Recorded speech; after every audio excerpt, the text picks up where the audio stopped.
病娇少年趁女孩父母不在家，半夜2点跑到女孩家门口撬锁。没多久，一阵轻微的脚步声传来，黎洛赶紧闭上了眼睛，调整呼吸，假装在睡觉。一个穿着 T 恤的少年站在门口，他眼神快速地锁定了床上隆起的身影。他调整呼吸，慢慢地走到床边。当看见被窝里面睡的少女的时候，他整个人都是狂喜的。江燕慈毫无睡意，兴奋感快要冲破胸膛，他颤抖着伸手轻抚熟睡之人的脸颊，真软。他声音沙哑又压抑，难掩激动地凑了过去，然后小声说：“晚安，好梦。”黎洛以为他说完这句话就应该走了，结果呢，他竟一直保持着抚在黎洛耳边的姿势。江燕慈微热的手掌贴着黎洛的脸，他就这么在黎洛耳边待了足足10分钟才起身。起身时还发出低沉的笑声，那高兴劲儿，活像个偷到糖吃的孩子。床边传来走动声，黎洛以为他要离开，结果他却在房间里踱步。他在干嘛？三三的声音响起，他在翻你的作业本，手还摸上了你的书桌。接着他走到衣柜前，拉开柜门打量黎洛的衣服，似乎看到了什么让他脸红的东西，急忙关上柜门。他又瞥了黎洛一眼，确认黎洛仍在沉睡，便继续打量黎洛的房间。黎洛原以为江燕慈的病症不算离谱，现在看来这还不叫严重吗？再发展下去简直不敢想象。他从口袋里掏出个东西，让我瞅瞅是啥。我去，他掏出了针孔摄像头，一个装在你书桌的小摆件上，另一个安在了你的衣柜角，正对着床。黎洛只觉得脸被打得啪啪作响。江燕慈这分明是有备而来，带了一堆针孔摄像头。三三平淡地播报着他的行踪，直到此刻语气突变。江燕慈的目光转向了黎洛的浴室，他手里还捏着一个摄像头。黎洛瞬间后悔醒了过来，真希望自己此刻是睡死的。江燕慈装好所有摄像头后并未离开，反而又回到床边，他俯身轻抚黎洛的脸颊，从今往后你的一切都属于我，你只能是我的。下一秒耳廓传来一阵温热湿润，他的牙齿竟轻轻啃咬黎洛的耳朵。黎洛装睡的眉头下意识一动，江燕慈含着黎洛的耳垂呢喃，睡着的样子真乖，晚安我的女孩。说完他总算走了，黎洛却惊出了一身冷汗，依旧闭着眼不敢动弹，现在起身绝对会被摄像头拍个正着。三三清冷的声音里透着一丝幸灾乐祸，还敢小看病娇吗？不敢了，黎洛加油吧，只要他别进精神病院，能幸福终老，黎洛的任务就算成功。这话听着容易，可真能实现吗？黎洛能做到吗？他的幸福源头就是黎洛，意味着黎洛必须无条件配合他才能让他愉悦。可一个病娇的快乐顶点到底是什么？三三仿佛听到黎洛的心声，立刻回答，顶点就是囚禁你，让你完完全全属于他，那是病娇的终极狂欢。当然更变态的就是将你吞噬，与他合为一体，那他绝对会愉悦到巅峰。黎洛怎么感觉三三和江燕慈有点像呢？三三没关掉江燕慈的第一视角光屏，又让黎洛目睹了他丧心病狂的举动。黎洛，他又在你家客厅装了个摄像头，这些摄像头不要钱的吗？他哪来这么多？三三的声音有点无奈，他走了，走前还顺手弄坏了你家大门，估计你明天锁门去上学，放学就别想用钥匙开门了，明天放学时间还早，黎洛大可以去找开锁师傅。黎洛猜他既然敢弄坏黎洛家的锁，肯定把附近的开锁店都搞定了。怎么搞定？砸钱让开锁师傅提前关门呗。有可能，我也觉得很有可能。三三的话不无道理，被他这么一折腾，黎洛彻底失眠了，只能闭着眼在心里盘算着接下来的对策。与此同时，楼下的江燕慈也失眠了，她是兴奋到失眠。黑暗的房间里，她抱着笔记本电脑，屏幕上正是黎洛房间的监控画面，她用温柔又偏执的目光死死盯着黎洛睡觉的样子，她能看一整天。江燕慈一想到明天黎洛打不开家门的场景就兴奋不已，她低头看了看自己的被子，上次黎洛睡过一次，上面似乎还残留着黎洛的味道。第二天黎洛起了个大早，冲进浴室快速洗漱，洗完脸顺手把毛巾挂上挂钩，不料挂钩突然掉了，是吸盘不牢吗？这种吸盘挂钩偶尔是会掉，黎洛索性出去拿了个新挂钩，把它按在另一个位置，再把毛巾挂上去，完美。毛巾后面正好挡住了一个摄像头，别的摄像头黎洛都能忍，唯独浴室不行，这是黎洛的底线，现在还没到任他摆布的地步，男人有病不能惯着。而彻夜守在监控前的江燕慈此刻眉头紧锁，黎洛刚才的一举一动他尽收眼底，他盯着那个被毛巾遮挡的漆黑画面，低声自语，是巧合吗？黎洛倒不担心自己的举动会引他怀疑，不过是弄掉一个摄像头，他没理由怀疑，就算怀疑也解释不通，黎洛怎么可能发现呢？收拾妥当归落，准备出门上学，下楼时还在犹豫要不要叫他，结果走到4楼就不用纠结了，4楼的门刚好打开，江燕慈单肩挎着书包走了出来，他看见黎洛，早上好。黎洛立马回以一个灿烂的笑容，早上好。江燕慈，你今天真早啊，快月考了，以后我都会早点去学校。是这样啊，那我们正好可以一起上学了。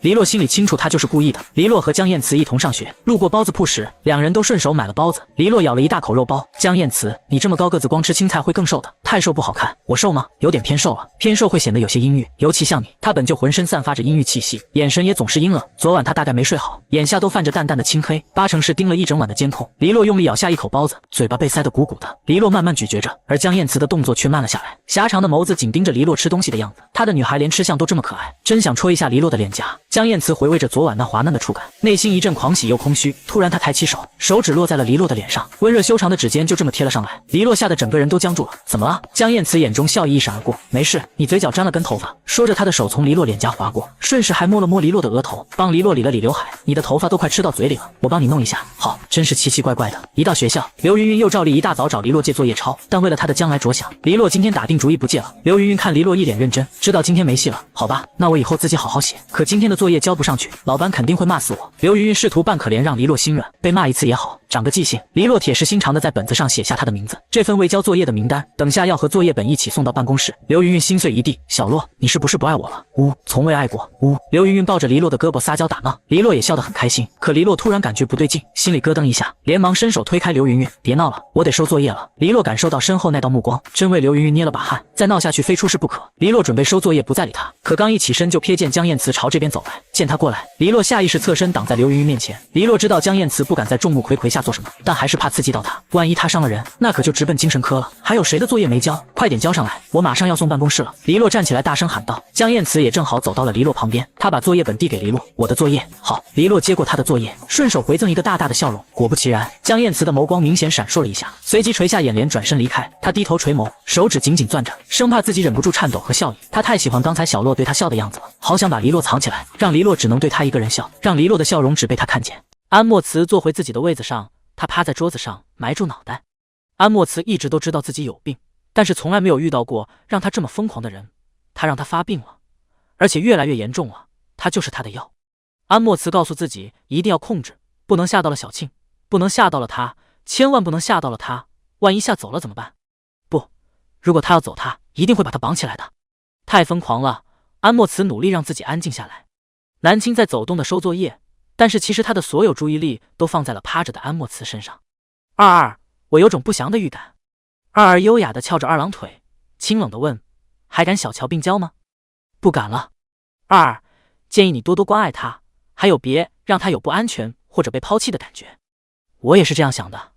很明白，安莫慈比想象中还要严重，他只是和刘云云玩闹说话，他就已经受不了了，这真的是棘手的事情。中午一下课，南青就去找安莫慈了。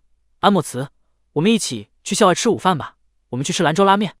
安莫慈很高兴他来找自己一起吃饭，他起身，好，你喜欢吃什么我就吃什么。刘云云拿着饭卡过来，小庆，你不是说今天中午陪我去食堂吗？我饭卡忘记带了，我和安莫慈去校外吃，让程倩陪你去食堂吃吧。啊，好吧。程倩一把抱住刘云云脖子，怎么，跟我出去吃饭你不乐意？不过其实我们也可以4个人一起去外面吃啊。南青眸子微动，他看了一眼安莫慈，他一抬头就看见了安莫慈用很阴冷的眼神看着刘云云，而刘云云对上了他，眼神顿时吓得一缩。算了，我零花钱不够，还是去食堂吃吧。刘云云说着就拉着程倩走人。南青看得一脸无奈，刘云云被安莫慈吓唬了，还好刘云云不是一个粗神经的，他还知道害怕安莫慈。安莫慈很满意，就剩下自己和向小庆了，他伸手牵住了他，走吧。教室里面还有人呢，安莫慈居然牵他。南青赶紧跟着他走，到了没人的楼梯，他脸红一片。安莫慈，你可不可以不要牵着我，别人看见不好。这里没人。可是刚刚教室里面还有人。这里没人。第67章，又去他家住。可是你牵着我，我感觉怪怪的。哪里怪怪的？我们是好朋友，好朋友不能牵手吗？安莫慈沙哑的声音慢慢的问道。他们是好朋友，仿佛南青拒绝牵手的话，就证明他们不是朋友。南青只能任由他牵着自己了。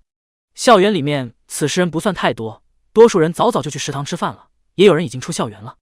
安莫慈牵着南青走着，南青脸爆红。安莫慈，男女生在校园里这样牵手会被老师抓的。安莫慈听了这话愣了一下，然后才想起来男女生这样会被误以为是在谈恋爱的。谈恋爱？安莫慈，你松开我好不好？这样真的会被误会了，被老师看见了肯定会。他一副要急哭的样子，小脸又红又害怕。安莫慈看着他眼神中的焦急祈求的眼神，他竟然觉得有些愉悦。他很喜欢他这样满眼都是自己祈求着自己的样子。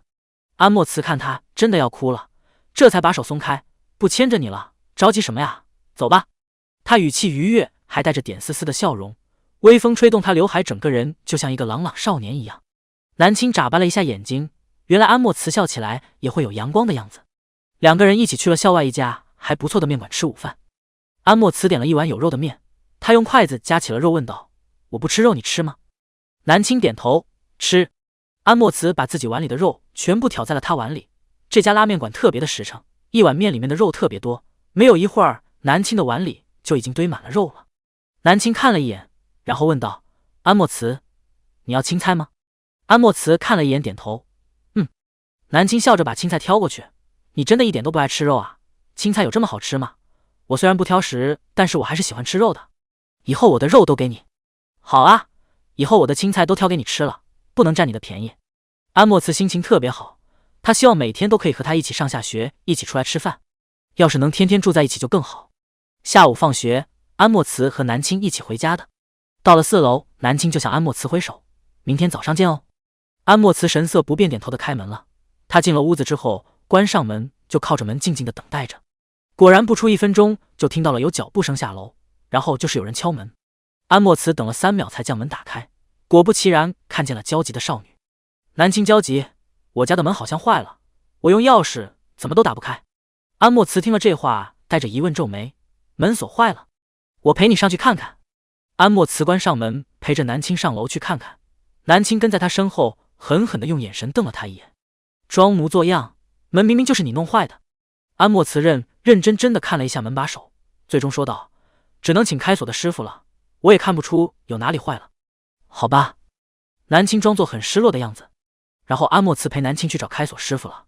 果不其然，开锁师傅今天居然早早下班了，门是关着的。南青迷茫，这可怎么办啊？没有人开锁，我今天晚上就进不了家里了。你今天晚上来我家吧，我们先赶紧回去吧，天都要黑了，先去我家写完作业再说。安莫慈提议道。第68章，我害怕。南青又住在了安莫慈家，一回生二回熟，这次南青比上次熟悉多了。安莫慈书桌特别大，2个人回到家之后就一起写作业了。安莫慈成绩非常好，比原主向小庆还要好一些。他做作业的时候奋笔疾书，感觉他连题目都不用看就已经把答案想好了一样。不过1个小时多，他就已经把所有的作业做完了。而南青还剩下最后半张卷子。南青发现对面的少年在看着自己，他抬头不好意思说道，你写得好快啊，我写得有点慢。没事，慢慢写。南青慢慢地做着作业，而且好奇地问了一句，安莫慈，你以后准备考哪所大学呀？没想好。他是真的没想好，甚至没有对未来规划过，现在唯一的规划就是想每天都和他在一起。南青惊奇，都已经高3了，你居然没想好你要考哪所大学？你没想好以后的路吗？不行的，安莫慈，你的成绩那么好，应该要想一想你选择哪所大学比较好的。安莫慈听着他好听的声音，开始思考了。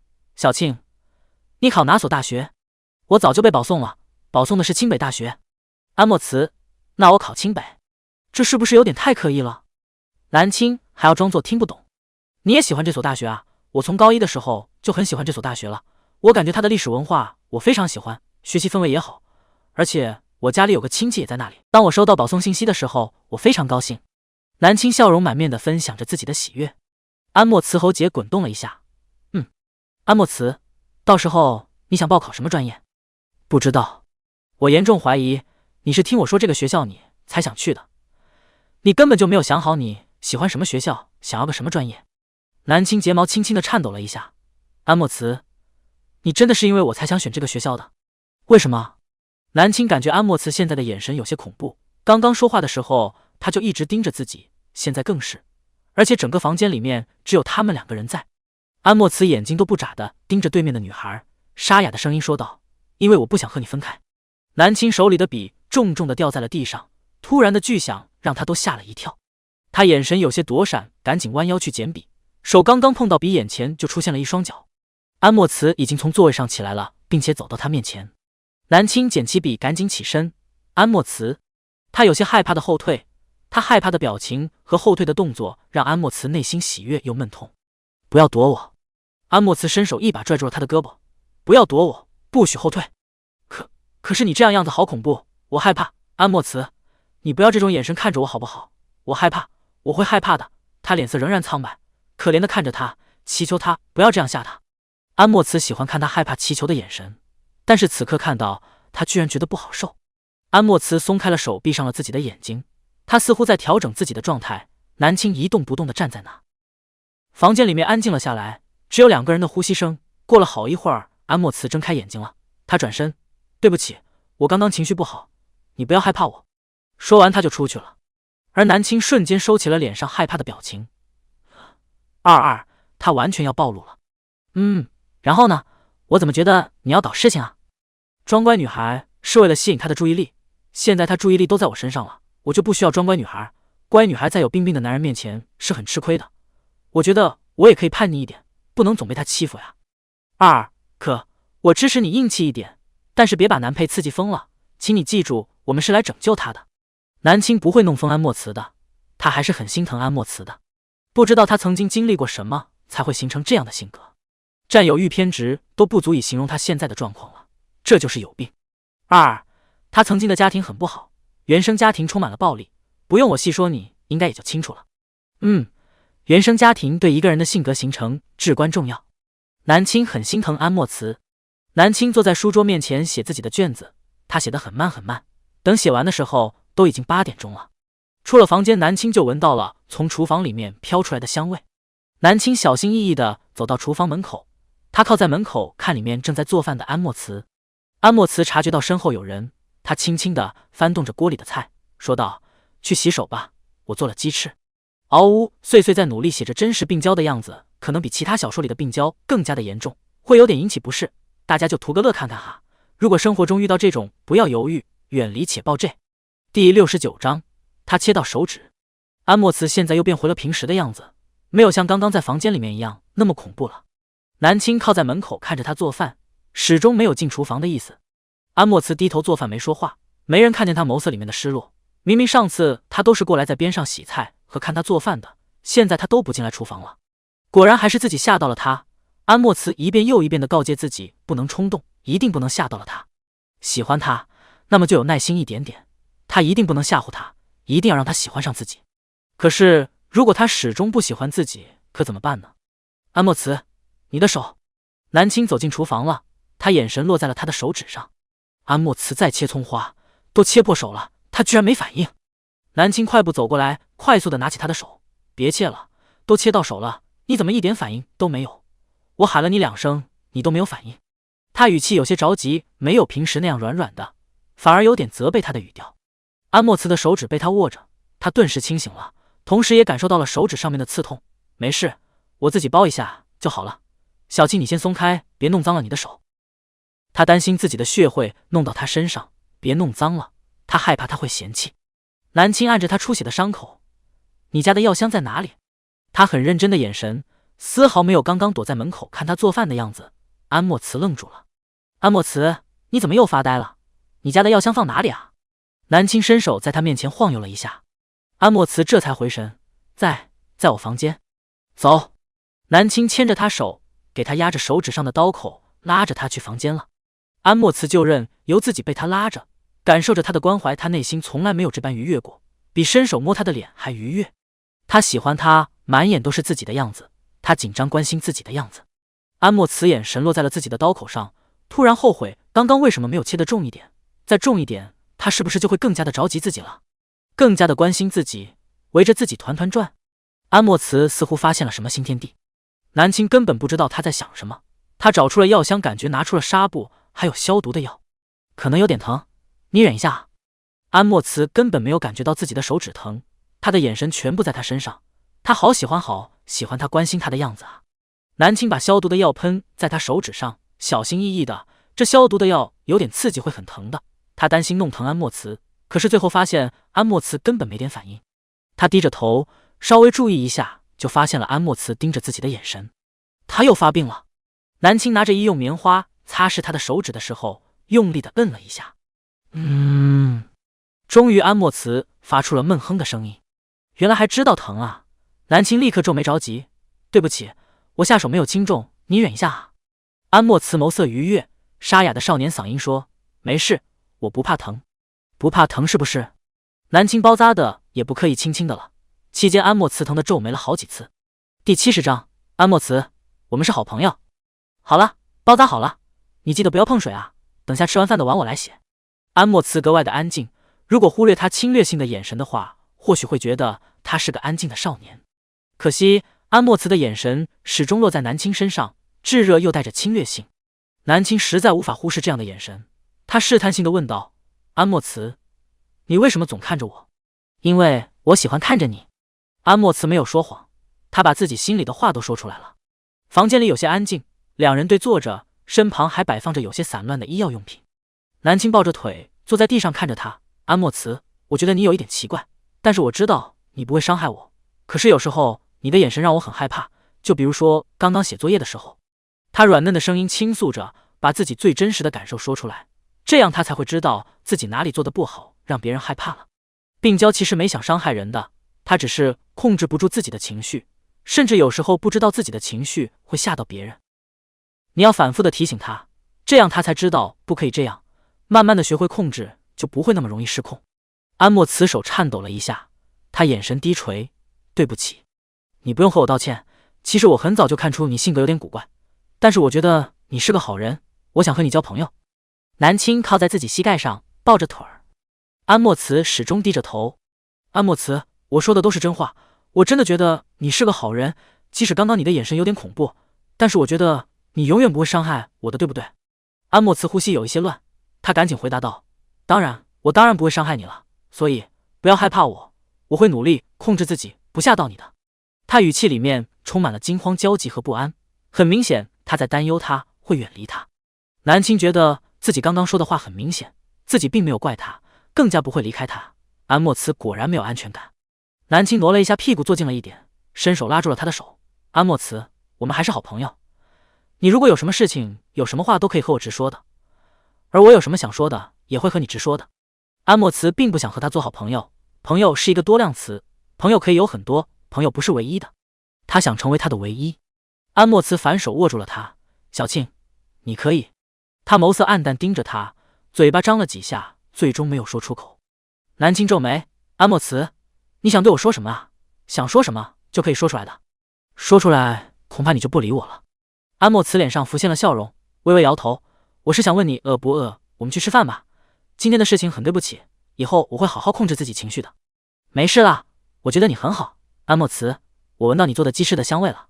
南青起身就往厨房跑去了，而安莫慈在后面收拾着药箱。其实他刚刚想和他说，你能不能只有我一个朋友，只和我说话，不要和任何人说一句话。可是这样的要求提出来，只会把他推得越来越远。第71章，安莫慈和向小庆在谈恋爱。安莫慈厨艺特别好，他做的酱香鸡翅一半几乎都是被南青吃掉的。吃饱喝足之后，两个人坐在沙发上休息了一会儿。安莫慈起身回房间，拿了一身睡衣给南青，这是我新买的睡衣，还没有穿过，不用和我说谢谢。安莫慈坐在沙发上拿着一本书看，而南青拿着睡衣去浴室洗澡了。南青将衣服挂在了挂钩上，然后就开始打开花洒调整水温。他将小浴缸里放满了一半的水，正准备脱衣服的时候，突然发现哪里不对劲。我后方管子那里有东西对不对？蓝色空间里面的小男孩愣了一下，他立刻伸手将光屏投在了南青身后的水管那里。放大之后，光屏上出现了一枚摄像头。脸色直接愣住了，南配太牛了。南青，你背后有一个针孔摄像头，是开着的。南青现在就想冲出去打安莫慈一顿，他没救了。在他家浴室安的摄像头没了，他居然在自己家浴室安摄像头了。这屋子就他一个人住，难不成他有癖好，喜欢按个摄像头拍自己洗澡的画面啊？很明显，这个摄像头是为了他而安的。南青很淡定地将自己的上衣脱掉，然后立刻露出了淡黄色亲肤的内衣。就在南青弯腰准备换衣服的时候，突然踩到地上有水的地板，顿时砰的一声摔在了地上。他腿重重地磕在了浴缸上，这疼痛还算可以，是南青可以忍受的范围内。摔倒了，磕到腿了，这澡是没法洗了。南青拿了自己脱下来的外套穿了起来，而此时浴室外有人敲门了。安莫慈着急的声音传来，小庆，你是不是摔倒了？摔到哪里了？他刚刚看到了摄像上的画面。本来安莫慈是狠心续安了这个摄像头的，他觉得自己就是个赤裸裸的变态和偷窥狂。可是还好安了这个摄像头，他第一时间发现他摔倒了。安莫慈看见他的腿撞到了浴缸上，浴缸那么硬，他的腿那么细，肯定会撞青了。南青披上衣服吃疼的说道，我摔了一跤，我的腿有些疼，你先把门打开，我看看怎么样了。你等一下哦，把衣服穿好来。安莫慈站在门口，一闭上眼睛，脑海里就是刚刚在监控上看见的画面，淡黄色的小衣服。终于浴室的门打开了，南青瘸着腿走了出来，我摔了一跤，磕到膝盖了，特别疼。安莫慈皱眉，直接弯腰伸手就是将他抱了起来。南青惊着了，安莫慈，别动，我抱你过去坐着。安莫慈把南青抱到了房间里，放在了床上，然后转身就去把刚刚收拾好的药箱就翻了出来。药箱里面的药备得很齐全，跌打损伤的药全部都有。南青裤子掀起来，果然就看见了红肿的膝盖，还有小腿上也是大块的红。安莫慈眉头紧锁，翻出药就是往他膝盖上喷，然后用手重重的揉搓着。南青简直是倒吸一口凉气，他严重怀疑他在报复自己啊，报复自己刚刚用力给他包扎伤口。安莫慈丝毫不怜香惜玉，用力的揉搓着，让药效达到最佳的效果。南青本来是不怕疼的人，但是硬生生被他的手劲儿给揉疼了。南青无奈开口：“安莫慈，你能不能轻一点，再忍一忍？”安莫慈铁面无私，手上根本没有放轻。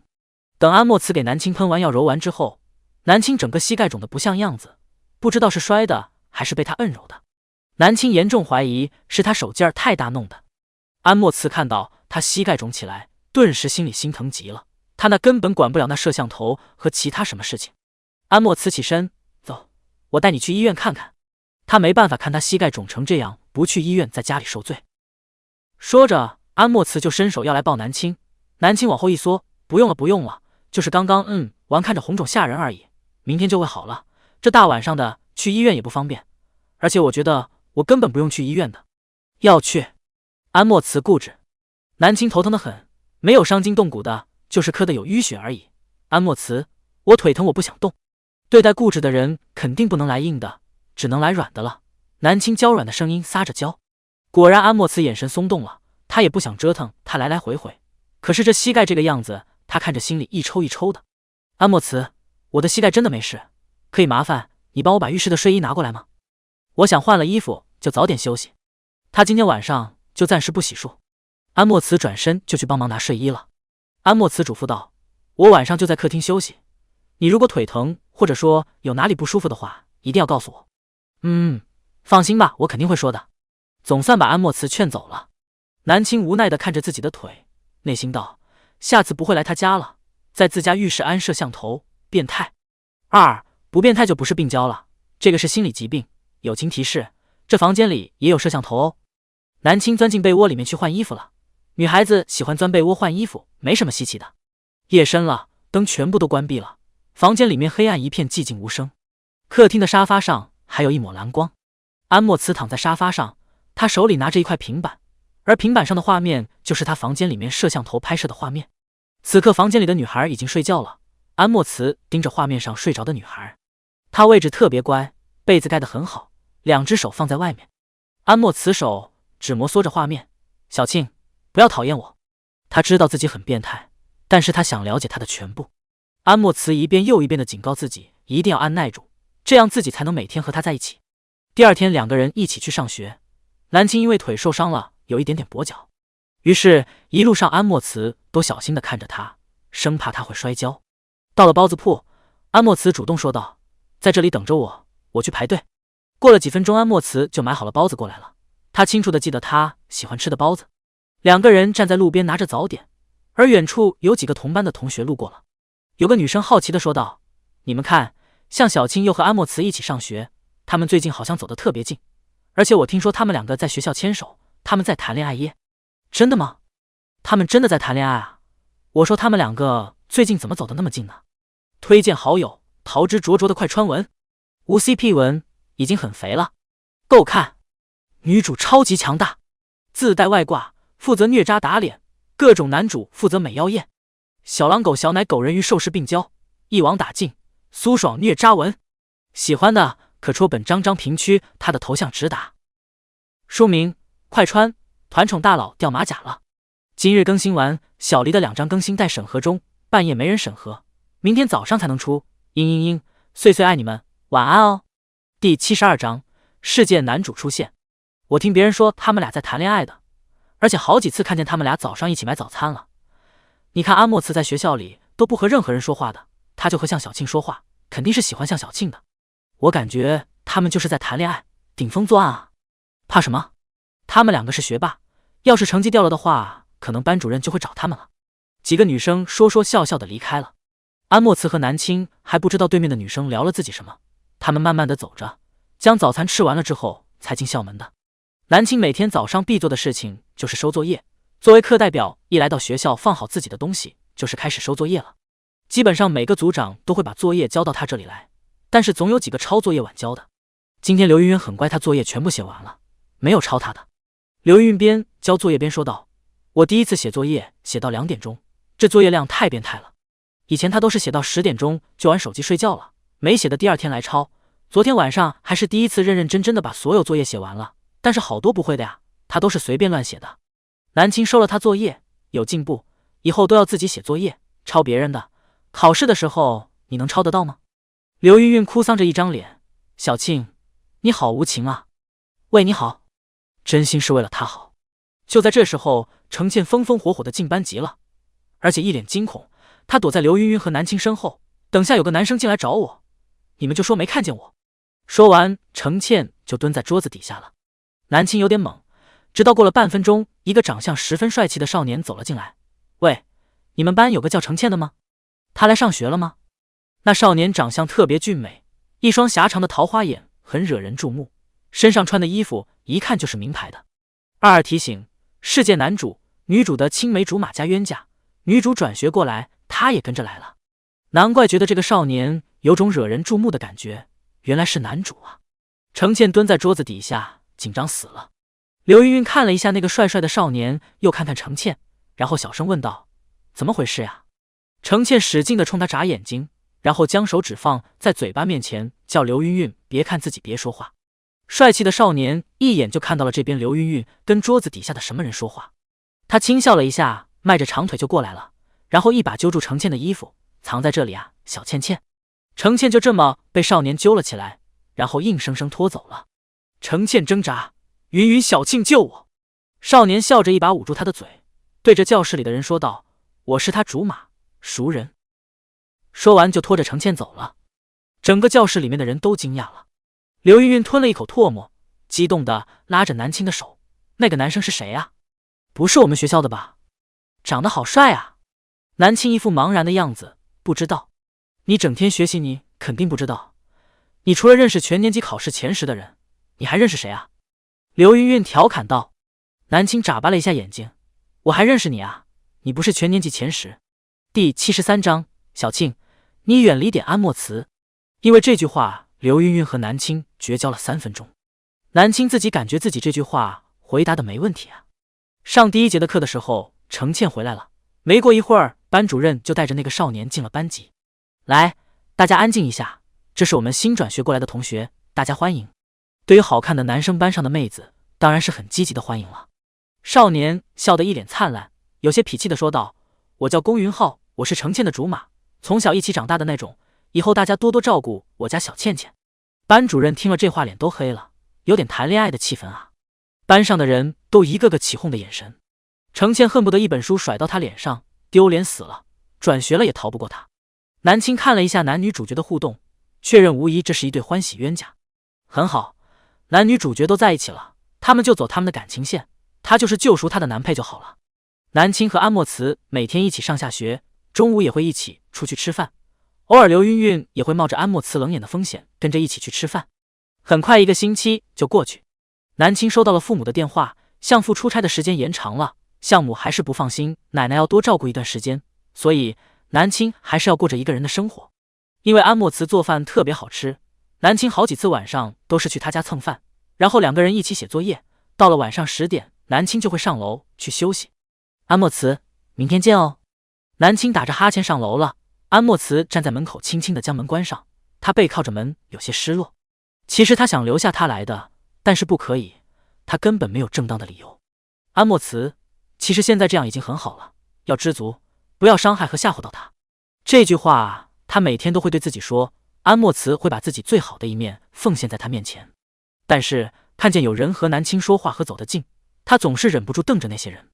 安莫慈和南青几乎形影不离，而程倩和刘云云却有些害怕和他们站在一起。一天，安莫慈课间出去了，程倩和刘云云立刻走到了南青身边，一人站一边的拉着南青：“小倩，你不要和安莫慈走得那么近，你没有发现他很奇怪吗？”程倩说道。刘云云点头：“小庆，你要注意安全啊，我感觉安莫慈的确有一点点不对劲，有时候他看你的眼神很恐怖，我总觉得他……总之你还是少和他说话，少和他玩了吧。”程倩和刘云云在很多天前就已经感觉到了安莫慈的不对劲，可是安莫慈天天和向小庆在一起，他们两个根本没办法和向小庆说话。今天总算逮到机会了。南青摇头假装不懂，你们说什么呢？安莫慈的确有些孤僻，但是他不会伤害别人，他是一个很细心很会照顾人的人。哎，小庆你是没有看到过他那种眼神，真的很恐怖的。我总觉得你和他待在一起会不安全的，从今天开始慢慢的远离他一点好不好？我和程倩很担心你的。第74章被班主任叫办公室。程倩点头，我也觉得安莫慈可能有一些问题，我也看到过他很恐怖的眼神，这明显不是正常人的，甚至我怀疑他有心理疾病。小庆，作为朋友，我们很担心你。程倩表情很严肃，而刘云云是紧张的。他们两个已经商量了几天了，好不容易逮到机会能单独和向小庆说话。南青眉头松懈，说道：安莫慈有什么问题，我自己能感受得到，不理他什么的我做不到，他对我挺好的，我也把他当做我最好的朋友。你们对我的担忧我都清楚，但是你们没权利劝我和干扰我去怎么对待安莫慈，我有自己分寸，你们放心吧。他很清晰地表述着自己的态度。而程倩还是第一次听到这个乖乖的学霸女孩如此冷静地说出这些话，程倩是愣住了。刘云云是着急，小庆，安莫慈真的有危险。你，云云，小庆有自己的判断能力，你别说了。程倩拉住了刘云云。刘云云张了张嘴巴，最终闭嘴了。程倩看向南青，道：你平时也注意安全，如果安莫慈有哪里不对劲，或者你有危险，第一时间要告诉我们。程倩看似大大咧咧，但是在这种事情上她还是蛮冷静的。南青一笑，程倩拉着刘云云去上厕所了。南青坐在位置上写自己的作业。过了一会儿，安莫慈回来了，他拿着一瓶牛奶放在了南青桌子上，喝了。他有时候课间出去会给他买牛奶买水之类的。南青看着纯牛奶，眼神一瞬间的失落，他想要啤酒。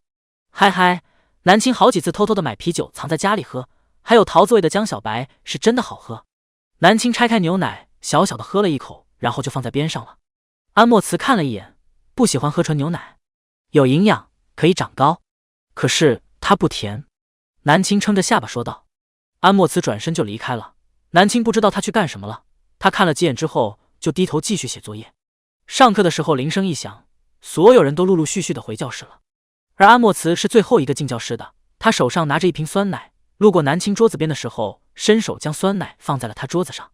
这个酸奶是最好喝的，酸酸甜甜的，学校的女生都很喜欢喝。南青看了一眼桌子上的酸奶，眼神中闪过一抹笑意。除去病态的性格，安莫慈绝对是一个最佳男友，做得一手好菜，又会关心人照顾人。安莫慈这个举动惹来了很多人的目光。本来大家最近都说安莫慈和向小青在谈恋爱，看来这是实锤了呀。英语老师进来了讲课，一节紧张的课程完毕之后，同学们都觉得自己要废了，高三的学习太紧张。下午放学，大家陆陆续续的收拾书包准备走，而男班长从办公室回来之后就喊道：向小庆，安莫慈，班主任让你们俩去一下办公室。安莫慈和南青都是一愣，最终两个人一起出了教室，而教室里面的人都炸裂了。他们两个真的在谈恋爱啊？这是被班主任抓了啊？我觉得他们俩不会有事的，都是学霸，但是肯定会被班主任教育。可是我感觉他们好像就是朋友，没有谈恋爱吧？男女生也可以有纯洁的友谊啊。办公室里，老师先把南青叫进去了。安莫慈一个人站在走廊上等着，他眼神中有一些焦急。其实班上的闲言碎语他是知道的，上厕所的时候听到有人讨论自己和小庆，听到别人说自己在和小庆谈恋爱，安莫慈居然觉得有些喜悦，所以他从来没有管过这些事。可是现在，他会不会因为这些就刻意跟自己保持距离了？不知道等了多久，南青出来了。安莫慈紧张地走了过去，却不知道说什么话。南青笑着，看什么啊？你不用进去了，老师让我们赶紧回家，走吧。他一脸轻松，似乎没有发生过任何事情。安莫慈和南青背上书包一起回家了。安莫慈走了好几分钟，实在忍不住问道：小庆，班主任都和你说了什么？是不是说谈恋爱的事情？是不是就要和自己刻意保持距离了？南青侧头笑着，没说什么呀，其实就是班主任误会了，有人说我们俩谈恋爱，但是我们的确就是好朋友啊。我解释了之后，班主任就信了。而且你还教我写作业，教我一些很难的题目，班主任知道了之后很高兴，他很期待我们下个月月考的成绩哦。安莫慈稍微的松口气了，他没有因为这件事情刻意的远离自己就好。可是看着他一脸坦然地说他们两个是好朋友，安莫慈有一种疯狂的不甘心，他不想只当他的朋友。可是现在不是时候，他不能越矩了，绝对不能把他们的关系越推越远了。好朋友就好朋友吧。两个人回去了，南青直接背着书包去安莫慈家里。他们这段时间经常是一起写作业的，安莫慈成绩是真的好，几乎就没有他不会的题目。南青提议道，现在学习也没有那么紧张，安莫慈，你要不要参加一些竞赛啊？如果得了奖的话，或许你能提前被保送，或者说到时候给你录取学校也有加分项。他们学校保送的名额还没有满。安莫慈，你参加竞赛吗？参加啊，今天班主任就是和我说愿不愿意代表学校去参加一些竞赛，顺便也让我问你。我去。安莫慈立刻开口道。南青开心，好啊，到时候周末我们也要一起去竞赛班补课了。安莫慈眸子里面尽出笑意。过了几天，南青的父母就回来，两个人都拥抱了一下南青。看来我们俩不在家，小庆也把自己照顾得不错啊，怎么感觉都胖了一点？相父说道。南青哼了一声，爸爸，你知不知道说一个女孩子胖是大忌？我是真的觉得小庆胖了一点，没有其他意思。我严重怀疑爸爸你是怎么追到妈妈的？相母笑得东倒西歪，当初眼瞎看上的他，好了，难得都回家了，你们想吃什么菜？今天晚上我做。我想。突然这时候门口传来敲门声，打断了一家人的对话。相父很疑惑，谁会上门？走到门口打开门，就看见一个穿着卫衣的少年。你是？少年沙哑的声音说道，我找小庆，推荐好友，下早冬寒的快穿文。女主是软萌的团宠，被6个哥哥姐姐宠，还有小狼狗男主一直护犊子，分分钟走上人生巅峰，超甜宠文。1v1快穿。书名：快穿之我家宿主超甜哒。嘿嘿，安莫慈现在都是在隐忍，一旦刺激爆发，晚安哦，碎碎爱你们哟。第75章，我是不是很恐怖？相父还是第一次见到有同学还是男同学上门找自己女儿，他热情的让安莫慈进来。小庆在家，进来吧。相父回头喊道，小庆，有人找你。南青起身走过来，看见安莫慈来自己家，有些惊讶。安莫慈。安莫慈表现得有点腼腆的样子，南青立刻介绍道，爸，这是我同学，他叫安莫慈，成绩全校第1哦。而且最近我参加的竞赛班他也在，还有他住我们家楼下的竞赛班级留的作业我不懂的，都是他教我的。一听是全校第1，还教自己女儿做作业，相父相母都对安莫慈刮目相看，热情招待，问安莫慈有没有吃饭，在他们家一起吃吧。于是安莫慈就留下来了。父母都去厨房忙碌了，南青和安莫慈坐在客厅沙发上。安莫慈拿出了一张试卷，你的卷子被我收书包了，我是过来还给你的。呀，看来我写作业的时候遗漏了一张卷子。南青把卷子收好。安莫慈看着茶几上新鲜的水果，在客厅还能听到厨房传来的像家夫妻2个说话做饭的声音，这是一个普通又温馨的家庭。他在监控里面看见了他们一家3口的相处，明明就是一个楼上楼下的距离，可是屋子里面的世界却是天壤之别。小庆的家里温馨极了，而他的屋子窗帘拉上漆黑寂静冷冰冰一片。安莫慈看着监控里面的温馨一家，他终于忍不住上楼来敲门了。他想和他待在一起，要不然他感觉自己下一秒就会疯了。他的世界里面只有房子，从来没有家。曾经或许有个家，但是他的家跟别人家的不一样。他的家要么安静的诡异，谁也不理谁，要么就是男人和女人大吵大骂，东西摔破一地。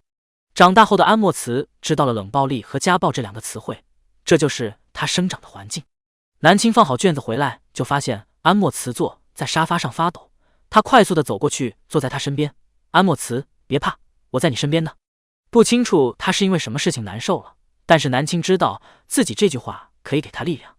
南青伸手握住他的手，细嫩的双手包裹着他的一只手，软软的暖暖的。安莫慈果然更好一点了，起码没有颤抖了。他侧头有些心虚的看着他，小庆，我是不是很恐怖？你会不会觉得我有精神病？是有些心理上的小问题，但是我觉得你是一个非常好会照顾人关心人的人，一点都不恐怖。南青的话语恰到好处，很能安慰到他。安莫慈这辈子听过最多的夸奖都是从他嘴巴里面的，他一直知道自己有问题，甚至是个变态，可是他总是说自己是好人，夸自己。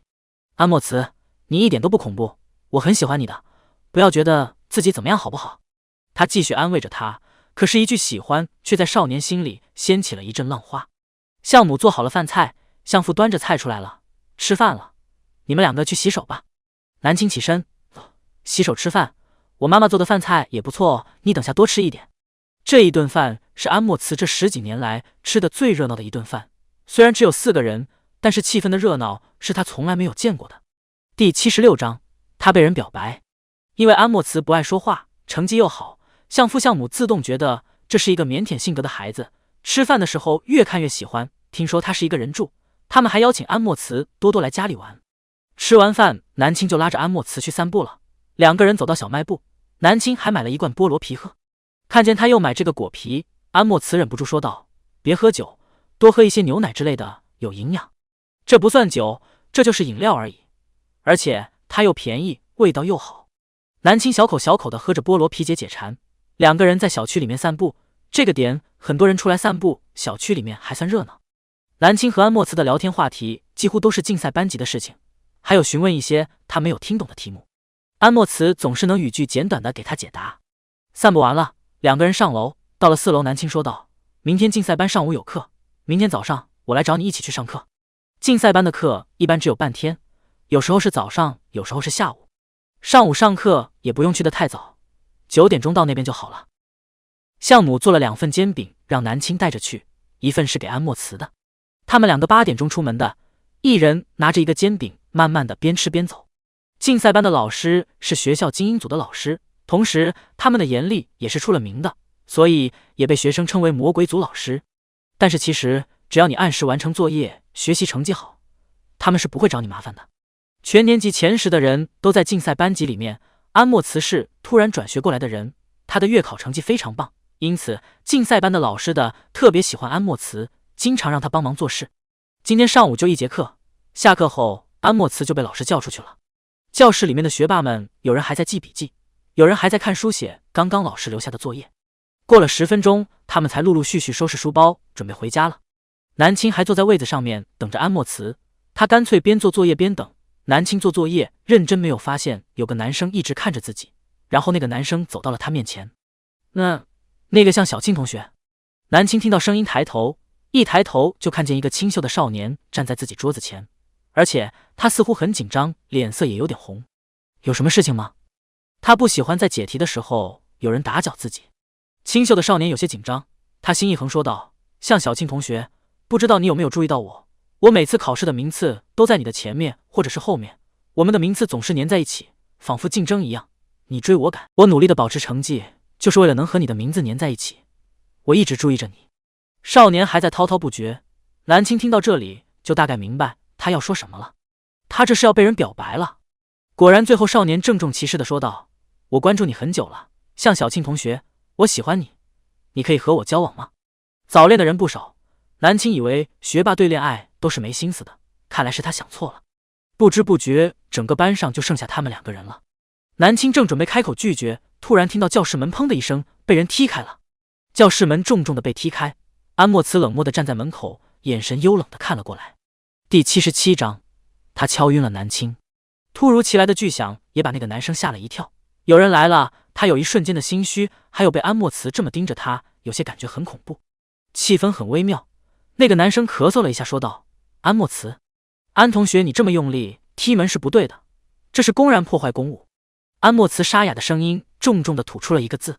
那个男生听了懵了一下，然后就是脸红羞怒，他第一次被人骂滚的。安同学，你破坏公务还骂人，这是教室，不是你的私人领域，你凭……他说没有说完就没声了。安莫慈的眼神仿佛要杀人一样，他突然不敢继续说下去了。南青看情况不对劲，他冷漠的开口：“这位同学，我并不喜欢你，你可以走了。”向小，滚！我不喜欢你。他眼中乖巧听话的向小庆同学居然也说滚这个字。那个表白的男生觉得自己心目中喜欢的人的影子破碎了。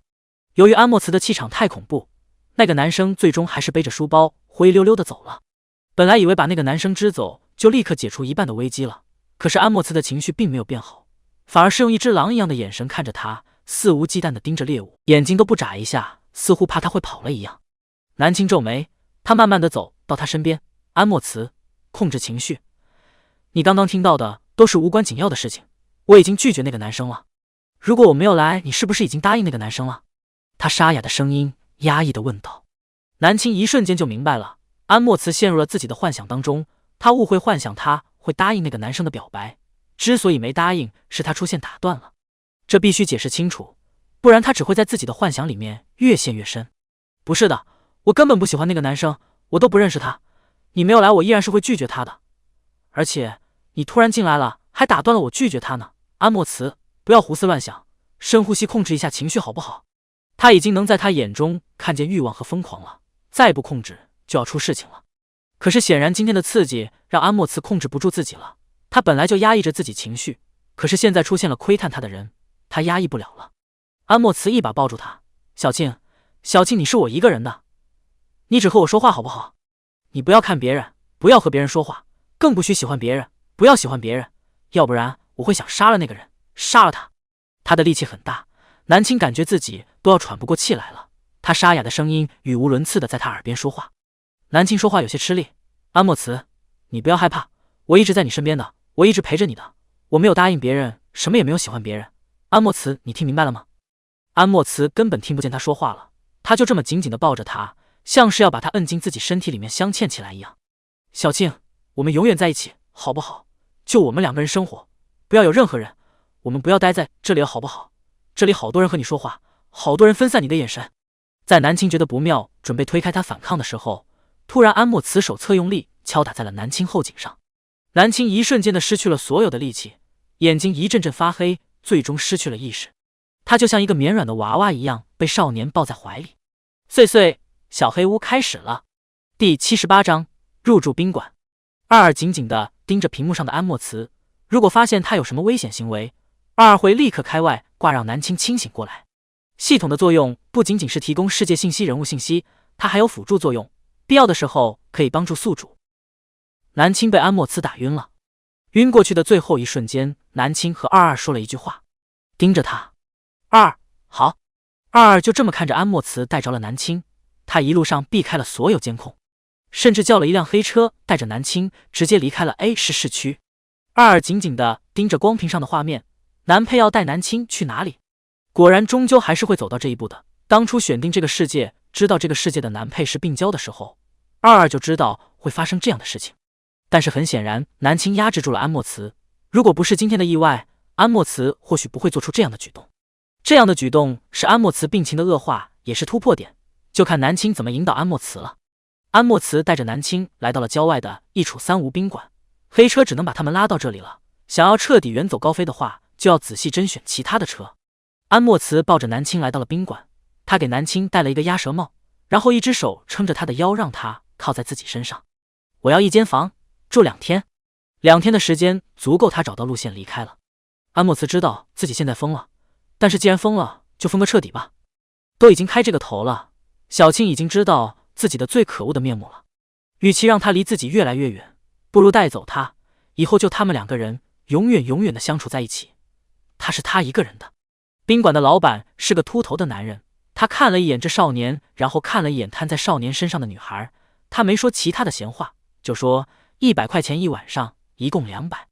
既然开着三无宾馆，那么他就不会管来住宿的人做了什么事。多的是的，男人带着迷晕的女人来这里开房的，老板见得多了。安莫慈领了钥匙之后，就抱着南青上楼了。宾馆的卫生不怎么样，甚至房间有些小有些黑。安莫慈不太喜欢这样的环境，总觉得委屈了怀里的女孩。安莫慈把南青平放在了床上，然后伸手整理着她的刘海，手指轻轻地触碰她柔软的脸蛋。安莫慈喉结滚动，小静，我们先在这里停顿2天，以后你想住什么样的地方，我就给你找什么样的地方，我一定会照顾好你的，醒来不要害怕我好不好？安莫慈伸手在他颈脖子后面轻轻地揉着，也不知道自己下手的力气会不会让他颈脖痛。他轻轻地给他揉捏着，仿佛这样他就会好受一些。安莫慈守着他，一连几个小时盯着都不会腻。估摸着他也快醒了，现在也已经下午了，眼看着天就要黑了。安莫慈出去了一下，来到前台，他递过去了200块钱，帮我去外面买份干净的饭菜回来，剩下的钱是跑路费。这里已经快要到郊外了，附近几乎没有饭店，起码要开10分钟车来回才能买到东西。老板就是给钱就办事的人，他拿着钱去买晚餐了。安莫慈上楼了，当打开门看见揉着后脖子坐起身来的女孩的时候，他愣住了。第79章，你在我心里是不一样的。安莫慈搁在门把手上的手颤抖了一下，然后他低着头轻轻地将门关上。南青坐在床沿边上，伸手揉了揉自己疼痛的脖子，然后抬头就看见了进来的安莫慈。安莫慈迈着长腿走了过来，拿了张椅子坐在边上。小庆。南青表现得很安静，并没有惊恐，也没有厌恶。他开口问道：安莫慈，这里是哪里？不知道。快到郊外了吧？安莫慈也说不出这里的名字。南青皱眉：安莫慈，你想带我去哪里？你知不知道打晕一个人把人带走，这是犯法的。他并没有怪罪的意思，只是陈述着这个事实。南青必须今天好好掰一掰安莫慈，同时不能刺激他，又要给他安全感。这个世界的任务真心不容易啊。小庆，以后和我永远的待在一起不好吗？我不喜欢看见你和别人说话，我更不想看见有人跟你表白，我害怕你答应别人。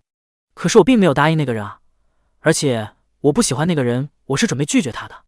南青轻声地说道：安莫慈，你看我就在你身边啊，我拒绝了那个人以后，就算还会有这种人，我一样会拒绝的。安莫慈阴冷的眼神有所缓解。小庆，你是不是想逃走，所以才说这些话的？安莫慈已经完全陷入自己的死胡同里面去了，他总是自己给自己脑补，自己给自己钻牛角尖。这典型是没有安全感才会这样，或者他出现了幻觉，有个声音在他耳边说着这些事情。南青猜的没错，安莫慈脑子里一直有一个声音告诉他，只要你绑架走他，他就永远是你的了。难道你不想他永远是你一个人的吗？你想看见他和别人在一起吗？他以后会越来越少的和你说话，甚至看都不会再看你一眼了，从此之后再也不会关注你了。你不甘心这样的话，你就把他绑走关起来，他就是你的了。只有这样他才会永远陪着你。南青伸手在安莫慈眼前晃了晃，终于安莫慈的眼神聚焦了。南青伸手牵住他的手：安莫慈，你要相信我说的话，相信眼前看到的，不要这么做好不好？你现在做的事情很危险。小庆，你不要和别人说话好不好？以后都要一直理我，永远不要抛弃我好不好？安莫慈从小到大就没有想要过什么东西，因为没有人给他什么东西，外界给他的一切东西都是恶心的。但是他的出现让他的世界突然有光彩了，仿佛这个世界也不是那么的恶心，还是有东西很美好的。他想独占这一份美好。这个时候本来是应该顺着他的，可是南青握着他的手摇头说道：你让我不和别人说话，这一点是不可能的。安莫慈，我和别人说话不会影响我们俩的关系的。你在我心里是特殊的，是不一样的，你知道吗？南青守着自己的底线，绝对不能惯着他，让自己不和别人说话，这是不可能的。他就算没有朋友，也有父母亲人，怎么可能一辈子不和别人说话？但是安莫慈是特殊的存在，他希望这句话可以给他安全感，别继续做这些危险行为了。第80章，我想看你哭。南青以为自己的话会起点效果，可是他不知道安莫慈现在已经选择性听他的话了，只听前半句。安莫慈立刻呼吸急促，眼眶猩红，他反手抓住了南青的双手，站起身。为什么你就不能只和我一个人说话？你知不知道我多讨厌看见你和别人交流？为什么你就不能只理我一个人呢？南青顿时眸色一闪，不妙啊！他脸色严肃：安莫慈，冷静一点。说啊，你为什么不能只理我一个人？是不是有其他人分散你的注意力，所以你才不能只理我一个人的？那以后不会有个人分散你的注意力，你以后只能见到我，只能和我待在一起，那你就只会理我了。哈哈哈！安莫慈已经完全失控了，他气力癫狂地笑着。他手劲特别大，南青感觉到手腕上的闷痛。安莫慈，松手！我不要松开，我就喜欢这样触碰着你。庆庆很讨厌吗？讨厌也没有用的，你反抗不了我的。安莫慈眼神有些恐怖，脸上的笑容还带着一丝丝得意，似乎觉得自己很厉害一样。南青真的要被他气笑了，又是心疼他变成这副样子，又是气他这副样子。南青感觉到自己手腕子越来越疼。安莫慈，你松手好不好？你真的抓得我好痛啊！只能服软了。他语调轻轻的颤抖，仿佛疼痛难忍，脸都红了。安莫慈笑容愣了一下，紧接着下一秒，安莫慈一把抱住了南青，直接摁在了床上。南青重重的摔在了床上，这床有点硬，他感觉后背都麻了。他来不及呼唤，安莫慈就起身压了上来。庆庆，你哭一哭好不好？我想看你哭。他沙哑的声音在耳边传来。二眼睛睁大，然后一把关掉了光屏，说道：我去小黑屋，你们继续。南青被安莫慈死死地压着，他都愣住了。安莫慈脑子里在想些什么呀？安莫慈呀，在他身上伸手玩着他的头发。庆庆，你知道每次听到你的声音我都在想什么吗？我会想，这样的声音哭起来会是什么样子的？你这双眼睛哭起来会是什么样子？你这张脸哭起来会是什么样子的？安莫慈眼神中全部都是疯狂，他想看他哭的样子，想看他弱弱的样子，就像一个洋娃娃一样娇弱，让他痴迷。南青没忍住，直接一口咬在了他肩膀上，过分！安莫慈闷哼一声，然后脸上的笑容更大了。庆庆，你说以后我的肩膀上会不会留下牙印呢？你咬得再重一点吧，出血的最好，这样就在我身上留下印记了。南青导致他硬邦邦的肉吐，也不是继续咬也不是，吐出来他不甘心。南青真的想狠狠地教训他，而且继续咬下去还真就留痕迹了。南青干脆心里狠，直接咬出血来了。安莫慈，我并没有怪你今天的行为，但是如果你得寸进尺的话，我会生气的。你还是我认识的那个安莫慈了吗？你知不知道今天的行为再继续下去会无可挽回的？他闷闷地埋在他脖子间。第81章，送我回去。安莫慈感受到怀里软软的人儿，他脑袋就搁在自己胸前，他每一个呼吸都能闻到他身上的香味。肩膀上的刺痛，鼻尖的香味让安莫慈风靡了。已经迈出这一步了，我没有回头路了，我是不会放了你的。放了他的话，安莫慈直觉以后自己和他的关系永远别想回去了。已经迈出那一步了，那么他就不回头了。南青闷在他怀里，有点呼吸困难。他也不知道现在几点钟了，天黑了肯定会有人找自己的。超过24小时失踪就可以报警了，绝对不能让他走到这一步。这24小时之内将是他拯救安莫慈的关键时刻，当然现在也是拯救自己了。虽然跟着安莫慈没有生命危险，但是身体肯定少不了被摧残的，因为南青已经感受到他身体的炙热了。南青窝在他胸前，不敢乱动自己的腿和腰。安莫慈，你还有回头路的，今天的事情我不会怪你的，你在我心中还是和以前一样。可是如果你带走我的话，会有人来找我的，他们会报警，到时候无论我怎么帮你都解释不清了，所以你回头好不好？我们回去好不好？不要。安莫慈呼吸微喘，不要和我说回去2个字，不然我真的控制不住了。我不想伤害你，庆庆，我不想伤害你的。安莫慈捂住了南青的嘴巴，他一只手搂着他，一只手捂住了他的嘴巴，他埋在他脖肩。庆庆，你咬了我一口，那么我可以也咬回你吗？这么白皙鲜嫩的肌肤咬在口中会是什么感觉呢？安莫慈炙热的呼吸洒在他脖子上。庆庆，我会咬得轻一点，不会出血的，我不忍心咬伤你。南青睁大了眼睛，你都要咬人了，还不忍心伤我？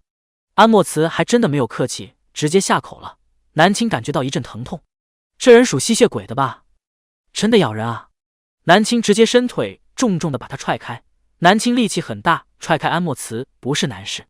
安莫慈直接摔在了床下，他整个人都呆愣住了，这愣愣的样子看着倒是有几分可爱，可惜是个神经病。南青捂着自己的脖子坐起身，安莫慈，不要再继续下去了，你难道真的想犯错吗？把我们2个隔开的不是其他人和我说话，其他人怎么样，而是你，你知道吗？南青擦拭着自己的脖子，整理了一下自己的衣服，他看着坐在地上呆愣的安莫慈，缓慢地说道，隔开我们的是你的行为，你继续下去，我们俩只会越走越远的。最终房间里安静了，直到宾馆的老板敲响了门，饭菜送来了。安莫慈站起身整理了一下衣服，然后开门拿了饭。宾馆老板递东西的时候想要往里面看，安莫慈立刻侧身挡住了屋子里面的情况，然后一双像蛇一样的眼睛盯了老板一眼。老板干笑着，小伙子挺警惕的，行了，我也不打搅你们了。老板走了，安莫慈确定他真的下楼了，才把门关上。安莫慈将饭菜提的放在桌子上，他把包装盒全部打开，3菜1汤，有荤有素。安莫慈抬头说道，庆庆，过来吃饭吧。南青抱着腿坐在床上，送我回去。安莫慈握着筷子的手僵住了。推荐好友天蚕豆豆的文，快穿团宠大佬又掉马甲了，十分 nice 的快穿文，在里面娱乐圈、仙尊、病娇、电竞各种类型应有尽有，想看什么世界、什么性格男主可以留言哦。嗨嗨，安宝宝有点坏，这样的行为是不对的，剧情不能太疯狂。你们想看啥碎碎都懂，无脸。好了，晚安了。第82章，食物中毒。安莫慈没有说话，他捧着碗在细心的夹菜。二翘着二郎腿坐在椅子上，说道：“南青，我感觉他被你那一脚给踹懵了。”二本来以为会发生什么，准备去关小黑屋的，结果并没有发生什么。南青被安莫慈压制着，仿佛一个柔柔弱弱的小女孩一样。可是被咬的那一瞬间，南青直接把安莫慈踹下床了。从安莫慈坐在床边愣了好一会儿，就很能看出来，明显是被踹懵了。南青，年龄上不允许发生什么。嗨嗨，有道理。这个年龄很尴尬。南青和安莫慈一直是保持着好朋友的关系。南青抱着自己的腿坐在床上，安莫慈，你是我的好朋友，虽然你没有向我倾诉过你的事，但是我能感觉到你的不一样，我能理解你做出来的行为，但是我希望你要适度。你现在这是绑架，你知道吗？你做的事情我不生气，你把我送回去，我们还是像以前一样是好朋友的。可是你继续下去的话，我们的关系迟早会破裂的。安莫慈，你信不信不用多少个小时，到处都有人在找我们了？他声音有点沙哑，好听的声音清晰地吐露着事实。南青没有一点生气的语气，只是很冷静地给他分析，一而再再而三地告诉安莫慈，他理解他的行为，他不生气，只要送回他去，依然还可以保持朋友关系的。这些话要重复说，说不定就能让安莫慈松动。安莫慈或许也不想走到这一步的，刺激之下才走到了这一步，他要给他一个台阶下。安莫慈一直低垂着眸子不说话，伸手夹着菜，他端着一碗夹满了肉的饭过来了，吃饭。你觉得发生这样的事情，我还能吃得下去？安莫慈，我很担心你，你知道吗？现在这就是绑架，安莫慈要是再不放他，后面的事情难以想象。安莫慈拿着碗的手微微的颤抖，他沙哑的声音开口：“庆庆，先吃饭好不好？你都饿了一天了。”他的语气软了下来，整个情绪也没有像刚刚一样疯狂了，他显然是安静下来了。南青稍微的松口气，算了，先吃完东西再和他慢慢说吧，他现在没发疯已经很好了。南青接过碗筷尝了一口，这菜没有你做的好吃。这菜怪怪的，猪肚炖莲子闻着挺鲜美的，但是吃起来有点清苦。南青吃了几口之后，突然想到了什么，脸色一变。225脸，希望你的肠胃好一点。南青大口大口的吃猪肚炖莲子的汤，说道：“安莫慈，那个汤挺好喝的。”汤没有多少，你喜欢喝就都喝了吧。安莫慈只吃着面前的白菜，他不爱吃荤，肉类都是给他点的。南青干脆来桌子面前吃了，两个人就像平常在安莫慈家里一样，安安静静的吃饭。安莫慈观察着他的脸色，发现他没有害怕自己，也没有躲着自己，他心里有种隐隐的窃喜。庆庆不害怕自己，真好。吃完饭，安莫慈去卫生间，才发现热水器坏了。他门反锁好之后，就下楼去找老板了。而门关上的一瞬间，南青顿时脸色苍白，捂着肚子。我吃了挺多的，感觉有点完蛋了。猪肚炖莲子对于肠胃不好的人来说，简直就是毒药。这两样食材本来就是相克的，少部分的人吃了没事，但是有的人吃了就是毒药啊。南青捂着肚子疼得冷汗直流，他是故意吃下去的，这是他唤醒阻止安莫慈绑架他行为的机会。虽然法子很冒险，但是只有他有生命危险，才能给安莫慈重重一击。第83章南青的心理障碍。南青忍着剧痛坐在床边，必要的时候给我开个外挂吧，我还真怕我死了。他一个最爱健康身体的人，为了任务折腾了自己的身体。南青全身都发冷，感觉到了灵魂的谴责。越是病过的人，越是珍惜自己的身体。今天他放纵自己了。点头，好。南青这个宿主很有潜力，也不想他那么早死了。这食物中毒，只要送医及时，也不一定会死。南青捂着肚子，跌跌撞撞的去了卫生间。他呕吐着，感觉要把自己的胃都吐出来了。吐完之后，南青伸手去抠自己的喉咙，继续吐。自己现在已经食物中毒反胃了，最好就是多吐一点出来。南青吐了大概有5分钟，整个人都脱力了，他直接跌坐在地上。我后悔了。将翘着的二郎腿放了下来，清冷的声音说道：“是不是很不好受？再忍一会，男配马上就回来了。”你知道这种感觉像什么吗？像我生前吃的有副作用的新药。他的病几乎无药可医，每次只要国外有研究出来的新药，他都是第一批尝试的。有的药带来了益处，有的药的副作用难受程度更是大于了益处。可是不吃这些药，他就会死。明知道是不完善的新药，副作用满满，还贵得要死。南青陷入了昏迷。安莫慈向老板打过招呼之后，就上楼回来了。当打开房间门，却没有看见那个女孩，他一瞬间的僵住了。安莫慈眼神疯狂地扫视着房间，庆庆。安莫慈感觉到肌肉都在紧绷，他顿时整个神经绷成了一条线。当他看见浴室里面躺在地上一动不动的女孩的时候，安莫慈脑子里那根神经线直接断了。安莫慈慌乱地蹲下身来查看，他脸色特别难看，而且小脸皱在一起，手还捂在肚子上，明显很难受。怎么了？哪里不舒服？庆庆，庆庆，你还能听见我说话吗？安莫慈声音中微不可察的颤抖，他害怕了，他慌了。南青已经迷糊听不见了。安莫慈喊了好几声，直到泪水滴在了他身上，安莫慈才意识到自己哭了。安莫慈赶紧弯腰将他抱了起来，飞快地离开了房间。二二松口气，只要安莫慈慌了，那么南青就成功了。不能让男配绑架人，必须让他意识到这样的行为是不对的，会给别人带来危险的。安莫慈这要是被警察抓了，发现有心理疾病，肯定也是会被送进医院里面去的。安莫慈抱着南青下楼，他塞了一大把钱给宾馆的老板，让他把他们送去了最近的医院。夜晚，一轮圆月高高的挂在天上，月光洒落了病房里面。南青迷迷糊糊的睁开眼睛，当看见病房的时候，他懵了。你还在任务世界，曾经的你早就死了，这不是你曾经的病房。脑海里清冷的小孩的声音传来。二二早就猜透了南青看到病房想到了什么。二二发现南青似乎有点心理障碍，当不注重自己身体的时候，他会陷入愧疚后悔情绪，身体痛苦就会让他想到以前吃药的痛苦，来到医院就会让他恍惚。南青清醒了，他看了一下周围，这是一个普通病房，并没有人在。二，安莫慈呢？第84章，安莫慈不见了，走了。南青皱眉。就在这时候，病房的门被悄悄推开了，向母提着一个保温盒走了进来。当看见床上坐起来的少女的时候，他顿时热泪盈眶。小青，你总算醒来了，有没有感觉肚子疼啊？会不会反胃啊？向母走到病床面前，就是着急询问。看见向母，南青一瞬间的愣了一下。妈，我怎么会在这里？我也想问你啊，小静，前天上完竞赛课，你去哪里了呀？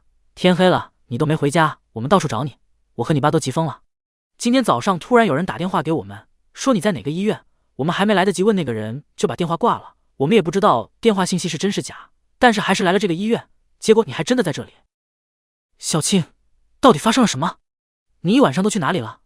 怎么会食物中毒的在这医院里面呢？向母语气很着急，很担忧，即使看到女儿就在自己面前，她还是担忧的。南青张了张嘴巴，茫然地说道：我不知道，这事情已经报警，但是警察没有查到任何监控，你就像突然消失然后来到这里一样。说着向母就开始掉眼泪，然后他转过身去了。南青看着心里不好受，他的确忽略了原主父母，但是还好没有失踪几天，要不然这对父母肯定会急疯的。妈妈，对不起，我现在已经好好的在这里了，你不要着急了，我以后去哪里我都会随时跟你报备的，对不起。南青软软的说道。向母将眼泪抹掉，好好的养身体，你食物中毒了，要住1个星期的院，等出院了，妈妈每天送你去上下学好不好？女儿长大了，不喜欢被接送，但是发生这样的事情，她实在没办法不接送了，她心里难安啊。南青点头，好，不答应的话，只会让向母更担心。南青在这个医院休息了1天之后，就转院回去了市中心的医院，而南青1周都没有看见到安莫慈了。住院期间，有朋友来看南青，可是安莫慈却像人间蒸发一样没有出现。南青可以确定是他将自己送来医院的，而且他还通知了他的父母来。那么这几天他去哪里了呢？刘云云说安莫慈并没有去学校上课，他最近请假了。这天下午放学后，刘云云和程倩以及程倩的竹马公云号来医院看望南青了。刘云云坐在边上削水果，程倩很话痨，将学校里这几天发生的趣事全部告诉南青。说到最后，程倩突然凑近严肃地问道：小青，你突然失踪了1天，现在食物中毒在这个医院里，这些事情是不是跟安莫慈有关系？南青吃了一块水果，表情淡定。果然不愧是世界女主，虽然吵了一些，但是还是有点脑子的。程倩继续道：安莫慈最近突然的请假了，我总觉得不对劲。而且你突然失踪，小庆，别再继续和他做朋友了。世界上不是任何一个人都像你想象中那么善良的。安莫慈的确不是好人，但也不能说他是坏人。南青不想去解释那么多，解释就是承认他的事情和安莫慈有关系了。明天我就出院了，到时候就能继续上学了。南青说道。西西，你下午出院吗？我们一起来接你啊。刘云云说道：“不用你们接我，我又不是生了什么大病出院，全部亲朋好友来接。食物中毒还不算大病啊，你知不知道食物中毒严重真的会死人的？”程倩和刘云云在病房待了大概有1个小时才离开的，人一走，南青顿时感觉清静多了。程倩和刘云云坐在前面，他们2个在聊天，龚云浩跟在身后。走到走廊转弯的时候，龚云浩突然停住了脚步。程倩发现他没有跟上，问道：“怎么了？”龚云浩眼睛扫了一下那边的楼梯口，没事，总觉得刚刚那边有一双眼睛在盯着他们3个。3人离开了医院。楼梯口，一个穿着卫衣的少年站在那里，不知道他已经在那里站了多久了。楼梯间狭小黑暗，他整个人都藏在黑暗里。西西，安莫慈要开始变好了，穗穗爱你们。对了，穗穗看见了你们送我礼物，非常感谢，但是穗穗有一个疑问，为什么要送穗穗去爬山？穗穗做了什么事情让你们想送我去爬山？礼物里面一大排带穗穗去爬山。呜呜。第85章，他不敢见他。天色晚了，南青吃了一些清淡的晚餐之后就睡觉了。病房里面很安静，边上还有2个床位，一个床位是空的，一个床位住着一个大姐。南青以前住的都是高级单人病房，还是第一次住这种病房。要说感觉对比吧，什么病房在南青心里都是一样的，都是一样让他不喜欢的。想到明天可以出院了，南青就很高兴。时间一点点过去，夜深了，医院变得安静了下来，不像白天那样人来人往了。护士最后查房之后就离开了。南青抱着被子迷迷糊糊的睡着了。在医院他的睡眠并不好，但是生病了终究是疲惫的。走廊上的灯比较昏暗，穿着黑色卫衣的安莫慈站在走廊上，他克制着自己想要进去看望他的冲动。安莫慈每天都会来医院转，可是始终不敢来这间病房。安莫慈不敢见他，他害了他。安莫慈永远忘记不了自己抱着冰冷脸色苍白的他的时候的感觉。一瞬间他以为他没气了。安莫慈当时觉得自己仿佛坠入了地狱一样，生活再也没有光芒了。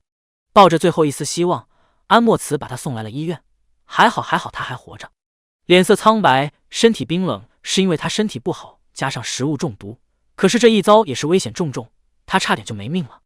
安莫慈才意识到自己做了什么事情，多么愚蠢的事情，他差点就永远失去了他了。他不敢见他，他害怕看见他责备和厌恶的眼神。安莫慈躲了很多天了，每天都来医院徘徊，可是每天都不敢去见他。安莫慈在走廊里面站了很久，直到一个巡班的护士走过来：“你是病人还是家属啊？怎么一个人站在这里？”护士问道。安莫慈将帽子拉低了一点，转身离开了。护士觉得很奇怪：“喂，你是不是有哪里不舒服啊？还是你是来看望谁的？”安莫慈直接加快脚步，飞快地离开了。护士一脸疑问。第二天一早，相父相母就过来医院了。在南青的催促下，他们尽快办理了出院手续。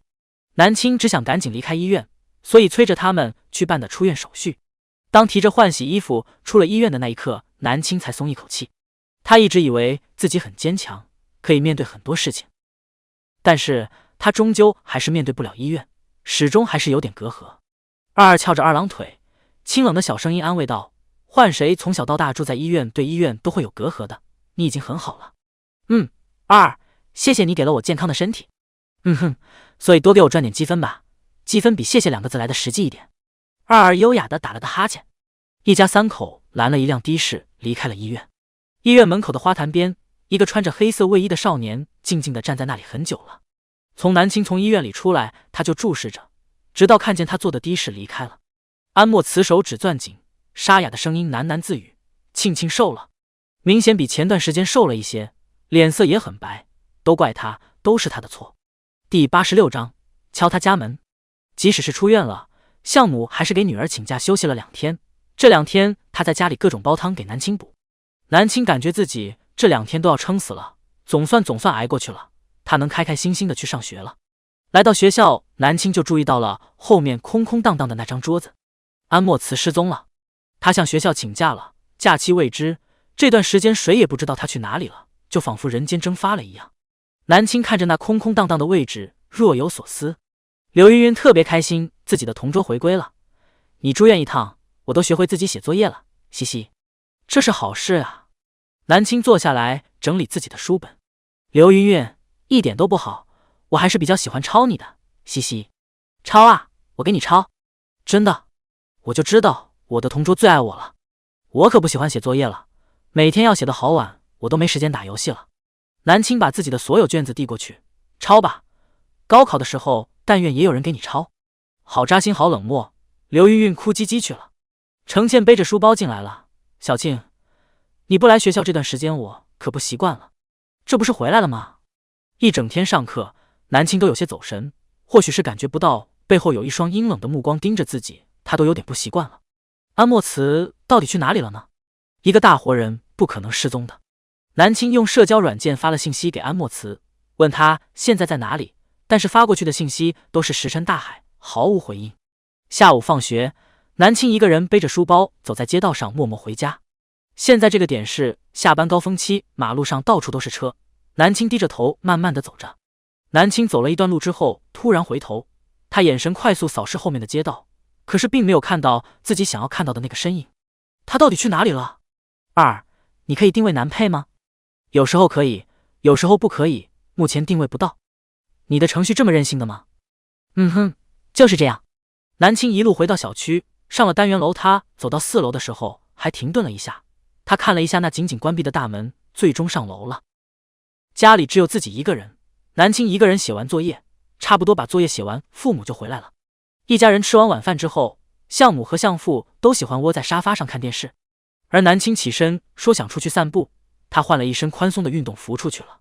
小庆什么时候喜欢上散步了？相父疑问。南青揣着口袋下楼，当走到4楼的时候，他径直走到了门口，然后伸手敲了敲门，有秩序的敲了好几下，可是里面一点回应都没有。南青皱眉，难道他不住在这里了吗？他在门口站了几分钟，又继续敲门，可是里面依然没有一点回应。南青最终收手，转身下楼了。寂静的4楼402室内一片漆黑，窗帘拉得很紧密，而门内贴门站着一个少年，安莫慈背靠着大门静静地站着，他脸上有些茫然，呆呆愣愣的。庆庆敲门了，他在找我，他居然会找我，他有没有怪我呢？安宝宝自责敏感，小心翼翼中岁岁爱你们，晚安了。小鳄那边更新耽误了，明天上午或中午2章哦。老粉应该知道，岁岁是一个废材作者，无脸更新废材，抱歉哈，大家可以选择养文，养还是可以看的，千万别抛弃岁岁。第87章，安莫慈，回来好不好？安莫慈紧紧地贴在门上，他不敢开门。明明当初绑架他的时候，他天不怕地不怕，撬锁进他家的时候，他更是堂而皇之，安装摄像头更是做得得心应手。可是现在他害怕了，一闭上眼睛，他就看见他冰冷地躺在自己怀里，怎么叫都没有回应。这些幻境仿佛在提醒他，不许接近他，你只会伤害他。安莫慈痛苦地抱着头，慢慢地蹲下身去。叩叩叩！突然门口又传来了敲门声，安莫慈抱着头蹲在地上，整个人都僵住了。南青站在门口敲着门，安莫慈，安莫慈，你在里面对不对？里面一片安静，南青皱着眉头站在门口，直觉告诉他安莫慈一定在里面，只是他在躲自己，或许说他的病情严重了，南青必须要找到他，抓住这个机会改变他。安莫慈，你在里面吗？如果你在的话，能不能开一下门呀？我们不是好朋友吗？为什么你见都不愿意见我？他软嫩的声音呼唤着，听不出丝毫害怕和隔阂，仿佛他们之间并没有发生什么不愉快的事情，他们还是好朋友。安莫慈坐在地上不敢吭声，可是外面女孩的声音却一句句的传来。安莫慈，我没有把发生的事情告诉任何人，我相信你不会伤害我的，即使你想带走我，食物中毒的事情不是你的错，你也很积极的把我送去医院了，而且叫来了我的父母，那时候吓坏你了吧？你是很关心很担心我的对不对？安莫慈做的很多事情都是违法的，都是错误，但是南青了解了他的过往，没办法怪他，他本身就是来救赎他的，本身就是来改变南配的命运，所以允许他偏心一下吧。即使安莫慈做的事情不对，他也依然偏心于他。安莫慈，你多久没来学校了？每天上课都见不到你，我每次都是一个人上下学了，而且周末的竞赛班我都有去上课，你不去上课了吗？到时候怎么比赛啊？难道比赛你要放弃了吗？我们不是说好一起上清北的吗？竞赛第1名可以得到保送的资格，你不想和我一起保送去清北吗？安莫慈，你不要躲着了好不好？我没有怪你的，你出来我们像以前一样正常的去上课，好好读书，以后一起读同一个大学好不好？他在外面说了很多话，说的嗓子都有点哑了，屋子里面一片静悄悄的，仿佛真的没人一样。可是越是安静，南青却越感觉里面有人。南青眼神冷静，他伸手轻轻地摩挲着门把手。安莫慈，回来好不好？接下来就是无尽的安静，门外门内的人都没说话。安莫慈安安静静地蹲在地上，他眸色挣扎。而南青也靠着门站在门外，等了大概半小时才走的。一次不可能把他劝出来的，南青做好了他不会出来的准备。等得差不多了，南青就下楼了。既然说出来散散步，那就真去散个步吧。南青散步来到了小卖部，南青一连买了好几瓶桃子味的江小白，还有2罐子菠萝啤。老板，帮我拿个黑袋子装着。小姑娘偷喝酒，怕家里人发现。哈哈哈，不要喝太多呀，年轻人学会喝酒挺好的。但是这江小白后劲还是有点大的，不要喝太多。老板边说着边用黑袋子给他装上。南青提着袋子回家了，现在已经很晚了，路上都没几个人了。深夜，小区里面一片安静，只有路灯还亮着。安莫慈穿着一件 T 恤衫，头戴鸭舌帽出门了。他去了门口的小卖部买东西，这家小卖部是24小时都开的。老板深更半夜居然在看恐怖片，他抬头就看见安莫慈进来买东西了。他买的都是生活用品，基本上都是泡面、挂面。老板好心开口：“小伙子，再买一些蛋吧，面条里面加个蛋更有营养。”安莫慈拿东西的手一顿，最终他多拿了1板鸡蛋。结账的时候，老板看了他一眼：“你怎么总是3更半夜出来买东西啊？大晚上你一个小伙子不安全，你还在读书吧？以后要买东西白天来买吧，别半夜一个人出来买。虽然是个男孩子，但是现在这个社会危险可不只是对女孩子哟。你住在这个小区里面吗？”安莫慈抬头，鸭舌帽下阴冷的眼神看着老板。老板无奈一笑：“是不是嫌弃我话多呀？哈哈哈，别嫌弃别嫌弃，东西一共126。”安莫慈快速的付完钱，提着东西就走了。刚刚出店就听到老板喊道：“以后别大晚上出门，注意人身安全。”安莫慈压低了鸭舌帽，飞快的离开了。这小伙子，哎，咋就不听劝呢？还有这现在的年轻人怎么话都这么少呢？不是长大的人比较沉稳不爱说话吗？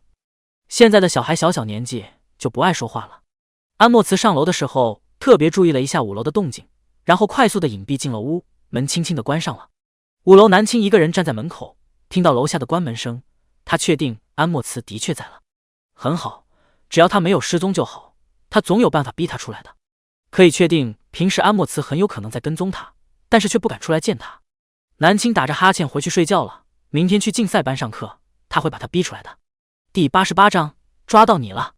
周末的早晨，街道上依然是车水马龙的，许多人就算是周末也没有假期，依然是要上班的。而当代的学生周末也是没有假期，他们的周末被各种补习班、兴趣班给塞满了。南青8点钟就背着书包出门了。今天竞赛班的课是一整天的，不仅上午有课，下午也有课。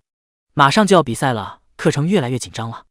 南青边走脑海里还边背着一些式子，走到了那家熟悉的包子铺店，一个人买了包子。买包子的时候，老板问道：“平时跟你一起来的那个男孩子呢？怎么好久没见，你们2个一起来了？”南青笑着回答：“他生病了，过几天才能和我一起上学。”这样啊，这生病都好久了吧？没什么大事吧？没事，过几天就能上学了。没什么事就好。我这开着店铺，每天早上来我这里买包子的人，我都能记得住，基本上都是老客户。小女娃再送你一个肉包子，感觉你都瘦了，吃饱了读书才有劲儿。老板盛情难却，南青最终多接了一个肉包。他吃了3个包子，1杯豆浆，微微的有点撑了。刚刚好，吃完东西也到了竞赛班上课的地方了。来这里上课的都是学校的学霸，一大早大家来了之后，都是自觉坐下来，各自看书，各自写卷子。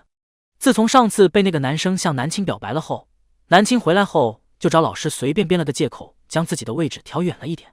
那个男生发现南青的位子变了，似乎也意识到了什么，他也没再找过南青了。一整天紧张的学习，下午还拖堂了，硬生生到6点钟才下课的。老师走的时候一直喊他们要叫家里人来接，别独自回家，注意安全。有的学生是有父母来接，可是南青今天是没人接，相父加班，相母要去看奶奶。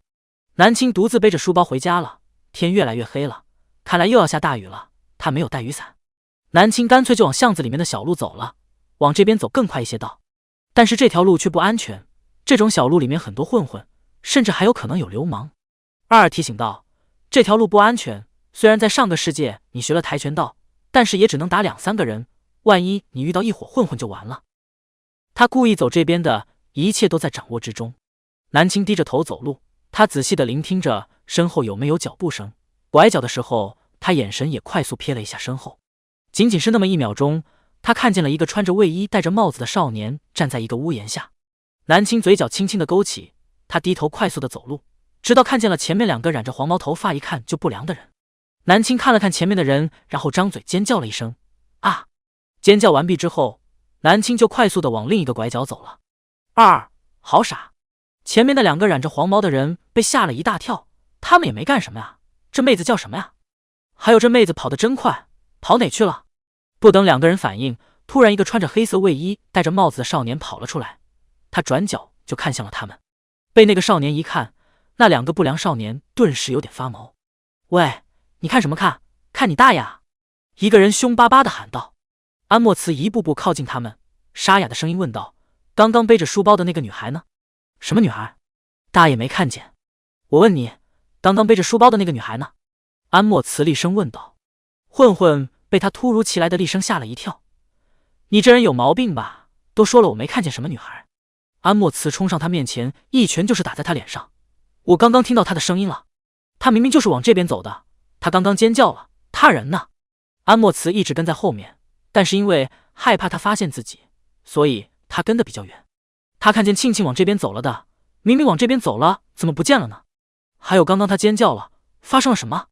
混混莫名其妙地挨了一拳，他们想反手打回去，可是看安莫慈疯疯癫癫的样子，他们都害怕了。你说的是不是一个穿着浅粉色衣服的女孩？你看见了？你动她了？老子才没动她呢！你这人有毛病吧？我看见她往另一条路走了。走了？往哪边走了？你后面那条路。混混气急败坏地说道。安莫慈立刻松开了他，然后转身就向的那条路飞快地去了。混混摸了一下自己的嘴角，抬头就看见安莫慈一个快消失的背影了。想要追上去打回来，好像不太可能了。操！老子今天出门走的什么背运啊！莫名其妙挨了人家一拳头。安莫慈飞快地向着那条路去找人，回家根本不是往这条路的。他今天怎么乱走啊？本来抄小路他就很担心他的安全，现在他还往其他不能回家的路走了。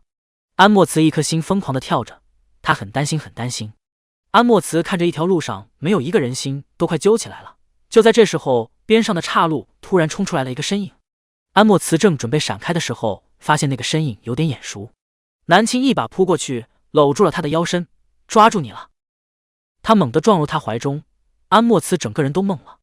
推荐好友，兜里有晶晶的文，不一样的女扮男装哦，金手指超萌也超强，文已经很肥了，一次性看得够。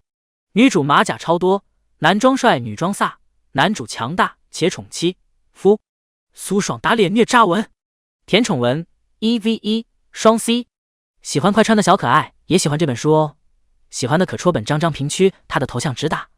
书名：国民女神又轰动全球了。嘻嘻，抓到安莫慈了，看他还怎么当缩头乌龟。他前面挺猛的，现在挺怂的，无脸。碎碎爱你们，晚安了。第89章，他不害怕他。南青紧紧地抱着他的腰，整个人埋在他怀里。哼，抓住了，看他怎么跑了。安莫慈还处于懵当中，慢慢的他感受到了圈着自己腰身的细手，还有怀里的人。安莫慈，我就知道你一直在我身后的，别躲着我了好不好？南青靠在他胸前说道。安莫慈微微张嘴，却哑然无声。回来上课好不好？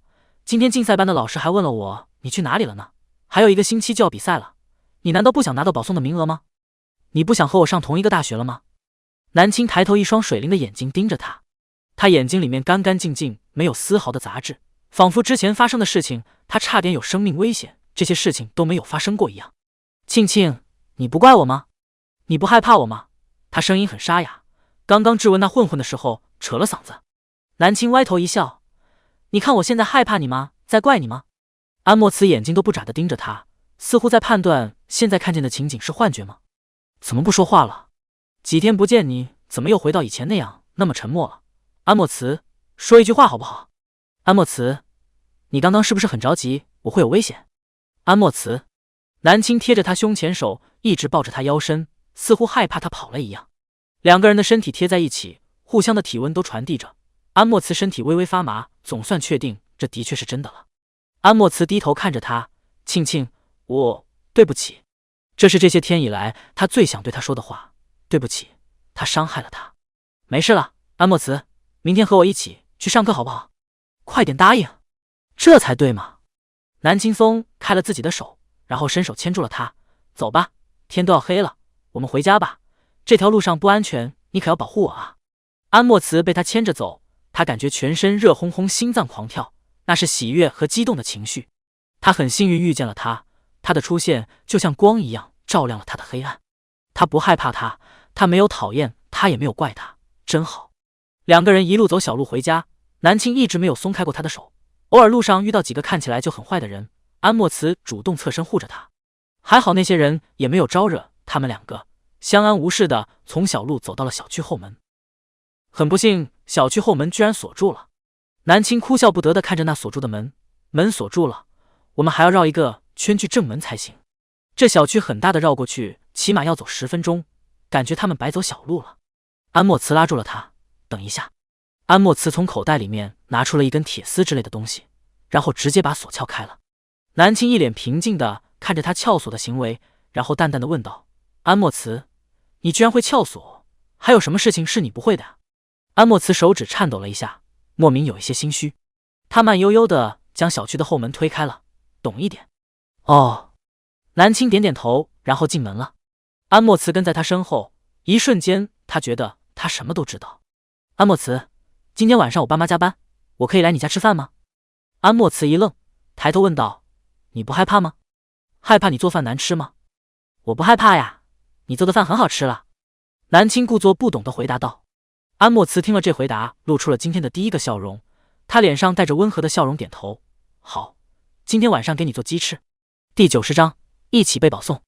南青再次进入了安莫慈家里，他家里还是打扫的一尘不染，地板上到处连点灰尘都没有。南青扫了一眼他家就知道，他果然这段时间都是住家里的。安莫慈，我先去写作业了。南青提着书包就去他的桌子上了。安莫慈点头：你写作业吧，我去做饭，等你写完刚刚好也能吃饭了。一个人坐在台子上写作业，一个人在厨房忙碌着，两个人又回到了从前那样的相处模式。做完作业就有热饭吃，南青感觉挺美滋滋的。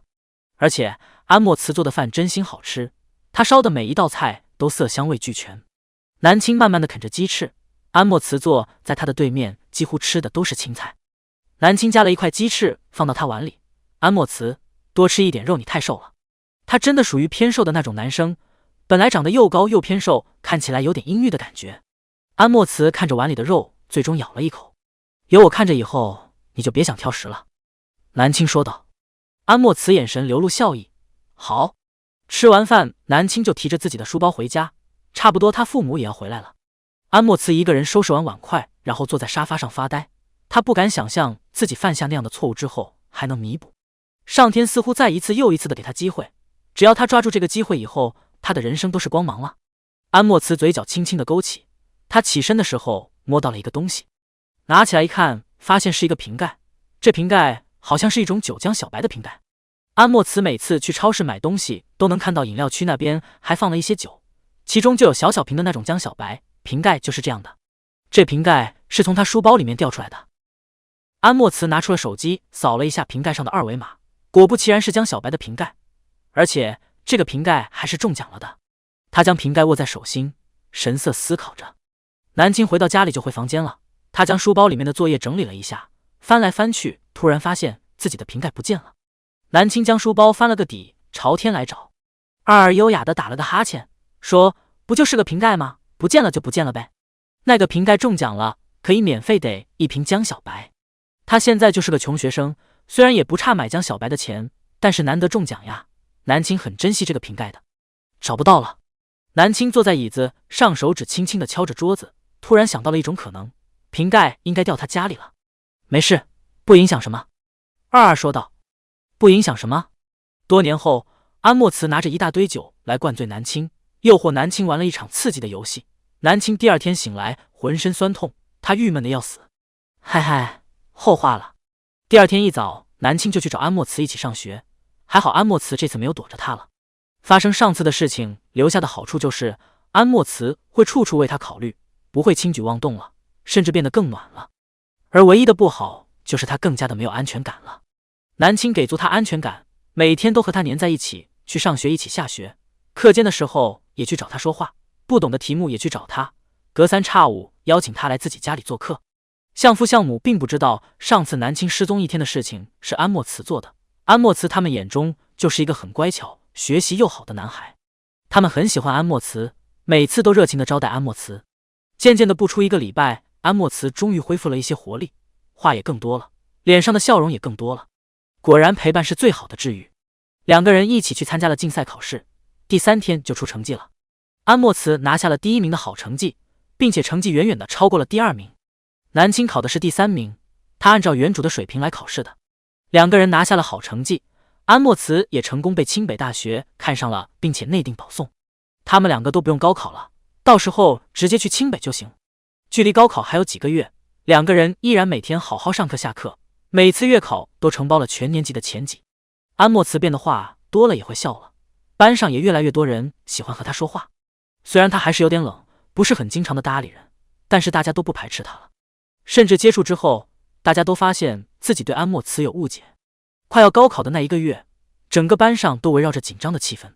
刘玉玉每天说的最多的一句话就是好羡慕你啊，同桌被保送不用高考，呜呜，谁叫你平时不好好学习，学习好一点你也可以被保送啊。南青来了一句特别扎心的回答，刘玉玉闷死了，后悔那些年抄了你的作业，我就应该高1开始就发愤图强，我抄什么作业啊！你现在有这个时间在这里说这些没用的话，你还不如再多做1张卷子呢。刘玉玉埋头苦干了。而青梅竹马的世界主角龚云浩和程倩，龚云浩成绩很不错，他每天都是在辅导程倩的功课。平时大大咧咧到处玩的程倩，最近也是安安静静安分下来学习了。下午放学，大家都舍不得走，一个个都还坐在位置上埋头看书和刷题。南青收拾了书包，安莫慈早就提着书包走到他边上了，走吧。看南青收拾好了书包，安莫慈很自然地伸手提了过来，挂在了自己肩膀上。他背着自己的和他的书包，2个人并肩出了教室。偶尔有几个人抬头看了一眼，我敢保证他们俩一定在谈恋爱。应该没有谈恋爱吧，他们俩的成绩只升不降啊。谁说谈恋爱一定会成绩下降的？这2位可都是学霸，他们只是好朋友了。男女生在你们眼中就没有纯洁的感情了吗？别逼逼了，嗨嗨，我想问一下，最后一道数学题怎么做？推荐好友千秋几梦的快穿文。女主无敌大佬，各种崩坏位面，男主负责貌美如花，打点爽文。女宠男1v1，喜欢的宝贝进评论区戳我哦。书名：快穿大佬他征服全世界。这个世界要结束了，下个世界古代哟。你们想看什么？下面留言。晚安了，嘻嘻，碎碎爱你们。第91章，女朋友。即使确定保送了，南青和安莫慈也依然决定要参加高考，所以2人在最后的1个月也是用心复习了的。安莫慈和南青一起回家，路过超市的时候，南青陪着安莫慈进去买菜。现在安莫慈也从不会半夜或者说天黑了出去买东西了，每次要买东西都是放学的路上路过超市就去买。南青看他买鸡翅了就心动，今天晚上你打算做什么口味的鸡翅？可乐、香辣。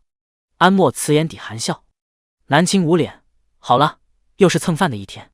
他觉得自己最近变懒了，书包安莫慈背，乱了的书安莫慈收拾，晚饭安莫慈做，日常去楼下蹭饭。他爸妈最近好像是要2胎，直接请假旅游去了。反正女儿被保送，即使高考再急也无压力，他们也没压力，就盘算着要个2胎，到时候女儿去外地读大学了，他们还有个新号耍。高考倒计时的日子总是过得那么快，即使大家都很珍惜每一天，但是时间还是悄悄地从身边溜走了。高考来了，传说中的千军万马过独木桥，寒窗苦读10多年，最关键的时刻到了。安莫慈前1天就发消息给南青，让他检查有没有把重要的东西全部放在书包里放好。南青早就收拾好了，不会落下什么东西的。万一落下了呢？多检查一遍。不检查也没事，明天早上我会给你检查书包的。南青哭笑不得，安莫慈很爱管他。经历了上次的事情之后，安莫慈的确有变化，但是南青偶尔还是会注意到他警告别人的眼神。只要有人和他说话超过了3分钟，安莫慈就会在暗处用特别恐怖的眼神盯着别人。还有放学的路上，有一些人打量着他，安莫慈也会挡住并且瞪回去。幼稚的行为却充满了占有欲。南青给足他安全感，安莫慈想要再发疯，那是不可能了。南青和安莫慈在不同的考场，在岔路口分开的时候，安莫慈眼神阴郁极了，微微的垂了眼帘，明显不高兴。南青伸手在他眼前挥了挥，好了，不要不高兴了，下午我们就在这里见面，高考加油哦，看我们谁的分数更高。安莫慈点头，我看着你离开我再走。南青果断转身往另一条路走了，安莫慈站在原地一动不动，一双阴冷的眸子看着他离开了之后才离去。下午安莫慈是第一个出考场的，门口有很多记者要采访第一个出考场的学生。安莫慈被拦了下来，他顿时有点不耐烦，他还急着赶去路口呢。记者拿着话筒边上摄像师跟拍，记者说，这位同学你好呀，你是今天第一个出考场的，这是提前交卷了吗？同学感觉今年的题目难度怎么样？提前交卷，无难度。少年略带沙哑的声音很好听，而且颜值也偏高，长相高挑，这一副学霸口气顿时特别吸引人。记者继续采访，那同学肯定是成绩名列前茅的吧，才会觉得题目无难度。你感觉你这次发挥的怎么样呢？这还真是不谦虚啊。每次采访的学霸几乎都是很谦虚的说没考好怎么样，结果最后一个个都考得非常好。记者打算继续采访，安莫慈抬头，我要去接人，我可以走了吗？接人？同学是要去接谁啊？接弟弟妹妹吗？接我朋友。是你的好兄弟吗？女朋友。第92章确定恋爱关系。女朋友。记者的脸色都僵住了，处于震惊和懵逼的状态。安莫慈皱眉了一下，说完他自己转身走人了。摄像头最后只拍下了他一个快速的背影，一看这脚步就知道他急着去接人。记者和摄像师都是风中凌乱的，这孩子早恋啊，起码要高考完再来恋爱啊。摄像师说了一句，他好像是学霸。南青来到岔路口的时候，就看见了在那里等待自己的少年。稍微走近，南青发现安莫慈脸色似乎挺开心的。发生了什么高兴的事情吗？什么事情？过几天你就知道了。安莫慈眼中含笑，伸手提过了他的书包，走吧，回家吧。几天的高考终于落幕了，这几天可是牵动着万千人民的心啊！朋友圈头条到处都刷屏关于高考的事情，同时一段高考场外的采访也突然火爆全网。这段采访正是安莫慈的。视频中安莫慈浑身阴郁冷漠的气息，面对记者的询问的时候淡定极了，开口就是学霸的气息。而这段视频火的关键是最后几句话，第一个出考场的学霸居然是着急的去接女朋友。这段视频热度越来越大，甚至上了微博热搜，底下的评论千奇百怪。只有我发现这位同学长得很帅吗？特别耐看的那种，五官好好看呀。天哪，长得又高又帅，成绩又好，什么时候也能像他一样淡定地说出提前交卷无难度这句话？果然长得好看的男生早就名曹有主了。只有我关注的是这个同学早恋了吗？现在的高中生就是这样学习的？我要是这小孩的父母，我得气死，不好好学习搞恋爱。为什么我觉得他并不是学霸，可能就是随口装逼而已。不知道他是不是学霸，但是谈恋爱肯定影响成绩，祝他考不到好学校，看他还敢不敢谈恋爱了。我觉得他离开的时候好匆忙啊，一副着急的去接女朋友的样子，我有点磕到了啊。由于视频太火了，南青也看到了这段视频，他看完的时候整个人是懵住了一下。南青直接把视频转发给了安莫慈，等他解释。而他们的班级群也是炸了，一个个在那里疯狂起哄。我就说他们俩谈恋爱了吧，学霸和学霸般配。卧槽，我好看不惯热搜底下那些人的评论啊，什么叫祝人家考不到好学校？这种时候说这种话太歹毒了吧。不过这个人肯定不会如愿的，人家像小庆和安莫慈都是清北的保送生。不行，我看不下去那些评论了，我们全班去对好不好？怎么能说对呢？应该是优雅的告诉他们事实。于是班级里面的同学自发去热搜底下回复那些恶评，比如说你酸个什么劲啊，人家两个人都是保送生，都不用高考的，他们回考试都是全年级前几，觉得题目简单那是正常事儿。人家谈没谈恋爱影响学习，你现场看见了吗？我是他们班同学，他们两个是真的学霸，而且也没有搞过什么越矩的事情，每天就像好朋友一样，他们的成绩一直都很好，从来没有下降过，你们酸什么酸啊？南青并不知道班上的同学去回复热搜底下的评论了。他正在等安莫慈的回复，可是等了有几十秒都没有等到。要知道，每次安莫慈都是秒回他信息的。就在这时候，突然听到了门外的敲门声。南青起身过去打开门，就看见站在门口微微有些喘气的安莫慈。安莫慈突然上楼来他家了。安莫慈看见他说的第一句话就是庆庆，我喜欢你，我们交往好不好？南青愣在了原地。安莫慈继续说，我们现在交往不算早恋，我们已经毕业了。其实他很早就想说这句话了，特别是听到有人向小庆表白，他就疯狂的想要自己和他有上关系，这样他就不会被其他人惦记着了。但是他们还没有毕业，安莫慈不清楚他能不能接受这种时候交往的事实。保险起见，安莫慈一直压抑着自己，让自己和他保持着纯洁的好朋友的关系，每天一起上下学，互相帮助。可是现在不一样了，他们毕业了，现在正是合适的时候。安莫慈一刻也不想等待了，就想在现在让他和自己有绑定的关系。甚至安莫慈还想着，只要他们一到能结婚的年龄，他要继续把他们的关系拉得更近。安莫慈站在门口紧张着，我和记者说的话都是实话，庆庆，我喜欢你，做我的女朋友好不好？到时候一起去上大学，他就是他的了，谁也别想惦记。南青哭笑不得，他以为他们俩确定关系会在大学里面，没想到会是在现在。也是这一刻，南青突然感受到安莫慈的占有欲和在乎。南青微微侧着头，安莫慈，你有多喜欢我？没有你我活不了。他认真的语气让南青无法拒绝。安莫慈听到自己想要的答案的时候，眸子都顿住了，然后下一秒飞快地搂住他，庆庆，一辈子都别离开我好不好？没有你我真的活不了，因为你就是我的全部了，你是我黑暗中的一道光，照亮了我的全部。因为那条视频的热度太大，有人上门采访。安莫慈面对镜头说道，我和他都是被保送清北的，我们都是保持好朋友的关系，一起学习的。记者倒吸一口凉气，这是真的学霸啊。那为什么上次采访的时候你说那个女生是你的女朋友呢？因为毕业了。毕业了，可以谈恋爱了。安莫慈淡淡道。记者似乎明白什么意思，他们没早恋，高考毕业之际才承认关系的。解开了疑惑，记者就该问一些关于学霸方面的问题了，比如说你平时是如何学习的各种。安莫慈也很配合的简单说了一些。采访到最后，记者好奇的问了一句，你们俩之间是谁表白的？什么时候表白的？允许他这个记者八卦一些，不八卦就不是记者了。昨天？那还真的是高考完毕业了。这段采访在网络上又爆火了，那些说这个男生肯定是学渣，还说他们早恋，并且还恶毒的诅咒他们考不上好学校的那些人肯定都郁闷死了。双双保送清北，暗恋但是却没说，保持好朋友的关系，相互扶持学习，直到毕业后才表白，这简直就是神仙典范好不好？很多高考生都羡慕哭了，人家不仅拥有了好学校，一毕业还拥有了爱情。而远在旅游的向家父母有些风中凌乱了，向父，我们是不是引狼入室了？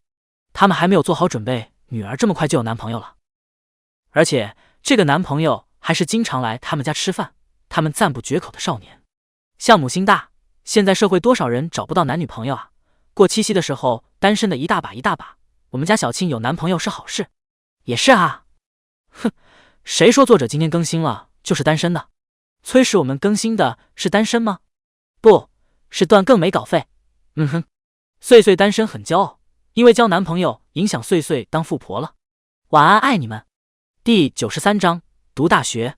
向父向母也不是真的心大，他们得知消息后，当天晚上就给南青打电话了。他们没有怪罪的意思，但是还是细心的告诉年轻人，这个年龄还是以学业为重，交往可以，但是不能出格了。这个出格是什么，就很微妙了。向母红着老脸给自己女儿科普了一下关于那方面的教育。南青愣是冷静的听完了，向父也交代了几句话，这电话才算结束。南青坐在客厅，而安莫慈正在洗碗，不知道他有没有听到什么。高考完毕，有个愉快的假期，很多人在家里前几天各种吃睡，渐渐的就有些待不住了，太无聊了。偶尔他们班上的人会约着一起出来聚会吃饭，每次南青和安莫慈都是双双出入，班上的人都羡慕哭了。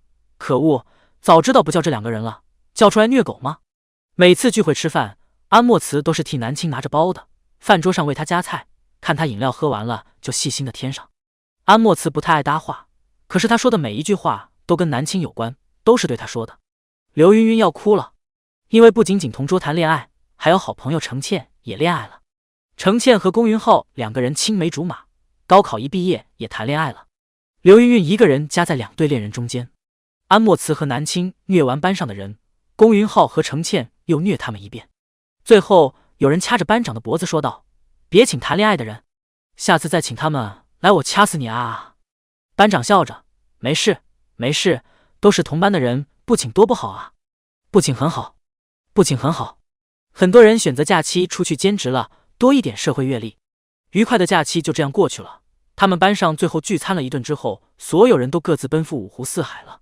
他们班上的人考得都还不错，每个人报考的学校都不一样，有的人就是在本地的大学读书，而很多人都去了外地了。每个人去的城市都不一样，最后告别的那顿饭让人很记忆深刻。相父和相母眼眶红红的给女儿收拾东西，从小到大他们就没有和女儿分开过那么远，而且这一去只有放假才会回来了，一去就是小半年啊。两人又是不舍又是不放心的，但是当看见安莫慈的时候，莫名的他们又有一点安心了，起码女儿不是一个人去的，还有一个人陪着。对于安莫慈他们的印象是很好的，虽然这个男生早早的就撬走了自家的白菜。小庆下了飞机就给妈妈打电话，或者说发个消息，到了学校也要发消息，从飞机场打车去学校的时候一定要拍下车牌照发给我们。相母唠唠叨叨的仔细的吩咐着。南青能感受到这股浓烈的不舍的气息，这个世界的父母真的对原主很好。我知道了，一定会给你们发消息的，会给你们拍车牌照的，不要担心我们。南青拥抱了一下他。安莫慈站在一旁说道：“叔叔阿姨放心，我会照顾好庆庆的。时间也不早了，送你们俩去机场吧。”下楼的时候，安莫慈给南青提行李箱，他低着头，没人看见他眼中疯狂的喜悦。去新的城市了，周围都是陌生的环境，而他和他是彼此最熟悉的人，这种感觉真好。第94章，我难受。来到飞机场，又是一顿的不舍得和交代，相母都要哭了，还是舍不得女儿呀。清北虽然好，但是离家里远啊。南青伸手擦了擦相母的脸，放假我就回来了，每过几天我就会给你打电话的，不要担心。好，你们快点去登机吧，别耽误时间了。相母格外不舍地说道。安莫慈和南青拖着行李箱去托运了，身影越来越远。相母深吸一口气，控制好自己情绪，转头就看见了要哭的相父，他顿时笑了。刚刚不是挺淡定的吗？女儿走了就要哭了，舍不得的吗？哈哈哈！相父这个样子把相母逗笑了。安莫慈牵着南青手登机的，两个人的座位是同一排粘着的。直到飞机升上天空的那一刻，安莫慈都感觉这一刻有点不真实。曾经他以为他会失去他，他会和他走得越来越远。安莫慈从来不敢幻想有一天他们会登上飞机，一同前往一个陌生的城市，从此一起相互扶持的生活。庆庆，我感觉很不真实。南青有点打瞌睡，微微抬着眼帘看向他。安莫慈侧头，沙哑的嗓音说道：“现在的生活的让我感觉不真实，因为实在太美好了。”噗，安莫慈，你好容易满足啊！只要你在我身边，我就很满足了。当然，安莫慈还想要更满足一些。青春期的男生总是有些冲动，安莫慈每次都能感觉到自己身体的变化，但是每次他都压制着，绝对不能吓到他了。现在还小，过2年再说。下了飞机，他们打车去了学校附近。今天不是学校报到的日子，明天才是。他们今天只是提前过来看看地方。于是当天晚上两个人就住酒店了，而且非常不巧的，只有一间房。南青听着那服务员说的时候，都感觉他是在扯淡。不过这一间房是双人房，有2张床的。安莫慈和南青一人一张床。安莫慈将行李放好之后，低头说道：“你先去洗澡。”南青从行李箱里拿出了自己的睡衣，然后就去洗澡了。酒店的浴室并不是太大，仅仅做到干湿分离，并没有浴缸。南青调整好水温就直接淋浴，这里的隔音不是很好，哗啦啦的水声一直往外转。安莫慈坐在床上低着头，手指攥紧，他耳边全都是水声，通过断断续续的声音，他都能猜测到里面的女孩在干什么。终于等了20多分钟，水声没了，可是却传来悉悉嗦嗦的擦拭的声音，还有穿衣服的声音。安莫慈脑海里已经浮现出一个画面了，他小腹微麻，身体一阵阵的发热，他攥紧手心，身体颤抖着。不可以，绝对不可以！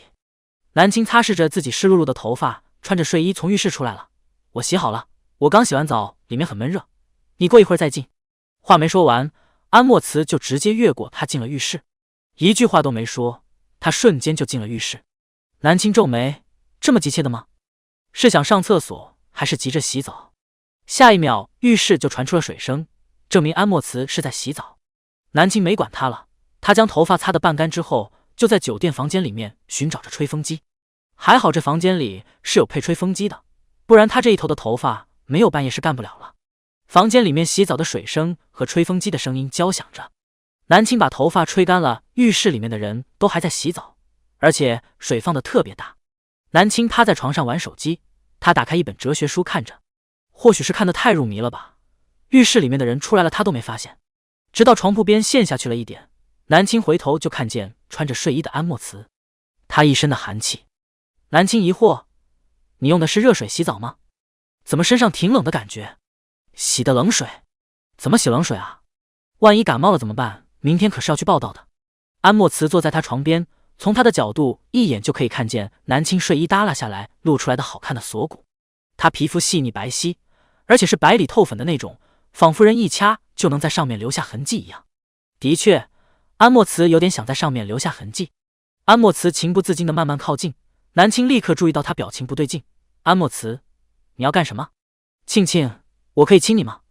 作为男女朋友，亲当然是可以，但是安莫慈的眼神看起来一点都不像只是简单亲亲他的样子。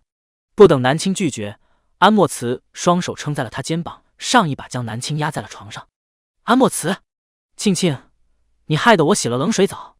安莫慈幽怨的语气，然后凑了过来，冲了半小时冷水澡还是没用，我很难受，怎么办呢？我怎么知道怎么办？你知道。安莫慈，你冷静一点，我们还小，而且我也不想就在这个地方。南青双手撑在他胸前，娇软的声音说道。安莫慈丝毫不顾他的反抗，他说，乖，你哭一下好不好？看你哭我就舒服了。南青伸出腿就是打算踹他，安莫慈早就有防备了，一把拽住了他的脚腕。庆庆，同一招用第二次就不管用了。安莫慈直接一口咬在了他脖子上，含糊不清的说道，我不会太过分的，我真的难受。南青脖子疼，明天结束这个世界，今天岁岁赶高铁，白天没码字，明天小鳄那本书陆陆续续有3章更新出来，有点卡文，这几天更新慢，实在抱歉哈晚安了，岁岁爱你们。第95章英年早婚。安莫慈真的是属狗的，他似乎总爱在这种时候咬人，而且南青越是露出疼痛的表情，眼角含泪，他越是兴奋。南青甚至能感觉到他身上的炙热了，感觉下一秒就要出事了。可是安莫慈就是压在他身上胡作非为了一通，并没有进行到最后一步。最后2个人都是气喘吁吁的，安莫慈喘息中还夹杂着克制的闷哼声，而南青是彻底没力气了。南青脖子到处都一片刺痛，但是刺痛中又带着酥麻，他怀疑自己这个身体有点受虐体质。南青推了推他，我脖子上有没有印记？不用说，肯定有了，明天可是要去学校报道的，难道他带着一脖子的吻痕去吗？南青特别想打安莫慈，可是打他，他肯定会犯病的很喜悦。他不仅仅病娇体质，还受虐体质。安莫慈轻轻地压着他，看了一眼他脖子上的红痕，笑着说道，有印记。安莫慈，在这里别生气了，你越生气我会越兴奋的。安莫慈闷笑的身体都颤抖了，他说的是真话，无论他什么情绪他都好爱啊，一颦一笑甚至生气哭泣他都好爱啊。世界上怎么会有这样合他胃口的女孩呢？仿佛他们天生就是一对一样，灵魂都是契合的。这天晚上2个人挤在一张小床上，明明酒店的房间里面有2张床，可是安莫慈却偏要和他挤同一张床。除了挤了一点和热了一点，南青倒是无所谓，反正难受的不是他。南青半夜迷迷糊糊，总感觉边上的人在动。第二天早上起来，南青昨天晚上睡得还算可以，而安莫慈眼睛底下明显有一道青痕，看来昨天晚上休息的并不怎么样。2个人就这样出门去学校报到了。南青出门前在脖子上多打了几层粉底，才刚刚上大学，进校园就带着一脖子的吻痕，太尴尬了。安莫慈全程牵着他的手，到了女宿舍楼下，有一些大学的学长在宿舍底下帮新生提行李箱，每一个独自来报到的提着大行李箱的女生，这些学长们都会上前去帮忙。见到漂亮的女生就问微信搭讪，看到长得一般的女生他们就套近乎开始卖校园卡，都是套路呀。南青长相乖巧也漂亮，可是却没有一个学长赶过来帮忙，因为他身边有一个安莫慈。有些学长想要过来，安莫慈一个眼神过去就是警告对方，而且南青行李箱在安莫慈手中，这明显就是名花有主了。安莫慈帮南青安顿好才离开的。就这样，他们的大学生活开始了。他们俩选的是同一个专业，而且是特别冷门的、要求极其高的专业，来对接的工作将是进入国家的科研室。两个人的大学生活每天都是在实验室里面做实验，要么就是泡在图书馆里面。可是课后或者说周末，两个人就会去看电影，甚至去游乐园。南青在大学除了自己的舍友，根本没有交任何一个朋友。每天南青就是和安莫慈出双入对，两个人都是保送生，当初还上过新闻，校园里面也算是风云人物了。大三上学期那年，南青满了20岁，安莫慈恨不得立刻拉他去领证，但是却恍然发现自己年龄不够，因此他还郁闷了。直到大四，安莫慈满22周岁了，他们直接在生日第2天就去领证了，两个就这样英年早婚了。第96章模范夫妻。领证的时候刚好是小假期，两个人领完证之后就立刻坐飞机回家了。他们是早早就筹划好了这一天领证，也早早筹划好了他们的婚礼日期，很早就发下去了请帖，订好了酒店，回去的第2天就是办婚礼了。安莫慈的父母并没有来，所有人都不在意这一点，因为这一对是新人，一看就很幸福，这幸福的样子已经盖住了其他不显眼的东西了。相父看着穿着婚纱的南青，直接哭泣了。老父亲嫁女儿啊，心都要碎了。这棉袄才刚刚长大就飞了，当初真的是引狼入室啊。相母安慰着他，相母边上有个2岁的小娃娃，小娃娃站在地上扶着南青的腿，手摸着她的婚纱说：“姐姐漂亮，漂亮。”这是向小庆的弟弟。南青和安莫慈上大学之后，就听到了家里传来的好消息，相母怀上了2胎，现在这弟弟也有2岁了。相母笑着：“姐姐长得漂亮吧？可惜你生得晚，如果生得早的话，你比你姐姐小个1、2岁，你就可以背着姐姐出嫁了。”他们家有个习俗，就是弟弟要背着姐姐出家门，可惜现在弟弟才2岁，背不了。可是弟弟仿佛听懂了，硬生生地拉着南青的婚纱：“背姐姐，我要背姐姐。”孩童的声音闹得满屋子的人都是哄堂大笑，顿时刚刚哭泣的气氛少了许多。安莫慈大学4年得了不少奖项，甚至还研发出来了对国家有贡献的专利，也获得了不少奖学金，甚至他现在已经是在工作了。整个婚礼的布置消费全部都是他出的，每一个细节都是他设计的，连礼堂里面2侧摆的花距离多远，花篮多少朵花，他都计算好了的。整个婚礼浪漫极了，当年一起读高3的同学也全部邀请到场了，他们2个是全班第1对结婚的，其他的人只有少数在谈恋爱，更多的人目前都还是在单身当中。刘云哭了，3、4年了，同桌都结婚了，我还单身呢，我的小哥哥在哪里啊？程倩给他递了个手帕，姐妹别哭，后面你还有的哭呢。程倩挑眉拉过帅气的龚云浩，再过几个月我们俩也要结婚了。刘云云，不知道有没有人听到他心碎的声音。结婚了，安莫慈在市中心买了一套公寓，南青还是第一次来这个公寓里面，进门就看见了屋子里面摆满了鲜花，还有婚房里面简单又浪漫的布置。安莫慈拿出了一个盒子递给他，南青好奇地看着盒子，钻戒不是在我手上了吗？这是什么？打开看看。南青打开就看见了一把金色的钥匙。安莫慈眉眼含笑，这是这个屋子的钥匙，以后你就是这里的女主人了，这是我们共同的小窝。南青拿着这把钥匙是有种别样的感觉的，一开始他以为安莫慈会把402布置成婚房，没想到他直接在这里买了一套公寓。安莫慈眼神扫过他精致的锁骨，这个婚纱是入间式的，他今天盯了1天了，那精致白皙的锁骨只要轻轻一咬就会有痕迹，他试过。这几年里面他们总会有一些暧昧的磨蹭，可是却从来没有冲破最后一条防线，最多也是在腿间蹭着。安莫慈快速伸手把他手里的钥匙拿走，放在了桌子上。干什么？钥匙没什么好看的，你看我好不好？安莫慈俊颜压了过来。3、4年了，他已经褪去了当年的少年气息，现在沙哑的声音，俊俏的脸庞，无不透露着他是一个成熟的男人。靠得越近，他身上的荷尔蒙让南青头脑有些发昏。安莫慈不知道从哪里摸出了一杯酒，我们喝一杯交杯酒好不好？喝交杯酒是古代婚礼的习惯。南青听到有酒，顿时就来劲。好啊！安莫慈边上的桌子摆着2杯早就倒好的红酒，两个人手臂相交的喝了交杯酒。南青入口就觉得这酒特别的烈，喝下去又醇香无比。他被酒辣到皱眉，安莫慈，这酒是不是几种混了的？对啊，他低头看着酒杯里面剩下的一点点液体，正在分析到底是哪几种酒混的。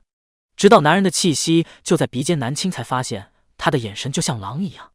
庆庆，酒喝完了，你还想继续喝吗？安莫慈抱住了他，多喝一点助助兴也没事，但是千万别喝得睡着了，不然今天晚上就太吃亏了。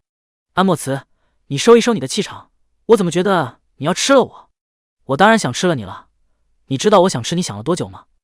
从你给我打伞那天开始。安莫慈总是喜欢头蹭到他的耳边来，弄得他又痒又麻又热。南青边躲避着他在耳边的磨蹭，边想着，顿时想起了那天下雨放学回家的时候，他给他打伞。这么久以前，他就已经想着这档子事了。安莫慈，你喜欢我还是喜欢我的身体？都喜欢。庆庆，给我好不好？我会重一点的，一定会让你舒服的。这种时候不是都是说轻一点吗？为什么就你不一样？这一夜绝对让南青没齿难忘，因为他哭了，说不出是怎么哭的，只能说又疼又羞耻到了极点。而且一瞬间，南青感觉安莫慈彻底疯了，他就像一只野兽一样，也像魔鬼一样疯狂又把控一切。还好第二天他又正常了。接下来一段时间，南青觉得安莫慈精分了，负距离和正常时候完全两个人。过了半年，两个人就毕业了。由于两个人得到的奖项太多，也被外界关注，毕业的时候还有专门的媒体采访了他们两个。除了在他们学习上的采访，还有就是在他们感情事情的采访。当得知他们一到年龄就结婚了，记者都是很惊讶的。现在的人都这么赶早了吗？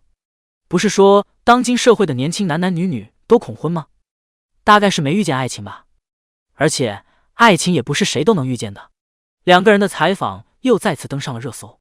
当即热搜的热评是这么一条评论：4年前这两个人虐我，4年后他们还虐我，这是在提醒我又过了4年单身生活吗？两个人毕业后就进入了国家科研所工作，一生两个人做出了不少贡献，而且他们还是当今社会的模范夫妻，直到去世。第97章世界3，魔教教主 vs 魔教睡了几百年的圣女。随着一声惨叫，魔教主殿内血气弥漫着，地上躺着几具死相极其难看的尸体，尸体身下流着一大滩的鲜血。尸体边上站着一个穿着黑色锦衣的男人，他名为的林。帝林似乎对这种事情已经习以为常了，他拱手对着上座说道：教主，这些尸体要如何处理？只见大殿中央的黑色霸气的雕刻石椅子上坐着一个穿着墨色衣裳的男人，男人有着一张男女莫辨的绝色容颜，千万不要被他的容貌吸引，这是一个绝对危险的男人。当今魔教教主莫行杀，从一个奴隶爬上魔教教主的位置，一路踩着尸体上位，杀人如麻，恶名在外。传闻他性格极其暴躁，手段残忍，死在他手里的人没有上万也有过千。当年魔教被正派逼到了西荒之地，可是自从这莫行杀上位之后，就不断带着魔教力压中原。莫行杀一头墨色的长发随意的披散，他绝色的脸上一片慵懒，查清楚每具尸体背后的门派，把这些尸体挂在他们的门派门梁上。这是典型的警告啊！直接把尸体送上门挂在他们的门梁上，是挑衅也是警告。帝林让人将尸体全部搬走了，整个大殿就只剩下莫行杀。莫行杀慵懒地靠在石座上，整个大殿都弥漫着血腥味，他丝毫不嫌弃这味道。他喜欢血腥味，因为从小到大他的周围都充满着血腥味。莫行杀起身出了大殿，帝林匆匆忙忙地过来了。教主，那群潜伏的人曾经去过后山，后山乃是魔教禁地，因为那里放着一副棺材，棺材里面躺着的是魔教的圣物。莫行杀听到后山便皱眉了一下，散漫的声音说道：去过又如何？那后山除了那副棺材也没什么了。帝林头疼，教主，您现在贵为教主，应当尊重后山的那位才是，他是魔教的圣物，是几百年前魔教的教主。圣物在本座眼中，他不过就是一具肉体罢了。不过本座倒是好奇，他当年到底是练了什么邪功，练到自己沉睡不醒了，且还能躺了几百年还没断气。帝林眼关鼻鼻关心地盯着自己的脚尖不出声。他是莫行杀的心腹，自然知道他的脾气。莫行杀坐上教主的位置也不过几年，但绝对是近100年来最有手段的教主，武功高强，足智多谋。莫行杀从来就没有服过谁，更不用说让他对棺材里躺着昏迷了有几百年的女子低头。历代教主都是很尊敬后山的那位，可是莫行沙却不一样。莫行沙神色慵懒地抱着手，只要那棺材没碎就行，每日上些瓜果上些香就好了，无事不必来向本座禀报。他才没有兴趣去管那活死人呢。没有当上教主之前，莫行沙一直好奇后山禁地有什么，当上了长老之后，他才知道后山有什么，这也算是魔教的一大秘密了。曾经是长老的时候，莫行沙一直想要去后山看个究竟，毕竟能在棺材里躺个几百年不断气，实属罕见呀。所以当上教主的第一天，莫行沙就直接去了后山了。看到的结果是让他很失望的，就是一个长相比较绝色的女子躺在水晶棺里面，没什么看头的，又没有什么武功秘籍，有何看头？第98章，南佩想杀他。莫行沙就是好奇昏睡的那个人修炼的武功罢了。后山除了一副棺材，一具肉体，什么都没有了，他觉得无趣极了。莫行沙迈步离开了。魔教坐立在几座山间，峡谷中间是气势磅礴的大殿，周围是各种亭台楼阁，山间还有林间小院，这是魔教几百年的基业。而魔教的后山有一处圣地，也被称为禁地，只有经过层层排查的人才能来这里，他们只能在外面守着，绝不能进山洞里面。传闻山洞里面有魔教的圣宝，其中最为珍贵的就是几百年前的一位教主昏睡在里面。没错，就是昏睡。一个人昏睡了几百年，没有死去，也没有老去，这些都只是传言，只有进去里面的人才知道是否是真的。帝灵从主人口中知道这个传言是真的。这些糕点摆在这里吧，香点上。帝灵吩咐着。两个手下从食盒里面拿出来了几盘点心，还有肉类。他们将东西摆放在了山洞门口的桌子上，桌子中间还有一个插香的炉子，这些全都是祭祀供奉的用品。供奉的是谁，他们不得而知。帝灵安排好这一切之后就离开了，但是离开的时候，他没忍住往在山洞里面看了一眼，只是匆匆的看到了一副水晶棺材，还有棺材里面似乎是一个穿着红衣服的人。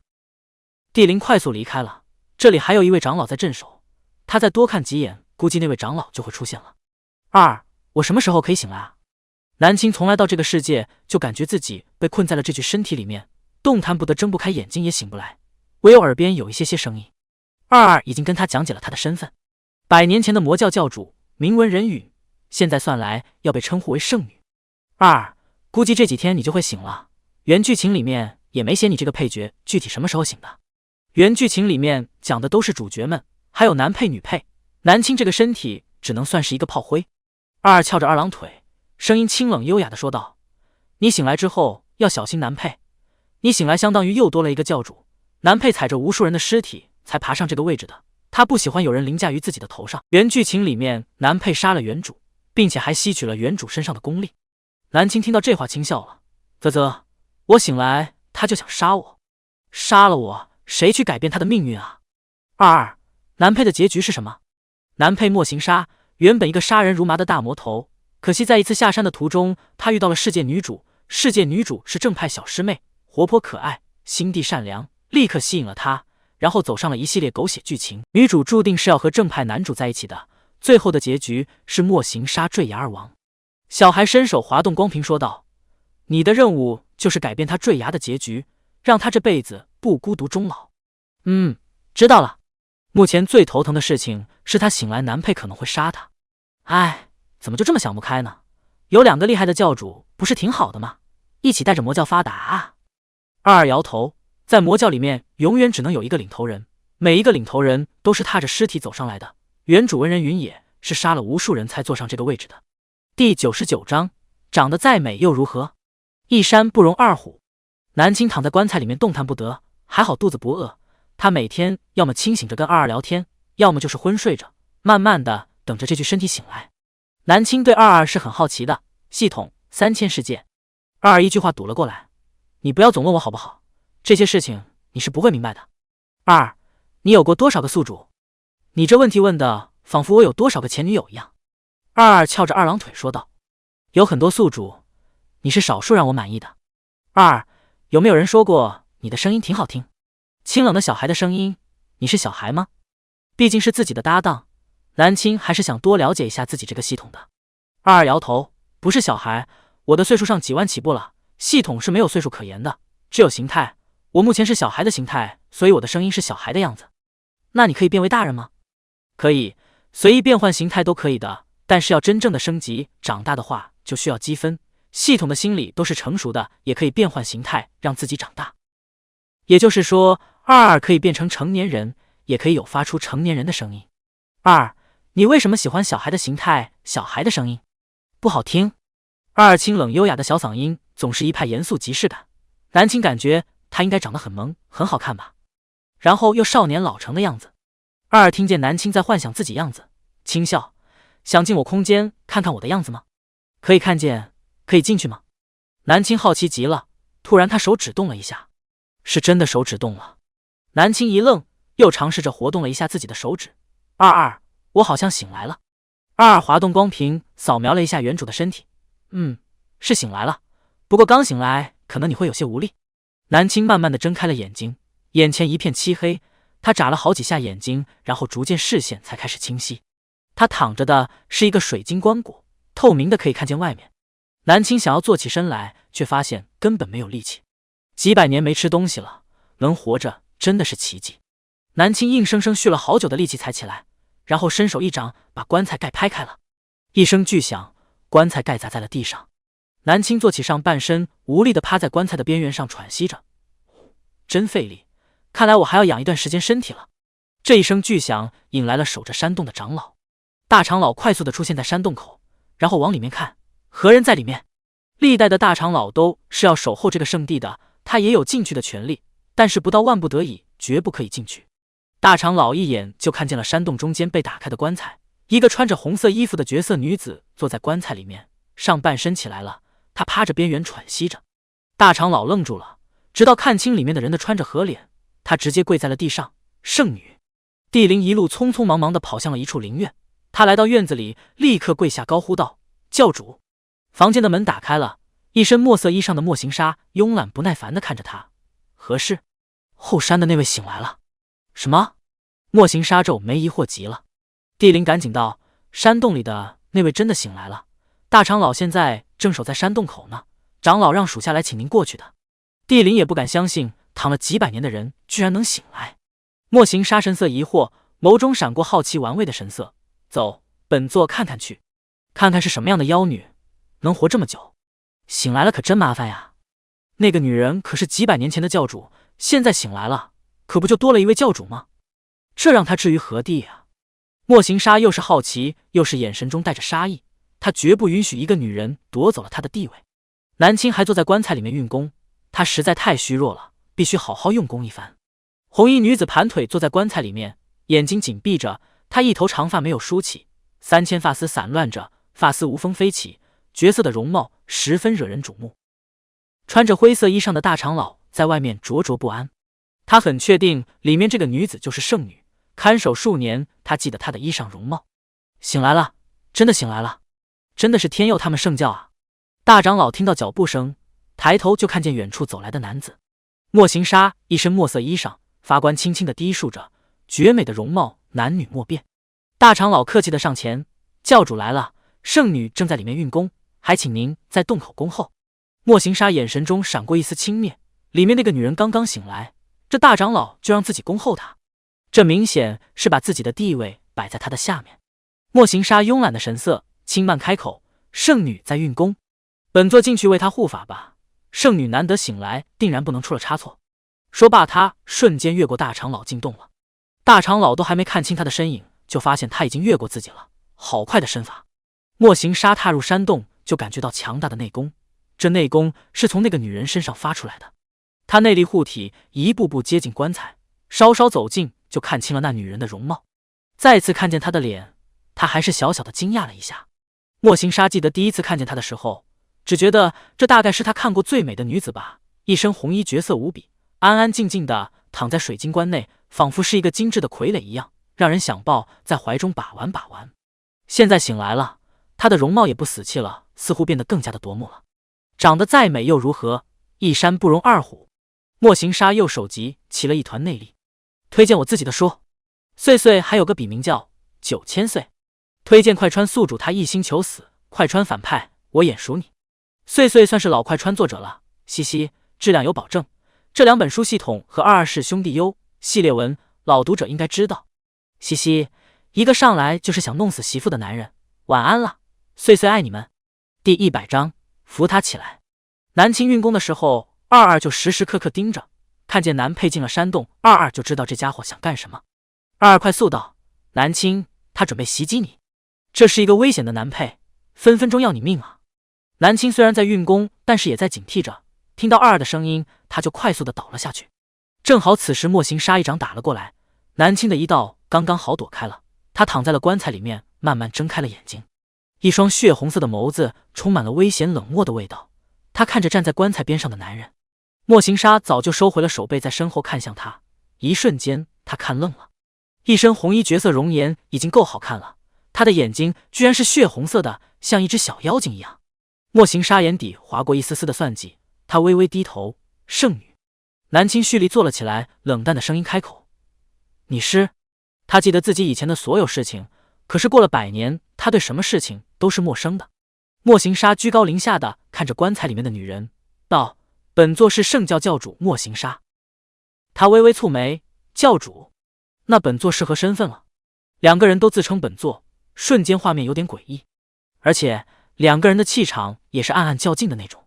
大长老在门外听不见他们在说什么，但是他刚刚的却看见了莫教主袭击了圣女，圣女刚刚苏醒，还没有恢复。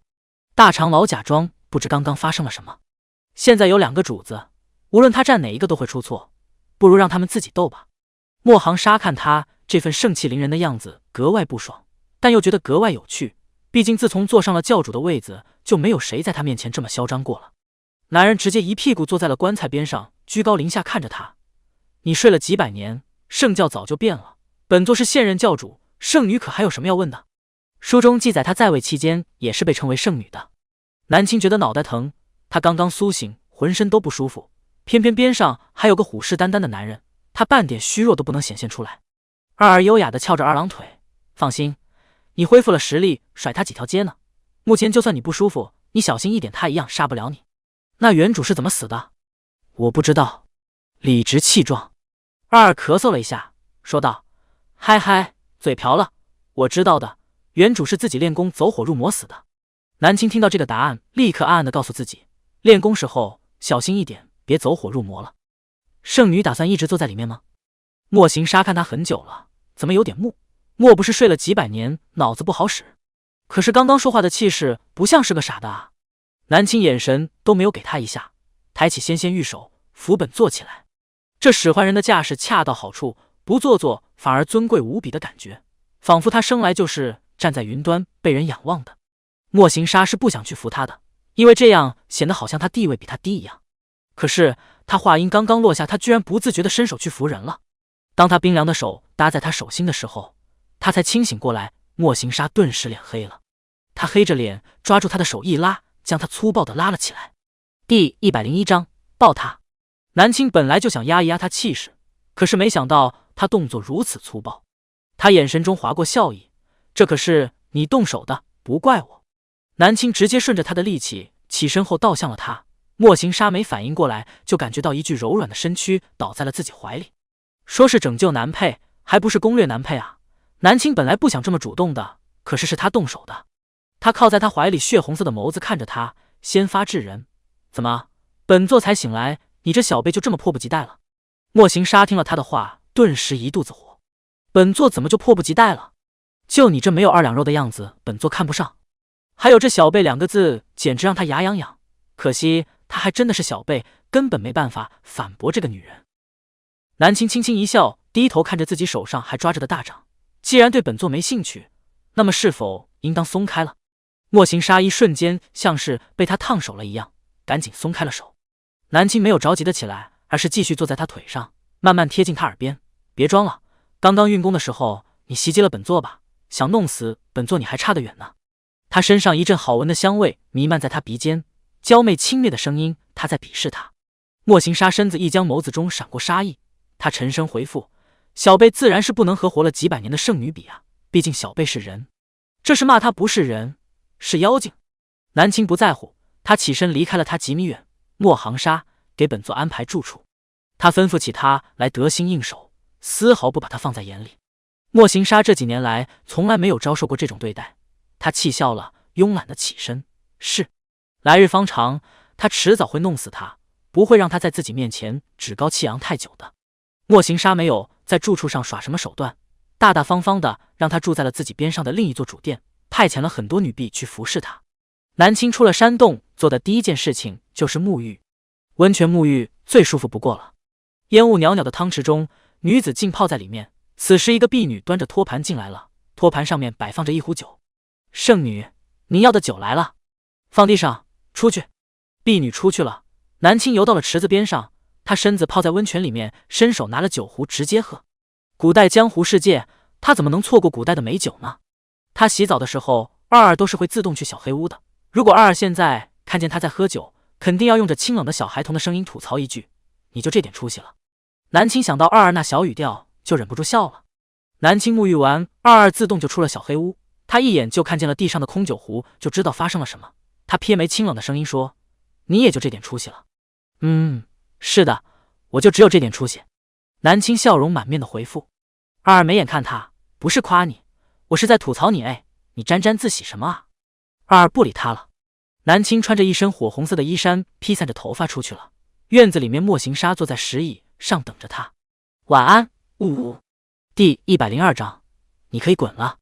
召集教中子弟过来，沉睡了千年本座也不知现在教中是什么情况。南青嘱咐道。莫行沙看他一身水气，连发尾都是湿的，一头长发披散着，没有梳上发鬓。你就这样见人，有何不可？又不是没穿衣服。南青不想顶着沉重的发鬓见人，他这样一身红衣头发随意散着，格外有种魔女的感觉。在莫行沙的认知里面，女子见人都是要沐浴更衣、擦香抹粉的，她这样省事的倒是少有。但不得不承认，就算她不擦香抹粉，就这么一张干净的脸，也依然让人移不开眼睛。莫行沙意识到自己在想什么之后，赶紧收回了眼神。这女人的确长得美了一些，但是也不至于迷住她。莫行沙让的灵去请了7位长老过来，目前在教中的就是长老们，其他舵主都在外面。你的醒来的消息和画像会送去各个舵主手里。莫行沙抱着手臂坐在椅子上，他说话的时候眼含笑意，眼神怀着算计。画像是不可能送出去的，圣女醒来的消息舵主也不会知道的，他会赶在所有人知道之前杀了他。南青一直注意着他，自然没有错过他身上的杀气。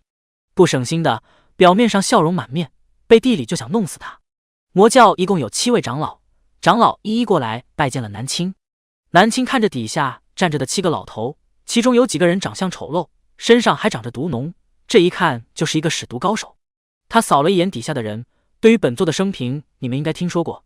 现下本座已经苏醒过来了，关于教中有多少钱财、多少底盘、多少弟子，所有事宜都全部整理给本座看，以后有事情都要向本座禀报。其他长老瞬间脸色微妙，他们的眼神看向了圣女边上的莫行沙。大长老上前一步，是。其他长老一看就赶紧跟上了。莫行沙皱眉，这女人果然是个不省心了，一上来就想和他平起平坐了。睡了几百年了，这可不是他以前的时候了。一道慵懒的男人的声音响起：“圣女，你沉睡了100年，对于现在的事情肯定有很多不了解的，而且你才醒来，身体要紧，现在还是暂时由本座管着吧，等你身体好了才来管这些事情也不迟。”话语中冠冕堂皇，这想要护权的意思呼之欲出。2位都是贵人，都是主子，底下的7位长老一个个低着头，假装什么都没有听到。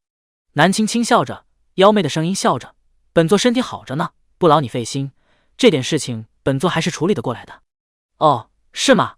可是本座瞧着圣女身子似乎不是很好啊。”他进山洞的时候就看见她在调息，而且明显脸色不是很好。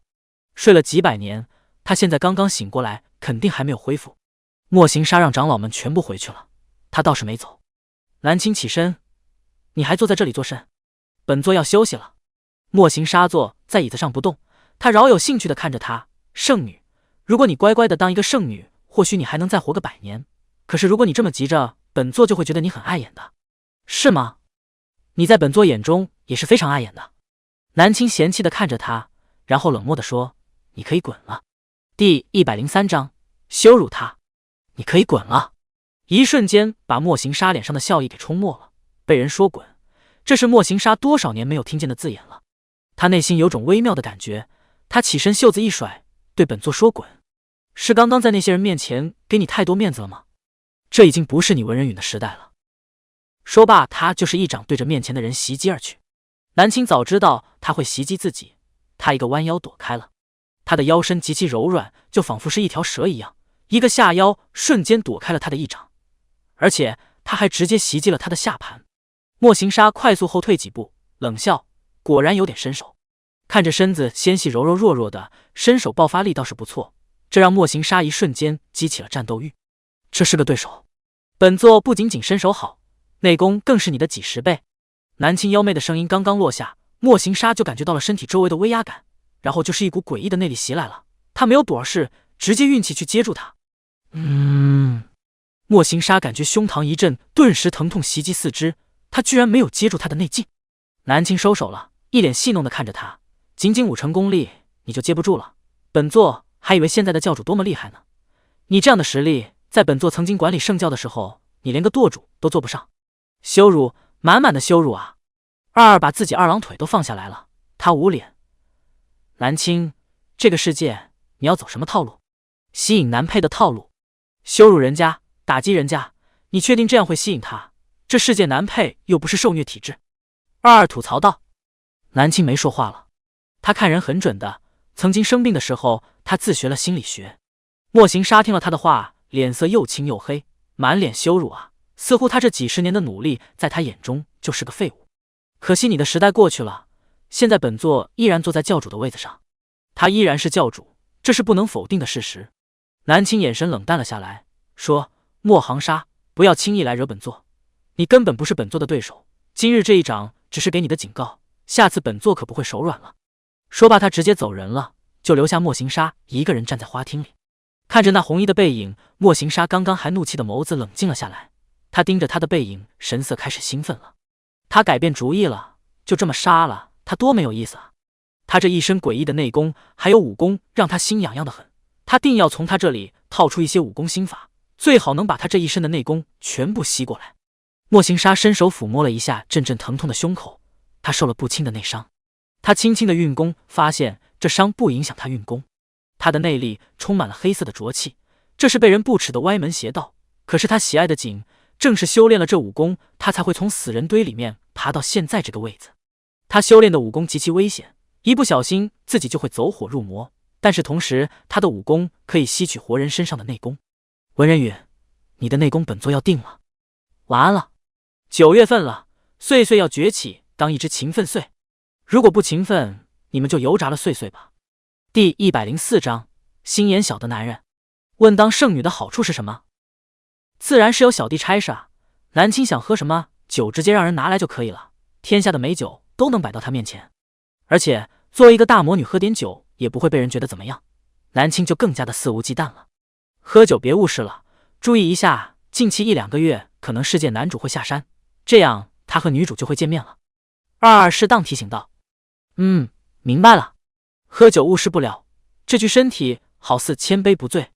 南青也没有整日酗酒，他现在才苏醒过来，身体不是很好，喝多了酒水伤身。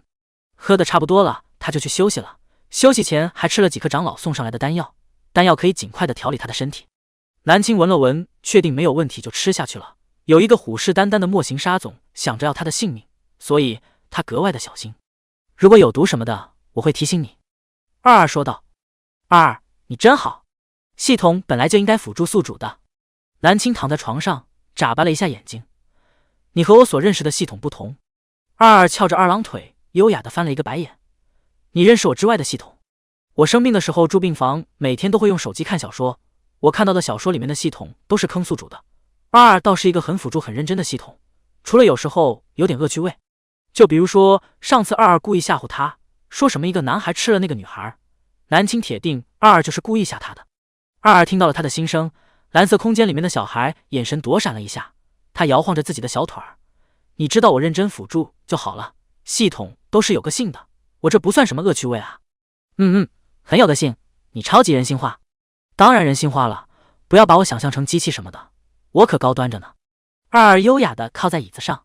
南青休息了有1-2天了，结果发现长老们就是送来了教中的一些基本信息，要处理的事情好像一件也没有送到他这里。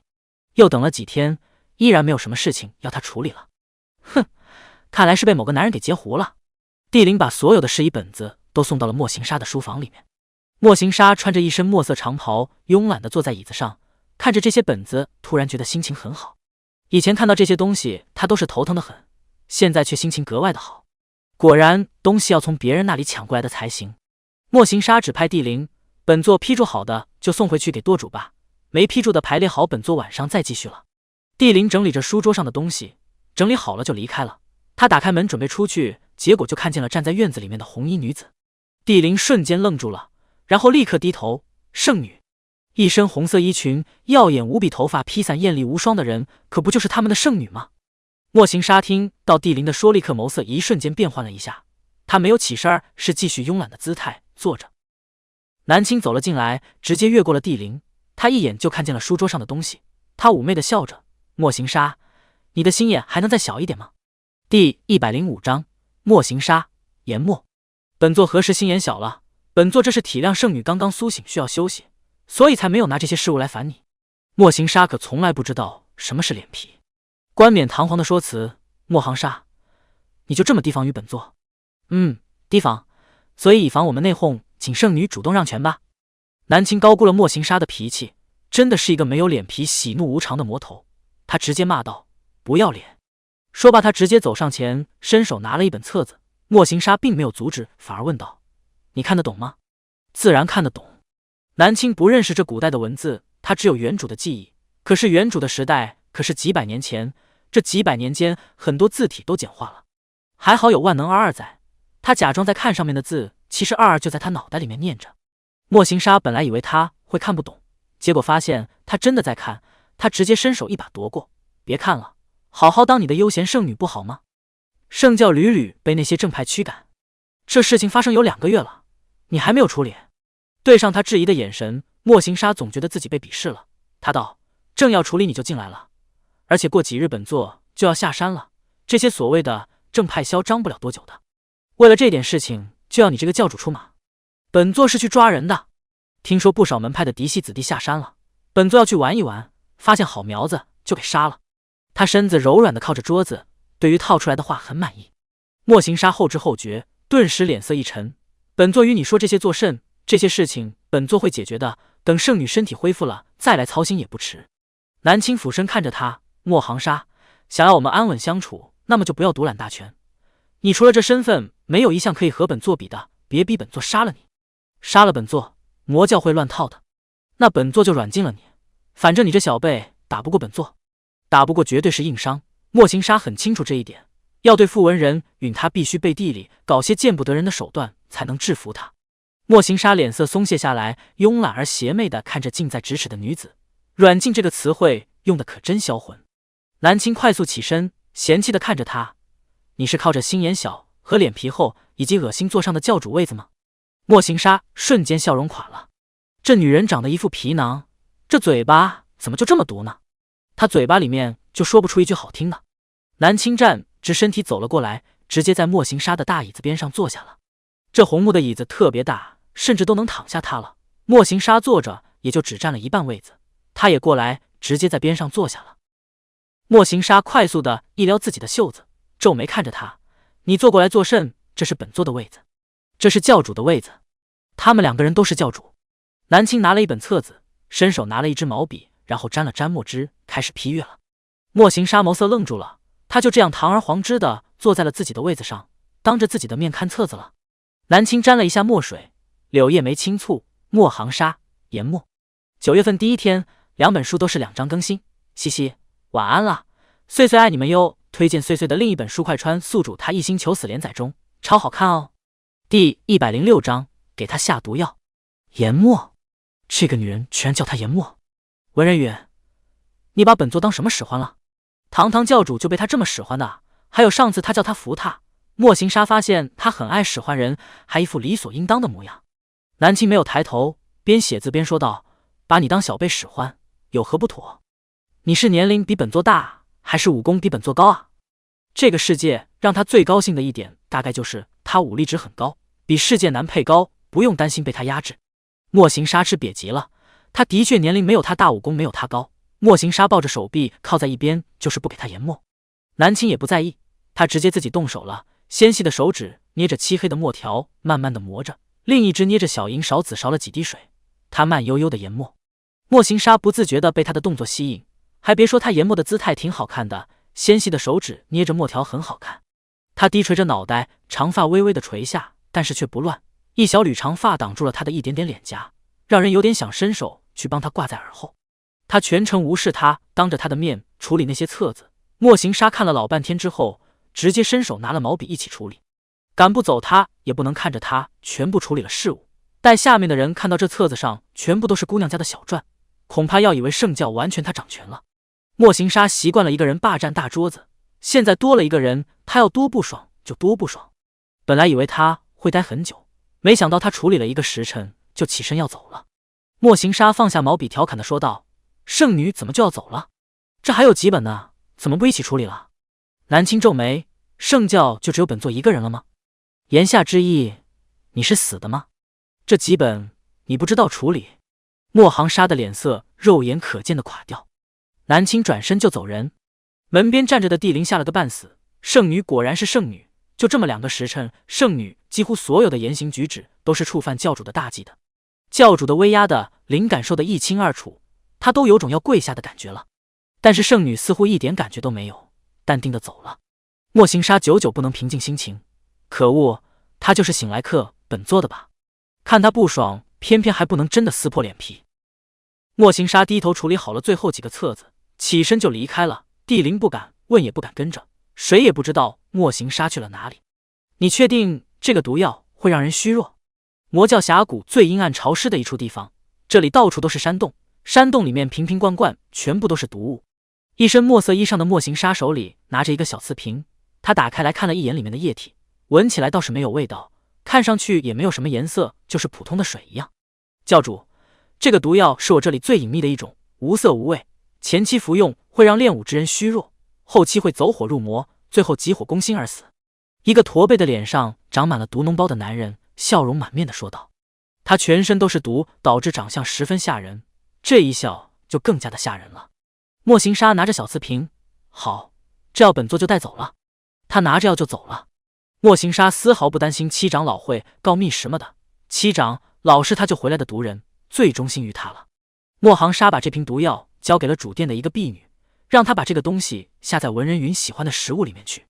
南青从莫行沙那里回来就心情非常好，二也是看了一场戏，感觉你不是来拯救男配的，你是来气他的。我有吗？你有。二摇晃着小腿，然后优雅地翘起二郎腿，别狡辩，我这里开始有录屏的，录屏证明你字字句句都在气男配啊。被我气好过喜欢上世界女主爱而不得最后坠崖的好吧。南青进屋就让人给自己送几坛子美酒过来，美酒很快就送过来了，南青倒了一小杯细细的品尝。二清冷的声音赶紧道，别喝，有毒。会毒死人吗？目前不会，喝多了就会。目前不会就行。南青喝了一口掺了毒药的美酒，还细细品尝了一下，没有什么味道，但是就感觉我的美酒掺了一点点水，破坏了原本的醇香，应该是无色无味的毒药了。南青看着这美酒，无色无味的毒药不应该下酒水里面，对于一个爱喝酒的人来说，掺了几滴水立刻就能品尝得出来。二优雅地翻了一个白眼，你以为喜欢喝酒的人都和你一样舌头这么灵敏啊？别人都不是这样的吗？南青喝了酒也没有感觉身体怎么样，二倒是告诉他，他知道原主为什么会走火入魔而死的，就是因为这个毒，这种毒会诱导人走火入魔。看来原主还是被男配害死的，我要小心一点了。你说小心一点的时候，把你手里的毒药放下，或许更有可信度。二就这么眼睁睁看着他又喝了一口，他无脸疑惑，南青，这掺了毒的酒这么好喝？还行，这辈子难得喝一次有毒的酒，稀奇。二觉得南青有点毛病，大概是喝不死，喝这点出不了什么毛病，他才这么肆无忌惮吧。要真的会出事，分分钟他可能就杀到男配面前了，说不定还会逼着男配喝下去。南青可不是表面上这么淡然随性的人，他也会记仇。从那天开始，南青每天都去烦莫行沙，把他的书房当自己的书房了，每次都坐他的椅子，用他的毛笔占他的桌子。莫行沙拿着笔，似乎在和他较劲一样，处理飞快，就是要比他多处理点事情。莫行沙，你有没有觉得你争的样子很幼稚？并未，因为争的人又不止本座，你慢慢处理吧。莫行沙抬头，圣女今日这么快就回去了，是不是觉得疲倦了？疲倦的话，可以不用每日都过来的，毕竟圣教又不是只有你一个人。南青揉着太阳穴，声音软了下来。本座或许是坐久了是有些乏了，让人送一壶浓茶过来。莫行沙看他脸色似乎是有些苍白，今日写字的速度也不是很快，莫不是那要起效果了？听婢女回应，他每日都会喝酒，把那下了东西的酒水喝得一干二净。罢了，很乏，这些东西就你处理吧，本座先回去了。他撑着椅子起身，红色单薄的身影起身离开了。莫行沙看了一眼边上空落落的座位。第107章，他今日没来。这么多日以来，第一次自己一个人待在书房处理事务了。本应该高兴才是，莫行沙竟然觉得也不过如此。难道是抢回了这么一点权利，并不会让自己高兴吗？莫行沙看了一眼放在边上他用过的毛笔，他一把将毛笔掀翻在了地上。哼，或许只有他死了，他不存在了，本座才会愉悦。南青其实也没有表现的那么累，他慢悠悠地走回了自己的住处。你尽量不要吃那么多有毒的东西，这毒不好清的，如果毒进入了内脏，就需要长在天寒地冻的雪山上的雪莲才能治愈。那雪莲好弄吗？一点都不好弄，但是对于武功高强、轻功很好的人来说，还是可以拿得到的，只不过会受不少罪，要忍受零下10几度的冰寒，不断的运用轻功飞在崖壁之上，稍有不慎，还有可能会遇上雪崩。南青隐含笑意，伸手抚摸了一下自己的长发，说道：“那么不好弄的吗？居然要吃这么多苦头，那我就放心文人允了。”二听到他的声音，打了一个冷战，然后一双小眼睛滴溜着好奇的问道：“你不会是要报复南佩吧？”“没有啊。”“你有，记住你是来拯救他的，不是来欺负他的。”二想到南青在一杯杯喝下去的毒酒，忍不住补充了一句：“你别把南佩弄死了。”二的话着实别扭，但是南青还是听懂了。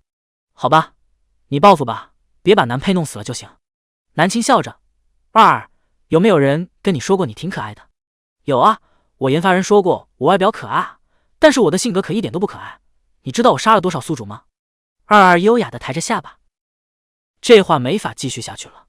这年头系统都喜欢用这种话来吓唬宿主吗？动不动就是说你要了解一下我杀了多少个宿主吗？这样你们会没宿主的。南青回去之后就呼呼大睡，作息要做全套吗？莫行沙处理完自己的事务之后，就站在窗边看着外面的瀑布。他住的地方并不是教主住的主殿，即使当上教主这么多年，他都住的是这里。这里背靠峡谷，站在窗边就能看到瀑布落下，空气中都是水雾，很清凉。莫行沙以前有些烦心事，就喜欢站在这里看着瀑布，今日他忍不住的又站在了这。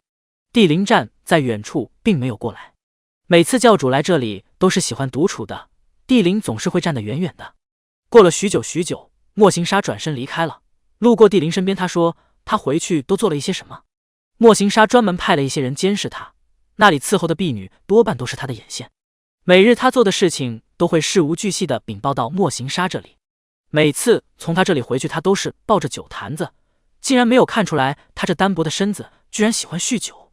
喜欢喝酒那是每日一品，但是抱着酒坛子的绝对是酗酒。帝灵说圣女回去之后就休息了，一直睡到日落才起来。莫行沙眸色微动，他回去的时候不过中午，睡到日落才起来，这倒是睡了挺久的。看来那毒药是真的起效果了。莫行沙淡淡的点头，继续看着他。每日早上莫行沙都是会在书房处理那些舵主递上来的消息的。近几年来，在他的带领下，圣教逐渐向中原地区扩展，在很多地方都拥有了自己的分舵。随着他们的入侵中原，很多名门正派也开始下山对付他们。现在正是多事之秋，各地的舵主都送上来了各种消息。莫行沙不打算正面和那些正派抵抗，所以每次都会在回帖里面写上自己的计策。每天早上处理这些事情，因为早上的精神会更好一些。莫行沙坐在书房里，都已经处理到第3个帖子了，那个女人还没来。帝灵，她怎么还没来？帝灵先是愣了一下，然后才反应过来教主口中说的她是谁。帝灵一直站在门口，他怎么知道圣女为什么没来？帝灵低头，属下前去查看查看。莫行沙立刻叫住了他，不必，不来是好事，免得打搅本座，这位置还是本座一个人坐着舒服。他不来最好，最好以后都不要来。帝灵低头默默地站回自己的位置，没说话了。莫行沙自己研磨好，手持着笔快速地写字。其实他以前是不识字的，小时候在奴隶场长大，哪有时间让他学习写字啊？但是要当一个掌权人，就必须会写字，不是说你有勇有谋就行了。莫行沙沾笔墨的时候，习惯性的将手靠近自己，一点没有张那么开。毛笔抬到一半，他突然发现身边又没人，自己干嘛缩着啊？莫行沙看着边上空空的座位，一阵烦躁。都怪那个女人！莫行沙直接一屁股挪到了座位的正中央，然后刻意性的抬手，动作大一些。帝林虽然站在门口没看屋子里面，但是屋子里面稍稍有个大动作，他眼角还是能看得见的。今日教主怎么了？总是动来动去，莫不是身上痒？帝林赶紧屏蔽自己的这个想法，低头装个隐形人。时间快到中午了，莫行沙很久没有处理事情，到这么晚了。平时因为他会过来，莫行沙只要处理一半的事情就好了。莫行沙看了那几眼册子，直接摆在桌子上没处理了。他起身走人。帝林，去主殿。主殿，圣女住的地方。帝林跟在他身后疑惑了，教主不是不喜欢圣女吗？圣女没来，他不是应该高兴吗？怎么突然要去主殿？莫行沙就带了一个下属过来，所以来的时候静悄悄的主殿的人并不知道。莫行沙走进了重重院子，就听到了有人练功的声音，而且那内力浑厚的气息让莫行沙一瞬间眸色深沉了。莫行沙直接飞上墙头，他一眼就看见了院子里面练功的女子。女子一身耀眼的红衣，那墨色长发直接用红色的发带扎着发尾，舞动的时候头发翻飞着，但是却一点都不乱。她的武功特别诡异，特别是配上她那一双血红色的眼睛，看起来就仿佛地狱里面勾魂的鬼魅一样。她这诡异的武功，这浑厚的内力，让莫行沙越看越心动。男人眸色里面充满了欲望。南青练了好一会儿才结束，然后抬头淡淡说道：“本座竟然不知道你喜欢当梁上君子，看教主自己给自己挖坑，嘻嘻，追妻火葬场。晚安，岁岁爱你们。”第108章勾引他。莫行沙本身也没有刻意的隐藏，所以能被他那么快发现也不是很意外。莫行沙坐在墙头，圣女今日偷懒，没有来处理事务啊？你不是不喜欢本座处理吗？留给你一个人处理不好吗？南青有些累了，干脆就在边上的石凳子上坐了下来。桌子上还放着一小壶的酒，他慢悠悠的给自己倒了一杯。莫行沙不自觉的被他的动作吸引，看到他倒出来的清酒，他想这酒里面应该被他的人下了料吧。他从刚刚练武的动作来看，整体动作行云流水，内里也没有混乱，应当是没有什么大碍的。莫行沙吩咐的手下的人是多次少量的下药，看来药效没有太过于发作。莫行沙从墙头跳了下来，少了圣女的帮忙，本座倒是有些不习惯了。不过这一个人坐在书房的感觉果真是好，不如圣女以后就不要来了。用最轻松最慵懒的语气说着最蛮横的话。南青轻轻地抿了一口酒，妖媚地笑着：“你想多处理几天，那就多处理几天吧，但是全权交给你一个人那是不可能的，毕竟本座已经苏醒了。”他丝毫不在意他的态度，他细细地品尝着美酒。莫行沙在边上的椅子上坐下，慵懒地将手放在桌子上撑着下巴。其实本座不介意你再睡过去。睡不过去了，本座可以送你重新睡过去。南青微微抬起眸子：“你没有这个本事。”莫行沙背对了，倒是没有像前几次一样黑脸，而是一脸慵懒的笑着，沙哑的声音说道：“以后或许就有了。那本座可要小心提防一点你了。”南青将酒杯放了下来，也同样撑着下巴：“莫行沙，你为什么非要想着杀本座呢？本座武功高强，可以护着圣教，甚至有的时候还可以帮上很多忙。主要的是，本座长得也美貌，你舍得杀本座吗？”娇媚妖娆的声音好听极了，这声音似乎会勾魂一般。莫行沙什么样的妖女放荡之女没见过，但是像她这样妖媚的又清新脱俗的样子，有何舍不得？本座不喜欢老女人。噗！二二真不是故意笑出声来的，二二整个小身子抖啊抖抖的，二郎腿都散架了。卧槽，这男配真敢说啊！南青可是很记仇的人。二二，南青，只要男配不死就好。哦，二二，你的意思是默许我把他弄个缺胳膊少腿，只要没死就行？二二瞬间小脸绷住，我没有这么说，你不要误会，你不要害我。南青眼神中闪过一抹笑意，他突然伸出手指勾住了莫行沙的下巴，纤细的手指摸着他的下巴处。我的皮肤很细腻，身子比普通女子还要娇柔，我可一点都不老。莫行沙怎么也没料到他突然会有这么大胆的动作。果然看似尊贵的文人，云骨子里面也是放荡的。圣教之中的女子就没有一个人是良家妇女的。莫行沙感受到他纤细滑嫩的手指划过自己的下巴，再到自己的喉结上，痒痒的酥酥的。你在勾引本座？南青将自己的手收了回去，只是让你体会一下，本座的手指还是很鲜嫩的。本座不老罢了，何曾勾引你了？他收回了刚刚魅惑的眼神，他淡漠地拿起了酒壶，给自己又倒了一杯酒。不过眨眼的瞬间，他就收敛了刚刚的姿态，恢复到那尊贵淡漠的圣女模样。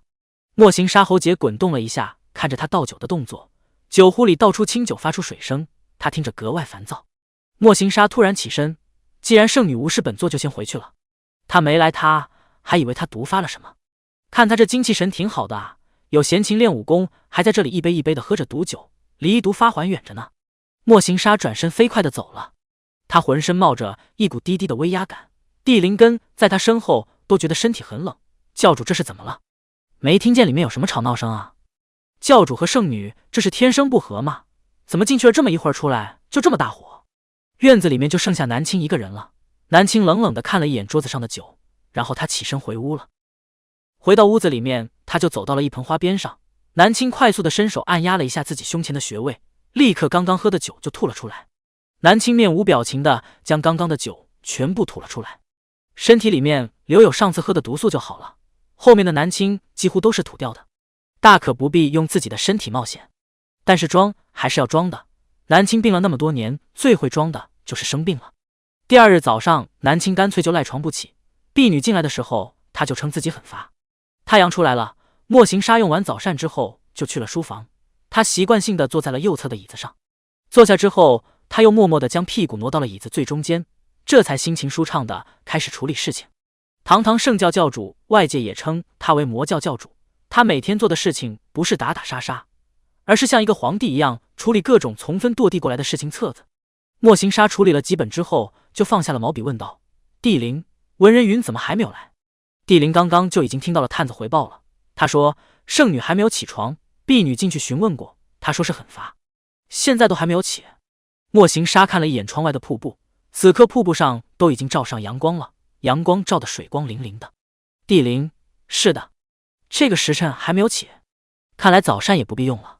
莫行沙想起昨日去他那院子，看见他一杯一杯喝的酒，看来药效在逐渐慢慢发挥，这是高兴的事呀，何必想他来不来？不来不是更好吗？莫行沙心里一遍一遍地跟自己说这些话，他也不知道为什么要自己告诉自己这些，但是今天他处理事情绝对是磕磕绊绊的，就这么几本册子，他硬是弄到下午才弄完。中午莫行沙也没有吃午膳。帝灵，教主传膳吗？莫行沙突然喊住了帝灵。文人云起了吗？第109章，帝灵的禀报。圣女刚刚已经起了。你出去吧。的灵低着头走了出去，满脸疑问。教主似乎很关注圣女啊。帝灵想到教主交代眼线做的那些事情，给圣女下药，所以教主这么关注圣女，是在关注药效，对不对？肯定是这样的。圣女的苏醒无形之间改变了圣教的管理局面，圣教一下出现了2个主子，难免2个人会有争斗。圣女一大早说法起不来床，看来教主的计划是成功了。帝灵忠心于莫行沙，他当然是为主子高兴的，以后不用教主问，只要圣女那边有情况，他就立刻禀报。于是乎用膳的时间，帝灵主动说道：教主，眼线说圣女今日似乎身体很不适，起来后就用了半碗白粥，然后又回房了。莫行沙筷子伸到一半就顿住了，他继续慢条斯理的用膳，但是神思却早就已经不知道飘到哪里去了。晚上帝灵又禀报道，圣女下午一直在房中昏睡，傍晚的时候起来用了膳，用的不是很多，她酒倒是喝了半盅。莫行沙正在脱自己的外衣准备休息了，帝灵禀告完之后就退下了，然后内心沾沾自喜，果然教主要听的是圣女的消息，以后他会好好的如实快速禀报了。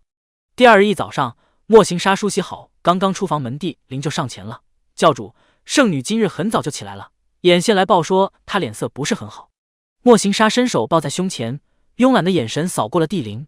帝灵，是不是你本人太闲了？帝灵瞬间有点懵，不是啊，属下每日都在帮教主传递消息啊。帝灵，你很吵，今日不许和本座说话。是。帝灵也不知道自己做错了什么。莫行沙直接越过他，快速的离开了。听不到的灵说话了，他心情好多了。不知道为什么听到帝灵的话，他就心情烦躁。莫行沙用完早膳就去了书房，刚刚坐下就听到外面有脚步声，脚步声很轻盈，一听就是女子的脚步声。莫行沙神色一动，一抬头，果然就看见了走进门的红衣女子。南青一身红衣，长长的墨发用红色的发带轻轻地绑着，她娇媚好看的脸上未施妆容，有些面色苍白。她唇色有一些淡，脸色看起来也不是那么的红润。莫行沙想起了帝陵早晨说的话，圣女很早就起来了，但是脸色不是很好。南青缓缓地走了过来，看着本座作甚？难不成2日没见想本座了？莫行沙嘴角一扯，你觉得本座会想你？异想天开，看你这坐的这位置，就知道你没想本座。南青上前轻轻的伸手拍了一下他的肩膀，坐过去一点。莫行沙脸色一丝丝的微沉，他慵懒的往椅子上一靠，这椅子本来就是一人坐的，你要坐的话，搬一张椅子来就是。南青收回自己的手，微微挑眉，好啊，帝陵，把主殿那张教主的椅子搬过来。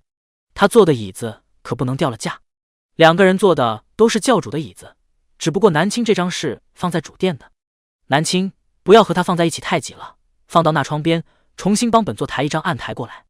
第110章，他脸色不好，他早就不想和他坐在一起办公了。书张不开胳膊不说，边上还坐着一个总想杀自己的人，这滋味。南青干脆让人搬来了椅子，又重新搬了一个案台放在窗边。窗边远远的就能看得见长长的瀑布，还有峡谷风景。早晨阳光洒在那瀑布的水花上，水光粼粼，好看极了。正值夏日，坐在窗边有缓缓的带着水汽的冷风吹来，顿时凉爽极了。南青很满意的看着这新案台，他指挥的灵将那边的册子抱过来。帝陵顿时倍感压力，一边是自己忠心的主子，一边是全教敬仰的圣女。帝陵颤颤巍巍的过去，重规重矩的拿了一半的册子过去放在他的案台上。帝陵感觉到无形的压力，做完这一切他就赶紧走了。莫行沙就这么看着这个女人在自己的书房重砌了一个书桌案台。南青舒舒服服的在椅子上坐下，你不必这么看本座，本座其实很多日之前就不想和你共坐一张椅子了，这圣教之内又不是只有这一张椅子，本座换一个就是了。圣教之内教主的椅子只有一把。莫行沙沙哑低沉的声音说道，这话若有所指。南青听懂了，也假装没听懂，故意笑着说，谁说的椅子只有一把？教主都能有2个椅子，就只能有一把吗？难不成我们坐的椅子有一把是假的不成？文人语，莫行沙，你很吵，难得本座过来，就不要打搅本座办事行吗？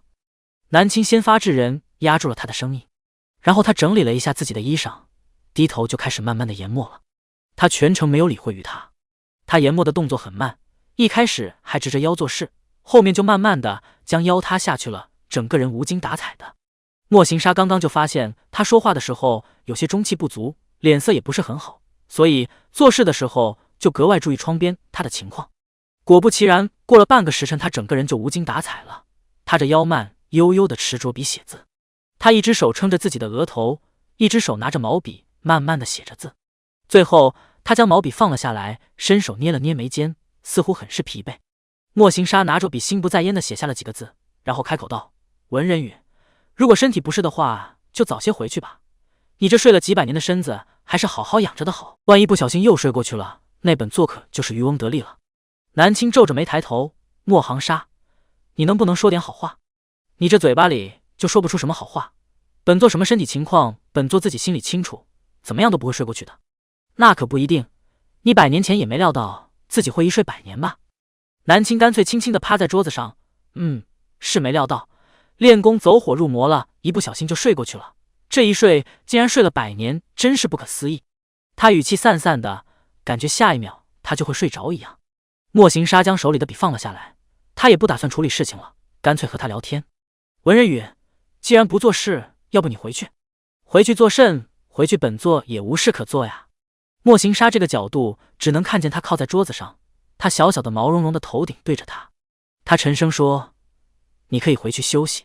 嘻嘻，喜欢这个故事情节节奏不？嗷呜，男配作死啊！晚安啦，岁岁爱你们。第111章，吵醒他。本座这才刚刚起床过来，休息什么呀？休息！他趴着呢喃道，他声音很轻柔，带着一股子媚劲儿，仿佛下一秒就要昏睡过去了。莫行沙微微蹙眉没说话了，他心不在焉的重新提起笔，打开一本新的册子，开始好好的看着。过了好一会儿，他只听到了一道微弱的呼吸声。莫行沙再次抬头看向窗边的时候，那个人依然保持着趴着的姿势，呼吸很微弱，很均匀。不会是睡着了吧？莫行沙放下笔，轻轻的起身，他脚步轻缓的走了过去，居高临下的看着趴着的女子。他果然睡着了，睡着的他倒是一股子乖巧的样子，不像醒来的时候妖媚惑人。他侧脸趴着，他只能看见他一半的脸颊向上，他肤色特别白皙，脸上一点瑕疵都没有，睡觉的时候还抿着唇。莫行沙看了好一会儿，突然有一瞬间的错觉，感觉他这么睡过去就不会醒来了。突然他一袖子扫落了边上的砚台，石砚直直的砸在了地板上，发出巨大的响声，漆黑的墨水洒了一地板。南青被这个声音惊吓的醒来了，他猛然坐直，睁开眼睛，一掌就想要攻击出去。待看清眼前的人是谁的时候，他快速收住了自己的内力。南青顿时恼火：莫行沙，你作甚？莫行沙居高临下，慵懒的笑着看着他：这是书房，可不是让你睡觉的地方，要睡觉的话回去你的棺材里面睡。南青脸色冷漠，扫了一眼地上的石砚：你故意的？他收起了以往的魅惑笑容，一脸冷漠，很明显是生气了。看不出来吗？他居然有起床气。莫行沙双手抱在胸前点头：本座故意的，让你回去休息，你却趴在这里睡觉。本座在那边细心的看着册子，你却在这呼呼大睡，本座心里不平衡，自然就要吵醒你了。本来以为他会像以往一样毒舌的直接对回来，毕竟他每次说话都能呛到他。可是面前的红衣女子直接起身绕案台，绕开他，大步的离开了。他一言不发的大步离开了，只留下一个决然的背影。莫行沙僵在了原地，不知为何心里更加不好受了。刚刚看他睡得那么香，他就是想要吵醒他，不想让他睡着。吵醒了文人允，他是很高兴的，但是还没有高兴几秒，现在心情又跌入谷底了。莫行沙烦躁地看了一眼地上的墨水，回去了也好，省得在本座面前碍眼，要睡觉就回去睡，这里可不是他睡觉的地方。帝林低着头站在门口，刚刚教主突然一袖子扫下了砚台的铃，也是吓了一大跳，毕竟那声音真的很刺耳。帝林，进来打扫一下。二儿在空间里面看的那叫一个郁闷，我怎么感觉男配的确被你吸引了呢？虽然刚刚莫行沙特别欠揍的说出那些话，表情也格外欠揍，看似他们的距离很远，但是二儿还是发现了莫行沙的目光始终在南青身上。他已经进入我编的圈套里面了。南青现在哪有刚刚屋子里面的生气的样子呀？第112章，他不来书房了。二儿翘着二郎腿，怪哉，我以前的宿主都是一个劲儿的讨好男配，都是正面攻略的，你这样对人是虐待式的，还能吸引男配，真的是绝了。一味的讨好不一定能攻略到人，南青也不想自己是一味的讨好，而且说实话，对待不同性格的人就要用不同的套路。二，你觉得现在是我欺负男配，还是他欺负我呢？你有欺负他，但是他给你下毒就过分了哈。二可爱爱亲人的声音还带着点口音，他根本不知道的反差萌。南青眼角含笑，我不会吃亏的。给男配留口气啊，我们还是要积分的。男配死了，任务就失败了，就没积分了。二心里盘算着。南青顿时有点无奈，在二眼中，自己就是这么凶残的吗？他有凶残到可能会把男配弄得死吗？南青自我感觉自己的性格还是超棒的。二，呵呵，我是你的系统，你真正的内心没人比我更清楚。南青淡淡一笑，没有回复了。二，你明天还去莫行沙书房吗？不去了。那你不管那些事情了吗？不管事的话，你真的会变成一个光杆司令，然后逐渐没有地位的。虽然当光杆司令混饭吃也挺好的。南青说不去，但是我依然能管事啊，这魔教又不是只有一间书房。二眼睛微微一亮，然后小脸一副看戏的模样。第二日一早，莫行沙刚刚来到书房，就有几个婢女来了。教主，圣女让奴婢拿一些册子过去。婢女低着头说道。莫行沙神色一动，沉稳的声音说道，如此重要的东西怎么能让你们拿去？他要拿过去，让他自己过来。他真的有点意外了，文人允不来书房了，要拿着东西自己在主殿看。难道昨天他吵醒他，真的惹他生气了？生气就生气，不至于这么小气的第二天还在生气吧？这性子不行啊。莫行沙不知道，对于有起床气的人来说，没有活吞了吵醒自己睡觉的人已经算好了，谁吵自己睡觉谁就是一生黑名单。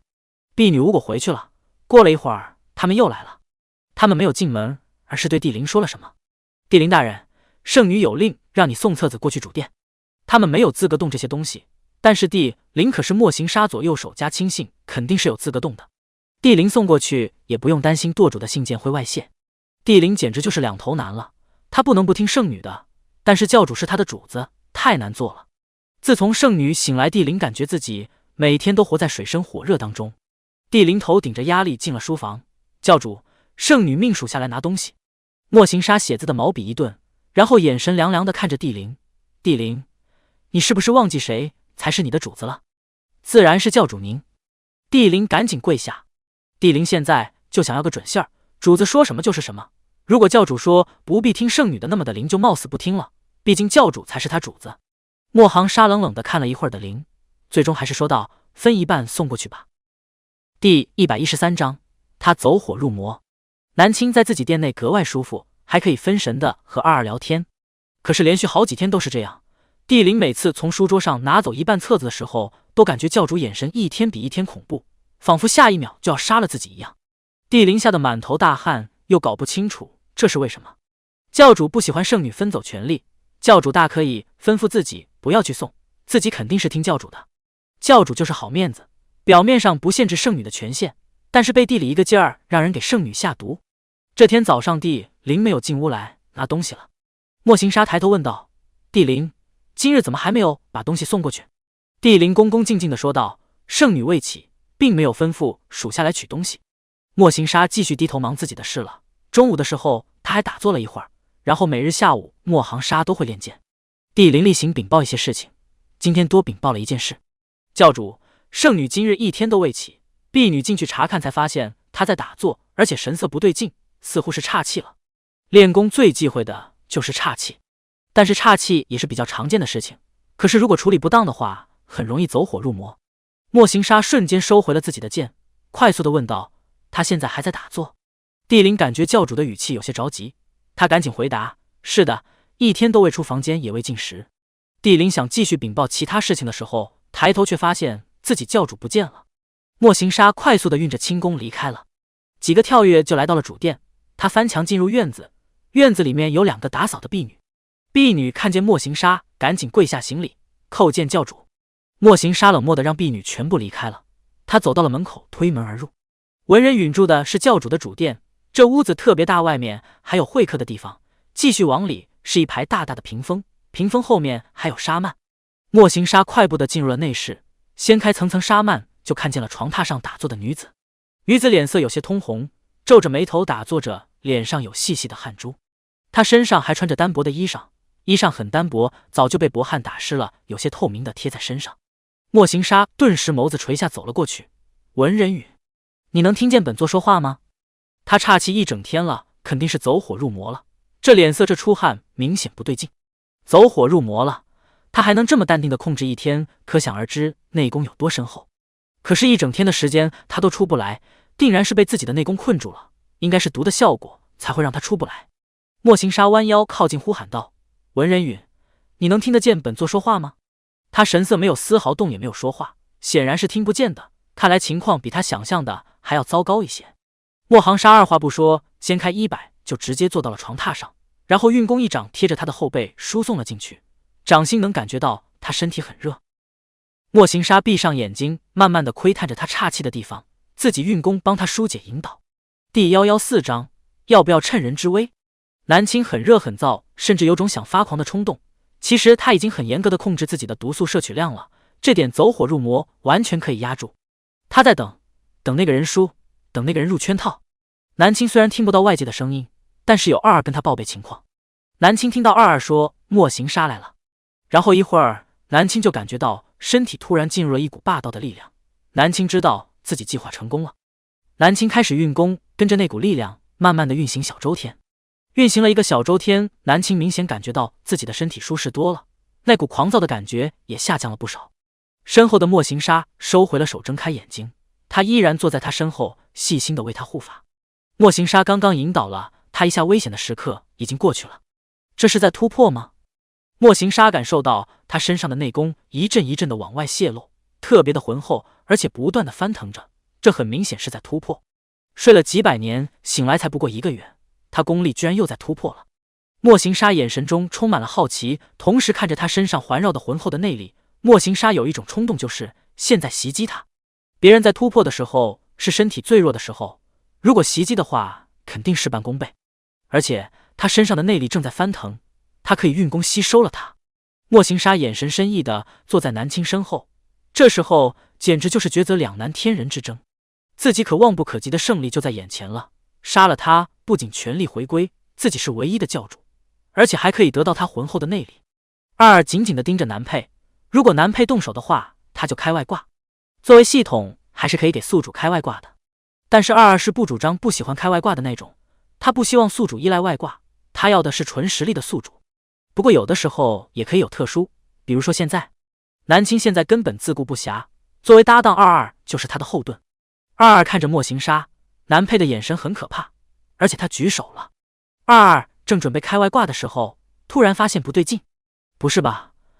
南佩居然在输送内力帮助南青突破。二觉得有点玄幻了，南青设的局也太高了吧，就这么让南佩沉沦了？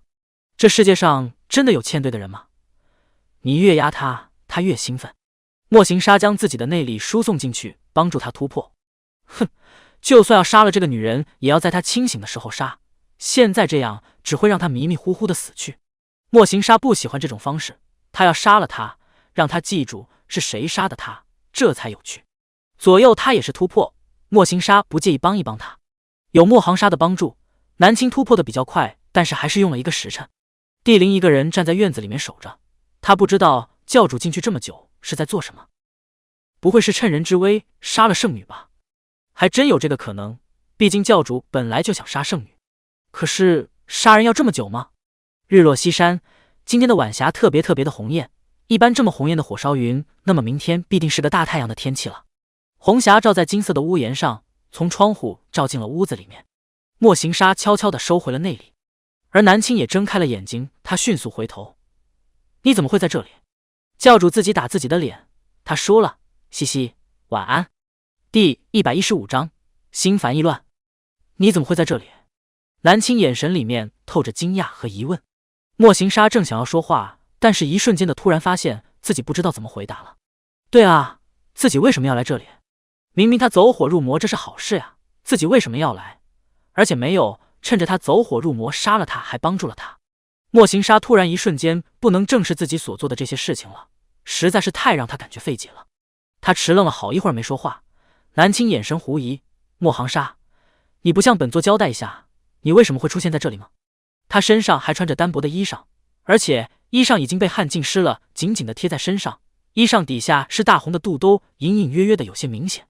莫行沙坐在他背后，刚刚好可以看见他背部完美的线条以及后背绑着的肚兜带子。莫行沙脸色一沉：你走火入魔了，一整天都没有出房间，本座还不是担心你会挺不过去，万一你发疯了，在整个圣教里面大闹怎么办？走火入魔的人最可怕的不是自己死了，而是心智全失，突然之间发疯的各种杀人，这才是走火入魔的恐怖之处。南青扑哧一笑：本座在你眼中就这么弱吗？不过就是小小的岔气罢了，还不至于疯魔。不过你倒是挺积极的，这般关心本座。如若本座没有记错的话，你不是一直想要本座死吗？死这个字重重地砸在了他的心间。对啊，他就是想要他死。可是今天却……莫行沙脸色越来越难看，无比的唾弃刚刚的自己。他没心思坐在这里了。莫行沙一甩衣摆，快速起身。如果不是为了圣教的这些生灵考虑，本座才不会来帮你运气呢。哼，小小岔气一天都走不出来，你也不过如此。他说的话很冲，而且浑身冒着冷气。莫行沙下了床之后，头也不回地掀开了纱幔，大步地离去了。南青瞧着他如风一般的背影，眼神中暗含着笑意。二也有点想取笑莫行沙了。南青，你好折磨人家啊，看他郁闷的。我做了什么吗？我有压着他的头让他来救我吗？听着脑海里清冷的呵呵声，南青默默地闭嘴了。莫行杀出了屋子，帝灵立刻迎了上去：教主，您为何这么久才出来？圣女她……莫行沙一言不发，根本就没有理会的灵，他大步地往前走。帝灵瞬间感觉教主似乎心情很不好，而且处在发火的边缘。帝灵赶紧减少自己的存在感。莫行沙回到自己的住处之后，就直接来到了瀑布边上。以前有些烦心事，他都喜欢站在这瀑布边，每次听着这瀑布哗哗水声，就能扫去他心中的烦心事。可是今日站在这里好一会儿了，瀑布的声音一点都没有消除他心里的烦恼，反而增添了更多的烦恼。水声吵死了！莫行沙直接一跃而起，手上及其内力重重地对着瀑布一掌打了过去。顿时瀑布的水花被他的内力打得向两边散开，露出了里面的光滑的石壁。第116章停止下毒。莫行沙连续对着瀑布打了几十掌，直到自己有些精疲力竭了才停下来。他从空中落了下来，放在身侧的手微微的颤抖着。帝灵在远处早已经吓呆了，教主这是怎么了？怎么发这么大的火？跟在教主身边这么多年，帝灵都没看见过他发这么大的火。而且圣女那边也传来了消息，圣女已经苏醒过来了，身体没有大碍，所以教主进去屋子里面这么久，并没有对圣女下黑手。那么为什么教主在屋子里面待了这么久呢？他们两个都在屋子里面做了什么？为什么教主出来会发这么大的火？帝灵满脑子都是各种疑问。莫行沙从瀑布边回到了房间，沐浴更衣之后，就一直把自己关在屋子里面了。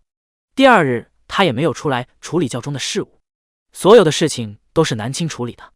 南青看着各大分舵主传来的信息，正派正在追逐打压魔教，如果还不反击的话，他们魔教颜面何存？剧情里面世界难配，就是因为这些原因，所以才下山去的。他本来下山是想要杀几个名门正派的嫡传弟子来立威的，但是却没想到遇到了世界女主，从此一见女主误终身。下山这个剧情肯定是要走的。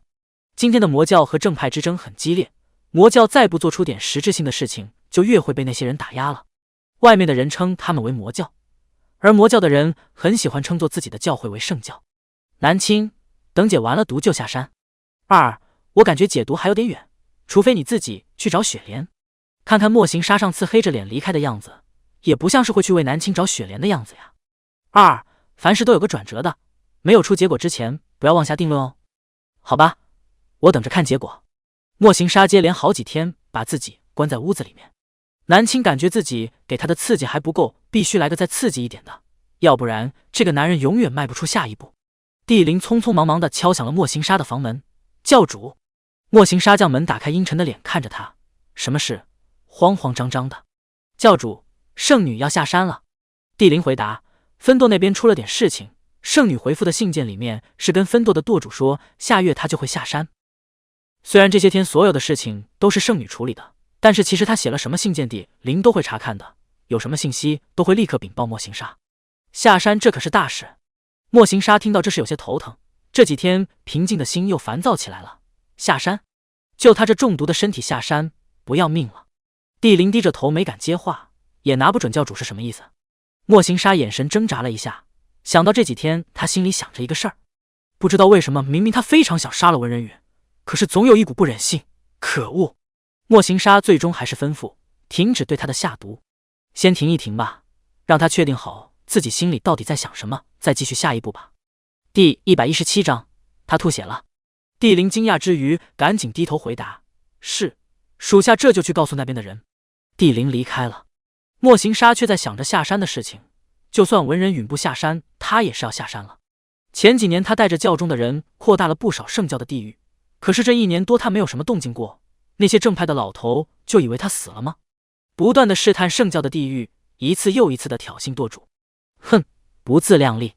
探子来报，听说那些下山除恶扬善的弟子里面，有许多都是嫡系出身的弟子，不如抓几个玩玩，杀几个嫡系弟子立威。要是杀到了那些老头的孙子孙女，那就有趣了。莫行沙立刻传了一封信件给某舵主，他会和圣女一起下山。某座山上的寨子里面的舵主，他看着这一前一后道的信件，一封是圣女的，一封是教主的。一个人的字是娟秀有力，一个人的字是大气磅礴。各个地方的舵主前不久都收到了沉睡了100年的圣女醒来的消息，这个消息让他们觉得震惊又好奇。直到拿到这种娟秀有力的小篆回复的信件的时候，他们这才相信圣女的确醒来，而且圣女处事特别果断，井井有条的给他们回复信件，出谋划策。虽然是个女子，但是却一点也不输于教主。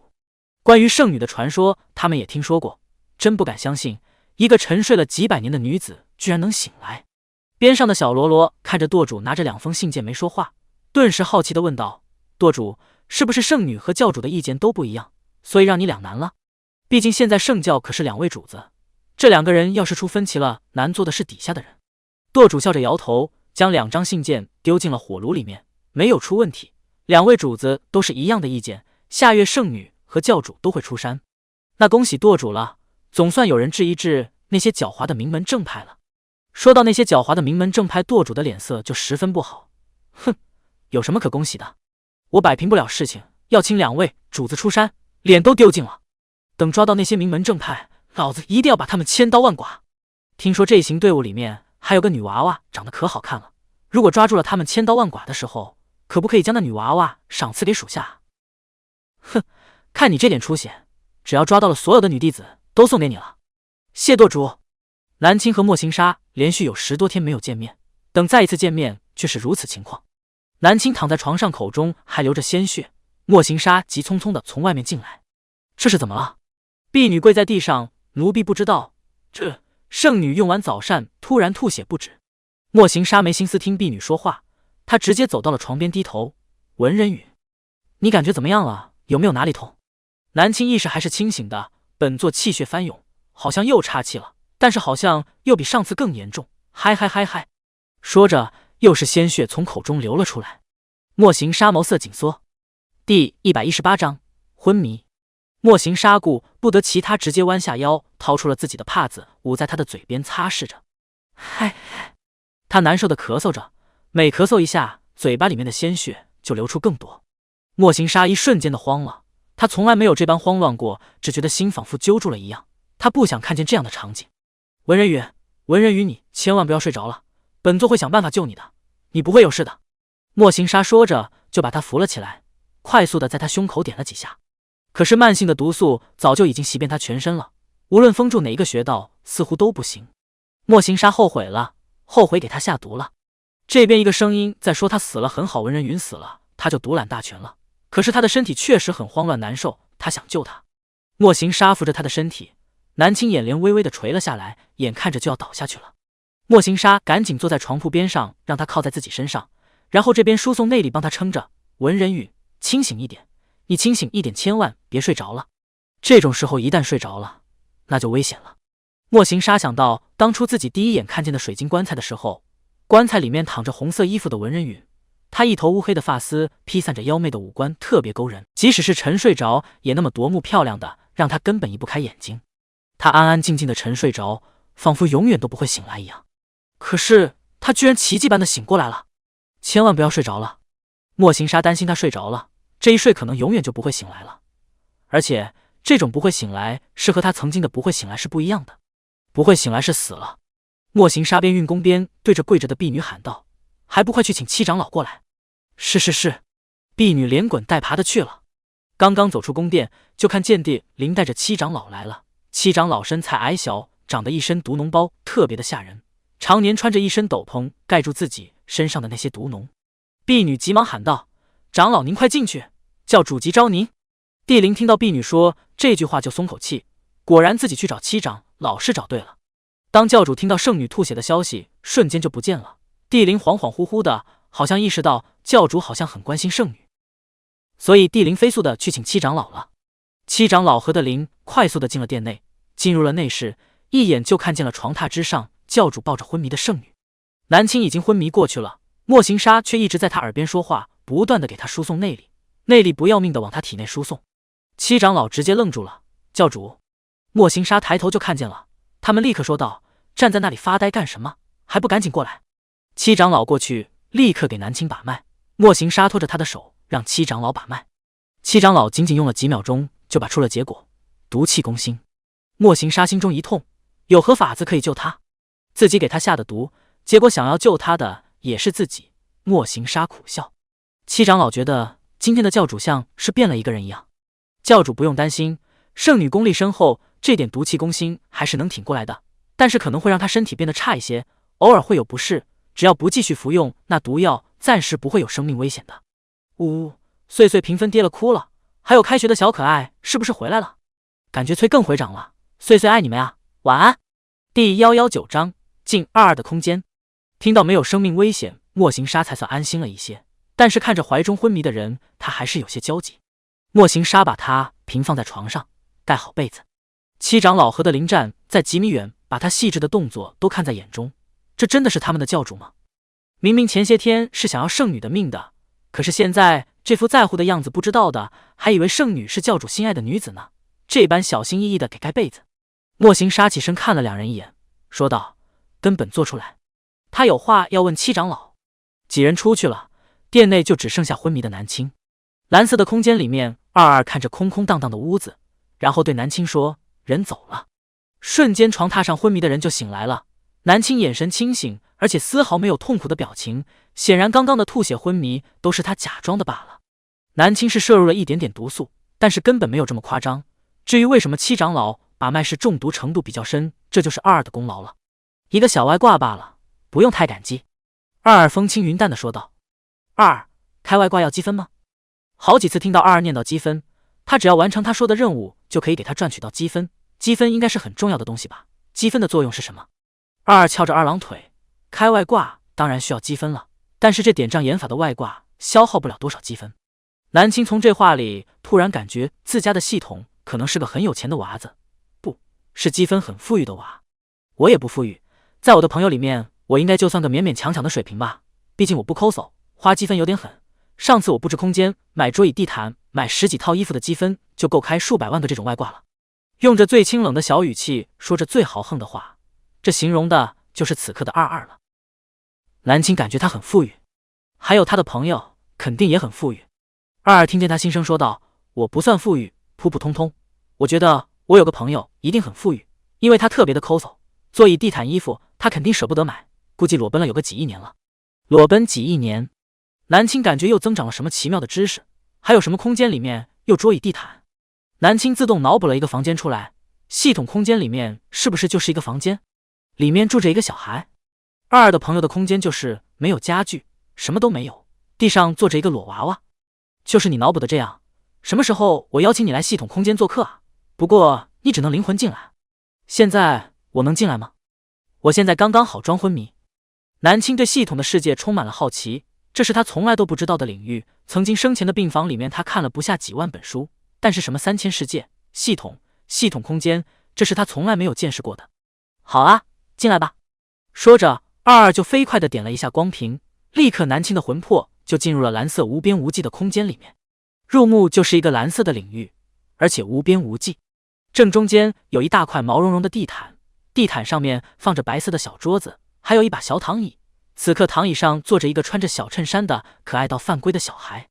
南青知道这个就是二二，可是他还是惊讶了，这世界上真的有长得这么好看的小孩吗？第120章进22空间2。世界上真的有这么好看的小孩，因为这小孩就在他面前。二二坐边了一点，还好我买的是躺椅，坐2个人也是可以的。我的空间几亿年都没有人进来了，所以我买家具都是单人的，只有这一个椅子。二二挪动屁股坐边一点，给南青让点座位。这小动作可把南青萌到了。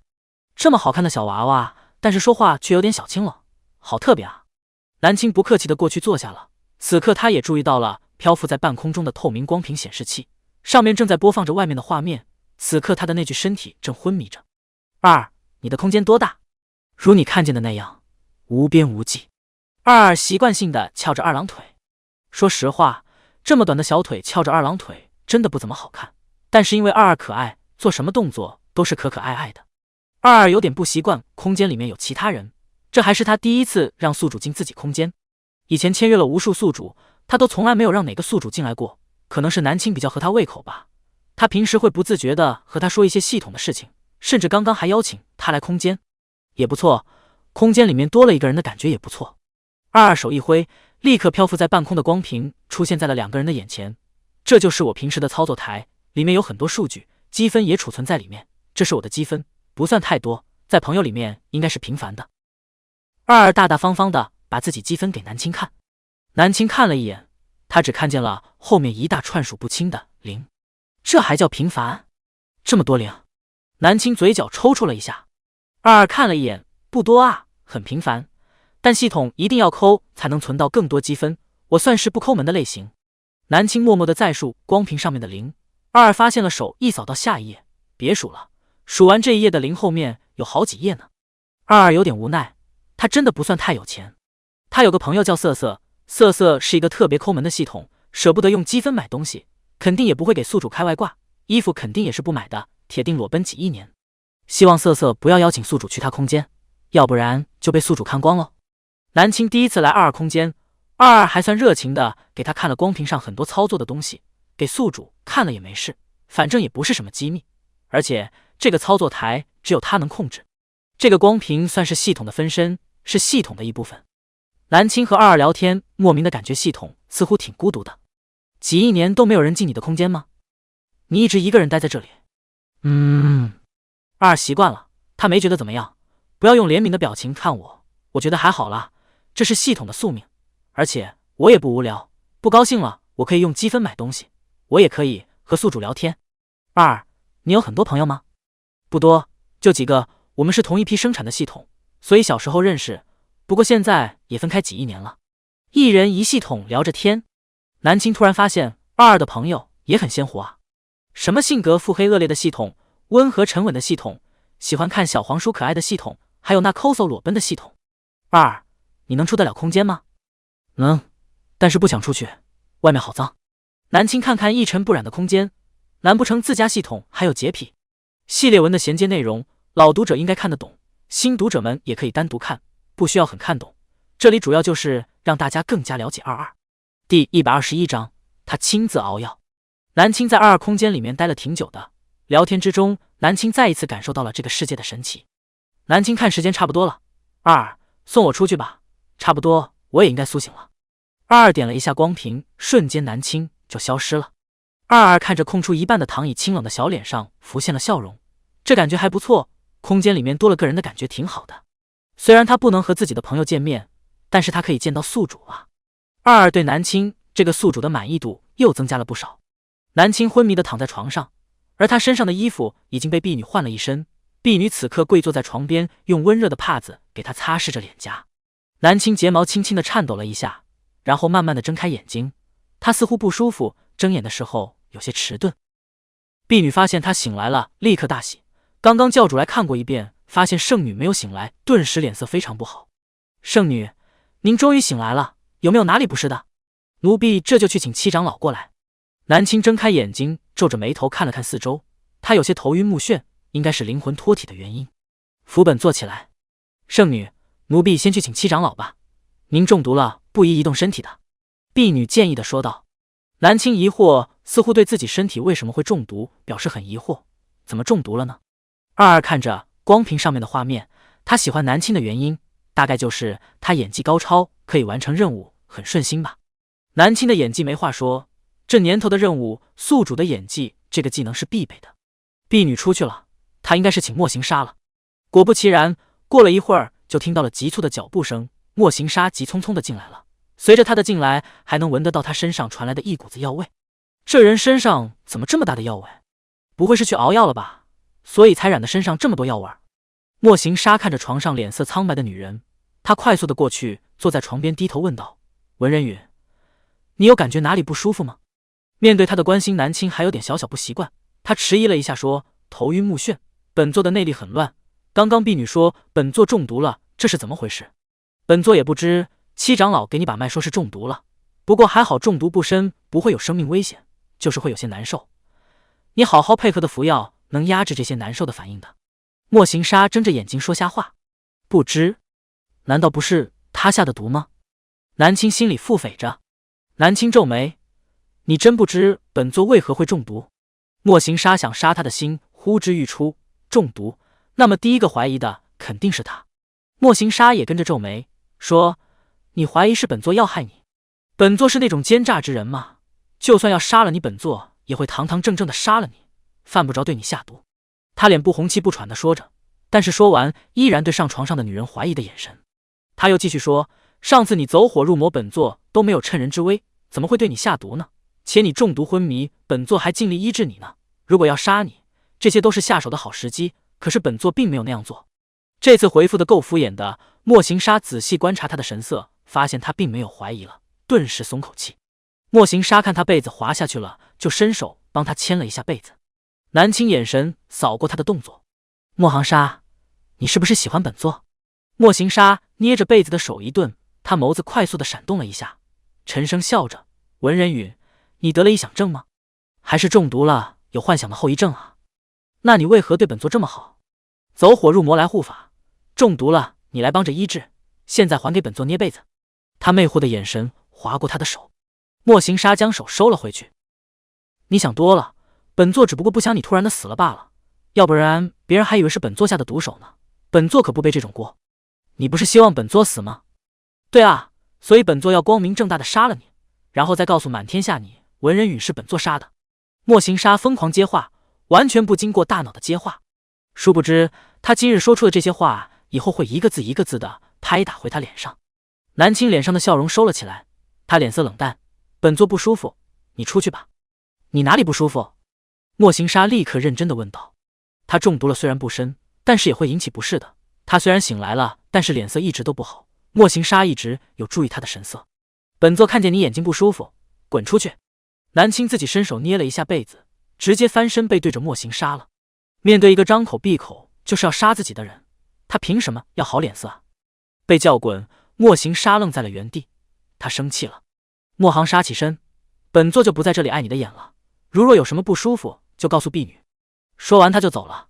南青其实也没啥不舒服，他身体里面除了有那么一丝丝的毒，根本没啥事。南青干脆闭上眼睛睡觉了，今天折腾这么多事儿，他也累了。不知道睡了多久，等醒来的时候天色就已经黑了。南青一醒来，沙曼外面的婢女就进来了，婢女手中端着一碗黑乎乎的药。南青老远就闻到了一股中药的味道，十分的难闻。对于中药他有点阴影，生前他喝过很多中药，虽然中药有的时候比西药效果还要好，但是它是一个要常服的东西，特别的苦。西药的好就好在每一粒胶囊或者说药片都是浓缩的，含在嘴巴里，一口水送下去，丝毫尝不到苦味，而且药效也特别快。婢女看圣女没有动作，斗胆说道：“圣女请用药吧，这是七长老开的药方，教主在院子里面熬了一下午的成果。”下午圣女在屋子里面休息，可是圣教的人都震撼了，因为教主居然亲自在圣女的院子里面给圣女熬药，几个时辰的时间他一个人亲力亲为。南青一愣，他亲自熬的？南青伸手将那乌黑的药端了起来，他直接一口喝了，然后将碗放下，轻轻的笑着说道：“孺子可教也。”婢女听到这话，吓得差点跪地。某处的莫行沙一直打了一个喷嚏，他不会风寒了吧？嘻嘻，晚安。第122章胡闹。他还是要下山，相当于刚刚重病了一场，他还是要下山吗？莫行沙坐在庭院里面，百思不得其解。文人允干嘛这么关心教中事务？身体重要还是这些事情重要？帝陵，圣女已经给舵主传信了，她月末会下山，而且圣女打算暗访步行去的，并不是浩浩荡荡的坐着车驾下山，而是一个人沿路步行去。莫行沙，行了，本座知道了。既然他下山，那么他也是要去的。所有的事情都推到一个女人身上，他还算什么教主啊？帝陵，药材送过来了没有？属下已经从七长老那里将药材都拿过来了。帝陵已经习惯叫主问这个问题了，因为这些天圣女喝的所有的药都是教主亲自熬的，每天帝陵都去七长老那里取药材回来。帝陵把药材一一拿了过来，莫行沙已经在石桌子上升起了小炉子，他很熟练的熬着药。莫行沙慵懒地坐在石桌面前，用扇子不时地扇着炉子里面的火，把握着火候。3碗水煮成1碗水才能成功，1碗药需要熬煮几个时辰才能完成。从中午熬制到天黑，莫行沙手包着厚厚的帕子，捏着滚烫的炉子，倒出来了一碗黑乎乎的药。将药送过去吧。帝陵，是。帝陵提着食盒，稳稳当当的将药送了过去。这可是教主熬的药，撒了一滴的话，他的人头就不保了。帝陵来到主殿外，然后就将药交给了婢女。婢女熟练的接过。帝陵，记得看着圣女趁热喝下。圣女喝不喝药，可不是他们这些下人可以左右的。但是还好，每次圣女听到这药是教主熬的，都很满意，然后就一饮而下了。婢女刚刚被端进了内室，南青正坐在窗边喝着小酒。圣女中毒了，七长老明明吩咐过她不许喝酒，但是谁也管不了她。不过还好，就算圣女每日喝酒，身体似乎也没有出现不适。圣女，您的药已经熬好了。南青看了一眼桌子上黑乎乎的中药，他很嫌弃这个味道，再习惯喝药的人也不会喜欢喝药的。是莫行沙熬的。南青端起药汁就喝掉了，然后苦得整个脸都皱了起来，去跟七长老说这药太苦了，改良改良吧，或者早点给本座停药，本座的身体自己清楚。他根本就没有怎么中毒，症状都是装的。婢女答应了，他带着空碗出去了。婢女来到了峡谷阴暗的石洞内，这里就是七长老居住的地方。他还未进去，就听到小童禀报说教主也在里面。婢女只能这样在屋外等着。莫行沙在里面聊了一会儿之后就出来了，一出来就看见了一个婢女，这是主殿那边伺候的人，他是认得的。你怎么会在此地？回教主，圣女叫奴婢来和七长老说一些事儿。什么事？婢女脸色迟疑了一下，但是想着这也不是什么秘密什么大事，便说出来了。圣女说七长老现在给的药方太苦了，叫奴婢来嘱咐七长老改一改药方，或者说将要停了。还中着毒，怎么能说停药就停药的？莫行沙还是略微有些惊讶的，他居然怕苦。第123章，圣女就不能怕药苦了？婢女顿时不敢吭声。莫行沙道：“你不用进去了，停药和换药的事本座不允许。”婢女顿时站在原地，不知道怎么办了。这魔教现在有2个主子，到底要听谁的呢？地灵战在几米远有些幸灾乐祸，终于有人体会到自己的感受了。莫行沙看懂了婢女的犹豫，行了，你回去吧，本座一道也去看看他，必须和他好好说道和说道，病了就应该要喝药的，哪有嫌弃药苦就不顾自己身体的。圣女，教主来了。南青正靠在窗边的软榻上，此刻还正在喝着美酒呢。他听到外面的人禀报，眸子里面闪过一丝笑意，让他进来吧。莫行沙一进内室，就闻到了一股酒香味。文人允，你知不知道自己身体什么情况？你居然还敢饮酒？本座身体好着呢。莫行沙，要不要坐下来同饮一杯啊？南青这句身体酒量十分好，喝了许多白酒，脸色只是微红而已，根本就没有一点醉意。他手上还拿着酒杯，边上是空掉的酒壶。莫行沙脸色一沉，走了过来，伸手就是夺走了他手里的酒杯。哎，你抢本座的酒作甚？想喝自己叫人送来便是，犯不着抢别人的。本座就乐意抢别人手里的。说罢，莫行沙直接将那酒水一饮而尽，断了他的念头。南青只能看着那鲜美的美酒进了别人的肚子，然后有些失落，有些嘴馋的看了看空杯子。莫行沙瞧着他这副模样，忍不住说道：“养好了身体随便你喝，现下一滴都不行。文人允，一个女子如此酗酒不好。本座这是品酒，不是酗酒。品酒有你这般品的？”莫行沙在小桌的另一边椅子上坐下。刚刚本座从七长老那边回来，瞧见你的婢女，才知道你嫌弃药苦。怎么？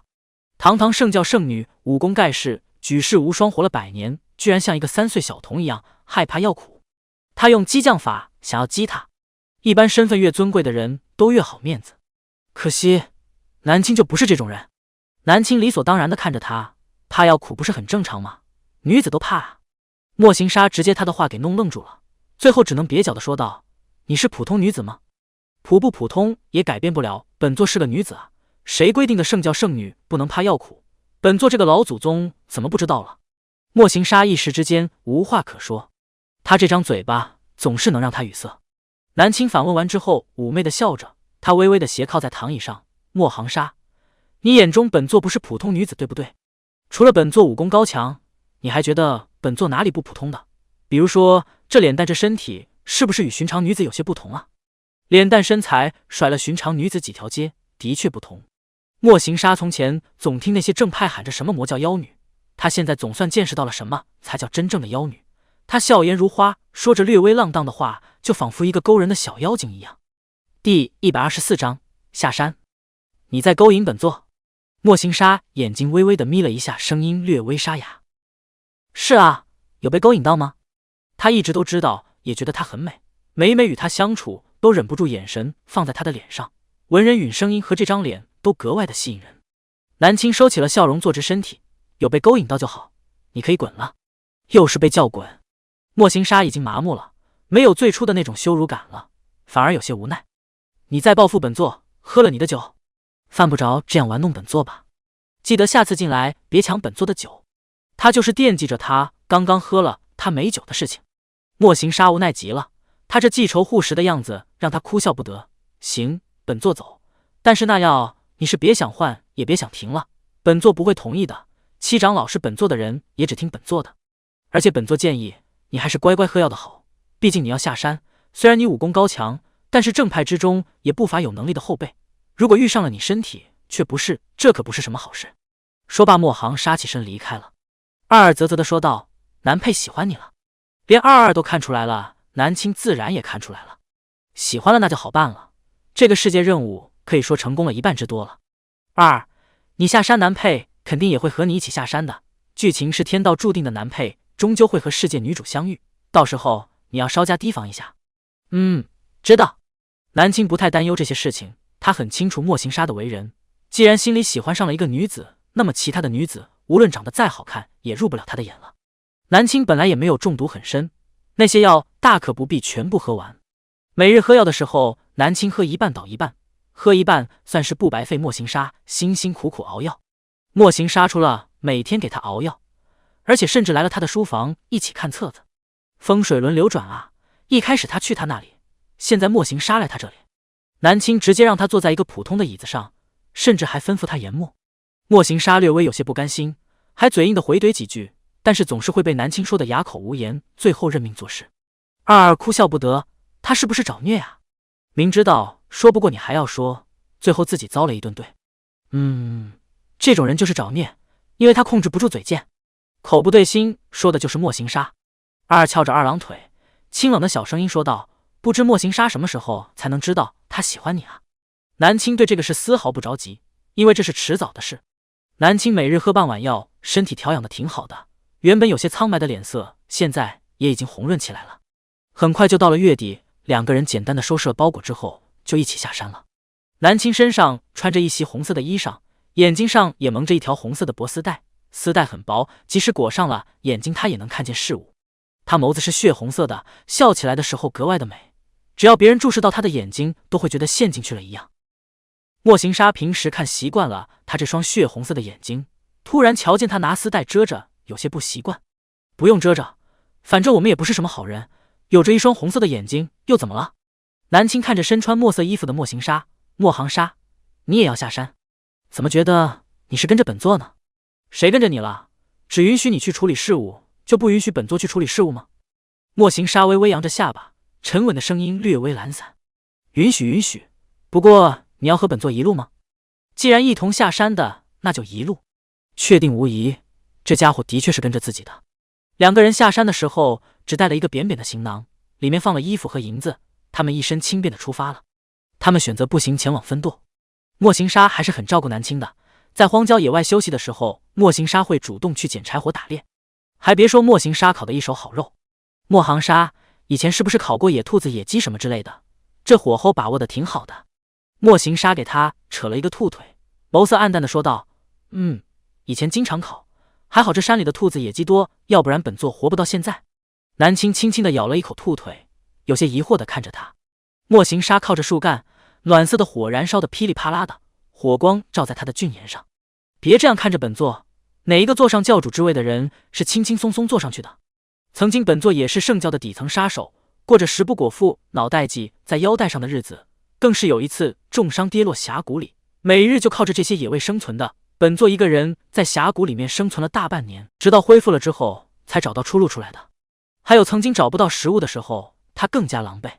那时候不会武功，还是一个小乞丐，到处被人欺凌，饿得慌，只能去野外找一些吃的。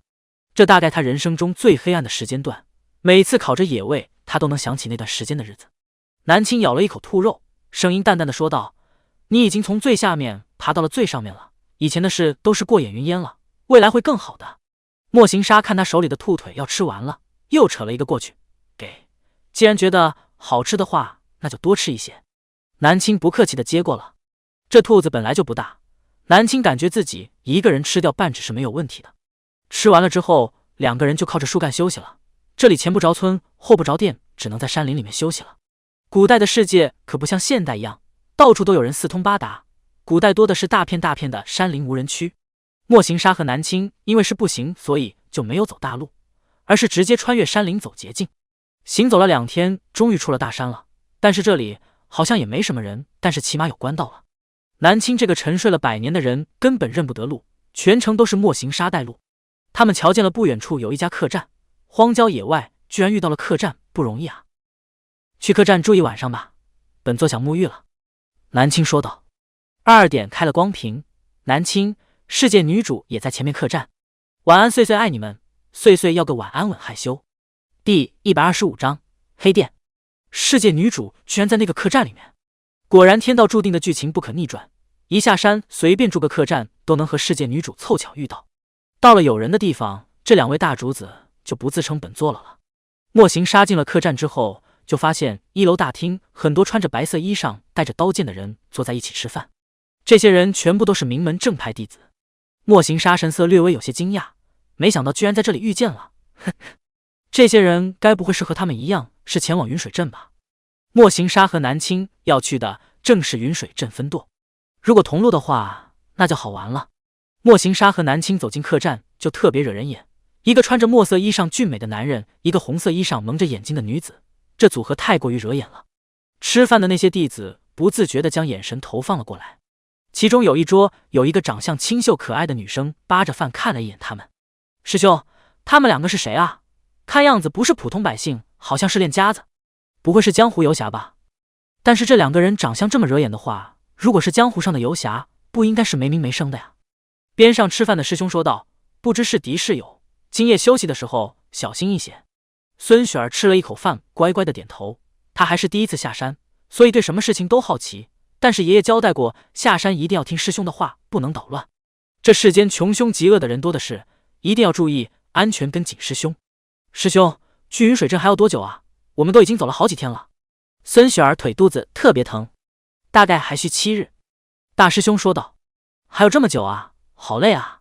都叫你不要来了，你偏要跟得来，到时候要是真打起来，你可要躲好了。魔教的人可不是寻常和你开玩笑着打闹的师兄师弟们，稍有不慎，可能小命就不保了。孙雪儿缩了一下脖子，大师兄，你不要吓我，到时候我铁定会跑得快快的躲起来。而且我相信师兄们这么厉害，一定能保护我的。魔教的人肯定打不过师兄们。大师兄没说话，虽然他们勤学苦练，但是也耐不住这世间人外有人。魔教这么多年都没有被消灭掉，肯定是他们有过人之处的。两位客官打尖还是住店呀？小二热情的上前。这店开在前不着村后不着店的荒郊野外，虽然有些可疑，但是也为赶路的人提供了住宿休息的地方。小二不自觉将眼神放在了这位红衣美人身上，好好的美人怎么蒙着眼睛呢？而且纱布后面好像眼睛是睁着的。莫行纱注意到小二的目光，顿时不悦，他身体微微侧出，挡住了南青。小二意识到什么，赶紧低头。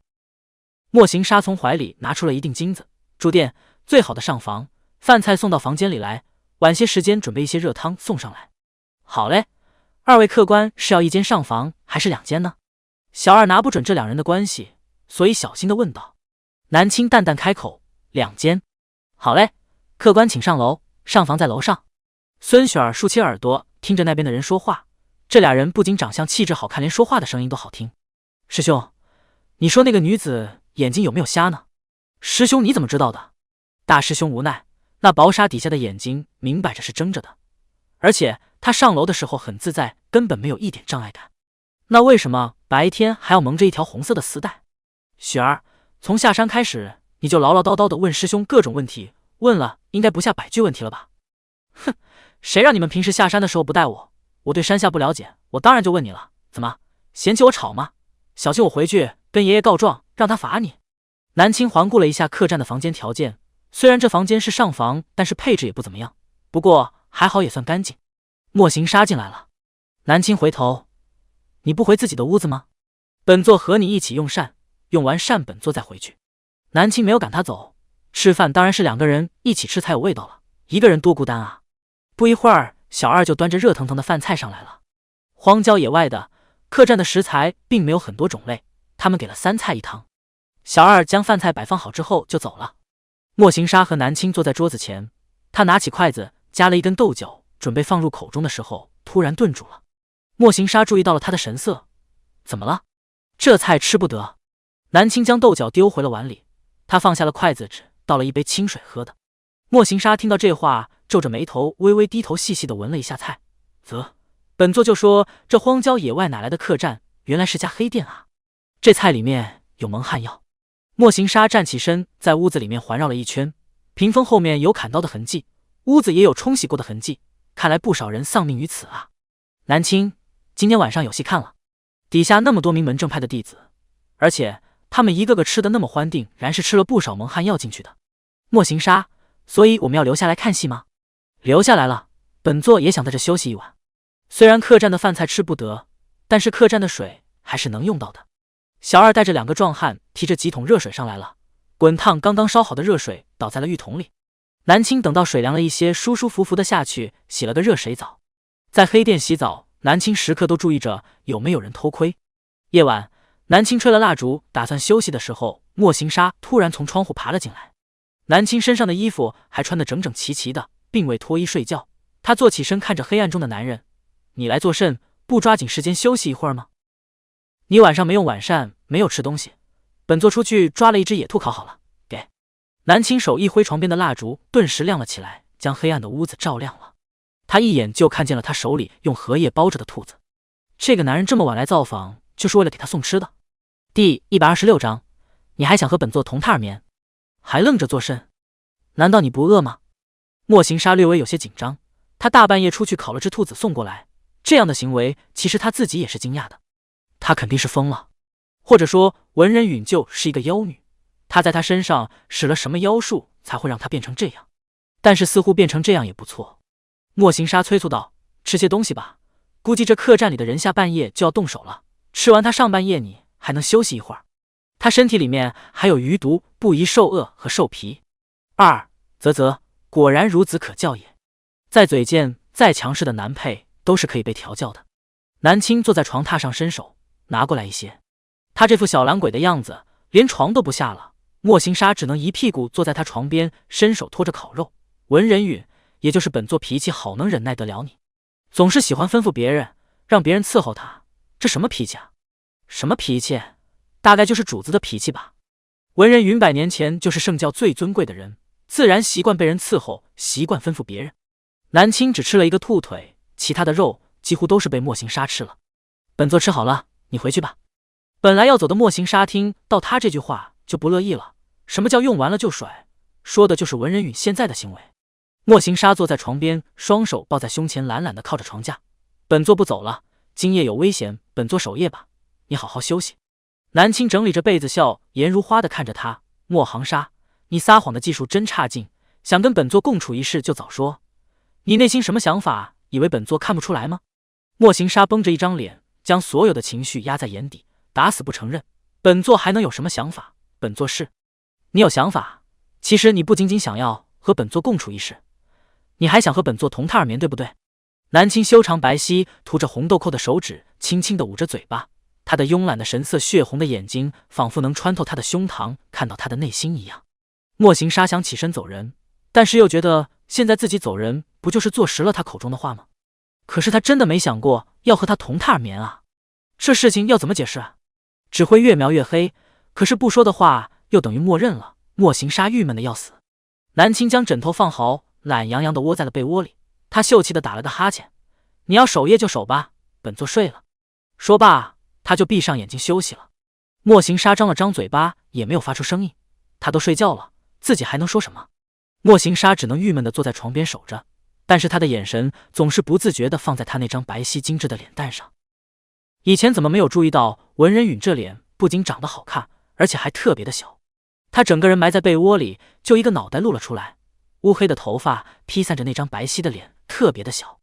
莫行杀想试试将自己的巴掌拿过去做对比，文人允的脸有他的巴掌大吗？不过也只是想想罢了，他并没有做什么。武功高强的人一般睡眠都很浅，只要稍微有动静就会吵醒他。莫行杀将眼神收回，他双手抱在胸前，合上眼睛，闭目养神。这一夜客栈特别的安静，那些正派弟子全部一个个睡得死气沉沉的。直到午夜一过，客栈里面响起了一些细微的声音，似乎还有磨刀的声音，锋利的砍刀在磨刀石上磨蹭着，发出瘆人的声音。确定那些人全部睡着？肯定全部睡着了，下了这么多年的蒙汗药了，我下的药肯定是准的。正在磨刀的大汉笑着，这次遇见的可都是肥货，看他们穿的衣服，一个个可都是名门正派的嫡系子弟，武功肯定很高强。放心，我就是看他们一看就不是简单的人，所以我下的药比平时还更重了一些，他们保证在房间里面睡得跟头猪一样。脸上有刀疤的厨子保证道。几个大汉磨好了砍刀之后就上楼了，手起刀落，顿时几个人就死了。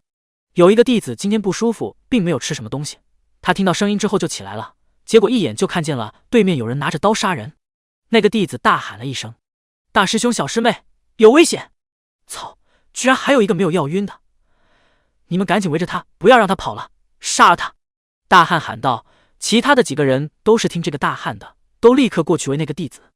那么多弟子，总有几个漏网之鱼，有好几个人都没有被药晕，其中包括大师兄。大师兄知道发生了什么之后，脸色大变，他赶紧穿上外衣，就拿出了一个小瓶子，走到了每一个昏迷的弟子面前，让他们闻闻瓶子里面的药。药瓶在昏迷的弟子口鼻间摇晃了几下，那些昏迷的弟子就醒来了。可是即使是醒来了，他们的身体也一时之间使不上很大的力气。大师兄，这是怎么回事啊？别说话，赶紧坐着调息，还有你们几个赶紧调息。这家客栈是一个黑客栈，我们已经有师兄弟遇害了。大意了，还没有杀到魔教分舵门口，他们居然半路被一家黑客栈坑了。大师兄赶紧来到了女弟子的房子，孙雪儿已经被其他女弟子唤醒了。孙雪儿没力气的坐在地上调息，稍微好了一点就睁开眼睛。大师兄，这可怎么办呀？我们都中药了，不要慌。大家略作调息之后，那些狂徒并不恐怖的，可是还是有弟子被杀了，可恶！调息好的弟子为其他人护法，刚刚调息好的人都是没有力气的，平时武功高强，可是现在中了蒙汗药，对付这些人来他们依然吃力。孙雪儿被一个女弟子扶着走了出来，就看见了走廊尽头的一黑一红的两个人。这两个人若无其事的站在走廊尽头，看样子是没有中蒙汗药。这两个人一看就武功高强，孙雪儿忍不住大声喊道：“两位侠客，还请你们伸出援手，我们是昆山派弟子，我们全部中了蒙汗药，全身无力，还请两位大侠能够帮帮我们。”嘻嘻，晚安，碎碎的晚安吻呢？来，我先亲亲你们，么么么么么么。第127章，喜欢的姑娘。孙雪儿大声呼救。莫行沙和南青两人站在走廊尽头，看着那边的混乱。听见没有？那小姑娘叫我们救他们。南青轻笑着说道。莫行沙脸上挂着看戏的神色。我们可是魔教，为什么要救这些正派人士呢？凭什么救他们呀？那看会儿戏，我们就走。听你的。南青眼睛上蒙着一层红色的丝带，所以他看什么东西都是带着点红色的。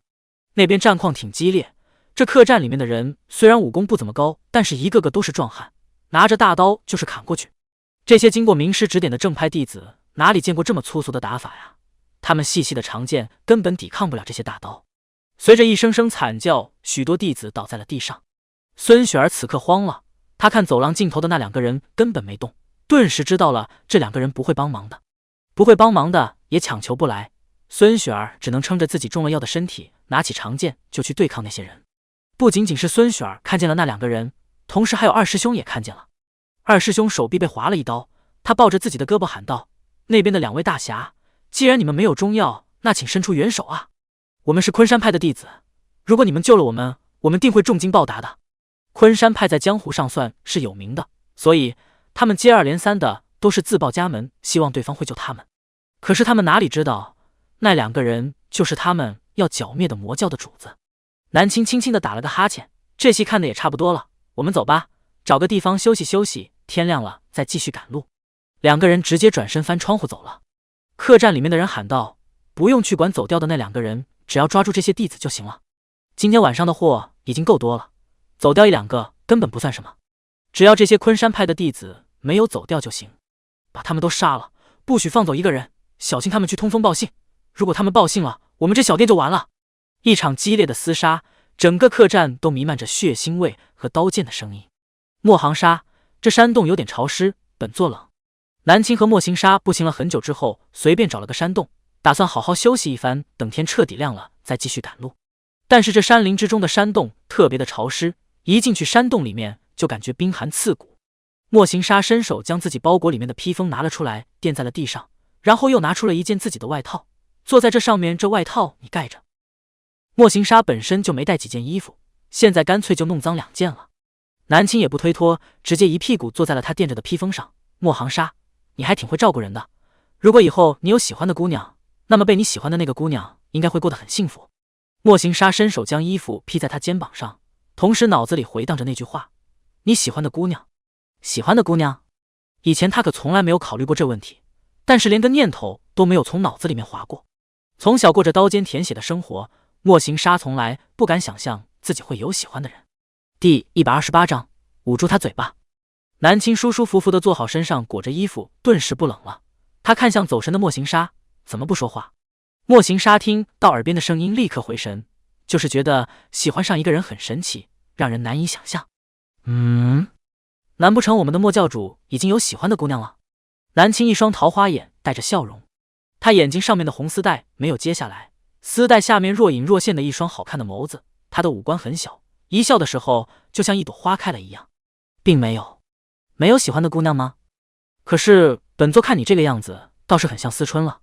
莫行沙站起身出了山洞，没一会儿他就抱着一堆干柴火进来了。你早点休息吧，本座烧一堆火，可以让山洞里面更暖和，也可以驱赶一些蚊虫。南青是能舒服就尽量让自己舒服，他靠着墙壁睡觉了，丝毫没有要帮莫行沙的意思。空间里面的小正太坐在躺椅上，翘着二郎腿晃悠着。这个世界的男配是在一日又一日见证下，逐渐变成了一个暖男。从下山开始，他就处处照顾南青，给他烤吃的，注意他的行走速度，夜间给他盖衣裳。南青，世界男配遇到世界女主并没有特殊反应，你的攻略成功了。没有反应就对了，莫行沙以后只能为了我死，绝对不能像原剧情一样为了女主而坠崖。南青微微霸道地说道。夜深了，山洞里面烧着一堆火，莫行沙守夜，他不时地往火堆里面加木棍，火烧得噼里啪啦的，有一些飞蛾总喜欢扑在火上面，最后只能烧焦的掉在了火堆里面，烧成了灰。莫行沙看着那些飞蛾发呆。夜里的时间过得很快，渐渐的天亮了，大山里面起雾了，周围都是雾蒙蒙的，根本没有大亮。南青慢慢的醒来了，一醒来，莫行沙就递上来了一颗药丸，服下。此次出行，莫行沙让七长老制作了很多药丸，这些药丸可以压制他体内的毒性，让他不会难受。南青伸手接了过来，莫行沙把水袋递给他，你没醒之前，本座去打的山泉水很干净。南青用山泉水漱了一下口，然后再喝着山泉水，把药丸吞了下去。你早上想吃什么？南青摇头，没有什么胃口，下午应该就能到镇上了，到时候我们再好好吃东西吧。莫行沙皱眉，饭还是要按时吃的比较好，要不然长期以往会生胃病的。本座在棺材里面几百年也没吃过东西，也没有生胃病啊。莫行沙，你最近为什么那么关心本座啊？他笑容满面的期待的神色问道，他那双红色的眸子仿佛能看穿人的内心。莫行沙神色躲闪了一下，你是圣教的圣女，本座自然。话说了一半，一双冰凉的手突然捂住了他的嘴巴。南青细嫩白皙的手捂在他嘴巴上，莫行沙，想清楚了再说，你总喜欢口是心非哦。莫行沙眸子一缩，他能感觉到自己薄唇抵在他凉凉的手心上，触感很好。第129章，你是想吵醒他吗？莫行沙有一丝丝的不自在，他想叫他将手拿开，可是他的嘴唇一动就会在他的手心滑动一下。南青笑容满面的保持着这个姿势，莫行沙的脸色太精彩了。不开窍啊，就这么逼着你，看你开不开窍。就在此刻，不远处传来了细微的动静，似乎有很多人来了，脚步声略微有些凌乱。莫行沙神色有些懊恼，怎么偏偏此刻来人了？南青让自己的手收了回去，然后贴近莫行沙。荒郊野外的，怎么会来这么多人？不知道那些人是什么身份。听脚步声，应该有人受伤了。脚步声越来越近，直到一个女子的声音传来：大师兄那边有个山洞，我们去山洞休息一会儿吧。大师兄扶着手臂受伤的师弟，行，那我们就去那个山洞休息吧，顺便好好包扎一下受伤的人的伤口。被大师兄扶着的二师兄发出吸气声，他手臂受了重伤，手上一条深深的砍痕，这条手臂极有可能会废掉。二师弟，你的手一定会没事的，我扶着你去山洞那边，我给你处理一下。大师兄说。孙雪儿走上前来，二师兄疼不疼啊？都是为了保护我，你才会变成这样的。雪儿不要自责，不要伤心，你没有受伤，师兄就已经很高兴。就是昨天的两个人实在太可气了，见死不救。二师兄想到昨天站在走廊尽头看戏的那一男一女就生气。好了，师兄不要动怒了，赶紧进山洞好好包扎一下吧。南青和莫行沙对视了一眼，表情有些无奈。这是冤家路窄啊，居然遇到了昨天晚上昆山派的那些弟子，还以为那些弟子会死在那个客栈，看来还是有些本事的。不过因为中了蒙汗药的原因，根本打不过客栈那些大汉，所以他们的弟子折损了不少。南青和莫行沙知道洞口外面的人是谁之后，并没有藏起来，他们两个人围着火堆坐着，老神定定。那些弟子相互搀扶着走到了山洞口，乍的一眼就看见山洞里面坐着一男一女，顿时都愣住了。怎么会有人在这里？这一男一女身穿一黑一红，好生熟悉啊！孙雪儿脱口而出：“你们两个不就是昨天在客栈的那两个人吗？不就是昨天的两个站在走廊尽头去看戏，最后默默走掉那两个人吗？”顿时所有的弟子脸色都不好了，看见这一男一女进客栈的时候，都在猜测他们是敌是友，是不是江湖侠客。而现在他们都知道这一男一女是见死不救的冷心肠的人，说不定还是敌人呢。大师兄抬手了一下，让其他弟子不要轻举妄动。他走上前，抱着剑行了一个礼：“两位侠客，我的师弟师妹们都受了不同程度的伤，需要一个遮风避雨的地方，好好休息，包扎伤口。这山洞有100米，可否让我们进来休息休息？”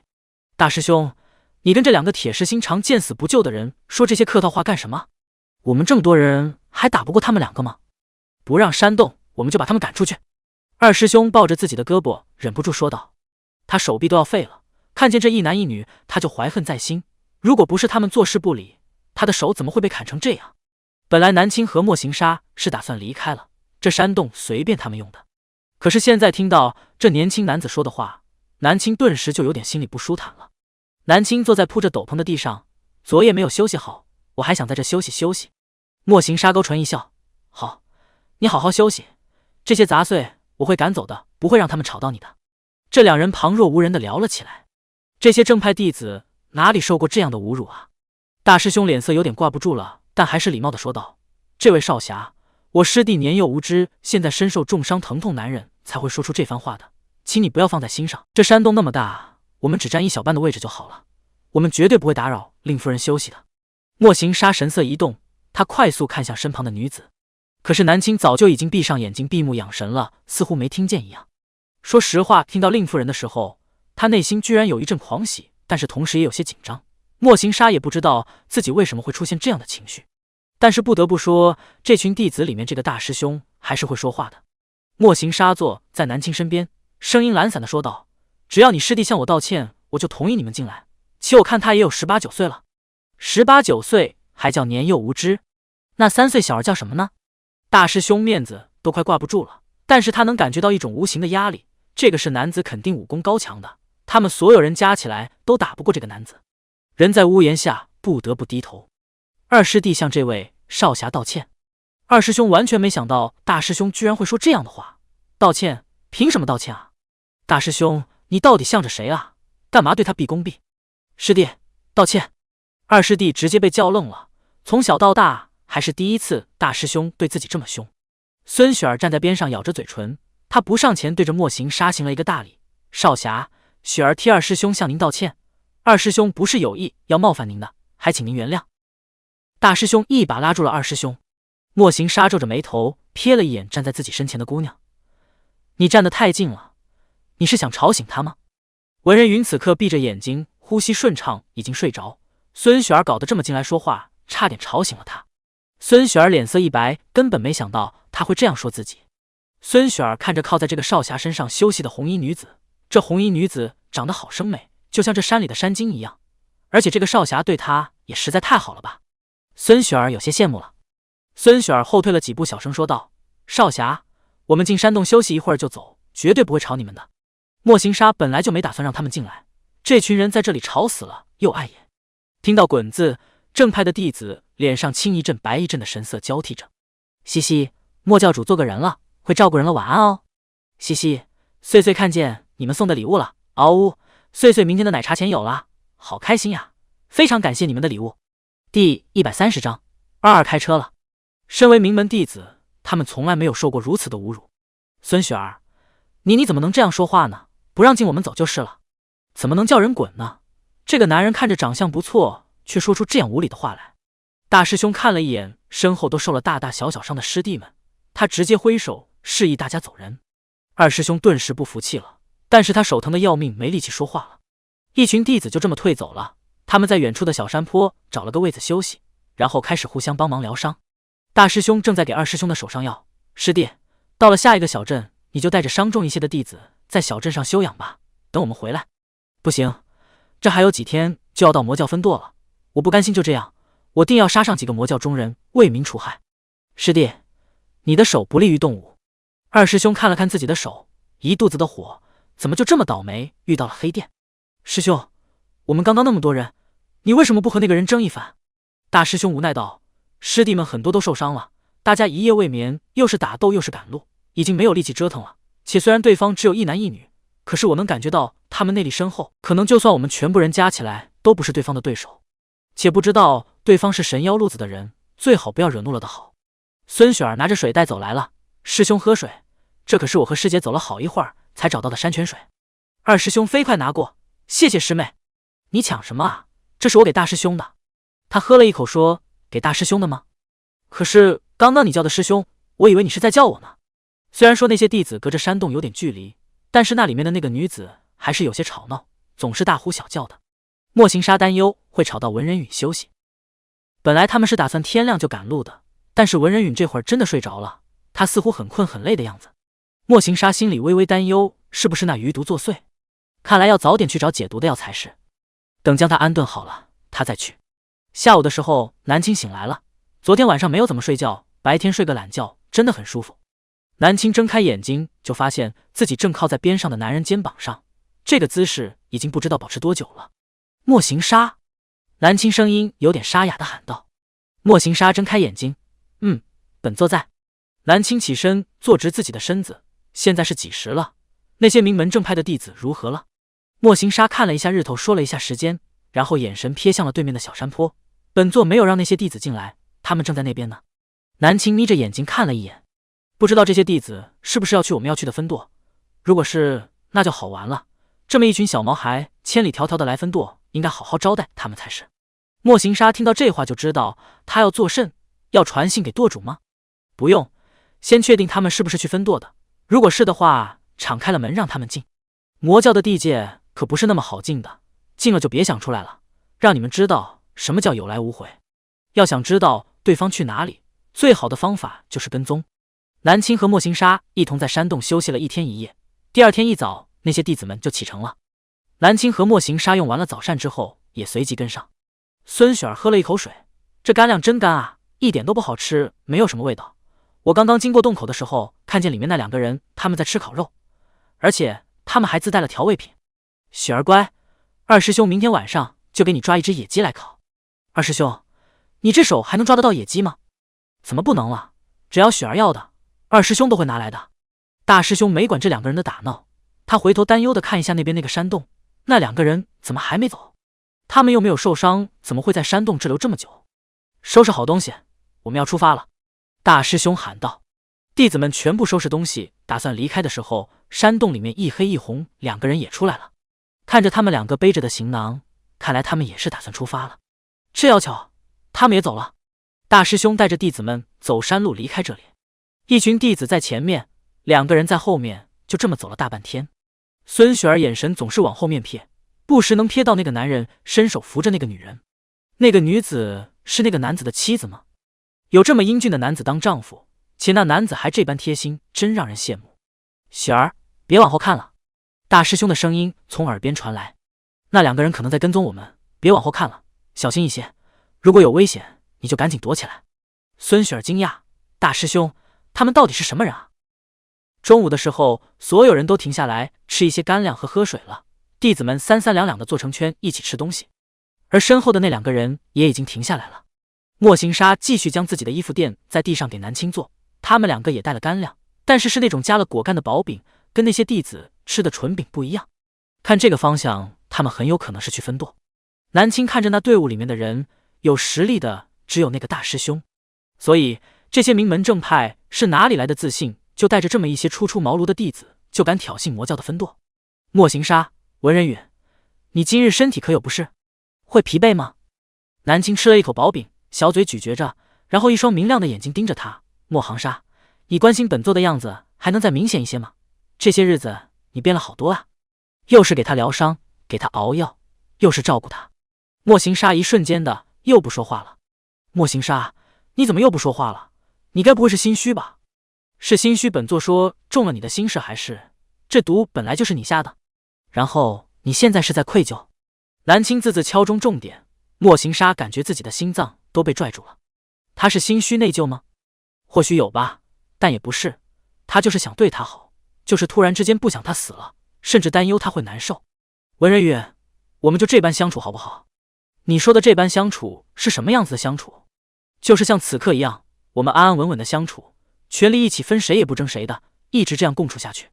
南青笑了，莫行沙，本座有跟你争过权吗？这一切不过就是你看不惯本座罢了。本座不与你计较，只要你不触犯本座的底线，本座能和你好好相处的。他的底线是什么？蓝青伸手把玩着自己的一缕头发，修长涂着红色豆蔻的手指绕着墨发。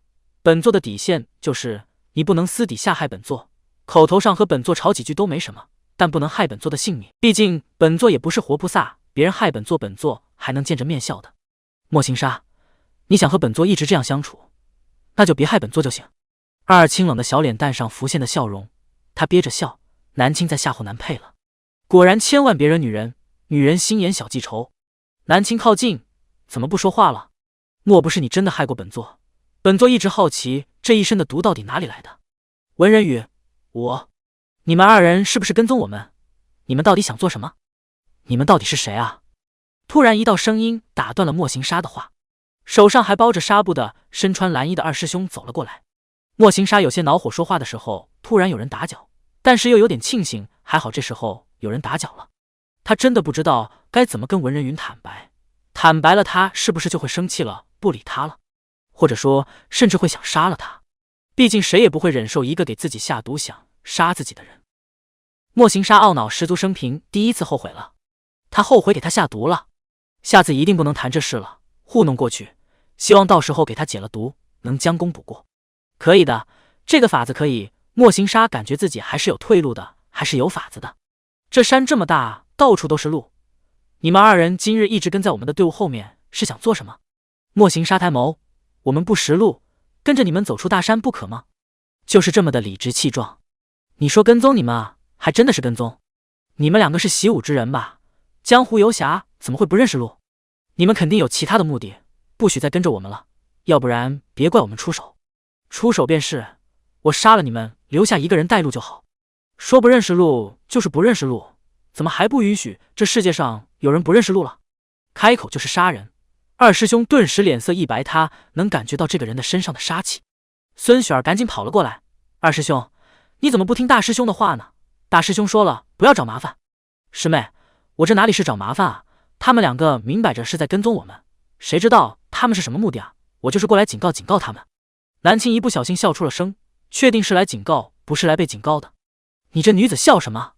南青笑着抬头轻缓地说道，昆山派的弟子管得这么多吗？管别人走哪条路，还管别人笑不笑？这位侠女姐姐，二师兄说话是无意的，如果两位是真的不认识路的话，那么可以跟在我们身后。南青淡淡的点头了一下。孙雪儿感觉气氛有些尴尬，她并不想和这两个人交恶。虽然这两个人有点见死不救，但是大师兄说了，他们二人武功高强，最好不要惹。孙雪儿拉着人走了。南青看了一眼那两个人的背影，那个男的如此莽撞，肯定活不了多久，这种脾气在江湖上很难活下去的。二，感觉世界女主怎么样？涉世不深。世界女主是第一次跟着师兄们下山的，所以涉世未深，对很多事情很向往，又很单纯，甚至有时候还有点笨笨的。二，世界男主是谁啊？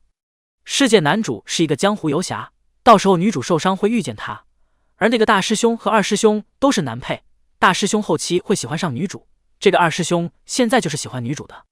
二师兄喜欢女主？南青看出来了。二，这个世界的男配有很多，那两个师兄还有武林盟主、江湖神医，还有皇宫里面的皇帝，甚至王爷都喜欢女主。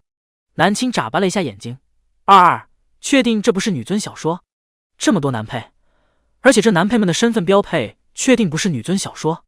南青以前也没少看言情小说，像那种女尊文里面有很多个男主，经常见的标配就是武林盟主、神医、皇帝、王爷、江湖游侠、贴身侍卫都喜欢女主，都是女主的男人。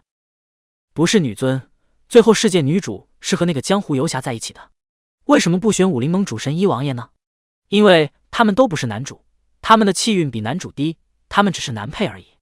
南青默默地看向了边上的莫行沙，男配这么多，为什么我的任务目标是他？二，我们是有节操的，怎么会让宿主去对付那么多男配呢？所以通常都是选男配里面气运最高，能和男主匹敌，但是结局又最惨的一个来让宿主拯救。看来任务还是有节操有底线的。二，其实也可以没底线呀，只要宿主乐意，指定的那个男配是任务目标，但是只要宿主有能力厉害的话，能招架得住这么多男人的话，所有男配都可以去试一试。不过试完之后肯定会腰疼，会虚的。脑海里二一本正经的清冷的小声音，但是南青对二的印象在此刻垮塌了。二刚才说了什么？这还是他进空间看见的那个纯洁好看的奶萌娃吗？二，你是不是说了少儿不宜的话？二一愣，他晃悠着自己的短腿，没有啊，这算什么少儿不宜？是你太没见识了。我有个朋友天天满嘴开火车呢。四张合一至二口中的朋友几乎都是色色哈，色色人如其名，满嘴开火车。PS 色色这本书还没有写，可能明年会上线，请关注碎碎的两个笔名欧碎碎励志写完5大系统系列。晚安，谢谢你们的礼物哟。碎碎今天喝上奶茶了。第131章恭迎圣女，恭迎教主。二，你算是你认识的系统里面最含蓄的那个吗？二想了一下，犹豫的点头，算吧，反正我不是满嘴跑火车的那个。南青觉得二应该不是最含蓄的那个，很有可能跟有些系统是半斤对8两。二面对南青再也不是一本正经清冷呆萌的样子了。吃了东西喝了水休息了一会儿之后，那群弟子的队伍又出发了。南青和莫行沙也跟着一起出发了，反正他们就跟在那群弟子身后，看看他们去哪里。这个方向应该是去分舵的。出了山林之后，南青就让莫行沙飞鸽传书去了分舵，让分舵早早做好准备，警惕一些正派之人偷袭。一连几天，他们两行人都是保持着距离一起赶路的。他们两个都跟着我们几天了，这明显就是跟着我们呀，都已经路过小镇了，他们并没有去别的地方，反而跟着我们一起出小镇。孙雪儿点头，他们两个的确在跟踪我们。大师兄，我们该怎么办？大师兄握着剑，没事，说不定他们也是去剿灭魔教分舵的。哼，说不定这两个人就是魔教中人呢，他们一看就不像好人。二师兄说道。师弟，不可这么说。大师兄有点头疼这个师弟。师弟，你的手不宜动武的，要不你还是回去小镇管理那些在小镇休息的受伤的弟子吧。师兄，我走了你就好独自跟师妹相处了，对不对？别以为我不知道你的心思，我虽然不能动武，但是你在跟魔教人打斗的时候，我可以在后方照顾师妹。他喜欢师妹，大师兄上次半夜将自己的衣服披在师妹身上，要不是看到大师兄这个举动，他还猜不出来大师兄也是喜欢师妹呢。难怪大师兄总是想要调开他。大师兄脸色变化，要跟着便跟着吧，到时候保护好师妹。孙雪儿感觉到两个男人之间有些微妙，他看了看大师兄绝美的脸，他赶紧羞涩的低头。莫行沙和南青耳朵很好，前面那些人说了什么，他们几乎都能听见。莫行沙伸手掏了掏耳朵，不耐烦的说道：这名门正派怎么那么多情情爱爱，出来正事儿没干，倒是想着抢什么师妹？南青、莫行沙，魔教之中有情爱吗？没有，魔教之人没这些心思。一路上南青没有理莫行沙，莫行沙感觉怪怪的，难道自己哪里惹到他了吗？直到晚上他都没有和莫行沙说话。莫行沙忍不住皱着眉头问道：你今日不舒服吗？是不是那毒又在发作了，所以他不舒服才不想开口？该死，莫行沙觉得自己这辈子做过最后悔的事情就是给文人允下毒了。他怎么那么心胸狭隘呢？怎么就容不下一个女人呢？魔教多一个掌权人也没有什么大不了的。南青靠着树准备休息了，他不咸不淡的说道：非常不舒服。莫行沙脸色凝重，还有1日就要到分舵了，到时候你在分舵好好休息。他去找那寒地雪莲回来，早点给他解毒。夜幕降临，林子里面的2队人都休息了，他们面前烧着火堆，发出噼里啪啦的响声。那些弟子留了3个人守夜。莫行沙正在打坐，一阵阵的夜风刮来，吹起了他的发丝。莫行沙睁开眼睛，从包裹里面拿了一件外套给南青披上。那边营地，孙雪儿睡得迷迷糊糊的，有些口渴了，睁开眼睛看了看四周，他刚刚好就看见了远处那个穿着黑衣服的男子正在给那个红衣女子披衣裳。那红衣女子真幸福，孙雪儿心里一阵阵的羡慕。什么时候大师兄也能这般对她啊？第2日一早，有些人陆陆续续的醒来了，就去附近寻找水源。莫行沙和南青一同前往河边。河岸很低，所以南青没有下去，莫行沙独自下去了。孙雪儿跟着2个师姐来到了这边，2个师姐下了河岸，孙雪儿一个人在上面徘徊，等着他们回来。孙雪儿看见了远处树底下站着的那个红衣女子，孙雪儿看了许久，实在忍不住，迈着脚步走了过去。喂，那个，你的眼睛上为什么蒙着红色的纱布啊？是受伤了吗？南青听到一道甜美的声音，回头就看见了世界女主站在自己不远处。南青嘴角勾起，受伤了。孙雪儿有点紧张，这个女子跟了他们这么久，自己也不知道她到底是好人还是坏人。你的眼睛是看不见了，还是能看见啊？孙雪儿问完之后，突然觉得自己的话不妥，抱歉，我没有其他意思，我就是有些好奇罢了。而且姑娘即使蒙住了眼睛也很美，姑娘的丈夫对姑娘很好啊，好到让人羡慕。南青，我能看得见，只是不能见强光，所以才蒙住了眼睛。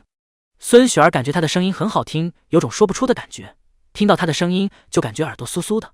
这个女子好像不是什么坏人。孙雪儿又走近了几步，她发现红衣女子的眼神一直落在河岸上，而河岸上正是那个黑衣男子。那个男子是你的丈夫吗？孙雪儿惊讶，不是吗？可是他对你似乎很亲密。南青侧头勾起笑容，小丫头，你很吵。孙雪儿顿时脸色有点挂不住了，他很吵吗？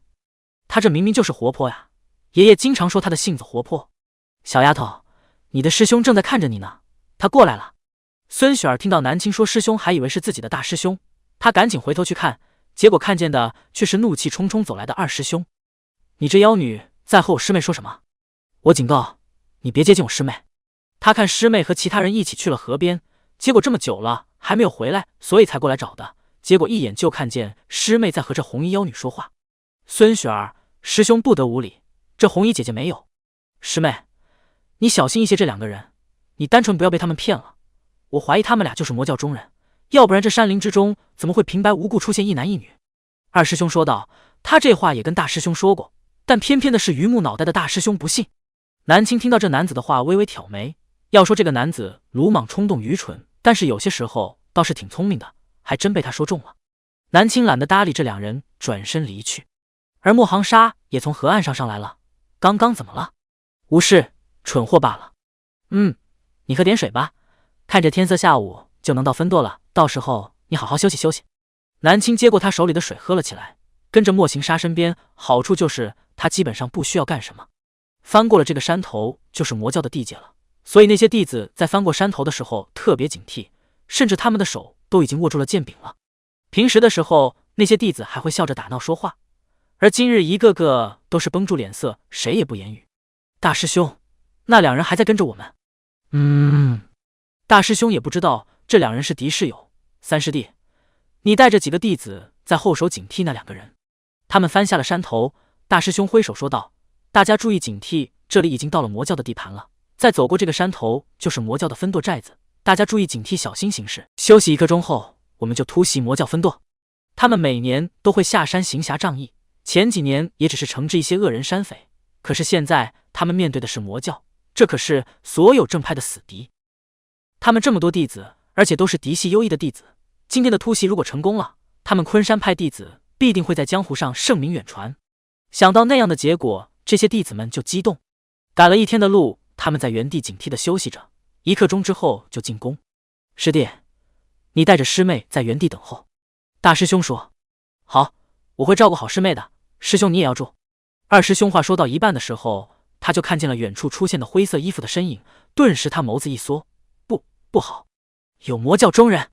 魔教的人都是穿着灰色衣裳的，衣服上面还是有着魔教分舵的图腾。一句话说出，所有的弟子都站起身，拿起了剑警惕。可是四面八方突如其来的全部都是魔教的人，他们似乎早有准备一样，直接包围了他们。弟子拿起剑站直身体，向着左边向右边摇摆不定，因为他们发现到处都是魔教的人，他们都被包围了。这是怎么回事？我们被包围了，他们早就有埋伏了，怎么会这样？好多人啊，怎么办？一些弟子恐惧了，拿着剑的手都开始颤抖了。他们从来没有遇到过这样的事情，以前遇到的那些人顶多就是恶霸山匪，听说他们是昆山派的弟子，就已经吓得服软了。可是他们现在面对的是杀人如麻的魔教，而且是这么多人，他们直接被包围了。大师兄脸色一沉，他们好像被埋伏了，魔教怎么会知道他们会来？孙雪儿吓得都要哭了。师兄，我们该怎么办？不要怕，师兄会安全的把你带出去的。二师兄直接看向了后面的莫行沙和南青，是不是你们两个？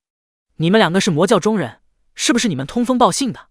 莫行沙挑眉，没想到这个看着最愚蠢的反而是最聪明的人。师兄，你不要误会这两位游侠，你没看见他们也和我们一样被魔教围住了吗？二师兄听了这个话迟疑了，的确这两个人也在包围圈里。魔教的人快速缩小了包围圈，他们训练有素，动作又快，而且不发言语，一个个就像死气沉沉的杀手一样。就在此时，包围着他们的魔教的人突然退开了一条道路，一个满脸疤痕的男人走了出来。弟子们紧张了，这个男人应该就是管辖着这片区域的魔教舵主。大师兄护住身后的弟子，既然被你们抓住了，我们无话可说，但是如果你们敢伤害我们昆山派，绝对不会放过你们的。这个时候只能放狠话了，希望这个魔教分舵能忌惮一下昆山派。可是那个满脸疤痕的男人根本就没有看他们一眼，那个男人直接一步步的接近，看着他走过来了，那些弟子赶紧后退。灵舵主走了过来，然后下一秒双膝跪在地上低下头，恭迎圣女，恭迎教主。然后四周的所有魔教弟子也全部跪下，大喊恭迎圣女，恭迎教主。后退的昆山派弟子们直接全部呆住了，大师兄身体一僵，眼神快速看向了那一男一女。孙雪儿也是满脸的不敢相信，他们说什么？圣女，教主。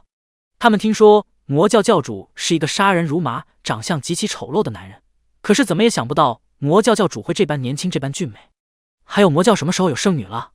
大师兄脸色一寒，这圣女不会是100年前的那位魔教教主吧？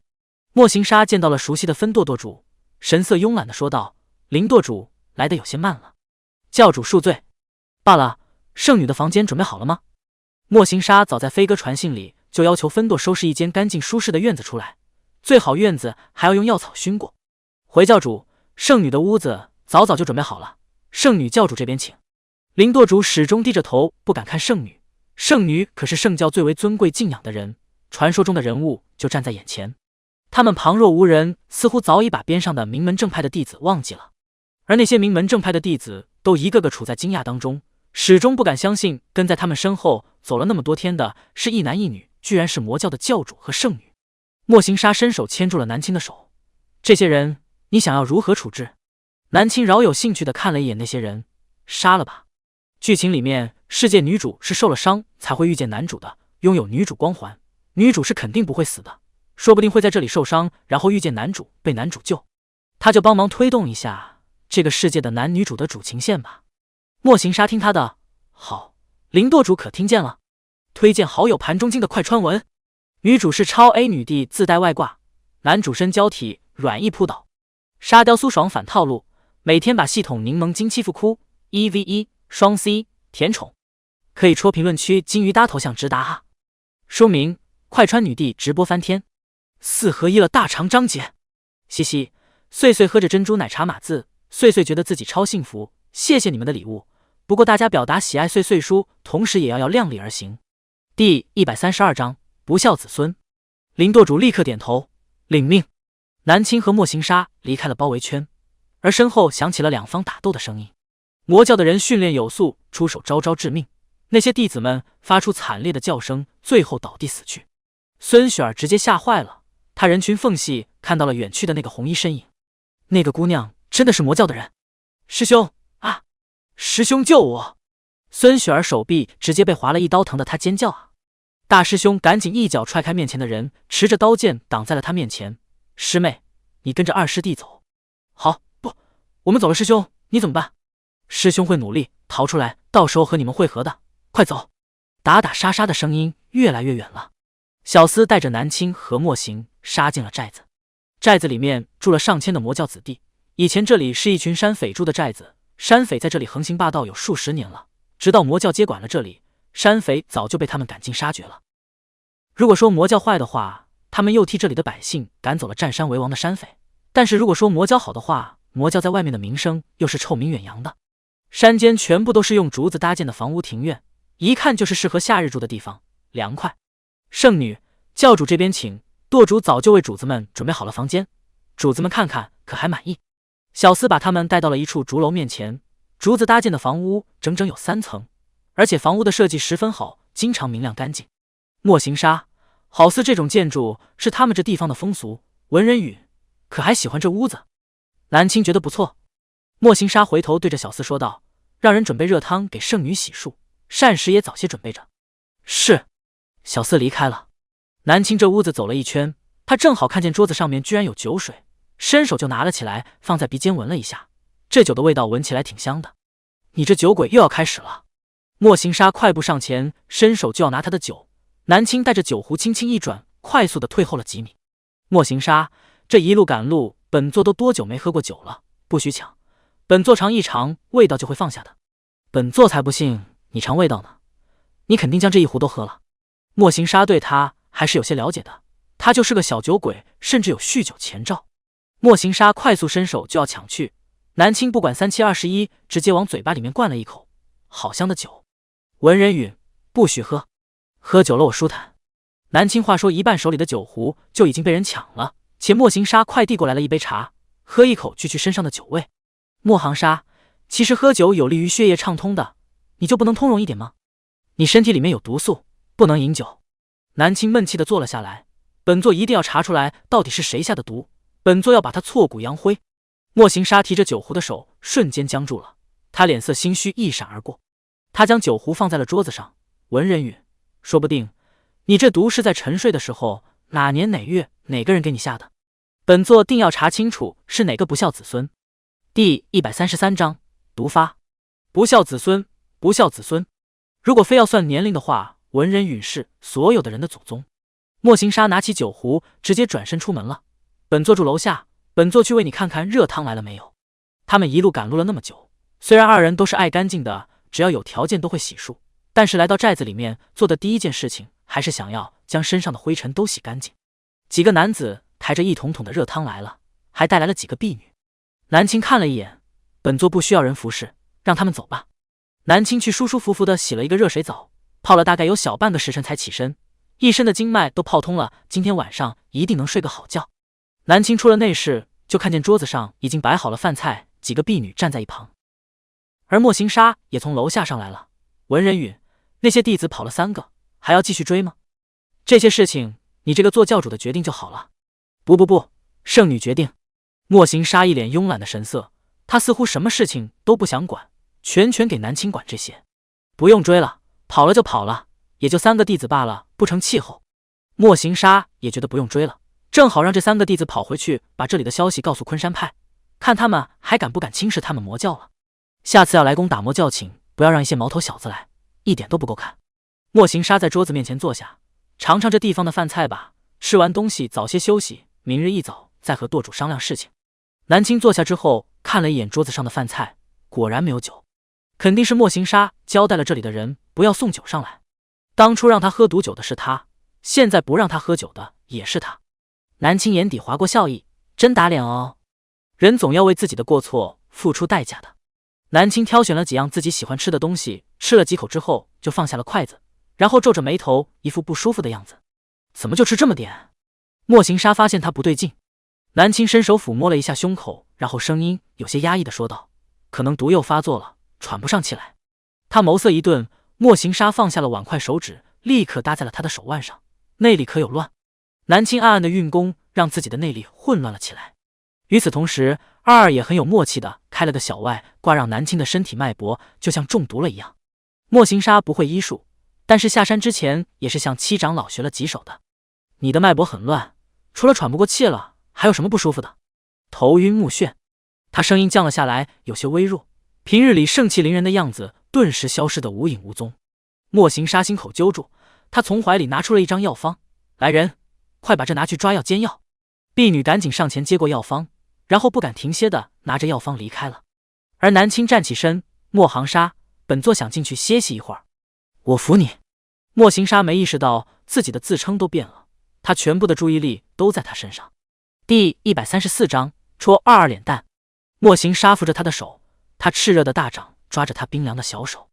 他心惊，文人允的手好凉啊，看来这毒素即使不太多，也已经损害他的身体了。文人允。就在莫行沙走神的时候，身前的身影突然滑落了下去，他抱住了他说的：“文人允，是不是很不舒服？我抱着你去那店休息吧。”无力，他幼猫一般的声音说道。莫行沙赶紧伸手横抱起他：“没事的，没事的，余毒罢了，我会想办法的。你好好休息，等你醒了毒就没了。”南青睡了过去。莫行沙抱着怀里安安静静的女子，身体发麻。文人允好轻啊。莫行沙将她小心翼翼地放在了床榻上，然后轻手轻脚地给她盖上被子。他坐在床边，一双墨色的眸子紧盯着昏迷的人的脸。他忍不住伸手抚摸着她的脸颊，她脸颊的温度也是冰冷的，而且曾经白皙白里透红的脸，此刻几乎血色全无。这些都是他害的。找雪莲的事情已经刻不容缓了，让毒素继续留在他身体里面太危险了。莫行沙起身出去了。林舵主已经闻讯而来了，他急忙跪下身子问道：“教主，圣女这是？”“圣女身中奇毒，需要在暂时里面好好休养，本座要前去为圣女采药。这段时间你一定要好好的让人照顾好圣女。本座回来，如果发现圣女少了一根头发，杀无赦。”莫行沙把威压放射出来，必须好好的打压这些人，要不然万一他去采雪莲的时候，文人允出了差错，他会后悔一辈子的。林舵主对魔教忠心耿耿，他此前还头疼两个主子会不会不和，而现在看来两位主子很是合得来，教主很关心圣女，属下一定看护好圣女，等教主归来。莫行沙嘱咐了好多他的饮食习惯、生活习惯、穿衣习惯，甚至交代婢女不能让他饮酒，各方面交代齐全，他才离开的。莫行沙出了山寨之后，就直接运起轻功踏风而去。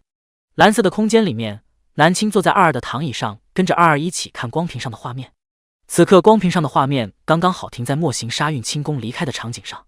二二清冷的小声音说道：“世界男配去给你找解药了。”“希望他路途顺利。”“我觉得你在说反话，你不希望他顺利，反而希望他多吃点苦头。”二二毫不留情地拆穿了南青。南青无奈地笑了，他侧头伸出一根手指，戳了一下二二软乎乎的脸蛋。“二二，不要拆我的台好不好？”二二被戳脸蛋，顿时愣住了。他这脸蛋几亿年都没有人摸过，不用说是被人戳了。二二震惊地转头，抬头看着他：“你干什么？”南青有点惊讶他的反应：“戳你的脸，怎么了？”二二懵了：“对啊，南青戳他的脸，怎么了？怎么了？戳他脸还问怎么了？”“南青，收好你的手，不然下次不会让你进我的空间了。”南青被小二二清冷的声音吼得战略性的后撤了一下：“小孩不要这么凶。二二，有没有人跟你说过你的脸超级软啊？”从进空间第一次看见二二开始，南青就特别想要动动他的脸，但是毕竟是第一次面基，那时候可不能给人家留下了不好的印象，所以那天南青就是单纯和二二聊天，愣是忍住了没动他一下。好不容易今天又进空间了，南青就没忍住用手戳了一下小正太的脸。二二捂住脸：“我的脸软不软我当然知道了，不需要别人跟我说，我是系统，又不是真的小孩，你不能戳我脸的。”“不是小孩就不能戳吗？”“当然了。”二二犟着脾气说道。“好吧。”南青也不逗二二了，二二这小脾气有点傲，而且今天他已经碰到二二的脸，心满意足。二二想赶紧拉开南青的思绪，于是他滑动光屏，把世界女主的剧情调了出来。世界女主和她的大师兄、二师兄逃走了，因为有你的推动，女主受伤了，她的大师兄、二师兄都受伤了，然后他们遇到了世界男主，世界男主救了他们，现在他们正在一起呢。南青看了一下光屏上面的字，准确来说是稀奇古怪的数字。二二就是从这些奇奇怪怪的符号数字里面读懂的信息。二二，你别看了，我解释给你听就好了，你看不懂这种代码的。南青感觉到了来自二二的鄙视，所以现在女主在和大师兄、二师兄还有世界男主在一起，这三个男人，一个是男主，两个是男配，都喜欢女主，他们在一起会不会打起来？这我就不知道了，反正就是你的推动加速了他们的剧情，女主会喜欢上男主的，她就不会来缠着莫行沙了。莫行沙只要不接触世界女主，就不会有跳崖的剧情。所以目前来看，莫行沙的结局已经改得差不多了。莫行沙一路上看都没有看世界女主一眼，所以他更不可能为了女主跳崖了。二二，提前恭喜你，任务要完成了。那我是不是应该恭喜你又有积分了？二二微微的抬了一下下巴。二，你的光屏能看见莫行沙去采雪莲的画面？太远了看不见。骗你的，其实能看见，就是需要燃烧一些积分，我舍不得。有钱的二二有时候也是会舍不得浪费积分的。南青在22空间玩了很久之后才出去醒来就看见床边围着好几个奴婢。婢女看见南青醒来了，一个个大喜。圣女醒来了。圣女，您可有哪里不舒服？婢女端来了药，这是教主走的时候交代奴婢要为您喝下的，圣女喝了药就舒坦了。南青闻到那熟悉的药味，就知道这是什么药了。放下吧，本座自己会喝的。婢女犹豫了一下，最终还是放下了药。你们都出去吧，你们在这里本座头疼。婢女一走，南青就生龙活虎的下床，毫不犹豫的将那一碗药倒掉了。推荐好友的文，一本非常好看 DY 楼女强文，人人闻风丧胆的大反派女主，为了飞升仙界必须重新历劫，做个好人，因此救下了与自己有过节的温柔仙君，并教巫皇、香甜小奶狗、高冷战神省略10086个。男主望着一堆情敌，文明，抱歉，反派他只想做个好人。第135章进雪山2，可惜了上好的药材哦。这药除了苦我嘴巴，基本上没有什么用处，到了养花也不错。他的毒素不碍事，这药喝了也没有什么用。南青此刻生龙活虎，如果这样的画面被莫行沙看见，估计他要怀疑人生了。他去采药起码需要半月之久，甚至可能需要1个月多。南青这段时间就只需要在寨子里面装病就好了，偶尔和舵主说一说管辖领域的事情。林舵主每天都是小心翼翼地对待这位主子，如果不是亲眼所见，真的很难相信眼前这个角色的年轻女子居然有几百岁了。他以前没有见过圣女本人，但是每次送去圣教的册子信件回信的都是女子小传的笔记。林舵主早就好奇圣女到底是个什么样的人了。这几日接触，圣女处事风格简直让他佩服，她解决不了的问题在他眼中根本不是问题。林舵主从民间找了很多大夫，每天给南青请平安脉，生怕他出一点点的差池。于是南青每天出去走一走，呼吸一下新鲜空气的时候，身后都是跟着一大群人的，婢女10个，保护他的侍卫20个，还有3个大夫。终于南青忍不住说道：林舵主，本座不喜这么多人跟着。第二天跟着南青的人只有1个婢女1个大夫了，但是100米开外有很多人悄悄地跟着。南青哭笑不得，莫行沙走的时候到底和林舵主说了什么，把人家吓得这样。莫行沙到雪山了吗？看着地图定位确定世界南配，的确是到了雪山。别的地方才刚刚褪去夏日的炎热，而有些地方就已经下大雪下冰雹了。而下雪的地方的高山更是有着厚厚的能把人埋住的雪，这大片高山常年积雪不化，也被称为圣雪山。雪山一片白皑皑的，基本上没有什么看头，可是一旦太阳照射在雪山的山峰上，白色的雪山顶瞬间变成了金色的。一身黑色锦衣的莫行沙站在山脚下，他抬头就看见阳光照的金色发光的山顶。传闻如果谁能看见日照金山的全貌，那么这个人就会很幸运，希望本座能幸运的早点找到雪莲。他喃喃自语道。莫行沙虽然身上穿得很单薄，但是他有内力护体，根本感觉不到这雪山的刺骨寒冷。这雪山积雪如此深，无论你穿得多厚，在这里只要待上了超过3个时辰，依然会冻僵。莫行沙现在全靠一身的内力维持着，所以他要尽快的进山，尽快的寻找雪莲。冰山雪莲哪里是那么好寻找的？冰山雪莲从来都是圣药各大门派都争抢的东西，无数的采药人为了一朵雪莲而进山，而葬送在了这片雪山中。莫行沙看着那金灿灿的山顶，希望自己能好运，他一定要找到雪莲。莫行沙踩着积雪进山了，这里的积雪特别的厚，而且又松，一脚踩下去瞬间就陷进去了。其实他大可以运气轻功轻巧的走在雪地上，但是这样太耗费内力了，他还是要用内力来保持身体的体温呢。莫行沙身一脚浅一脚的踩着雪进山了，地上留下了一排的脚印，但是随着风雪越来越大，脚印很快就没有了。天寒地冻，莫行沙在雪地里面走了很久很久，如果不是他记忆力好，很有可能就会在这里失去方向。四周的一片白皑皑的，根本分不清方向，东南西北全部都长一样。莫行沙一直努力的记得自己来到的路，他绝对不能在这冰冷的雪地里面迷路了。他边走边记着路，还要边警惕会不会发生雪崩，同时眼神要快速的在雪地里面寻找雪莲。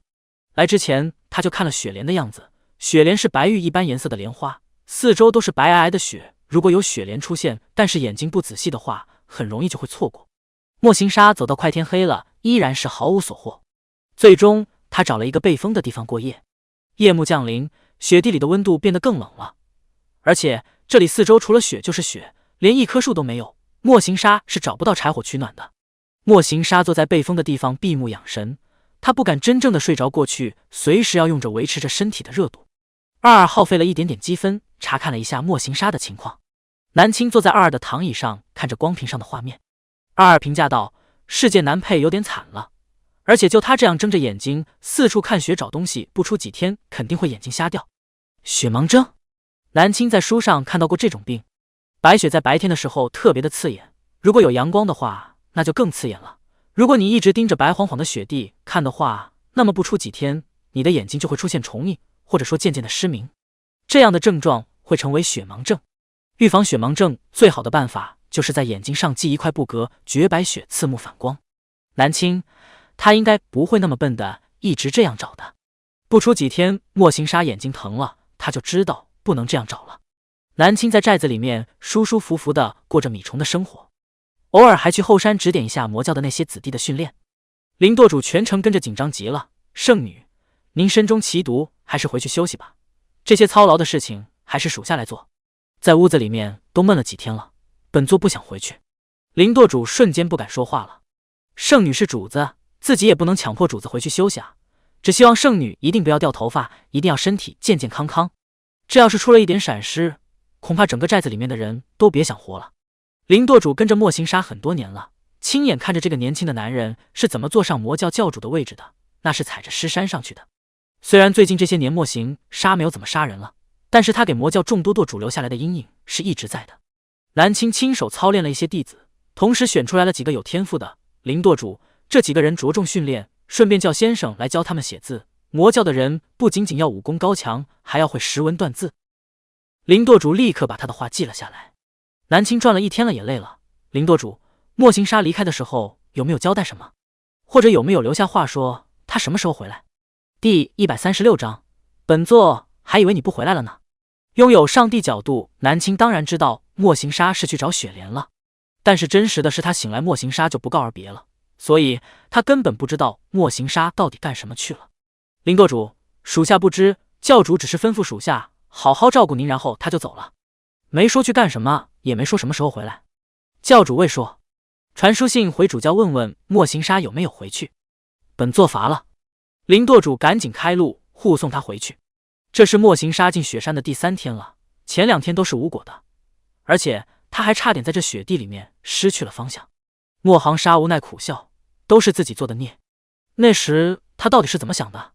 给一个刚刚醒来的圣女下毒，就为了独揽大权，到头来人家根本不想和他争。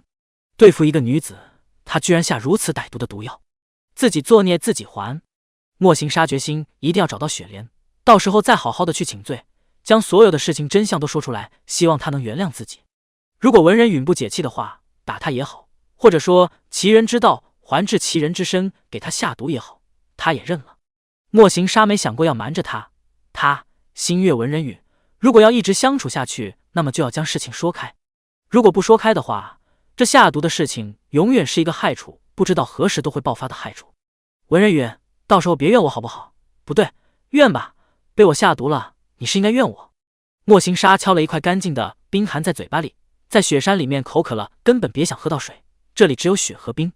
莫行沙将冰块含在嘴巴里，融化成水才喝下去。走到中午了，莫行沙就停下来吃干粮。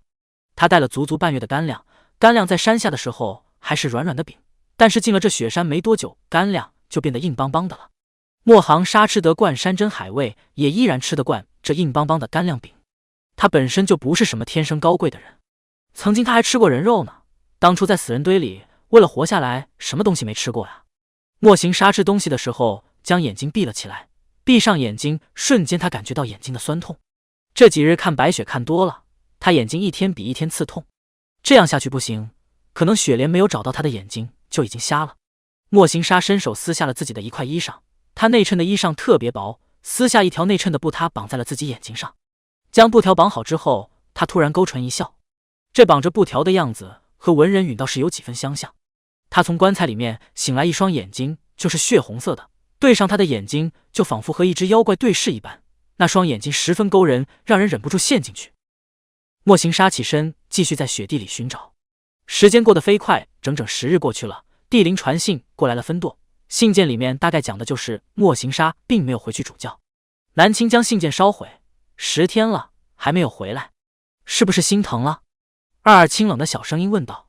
南青真没有心疼莫行沙，就是简单的陈述一下日期罢了。二，估计世界男配要在雪地里找足足1个月才能找得到，雪莲并不是那么好找的。原剧情里面，世界女主受伤了，需要雪莲救治，男主和众男配们都去了雪山，男主花了半个月的时间才找到了，有的男配直接有去无回了。莫行刹那时候也为世界女主找了雪莲去了，他花了1个月的时间才找到，所以他满心欢喜地带回雪莲来，看见的却是男主和女主已经恩爱在一起了。南青调侃地说道，同时眼神露出危险的神色。虽然二说的原剧情和现在大相径庭，但是南青还是有点不高兴。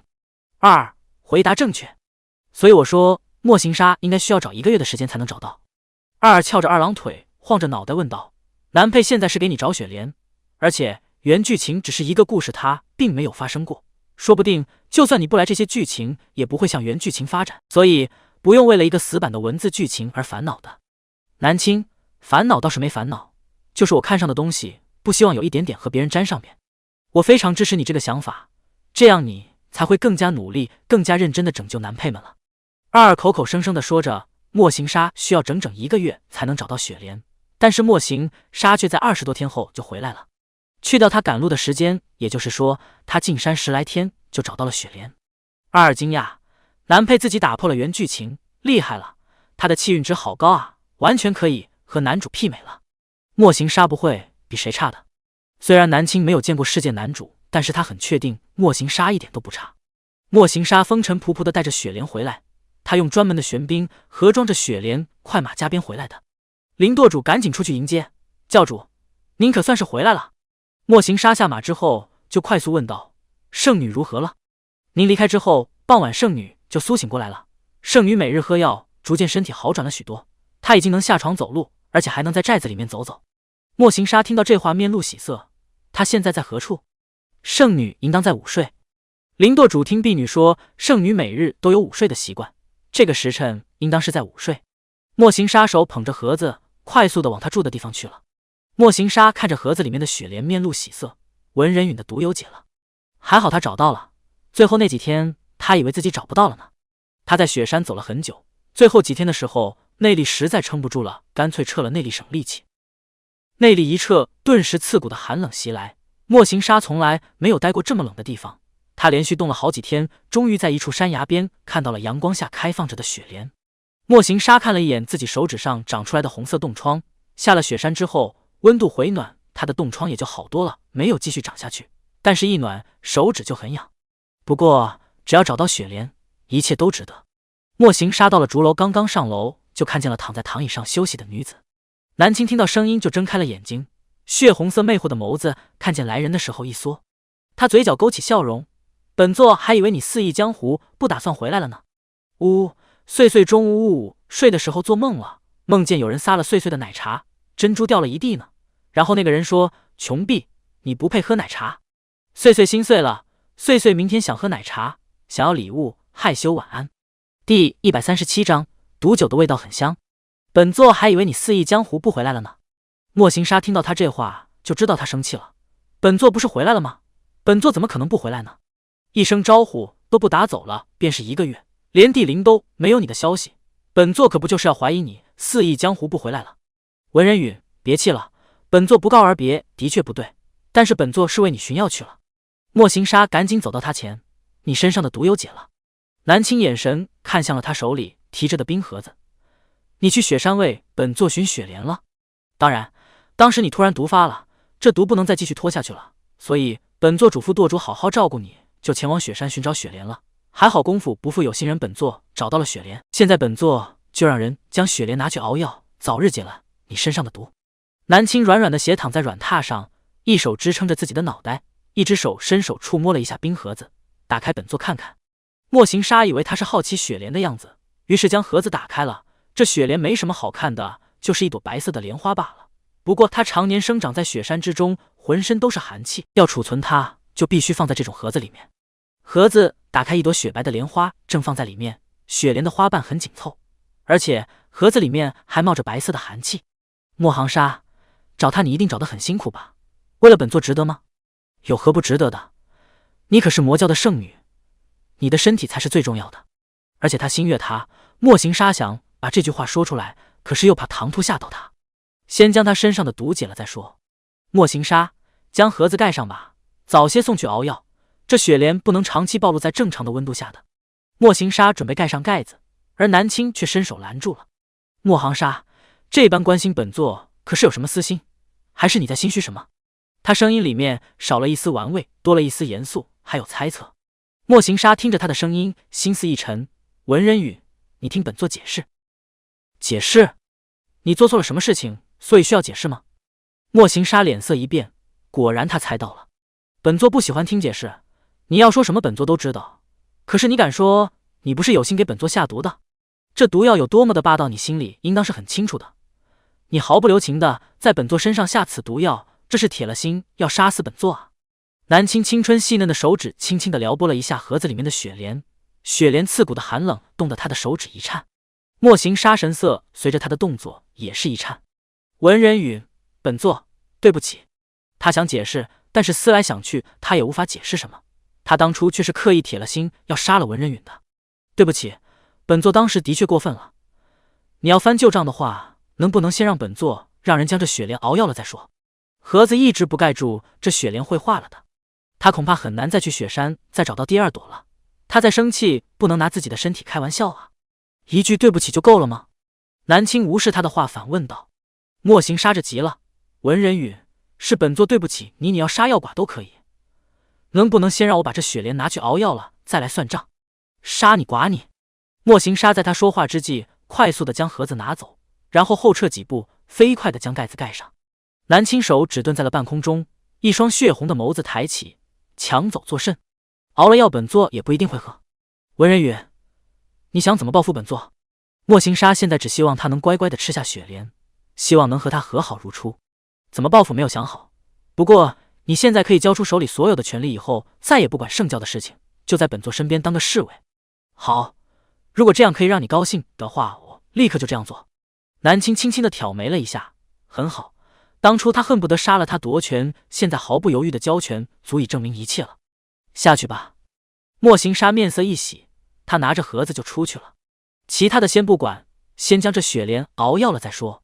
莫行沙让人拿来了熬药的紫砂壶，他亲自熬药。这雪莲需要熬制2个时辰，莫行沙全程拿着扇子坐在火炉前熬药。此前他就已经熬过许多药了，所以莫行沙对熬药的步骤很熟悉。火炉子边上很暖，莫行沙手指上有好几个从雪山里冻出来的冻疮，骨节分明的手指上好几个红冻疮，只要手一暖，冻疮就会发痒。他轻轻地摩挲着。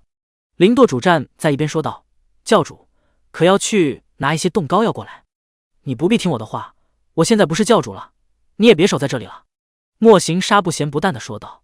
灵舵主一听，直接懵了，他顿时跪在地上：“教主不可呀！不要叫我教主，以后所有人都要听命圣女，圣教只有她一个主人。”莫行沙说到做到，只要他高兴，怎么样都好。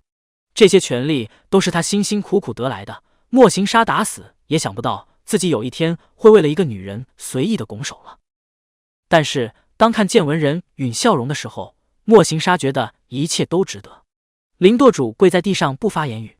灵舵主不知道到底发生了什么事情，但是他心里还是敬重莫行沙的。莫行沙没有管边上的灵舵主了，他轻轻地用扇子扇着炉火，控制着火候。灵舵主跪了好一会儿，最终还是起身默默地离开了。可能2位主子之间发生了什么事情，这些事情不是他一个小小的舵主可以管的，他还是不要打搅的好。一身墨色衣裳的莫行沙独自守着药炉。不一会儿，细细的脚步声传来，南青身穿着一身红色的衣裙缓缓走来。怎么出来了？这边风大，你多穿上一件衣裳。莫行沙，你管得太多了。南青娇柔的声音说道，他慵懒的在边上的椅子上坐下。你知道毒酒是什么味道吗？莫行沙扇子的手一僵，不知。毒酒的味道很香哦，什么时候你也尝尝。第138章，喜欢这般抱着本座吗？这就是惹女人的下场。二在空间里面津津有味的看戏。南青，要不你也喂他一杯毒酒吧，以其人之道还治其人之身。为什么？心疼了？我可不想去给莫行沙找雪莲，我怕冷，不想进雪山。噗！二口水都要喷出来了，赶紧优雅地擦了擦小嘴巴，给他下个普通的毒啊，没必要下这么霸道的。好主意，南青轻笑着说道。二点点头，他翘着二郎腿摇晃着，过了几秒之后，他才反应过来，他是拯救男配系统啊，他是专门带着宿主来救世界男配的。可是刚刚他说了什么？他教唆宿主给要拯救的世界男配下毒。二首次郁闷了，他都怀疑自己程序是不是出问题了。他刚刚怎么会说出这样大逆不道的话呢？南青，你是来拯救世界男配的，不要伤害他，不要抢他的权利。好的，南青笑了。二立刻装死，赶紧让这尴尬的时刻过去吧。莫行沙轻轻地扇着炉火，声音沙哑地说道：文人宇，以前的事情都是我做错了，给你下毒，让你深受痛苦。你想怎么报复都可以，就算你给我一杯毒酒，我也会喝下去。这话说的真好听，莫行沙你倒是会红本做的，不是骗你的，只要你高兴给我毒酒，我也会喝下去。他说的是真的。莫行沙不喜欢和他疏远的感觉，文人允生气了，莫行沙只想他解气，只想他们的关系赶紧恢复。他想看见文人允对着自己笑，而不是浅薄地看着自己。南青起身倒了一杯茶，喝了。莫行沙毫不犹豫地端起那杯茶喝了。他那毫不犹豫端起茶就喝下去的动作是骗不了人的。他挽着一缕头发，娇媚地问道：你不怕里面有毒？我说了，只要是你给的，有毒我也会毫不犹豫地喝下去的。哈哈，莫行沙，你不觉得你现在的行为无从解释吗？南青笑了好几声之后，就严肃的一双血眸看着他。你要杀本座，本来就是本座触及了你的利益，其实站在你的角度，你想杀本座是理所应当的。后面你为什么没有继续下毒了？为什么还要再给本座治疗？本座内力混乱的时候，你还在边上护法，在本座最虚弱的时候，你没有下手。明明那时候可以轻而易举地杀死本座，你为什么没有动手？明明下毒的时候就是铁了心想要杀本座，后面为什么没有动手了？南青眼神落在了他的手指上，手上的冻疮是在雪山冻的吧？在雪山里面待了10多天不好受吧？你就没有想过放弃寻找雪莲？干嘛为了本座这般拼命？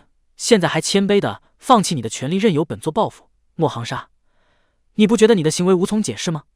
他将事情看得很通透。莫行沙想杀他是真的，但是后面那么多杀他的机会他都没有下手，那也是真的。这次进雪山，如果不是莫行沙内力深厚，武功高强有毅力，这要是平常人进雪山绝对是九死一生。莫行沙是在拼了命的给他找雪莲。男人俊逸的脸上微微的松动，莫行沙薄唇轻颤了一下。文人宇，我心悦你。他低沉的声音开口。莫行沙回来的路上就想着他会以怎样的语气怎样的地方对文人宇说出这句话，怎么都没想到是这样说出来的。但是说出来的莫行沙感觉心里压着的那块大石头不见了，他终于表达出自己的心意。突然觉得后面就算了文人宇还是生气，他也无憾了。莫行沙漆黑的眸子落在他姣好妖媚的面容上。文人宇，我心悦你，我也不知道是从什么时候开始喜欢上你的，或许是下毒之后我喜欢上你的，所以我后悔了才没有继续下去，而是一心想要为你解毒救你。也或许是在下毒之前我就喜欢上你。其实我第一次见你并不是那天你醒来的时候，而是在几年前，那时候我刚刚成为教主。成为教主之前，我就听闻了山洞之内有沉睡100年的圣女，我一直很好奇你，但是无奈当时的身份太过于低微，并不能进入山洞。直到我成为了教主，我做的第一件事情不是坐在那教主的椅子上，而是直接前往了后山去看冰棺中的你。当时你还在沉睡着，一身红衣躺在冰棺之中。那时候只觉得你生得漂亮，但是我怎么也没想到你醒来的样子会是那么的迷人。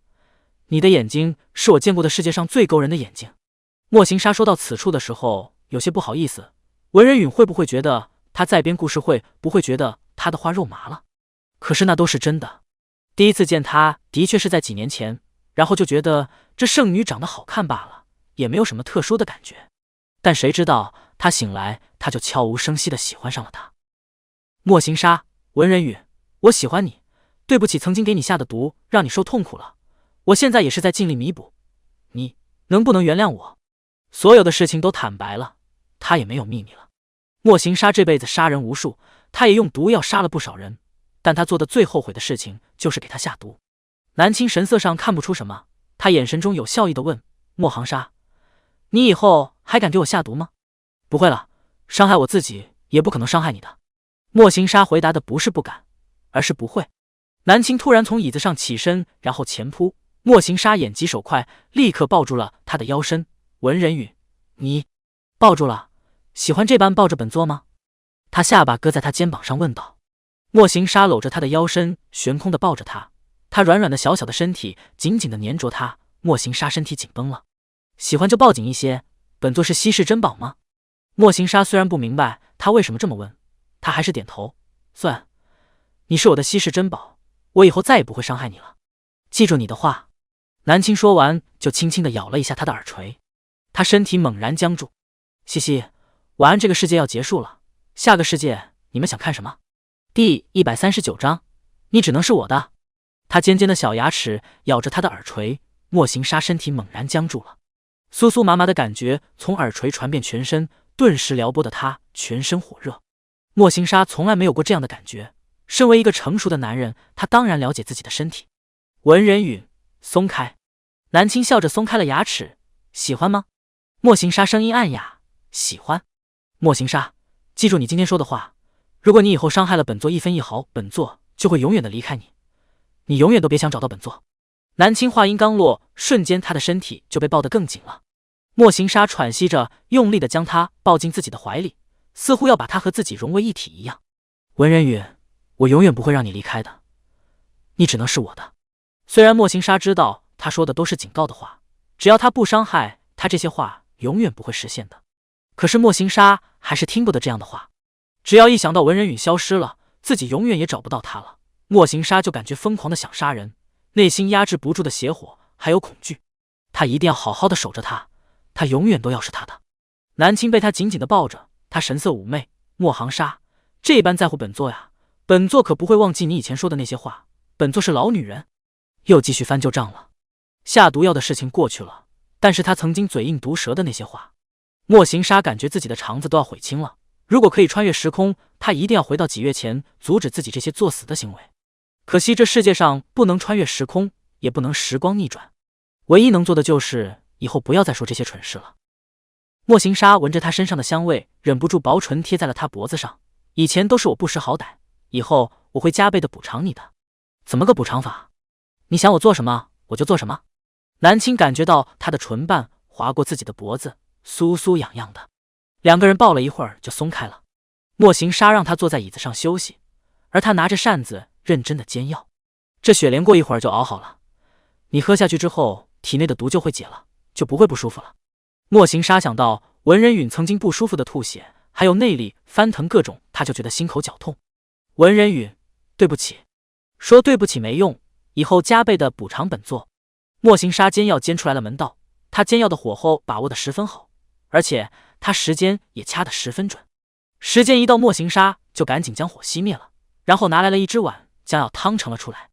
两个人回到屋子里面，南青坐在软榻上休息，莫行沙用勺子搅动着碗里热气腾腾的雪莲汤药。不烫了，可以喝了。莫行沙将不烫嘴的药勺起来，递到了他嘴边，这是要亲自给他喂药。南青不加迟疑，轻轻的张嘴喝下了。莫行沙喂一口，他喝一口，他神色懒洋洋的，心安理得的被他伺候着，活脱脱的就是一个天生的主子。一大碗药喝下去之后，南青皱眉，这雪莲看着白净，比平时喝的药还要苦上10倍。莫行沙一愣，很苦。刚刚看他喝的，眉头都没有皱一下，所以他还以为这汤药不苦呢。雪莲的汤药还散发着一股莲花的清香，苦得很，要不是你喂的，本座早就吐了。南青现在整张脸皱着。莫行沙立刻起身去拿了一块糖过来，含在嘴巴里会好一些。南青含着糖块卧在软榻上，懒洋洋的休息着。不知道是不是雪莲汤药起作用了，他感觉身上特别的冷，随之而来的还有困。不一会儿他就睡着了。莫行沙听着他绵长的呼吸，然后弯腰伸手将他抱了起来，放在了床榻上休息。莫行沙用棉被将他紧紧的包裹着。雪莲吃下去之后会浑身寒冷，发冷1天之后，体内的毒就会全部消失了。莫行沙将他的被子捏好之后，并没有离开，而是坐在床头守着。看着床上沉睡着的女子，莫行沙耳朵又开始微微的发麻了。他有一点点感觉是在做梦。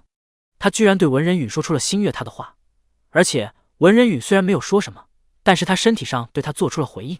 想起他娇软的身躯倒在自己怀里，他的小尖牙咬着自己的耳垂，莫行沙顿时觉得欲火焚身。他赶紧闭上眼睛，心里默念着清心咒，然后开始调息着。文人允体内的毒还没有散去，他身体还没有养好自己，绝对不能禽兽。南青灵魂去了二的空间里面，世界男主和世界女主已经互相喜欢上了，男配也已经喜欢上了，你不会和他们扯上关系了，你的任务完成了。二翘着二郎腿继续说，原主的身体从这一刻开始会随着时间慢慢变老了，等你老死了，我们就离开这个世界。南青一开始还有些担忧文人允这个身体一直不老，而莫行沙肯定是会老去的，这样他们俩在一起就……二，你可以出我的空间了，回到身体里面好好休息一下吧。我觉得在你空间里面休息也挺好的，你空间是纯蓝色的，挺漂亮的。南青很喜欢二的空间，感觉处处都充满着一种高科技的感觉。主要是二很可爱，二虽然声音很清冷，但是一张脸萌死人。二警惕地看着他，从上次被戳脸之后，二看南青的眼神就跟看女流氓一样。南青暗笑不语，突然伸手戳了一下二的脸蛋。二，我走了。二，小郑太呆住了，等他回过神来，南青早就没影了。二又气又郁闷，我的脸蛋到底对你有什么诱惑？你这是侮辱系统。没有，我对你绝对没有侮辱，只是觉得你可爱而已。二，你长得超好看的，以后如果允许的话，要是我生个小孩能像你这么好看就好了。宿主好像不能留下孩子，南青前几个世界并没有采取过避孕措施，但是没有生下过孩子。二听了他的话，忍不住说道，就算你原本长得很好看，但是凡夫俗子是很难生出我这么好看的小孩的，我的皮囊可是专门定制的，把所有小孩身上好看的全部集齐在了我这张皮囊上。南青一瞬间的感觉二像画皮里面的妖怪一样，二不是原本就长这样，是身上披着一层皮囊。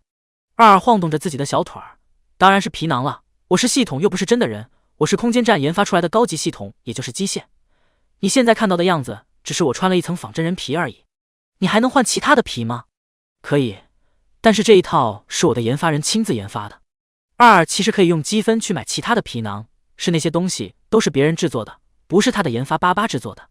二甚至可以变成少年成人，然后用积分去买大人的皮囊穿上，但是他懒得这样去弄，研发巴巴给他做的原始皮囊就已经很好看了。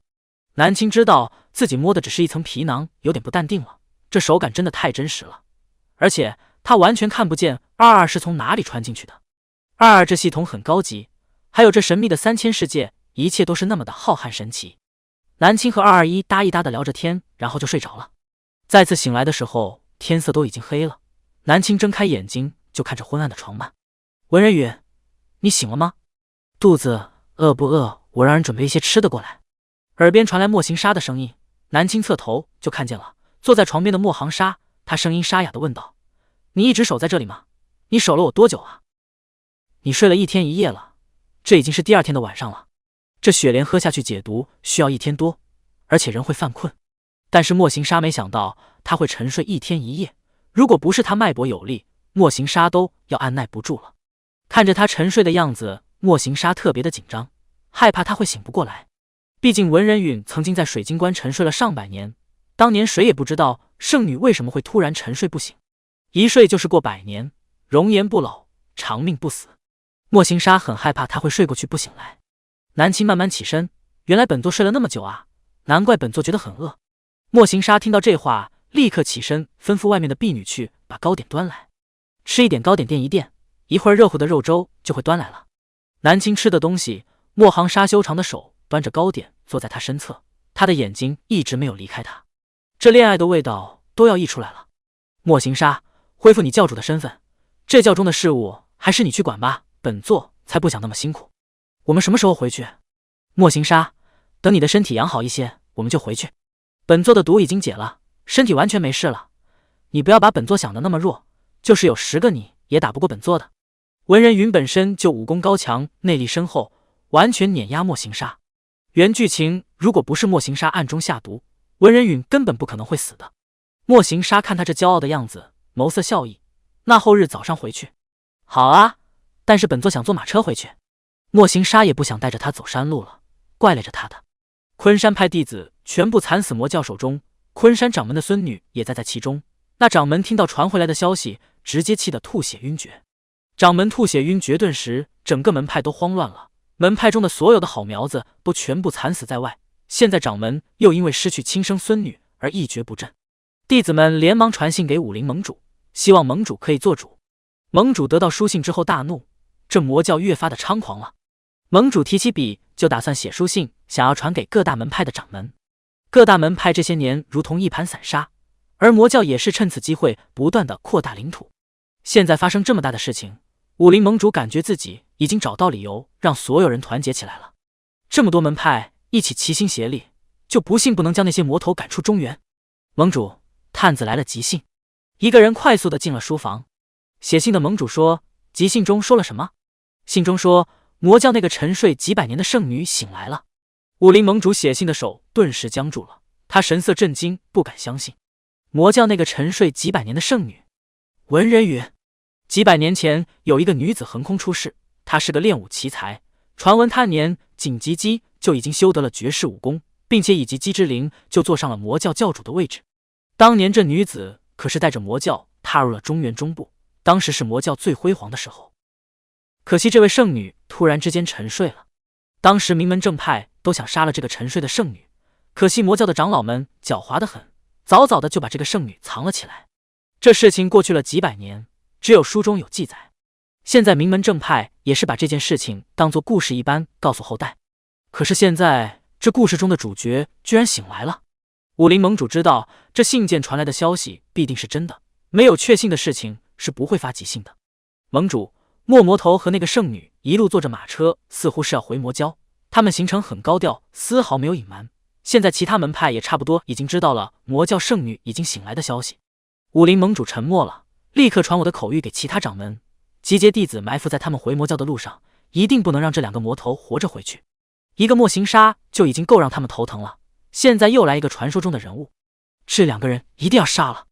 他们回去魔教老巢之后就不好刺杀了。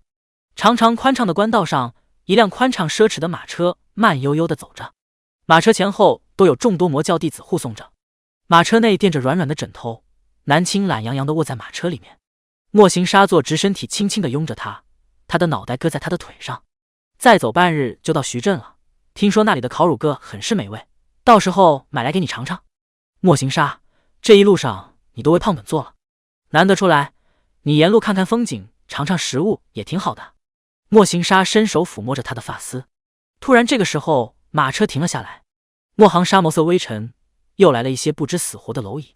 快要结束了，说说你们还要看什么？碎碎赶紧写上。碎碎知道你们想看什么，是审核他不允许。哈哈哈哈！晚安嘤嘤嘤，疯狂暗示。碎碎想喝奶茶。第140章，南青醉酒。又来了一群不知死活的人。马车停了下来，四面八方出现了一些身穿白色衣服的正派弟子，他们将魔教的人包围住了。稍等片刻，我立刻去将这群蝼蚁解决了。莫行杀说道。好，你去吧。南青丝毫不担心他会受伤，虽然正派的人是早有准备，而且人数颇多，但是莫行杀武功高强，绝对不会被人打伤的。莫行杀从马车里走了出来，站在车沿上。你们怎么这么阴魂不散啊？这一路都袭击了多少次？人群中一个人大喊道：魔教孽障，你们残忍杀害昆山派来的弟子，天地难容，魔头拿命来。这话听得本座耳朵起茧子了。莫行杀忍不住伸手抠了抠自己的耳朵，他正眼都没有放在这群人身上。看着冲上来的那群正派弟子，莫行杀嘴角轻轻勾起，淡淡的说出一个字：杀。魔教子弟听到命令之后就立刻往前冲，顿时马车外面响起了刀剑的声音，还有刀刺入人身体的声音，还有惨叫声。战况激烈，但那些正派弟子根本没办法靠近马车。莫行杀等了一会儿，嫌这声音太吵了，干脆飞身过去加入了这场战斗。有他的加入，那些正派弟子节节败退，有人刚刚走，进一步一道强劲的内力就打了过来，将他掀飞在地，呕血不止。不出10个数，莫行杀就把他们的阵法给打乱了。魔教子弟立刻趁他们乱了的时候加快猛打。莫行杀看差不多了，就自行回到了马车。南青坐在马车里，端着一杯小酒喝着，他轻轻地喝了一口酒，说道：下一个小镇有什么有名的酒吗？有他也不说。南青一口饮下，将酒杯放在了一边。什么时候可以走？半炷香就能走了。不出半炷香就可以走。那些正派弟子的攻击已经被打乱了，死伤惨重之下，他们只会落荒而逃。果然没有过多久，外面就传来了那些弟子逃跑的声音。莫行沙掀开车帘，不用追了，快速清理道路，去下一个小镇。拦在马车前的尸体被快速的搬开，不出一会儿，马车又继续前行了。到了小镇，两个人在客栈住下，打算在此处游玩几天。莫行沙不过是出去吩咐了一下教中子弟们，回来屋子里面就看见了南青喝得红光满面。他不知道从哪里淘来了一壶酒，而且还是这小镇上有名的佳酿，名为春酿，是用10几种花一起酿制的美酒，喝起来醇香无比，甘甜回味无穷。但是这酒后劲大得很，且这酒未婚之人是不能喝的。这酒通常是女孩家出嫁的时候，女孩的母亲会塞给她一小壶这种酒。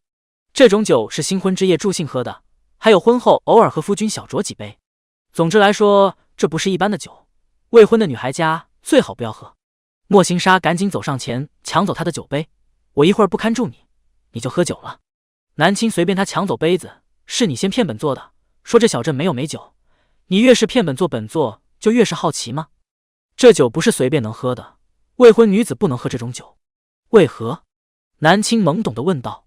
而此刻莫行沙却看见他颜色绯红，身上裸露出来的肌肤全部都红了，一双本来就好看的上挑的眼睛此刻也浮现媚态。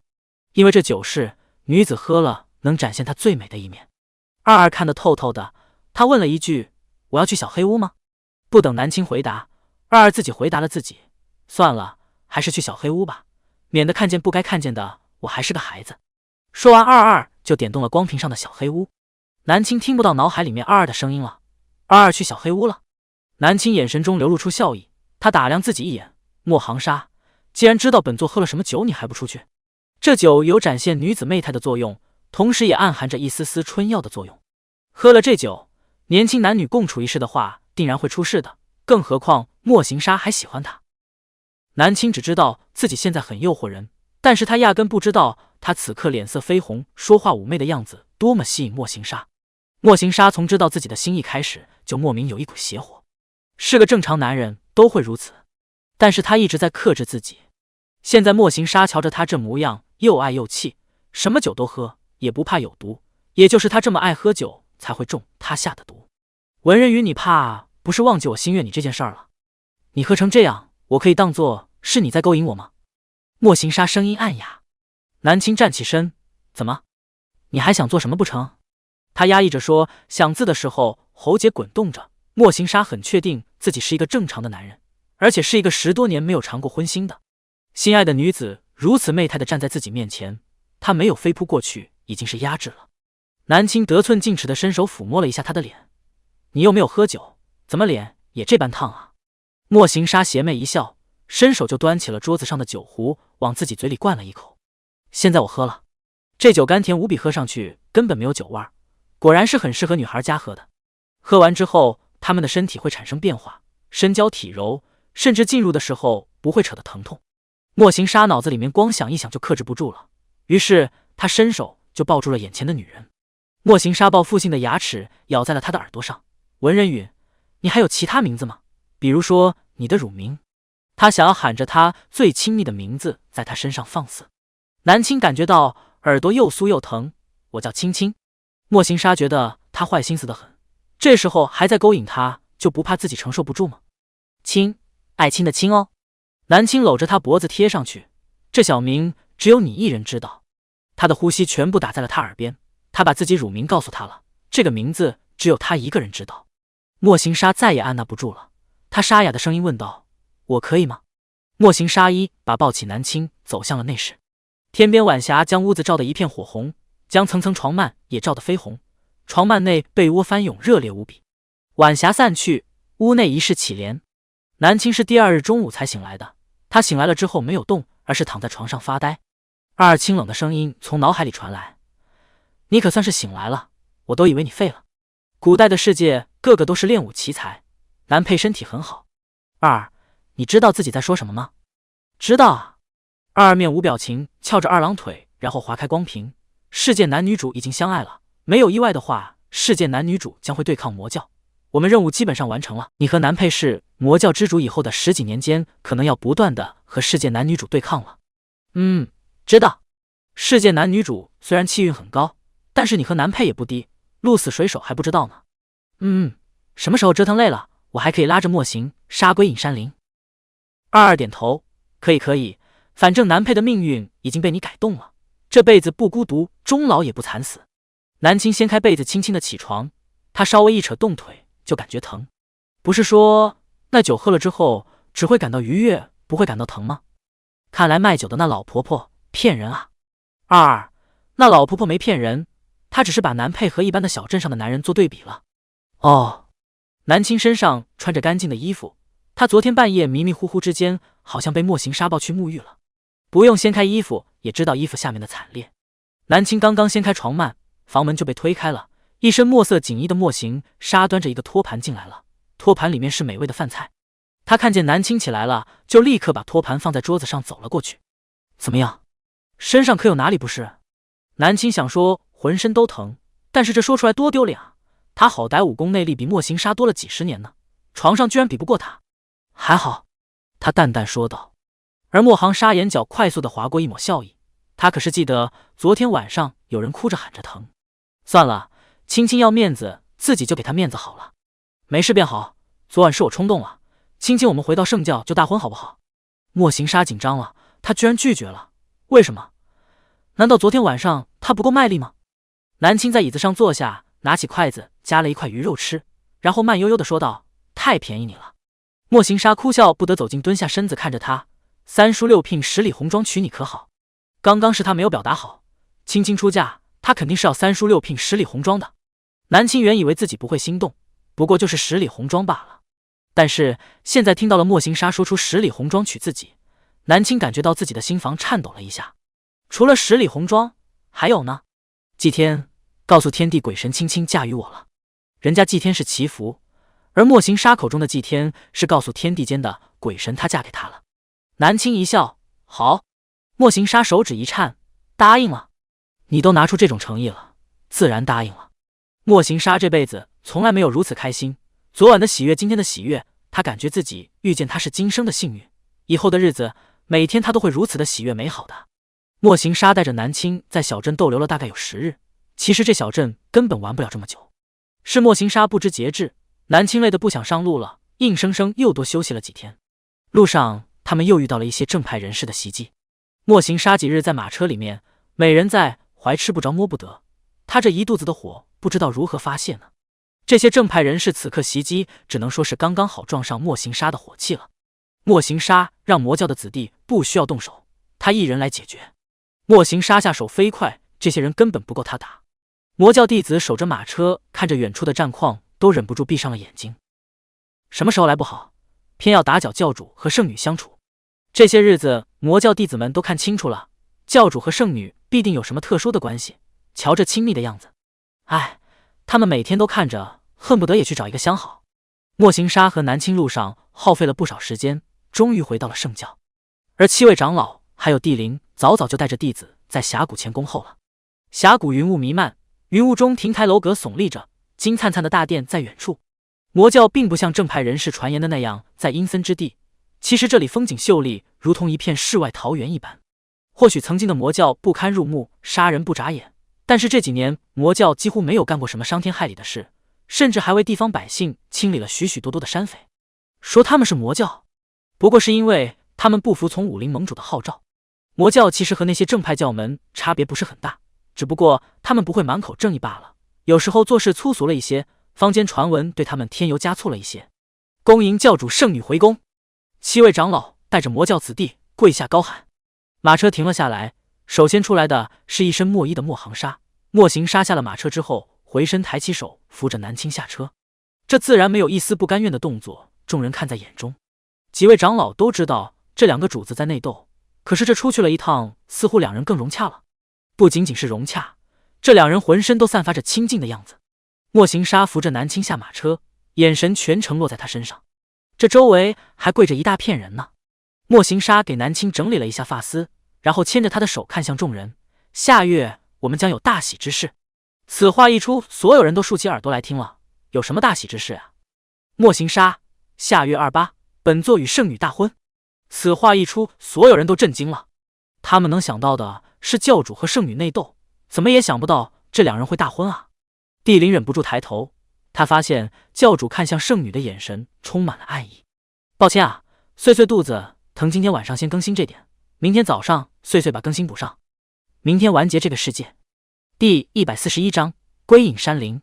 虽然所有人都处在震惊当中，但是他们魔教已经很久没有这样的大喜之事了。教主和圣女大婚一定要操办的宏大才是。三书六聘10里红妆不是说说而已。莫行杀按照民间的习俗请来了最好的媒婆，他和他婚前完全按照习俗来走了一个过场。媒婆上门提亲，把南青夸得天上人间只此一个的女子一样。整个魔教从来没有这么热闹过，连平日里穿着暗色沉沉的婢女都一个个穿起了粉色的衣服。提亲下聘之后就是等着大婚之日了。帝林带着人去操办10里红妆的事情，莫行杀亲自去库房挑选的东西。这些东西都不是祖先留下来的基业，而是他这些年为圣教挣到的东西。用自己挣来的东西操办10里红妆，这才是最好的。莫行杀亲自写了礼单，写到天黑才写完。写完之后，他就迫不及待的想要去主殿了。可是帝林拦住了他：“教主，大婚之前男女是不能见面的，见面了会不吉利。”莫行杀脚步顿住了，眉头紧锁。这是哪个规矩？天下民间的规矩。帝林不卑不亢地说道：“这要是放在平时，他才不敢去拦教主呢。但是明显教主很看重这大婚，帝林斗胆冒着大部尾拦住了他。”莫行杀脚步顿在原地，他真的非常想去主殿。大婚之前真的不能见面吗？就稍微坐一会儿，一起用个膳。帝林低头，见都不能见，见都不能见，那就肯定不能一起用膳了。莫行杀顿时郁闷了，强忍住一甩袖子回屋了。帝林眼底暗笑，上次看见教主憋屈也是因为圣女，圣女果然是能压得住教主的人。夜晚，一道身影快速地从窗口跳出，然后消失在了夜色之中。南青刚刚沐浴完，此刻正在绞干头发，忽然窗边传来声音，一个身影从窗户跳了进来。莫行杀局促地走了过去，然后眼神低垂着。帝林说：“大婚之前不能来见你，但是我想你，我看一眼我就走。”莫行杀不知道他是不是守规矩的，万一青青因为他不守习俗生气了怎么办？他是打算看一眼就走了，但是进了屋，他就感觉自己的腿生根了一样，压根不想动。你在绞头发？我来帮你吧。莫行杀走过去，就拿起了软软的布给他擦拭着头发。南青任由他擦拭着，然后笑着说道：“不是说看一眼就走吗？给擦干头发我就走。”接下来头发干了，莫行杀又留下来蹭南青的酒喝，美名其曰陪你喝会酒我再走，一个人喝酒多闷啊。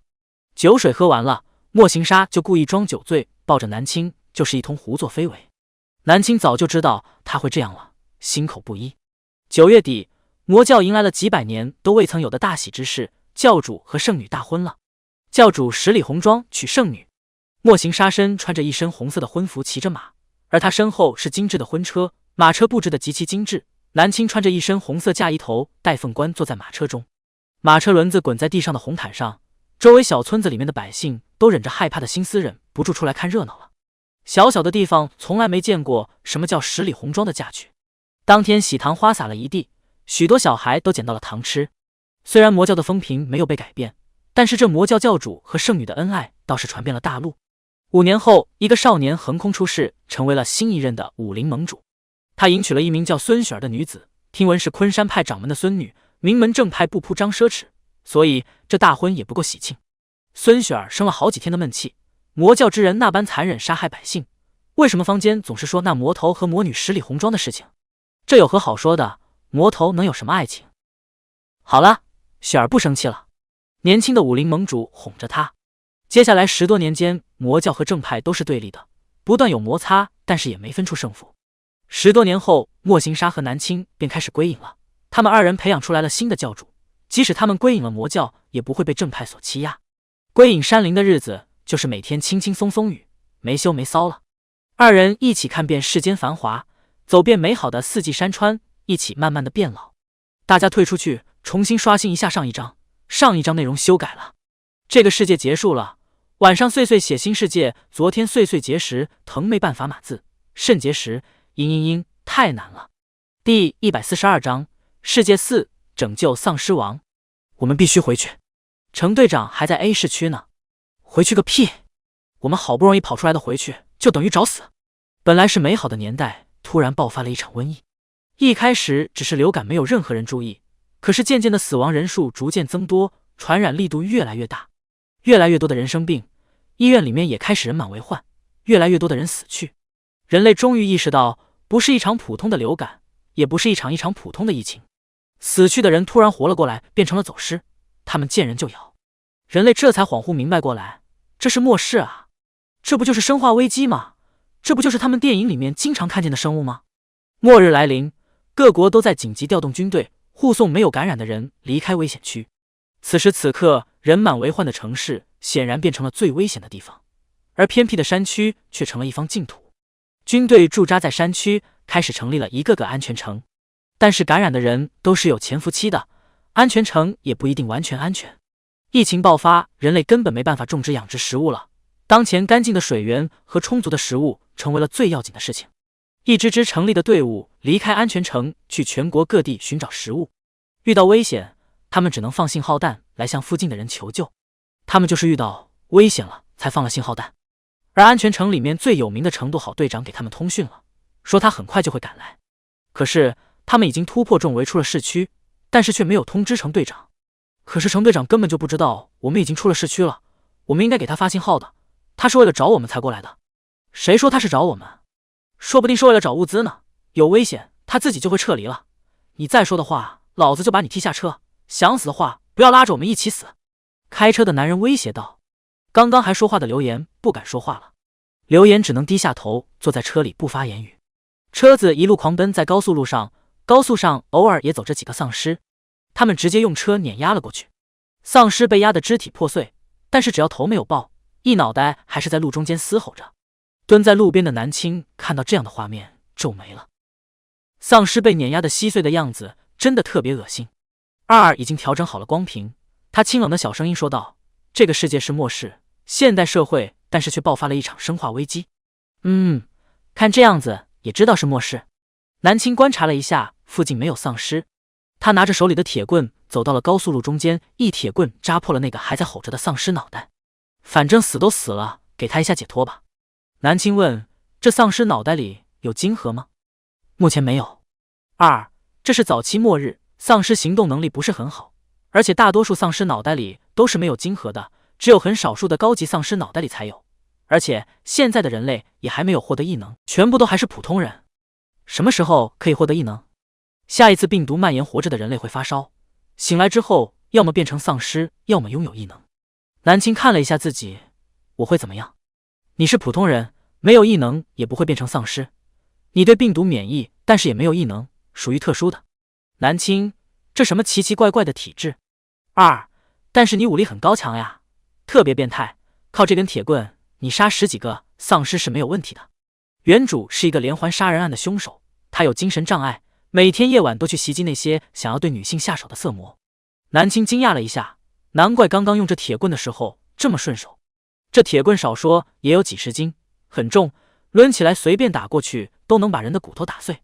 好了，现在我来介绍一下世界男配的身份。世界男配是丧尸，他目前只有浅薄的意识。他名叫程度好，原本是安全城带领军队的队长，但是为了救人变成了丧尸。男配变成丧尸之后还保留着浅薄的意识，他强忍着就能克制住不咬人。他遇到了世界女主，世界女主没有像其他人一样见到丧尸就开打，所以程度好也没有袭击世界女主。世界女主发现了他和其他丧尸不一样，于是就开始接近他。世界女主接近男配和他成为朋友，但是最后为了人类，女主还是把男配又骗回了安全城做实验。实验人员对着男配做实验，想要研究为什么他会有意识不咬人。最终男配死在了实验室，而人类也从他身上得到了抗体，拯救了末日。南青，这结局程度好是不是有点太无辜了？虽然他的牺牲拯救了整个末日，但是有人为他考虑过吗？二，你的任务就是阻止世界女主和男配见面，改变男配死亡的结局。就算要用他来做实验拯救这末日，那么也可以过问一下人家，骗去就有些不好了，最后还把人家命给搞没了。南青，了解了。现在世界男配在哪里？男配程度好，程度好，这个名字倒是不错，一听就能想象应该是一个很严谨的人吧。二，目前只知道世界男配在 A 市，具体的位置还待确定。刚刚来到这个世界，获取的信息很少，只知道世界男配在 A 市。南青闭上眼睛，接收一下这个身体的记忆，但是他发现这个身体的记忆特别混乱，只有他发疯用铁棍敲死人的画面。看来自己这个身体真的是一个精神疯子。不过这铁棍在末世倒是挺好用的。南青毫不费力地拎着几十斤的铁棍在马路上走着。二可以给他导航 A 市往哪边走，要不你去找一辆车吧，从这里走到 A 市起码要走1天。二建议道。南青就一路上就开始找车，结果找到的要不就是报废的，要不就是没有钥匙，要么就是没有油。那种电影里面末日随便找到车就能开的剧情，果然不可信。二干笑，算了，你还是拎着你的铁棍慢慢走吧。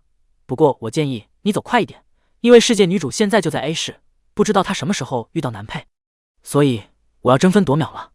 南青手提着铁棍，铁棍的下端在马路上磨蹭着，发出刺耳的声音。丧尸听到这个声音都不自觉地后退了。少女浑身充满着杀气，铁棍在地上磨出火花，发出刺耳的声音。反正这铁棍够粗够硬，南青根本不担心铁棍会被磨短，反而这样一路磨着，说不定还能磨得尖锐一些，磨尖了到时候好直接一铁棍扎破丧尸的脑袋。路上有恶的丧尸看见活人就忍不住扑上来。南青轻轻抬了一下眼睛，抡起铁棍就是一下砸了过去。顿时黑中带白色的丧尸脑浆洒了一地，这画面简直能让人把隔夜饭都吐出来。南青看了一眼地上的脑浆，伸手摸了一下肚子。二，肚子有点饿，原主几天没吃饭了，大概有3天吧，建议你去找吃的，要不然很快你就会开始胃疼的。南青叹口气，还是先找吃的吧，吃饱肚子再去找男配。再继续饿下去，他还没有找到任务目标，说不定自己就先死了。南青走到天黑，终于看见了很多房子，同时也听见了很多丧尸的嘶吼声。整个城市已经完全沦陷，里面基本上没有活人，到处都是丧尸。曾经这里是多少人向往的地方，多少人想在这里买房安家，每天都起早贪黑的奋斗着。可是现在这里已经变成了地狱，没有人敢轻易的踏入这里。南青抡着铁棍一路砸，硬生生的砸开了一条血路。他飞快的进入了一间小便利店，把门关上。小卖部里安安静静，南青手持的铁棍警惕地查看着四周。推荐基友万里淘哥女强快穿文快穿，宿主他被偏执大佬盯上了。99个马甲的满级大佬绑定白莲花女配系统，被当了背景板的反派们盯上了。白绿茶深深拿着白莲花剧本，操着团宠的心，好难哦。系柠檬精统宿主劝你做个人。作为反派男神收割机，你有点飘啊。第143章，好脏啊！南青没有立刻打包物资，而是抡着铁棍在小卖部里面搜寻着，把潜在的危险解决了，再来好好的打包这里的食物。这小卖部好像没有被人发现过，物架子上面的东西还是满满的。小卖部不是很大，四周安安静静的。南青走着走着，突然最后一排架子后面出来一个断了手臂的丧尸，男性断臂丧尸嘶吼着扑了过来。南青快速后退躲开。等丧尸要继续扑第二波过来的时候，他一铁棍敲了过去，沉重的铁棍打在丧尸的脑袋上，顿时烂肉脑浆溅了出来。二稍微有点洁癖，看到这样的画面，他直接给光屏上的画面打了马赛克。呼，这样舒服多了。丧尸脑袋被打烂了，也就不会动了。南青有些嫌弃的看着自己的铁棍，好脏啊。二，在末日水资源很少的，你要不在那丧尸的衣服上擦一擦。南青看了一眼那男丧尸身上黑不溜秋的衣服，感觉他这衣服也没比我的铁棍干净到哪里去。南青在屋子里面找了块抹布，将自己的铁棍擦干净，好歹这是自己行走末日的武器，每次打完丧尸不擦干净的话，发臭了怎么办？仔仔细细的擦干净，南青这才松口气。这小卖部还卖日用品，南青翻出来了一个背包，他快速的将货架上的面包、午餐、肉、饼干一系列能吃的装进背包里面，一个巨型登山包就这么装得满满当当的。南青瞬间觉得自己很富有，他毫不费力的把背包背了起来，手里拖着铁棍出了小卖部。二，世界女主和男配现在距离是多少？二，不知道，只知道他们两个同在 A 市，随时有可能相遇。如果让世界女主发现了男配的特殊，女主肯定会想办法把男配带回基地去做实验的。那我要赶在他之前了。二清冷的说道。加油。二，你的加油能说的热情一点吗？加油！还是清冷的声音。好吧，南青也不强迫二了。南青找了许久，总算是找到了一辆能开的车，有钥匙，有很新的车。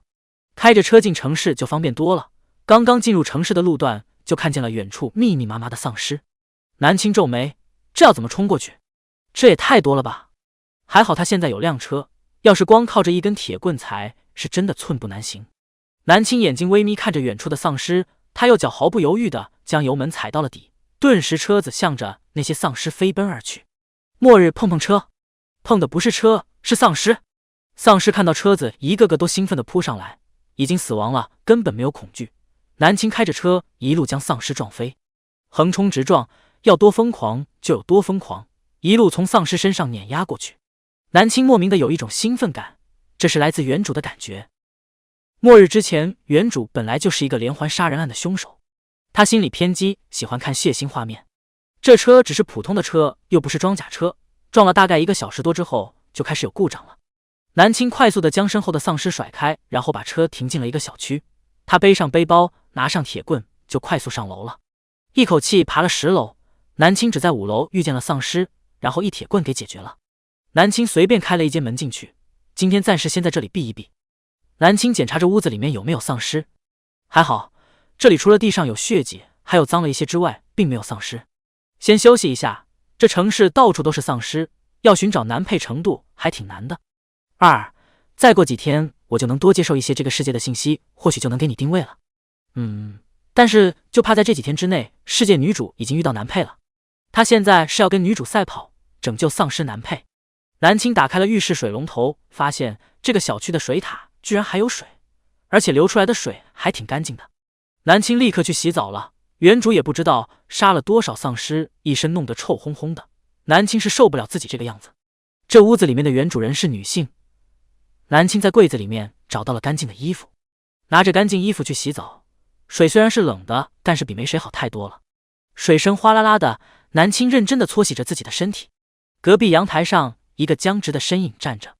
那个人身高起码有1.9米，身形清瘦，他皮肤泛着不正常的青白色。他一双白色的眸子看向了隔壁阳台。老读者应该知道，这是碎碎第3次写末日了。捂脸，碎碎太难了，写的有点卡。今天就到这里，碎碎要好好理一理这剧情。明天晚上碎碎给大家更新4章打底，给大家多补点。大家想看末日什么剧情也可以说，给碎碎一些灵感。第144章，萝莉，一铁棍打爆你脑袋。末日无论是白天还是黑夜，都充满了丧尸的吼叫声。南青洗澡的时候听到了一声丧尸的吼叫声，好像就在这一层的屋子。他没有去管这吼叫，反正只要保证他住的这个屋子没有丧尸就好了。其他房间有丧尸他管不了那么多。他穿上了干净的衣服，整个人心情都好了。南青拿着自己几10斤重的大铁棍进浴室，铁棍也要好好的洗一洗，必须洗干净，上面有丧尸的肉末和脑浆，很恶心。他把铁棍洗了大概有10分钟才算可以，这可是他行走末日的武器，绝对不能脏兮兮的。收拾收拾，南青走到了破碎的镜子面前，看了一下自己这张脸，长得好萝莉啊，娃娃一样。南青摸了摸自己小巧精致的脸蛋，原主长得太具有欺骗性了吧。原主是连环杀人案凶手，因为幼年目睹了母亲被人轮了致死，心理畸形，表面上是可可爱爱的小萝莉，夜晚就是拿着铁棍一棍子打碎人脑壳的杀人犯。太强了，南青有点爱了。他以前在医院没少看这种小说故事，黑暗又刺激。原主刚刚成年，但是脸蛋看起来更加幼稚一些。你管这玩意儿叫萝莉？分分钟拿起铁棍打出你的脑浆。这屋子主人的衣服太长了，南青穿的裤子都捏起来了一大圈。他收拾干净了一张沙发，打算今天晚上睡上面。他窝在沙发上，边上放着他的巨型包包，还有他的大铁棍。南青手上拿着肉松面包吃着，这面包过期了，有点走味道了。末日有吃的就不错了。还好我不是很挑食。南青什么难吃的药没有吃过，过期面包对比那些药物好吃多了。点开光屏看男配的地点，还是看不到。来到这个世界时间太短，了解所不到男配的定位。A 是很大，找男配真的要靠人品和运气了。南青吃完面包就打算睡觉，可是门外突然传来了巨响，还有丧尸的吼叫声。紧接着有人撞门。姐，这门打不开啊！有一个男人说道，外面似乎有人类，还有丧尸。一个女人说：“撞开他，或者去开那边那个门，必须进屋。楼梯间都是丧尸，我们走不了了。”南青还听到了枪声，外面好像是一男一女，他们被丧尸围攻了，现在想要进屋子，他们还有枪。那个男人撞的屋子门就是南青的这个屋子，这样撞下去，迟早会撞破，撞破了谁也躲不开丧尸。南青过去直接把门打开了。江琪打算继续撞的时候，门突然开了，他看见站在门口的小女孩，一瞬间的愣住了，然后赶紧卡住门。小妹妹，我们不是故意打搅你的，让我和我的队员进来躲一躲好不好？我们是基地派出来的队伍，不会害你的。末日来临，一些劣根的人为了食物或者一点点小利益就杀害别人，这样造成了很多人都不敢相信陌生人。其实这个男人卡着门，南青不想让他进去也不太可能了。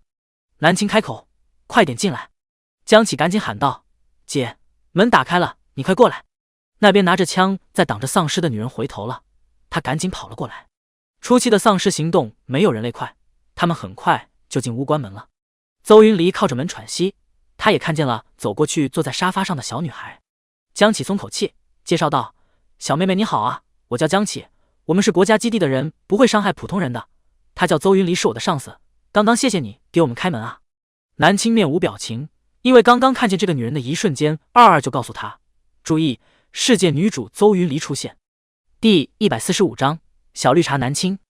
南青开门只是不想门被他们撞烂，没想到这一开门就遇到了世界女主。门外的丧尸还在骚动吼叫，但是这一层楼都是他们的味道，初期的丧尸根本评定不了他们具体位置，估计骚动的10分钟都会散了。南青看了一眼两个人，确定这是两个人类，女主身边没有跟着什么特殊的丧尸。看来世界女主还没有遇到男配。显然是的。得到这个信息之后，南青稍微松口气的，没有遇到就好。还有他只要跟着世界女主的话，那么就不愁遇不到男配了。世界女主本身就具有光环，走到哪里都是捡宝的，捡到特殊身份的丧尸男配很正常。南青立刻装作很乖巧的样子，用着甜嫩的声音说道：“哥哥姐姐好。”江启听到这甜美的声音，顿时心都要化了。末日还能看见这么可爱的小妹妹，不容易啊。邹云离为人谨慎，他打量了一下这个小女孩，她身上很干净，甚至连一点灰尘都没有，头发还是半干的，看来是刚刚洗过澡。这屋子里面只有沙发是收拾干净了的，其他的地方地上还有灰尘血污，说明这个小女孩也是刚刚来到这。邹云离眼神落到了那根靠在沙发上的大铁棍上，还有一个大大的包裹，这里面绝对是吃的。你是独行的还是有同伴？邹云离问道。小女孩在末日肯定不好生存，她应该是有同伴的吧？南青乖巧说道：“我是独行的，走了大概半个月，今天是第一次遇到活人，我可以跟着你们两个一起走吗？我想去基地生存。”江启看他这么乖，立刻说：“当然可以跟着我们一起走了，既然遇到了，我们也不会放任你一个人在这么危险的地方的。不过我们可能没有那么快回基地，只有完成任务我们才会回基地。”江哥哥要完成什么任务啊？江启也没有什么，就是调查丧尸的进化还有。邹云离呵斥道。江启立刻回神，赶紧闭嘴了。他也是看这个小妹妹单纯无害的样子，所以就说出来了。其实他们的任务也没有什么保密性的，但是既然队长呵斥了，那就是不能说了。南青似乎被邹云离刚刚的呵斥吓到了，睁着一双眼睛眨巴着：“对不起啊，我不是故意打听的，我以后不会问这种问题了。”没事没事，人难免都会有好奇心的嘛。江启主动给南青解围。邹云离皱眉了一下，江启还是太年轻了，太容易相信人。这个女孩看着年龄不大，一个人就能在末日行走，肯定是有什么特殊本领的。邹云离觉得还是要心存一份警惕之心的。南青，邹姐姐和江哥哥今天晚上先在我这个屋子里面休息一晚上吧，等安全了我们再离开这里。对了，这屋子里面有干净的水，你们可以洗漱哦。我在你身上闻到了一股绿茶的味道，装乖巧装弱小，一股小绿茶味儿。南青，不这样怎么能跟着这两个人呢？跟着他们绝对能遇到世界男配的。第146章，姐姐，让我跟着你们吧。江启和邹云离两个人显然也是摸爬滚打好几天了，身上都是脏兮兮的。江启听说有干净水源，立刻眼睛都亮了。难得这里还有干净水源，看来很少有幸存者来到过这里，这楼顶的水塔才能有干净的水。江启，你先去洗澡吧。江启迫不及待了，他背着自己的背包去浴室了。邹云离随便在屋子里找了一块布，将一张椅子擦干净了，然后坐下。顿时屋子里面就只有他们2个女人了。南青乖巧地坐在沙发上，她拖了鞋盘腿，乖乖坐着。邹云里怎么都觉得这个人很怪异，虽然看起来很单纯可爱，但是这样的人能在末世活下来？你叫什么名字啊？邹云里本人很严谨，所以说话透着一股严肃的感觉。南青缩了一下脖子，似乎害怕他，但是还是乖乖说：“我叫南青。”多少岁了？哪里人？19A 市的人。南青回答的有点迟疑。邹云离意识到自己问的多了，抱歉，习惯性盘问。末日之前我是警察。是警察呀，姐姐你好厉害。邹云离眼神看向了他边上那个大包，那里面是食物吗？南青笑容愣在了脸上，然后警惕地看着他。你要抢我的吃的吗？在末日，很多人会为了一块饼干大打出手，甚至杀害对方。南青这一背包的吃的可是十分引人注目。邹云离摇头，我不会抢你的东西。末日之前我是警察，末日之后我是基地的任务者，除了完成任务也要保护幸存者，我不会抢你的东西的。只不过我好奇你怎么找到这么多物资的，怎么一个人带着这么多吃的还能躲过丧尸生存的？邹云离丝毫不掩饰自己的怀疑，大概是我运气比较好吧，我一直行走在城市的边缘，今天才稍微进来的，城市的边缘丧尸比较少，而且我搜寻了很多小卖部才找到这些吃的的。有食物，你为什么还要往很多丧尸的城内走？因为我听说是城内有搜寻幸存者的军队，只要遇到了就可以把我带去基地。他有些惶恐不安，但是又向往着能去基地生存。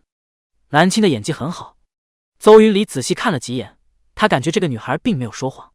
姐姐，其实你不要看我外表看起来瘦小，我天生力气很大的，这根铁棍就是我对付丧尸的武器。姐姐，我愿意把食物分给你们一半，你们可以带着我一起走吗？我想跟着你们回基地。天生力气大，拿铁棍对付丧尸。邹云离也能明白为什么沙发边上放着一根铁棍了，确定这个女孩不会伤害他们，邹云离也放松了下来。我们没有那么快回基地，而且我们还要继续往着城市更危险的地方走，你跟去只会更危险，我觉得你还是赶紧出城市的比较好。邹云离原本是带着10个人的队伍出来的，他们是专门来调查丧尸的进化的，还要发现并带回一些特殊变异丧尸回去。这些事情关乎着人类的命运，毕竟只有知己知彼才能百战百胜。充分了解丧尸体内的病毒，还有他们的变异进化，人类才能抓住空子自救，而且说不定能在丧尸身上找到特殊抗体。他们一行人之中牺牲了8个人，现在就只有他和江启了。他们2个人打算搜寻完 A 市后才会回去，无论能不能发现变异丧尸，反正来到这里了，搜完这个城市再回去。南青扣着手，其实相比于危险，我更害怕孤单，难得遇到活人，姐姐就让我跟着你们吧，或许有时候我还能帮上忙。第147章，想敲死隔壁吼叫的丧尸。邹云离思考了一下，他眼神快速掠过那根铁棍，还有那个大包裹，有自保的能力，甚至还有充足的食物。这个小女孩或许不用他和江启操心，说不定还能帮助他们一起寻找变异丧尸。邹云离同意了。南青打算好好的跟着这2个人，迟早会遇到南佩的，到时候把南佩拐走。不过这个世界末日结束是靠着从南佩身上做实验得来的东西解救的危机。2，到时候给一管子世界南佩的血和肉给他们就算了，有主角光环在，他们肯定能研究出来拯救世界的方法。请拯救南佩，让他避免被世界女主吸引，然后骗去基地，让他免遭受反复实验之苦，改变他死在实验室的命运。请给南佩温暖或陪伴，让他这辈子活得幸福。22正式发布了一下任务。南青，活得幸福？南佩不是死了吗？他都已经变成丧尸了，那请让南佩行尸走肉中过得幸福。22变通的说道。嗨嗨，好的。江琪洗完澡出来了，从来没有这么舒服过，干净的感觉真好呀。邹云离听到他的话立刻说道，等回去基地你给我滚泥潭去，既然出来做任务，那就不能怕脏。江琪苦着脸，姐，我这不是嫌弃脏，我是回去加倍训练。邹云离说完就拿着自己的衣服去洗漱了。江哥哥，其实爱干净挺好的，爱干净的男人招人喜欢哦。江启听到这话立刻高兴了，对啊，爱干净招人喜欢，我其实不是嫌弃害怕脏，我只是觉得干净比较舒服而已。江启还是第一次和这么可爱的女孩相处，这个女孩和邹队长完全不一样，江启有点脸红。这一晚上3个人一起相处，江启和邹云离在客厅收拾干净了几张椅子休息，卧室的床早就已经发霉了，而且上面有血污发臭，根本没办法休息。他们都在客厅休息。江启和邹云离拿出了面包啃着。江启拿了一块面包给南青，小妹妹，吃一点东西垫垫肚子吧。不用，我自己有吃的。南青拒绝了。江启也发现了他身后的大背包，这里面不会都是吃的吧？突然感觉他们遇到了末日。富婆。邹云离没有给南青吃的，因为他知道这个小女孩有食物，食物很宝贵，他们不能浪费了任何一口面包。南青有些口渴了，就从背包里面拿出了一小罐菠萝皮。他找遍了小卖部，找到了几罐菠萝皮，还有生啤酒。这么重的东西你放在背包里也是绝了，多拿几瓶水都比这个划算。末日本来就没有酒喝，你还不许我拿这种罐装啤酒果皮，你的出息怎么就这么点呢？南青小口小口喝着菠萝皮，特别珍惜。晚上3个人浅眠着。吼吼！南青半梦半醒，总听到隔壁阳台上有丧尸的叫声。除了隔壁阳台上，门口走廊上也有丧尸路过，并且在吼叫。这吼叫声吵的人有些心烦。南青想着，如果明天还住在这里，晚上还在这里睡觉，他一定要抡着铁棍去把隔壁以及走廊楼梯上的丧尸全部敲死，这样才能安安静静的休息。推荐肥鹰鹰快穿文，看沙雕宿主带系统玩转各个位面，上能霸气虐渣80米长大刀杠起来，狠起来自己都怕，下能抢心机女配戏份，看谁更阴惹人怜。宿主沙雕又善变，入坑放心看。书名快穿，宿主今天团宠了吗？昨天请假了，今天白天立刻补上4章，齐了。岁岁是快穿大户，这已经是写第3个末日故事了，可能剧情有点以前影子，但是绝对保证故事内容完全不一样的，会努力给大家带来不一样的篇幅的，爱你们。第148章，跟紧我，我们快走。南青被吵得有些睡不着，他窝在沙发上翻了一个身，坐在椅子上一样睡不着的邹云离睁开了眼睛。外面的月亮特别亮，屋子里面照的也挺亮堂的。南青看见了女主睁眼，她软软的腼腆的说道：姐姐，我翻身吵醒你了吗？邹云离语气有些冷漠。二介绍道：这世界女主是一个很严谨性格的人，警校毕业的心中都是大义，你是连环杀人案的凶手，她可能看过你的犯罪卷宗。所以我才把自己伪装成这种性格，来个大反差。我可不想男配没拯救到，我倒被世界女主抓了。虽然现在已经世界末日了，到处都各种事情够他们忙活的了，但是女主肯定也不会放过他这种犯罪嫌疑人的。不管南青用怎样的人设，只要他能够顺利的拯救男配改变男配命运就好。还别说，一伪装女主真的很难把那个连环杀人犯和眼前的南青联系起来，就是在铁棍杀人可能暴露。南青听不到的话，但是也大概猜到了在想什么。大不了我明天敲丧尸的时候不爆头，敲腿什么之类的。而且只要找到男配我就会离开的，不会一直和女主待在一起的。一直和世界女主待在一起，男配和她都有危险。南青闭上眼睛，努力的让自己睡觉。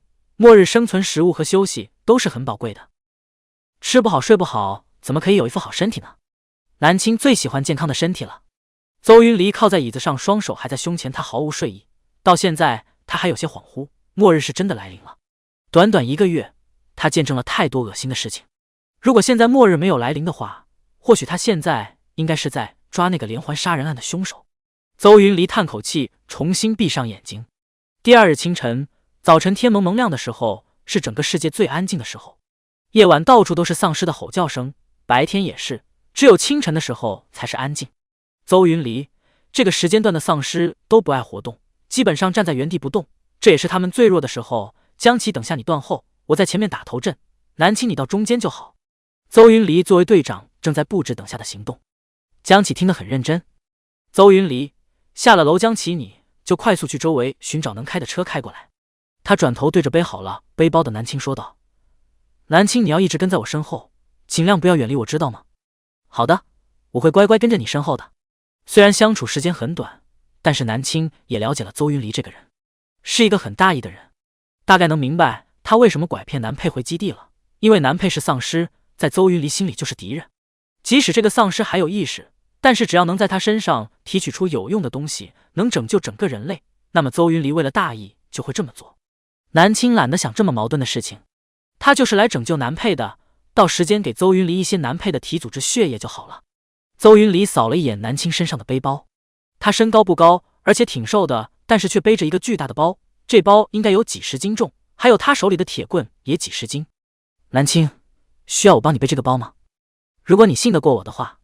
邹云离还是有些担心这个小妹妹会拖后腿的，唯一能做的大概就是给她分担了这个包包。南青笑着摇头，不用的，我能背得起，我天生力气很大的。那行，我们出发吧。邹云离也不强求。邹云离和江启身上都背着专门的军用包，邹云离手上拿着手枪开门了。南青紧紧地跟在他身后，一出来就发现走廊上有2个丧尸，邹云离快速冷静地直接给开枪爆头了。因为没有消音器，巨大的枪声，这栋大楼里面房间里面的丧尸都躁动了起来。邹云离回头，跟紧我，我们快走。边上的房间的门在颤抖着，里面的丧尸在撞门。第149章，食物走了。丧尸没有疼痛感，而且不会疲惫，这么蛮力的撞门，迟早会把门撞破的。南青眼睛看了一眼那个屋子的门，怎么感觉这里面的丧尸很激动？还是里面有好几只丧尸？二，现在有男配的定位吗？二摇头，我们才来到这个世界不足3天，男配是丧尸，没有生命迹象，所以根本没办法定位。他不出现在你的面前，我无法确定对方身份。这次的男配是已经死了没有生命迹象的丧尸，很难定位。只有世界男配出现在了周围，南青看见了或者他的光屏扫到了，才能确定对方身份。邹云离拿着枪不断的射击冲上来的丧尸，他几乎是枪枪爆头丧尸，他的子弹应该不多。邹云离全程很节约子弹。江启在后面断后，南青紧紧地跟着邹云离，全程没有危险，也不用他出手。他们以最快的速度下了楼。江启，快去找车。这个小区的丧尸不是很多，但是听到了这边的枪声，都在往这里赶来了。南青握紧自己的铁棍，还好现在是末日初期，丧尸行动能力都不怎么样。二，什么时候人类和丧尸会2次进化？半个月后的一场大雨。江启去找车了。邹云离拿出了军用刀砍丧尸，楼下空旷，邹云离没办法全方位保护身边的南青。邹云离喊道：南青，你小心一点，跟在我后背。姐姐，你自己注意安全，不用想着我。南青用着最软嫩的声音回复着，同时他一铁棍就是敲断了一只丧尸的腿。丧尸不会疼，但是也会嘶吼。南青快速的给了他脖子一铁棍，顿时脖子被打烂了，他没办法叫，脑袋掉在脖子上要掉下来了。邹云离一直注意着南青，既然这个小妹妹说要跟着他们还是要管一管的，尽可能的保护一下她。然而南青的战斗力让邹云离惊讶了，这还真的是天生力气大，一棍子把丧尸给打烂了，难怪凭借一根铁棍就能在末日生存这么久。邹云离开始认真的顾着自己了，既然这个小妹妹这么厉害，那么他也不用操心了。小区楼上的一间屋子的门一直被撞着，一声一声的巨响，门也开始落水泥碎，开始松动了。一声巨响，门垮塌倒地了。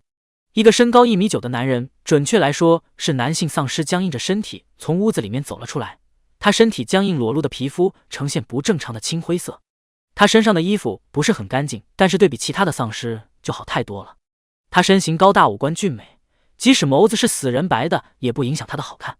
他站在门口闻了闻空气中的味道，全部都是丧尸腐烂的臭味，但是他还是闻到了甜美的味道，食物的味道。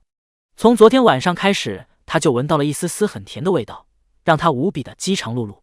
脑海里一直有一个声音告诉他不可以吃东西，不可以吃东西。可是他很饿，他想找食物。丧尸摇摇晃晃的下楼了，在楼梯上他遇到了腐烂严重的丧尸，其他丧尸见到他都是无形之间的隔开距离，他们似乎有些惧怕他。楼下有车子发动的声音，江启快速开车过来，快上车！小区门口的丧尸不多，我们一下冲出去。邹云离，南青，你先上车。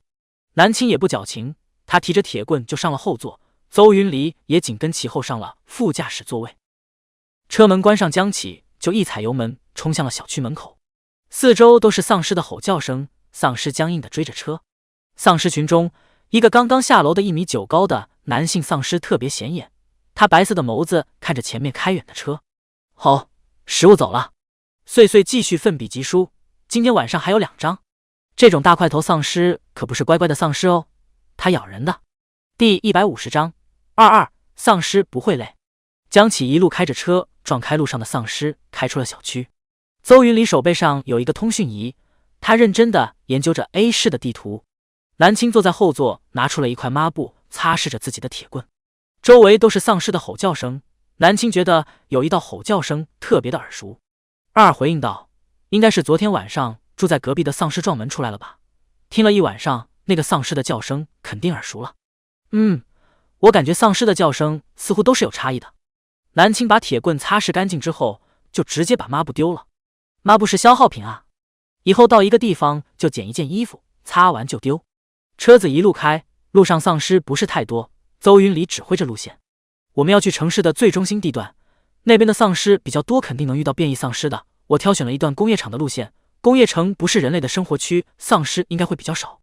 邹云离开始指挥路线，江启认真开着车，而南青安心心的坐在后座休息，他眼神一直扫视着外面路过的丧尸，就希望脑海里面二能突然提醒他，路过的某只丧尸就是要拯救的对象。然而路上看见的丧尸，要么就是脏兮兮，要么就是缺胳膊少腿，或者说浑身都烂了。我要拯救的对象不会也长这个样子吧？我也不知道，但是感觉丧尸应该都这样。南青一瞬间感觉自己被坑了。她虽然也没有什么严重洁癖，但是好歹也是个女孩子，爱干净吧。如果单单只是改变男配的命运，拯救男配，那男配腐烂了，南青也不在乎。可是拯救男配里面还包括要给他当媳妇呀，腐烂了他怎么下得去手？这也重口味了。二听着南青呐喊，清冷的小声音说道：“我可以屏蔽你的嗅觉，大不了那种时候我还能屏蔽你的视觉，留着触觉感官就好了，毕竟触觉是用来享受快乐的。”南青听着二的话，一时之间竟然无言以对。南青懒得看外面的丧尸了，他闭上眼睛休息。冷不丁脑海里突然又响起正太清冷的声音：“丧尸是不会累的。”南青感觉自己的系统带颜色，不对，本来他就带颜色。一句话让南青感觉自己的脸被火车碾压而过。不会累，那还得了。南青顿时感觉自己浑身疼。大路上，一只特别高的丧尸僵硬着身子快步地走着，他半跑半走，身体僵硬，所以整个姿势很奇怪。他边走鼻子边闻着路上的气味。末日前期的丧尸对味道是不太敏感的，甚至有的时候要看见人类才会发现食物。但是他的嗅觉格外的好，他一路跟着那甜美的味道而去。我们还是等到凌晨的时候继续出发吧，现在白天大片丧尸聚集，开着车太明目张胆了，我们找一个地方好好休息，等到凌晨他们休息了，我们就赶紧前行。邹云离看着通讯仪的卫星地图上密密麻麻的丧尸，最终还是决定先停下来。江启找了一栋废弃的烂尾楼休息，三个人将烂尾楼里面的丧尸处理掉之后，就席地而坐了。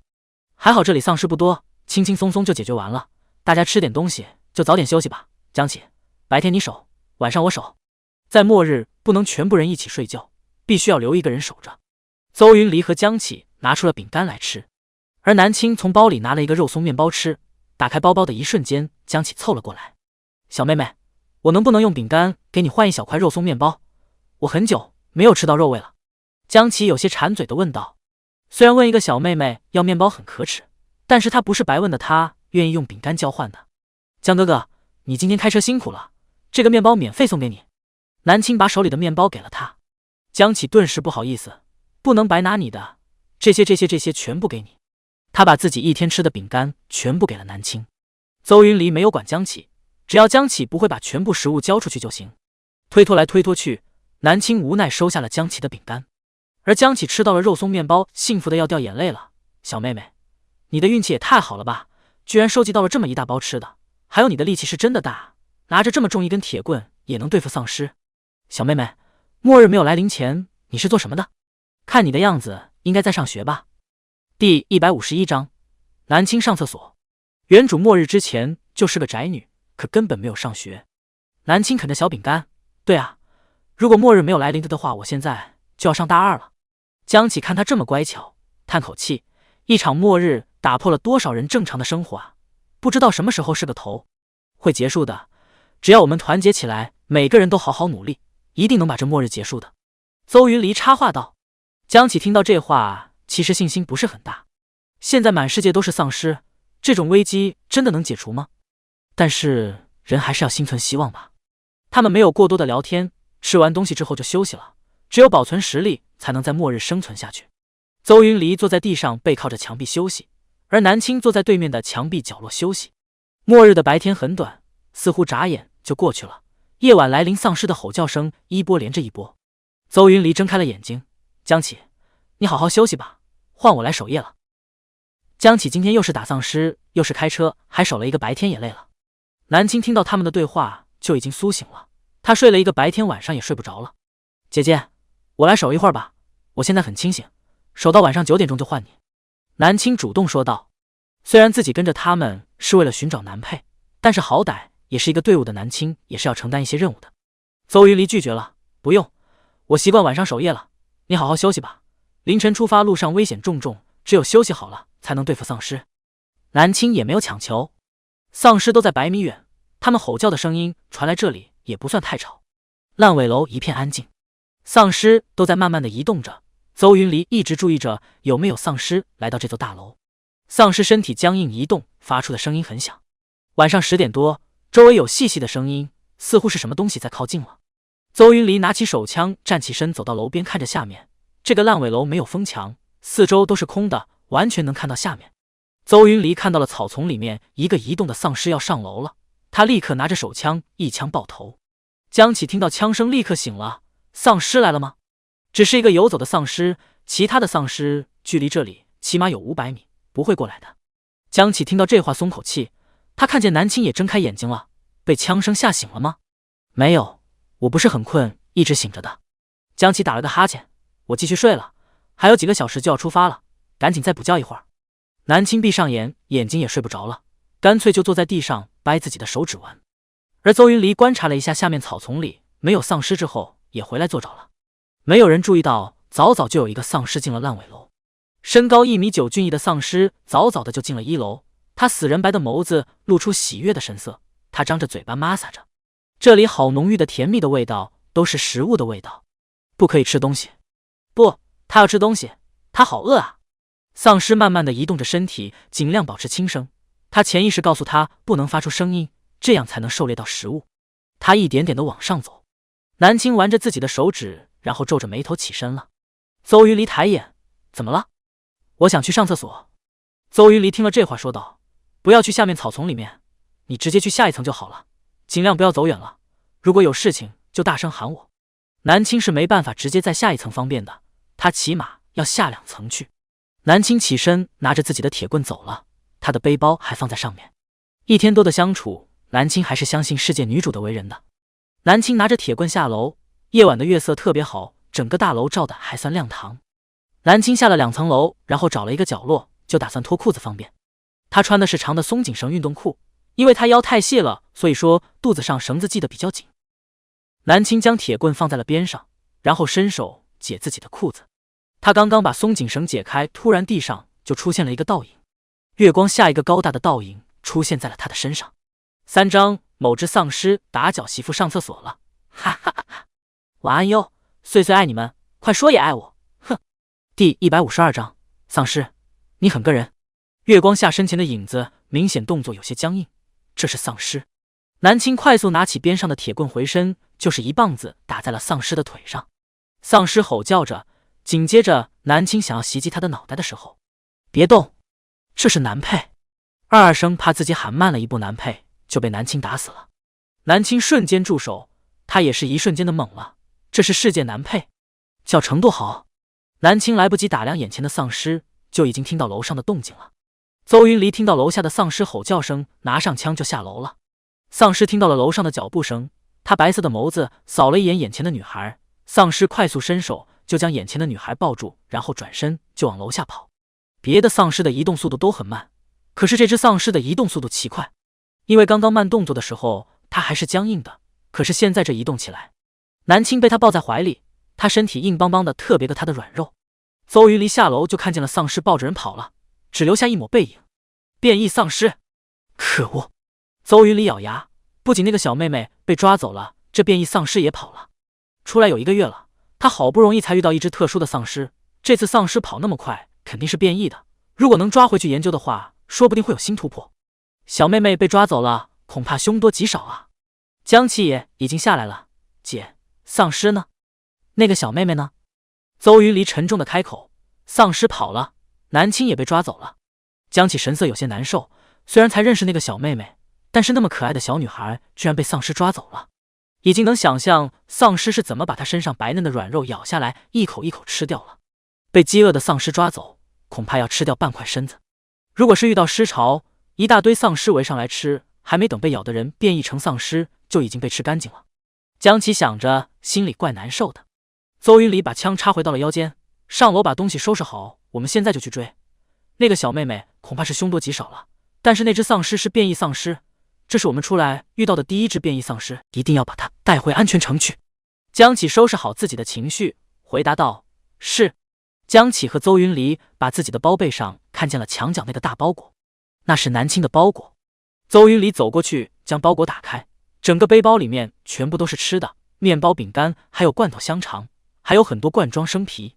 江启惊讶极了，好多吃的啊！还有他为什么不拿水，拿这么多啤酒啊？可能爱喝吧。邹云离将包裹封好背上，这东西我们带着，如果他还活着的话，就还给他；如果没有活着的话，这背包里面的东西就是他们俩吃完自己东西之后的备用物资了。南青被丧尸抱着快速行走着，他肚子被硌着生疼，这样颠下去他怕是被颠吐了。喂，你能不能不要把我的肚子压在你肩膀上？你不知道自己肩膀很硬吗？他开口就是萝莉的嗓音。丧尸根本没有理他，还是这样一只手半抱半扛的姿势，他另外一只手正抓着他的铁棍呢。南青哭笑不得，现在倒是铁棍没丢，他那一大包装备丢了，那里面全部是吃的啊，关键是里面有他最爱喝的酒。南青一肚子窝火，他伸出手就揪住丧尸的头发，你要抓我，你就把我抱在臂弯里面，别把我的肚子搁在你肩膀上，你很硬很硌人。本来以为丧尸是腐烂的软软的，没想到却是硬邦邦的，像石头一样。他是不是庆幸他没有腐烂？大块头身材还是挺好的，脸上除了肤色和眼睛有点吓人，其他都正常。身上的衣服有点脏，稍微有点味道，不过也不难处理，给他换身衣服，带他去洗个澡也就行了。南青真心要被颠吐了，他怎么揪丧尸的头发，怎么喊他都不理人，最后他还揪了一把头发下来。二，他脱发呀。二，嗨嗨，你还是别揪了，男配已经死了，你把他头发揪掉了不会再生的，到时候是个秃子，你可别怪我给你分配的男配太丑。第153章，谁说他不咬人的？就在南青以为自己真的要吐了的时候，丧尸终于停下来了。南青抬头一看，发现他们来到了一个小区，这不就是他早上出来的那个小区吗？丧尸慢悠悠地僵直着身体，扛着小女孩走到了一栋房子面前，然后上楼了。南青惊讶了，这不就是昨天晚上他过夜的地方吗？最后丧尸带着南青上楼进了一个屋子，这个屋子的门已经烂了，这屋子就是南青昨天晚上住的地方的隔壁。他算是明白过来了，昨天晚上在隔壁吼的丧尸就是他。打了一晚上的算盘，要怎么寻找任务目标人物，甚至他还想着粘着世界女主来找到男配，没想到绕了一大圈，男配就在隔壁。丧尸进了屋子，就把南青放在了沙发上。二，昨天晚上男配没有出来，应该是不小心把自己反锁在屋子里面，今天撞开门才出去的。二，你先别说这些，你先管管我的生命安全。丧尸把南青放在沙发上之后，就一直盯着他，被一双死白死白的眼睛盯着是一件很恐怖的事情，特别眼前这个物种还是丧尸。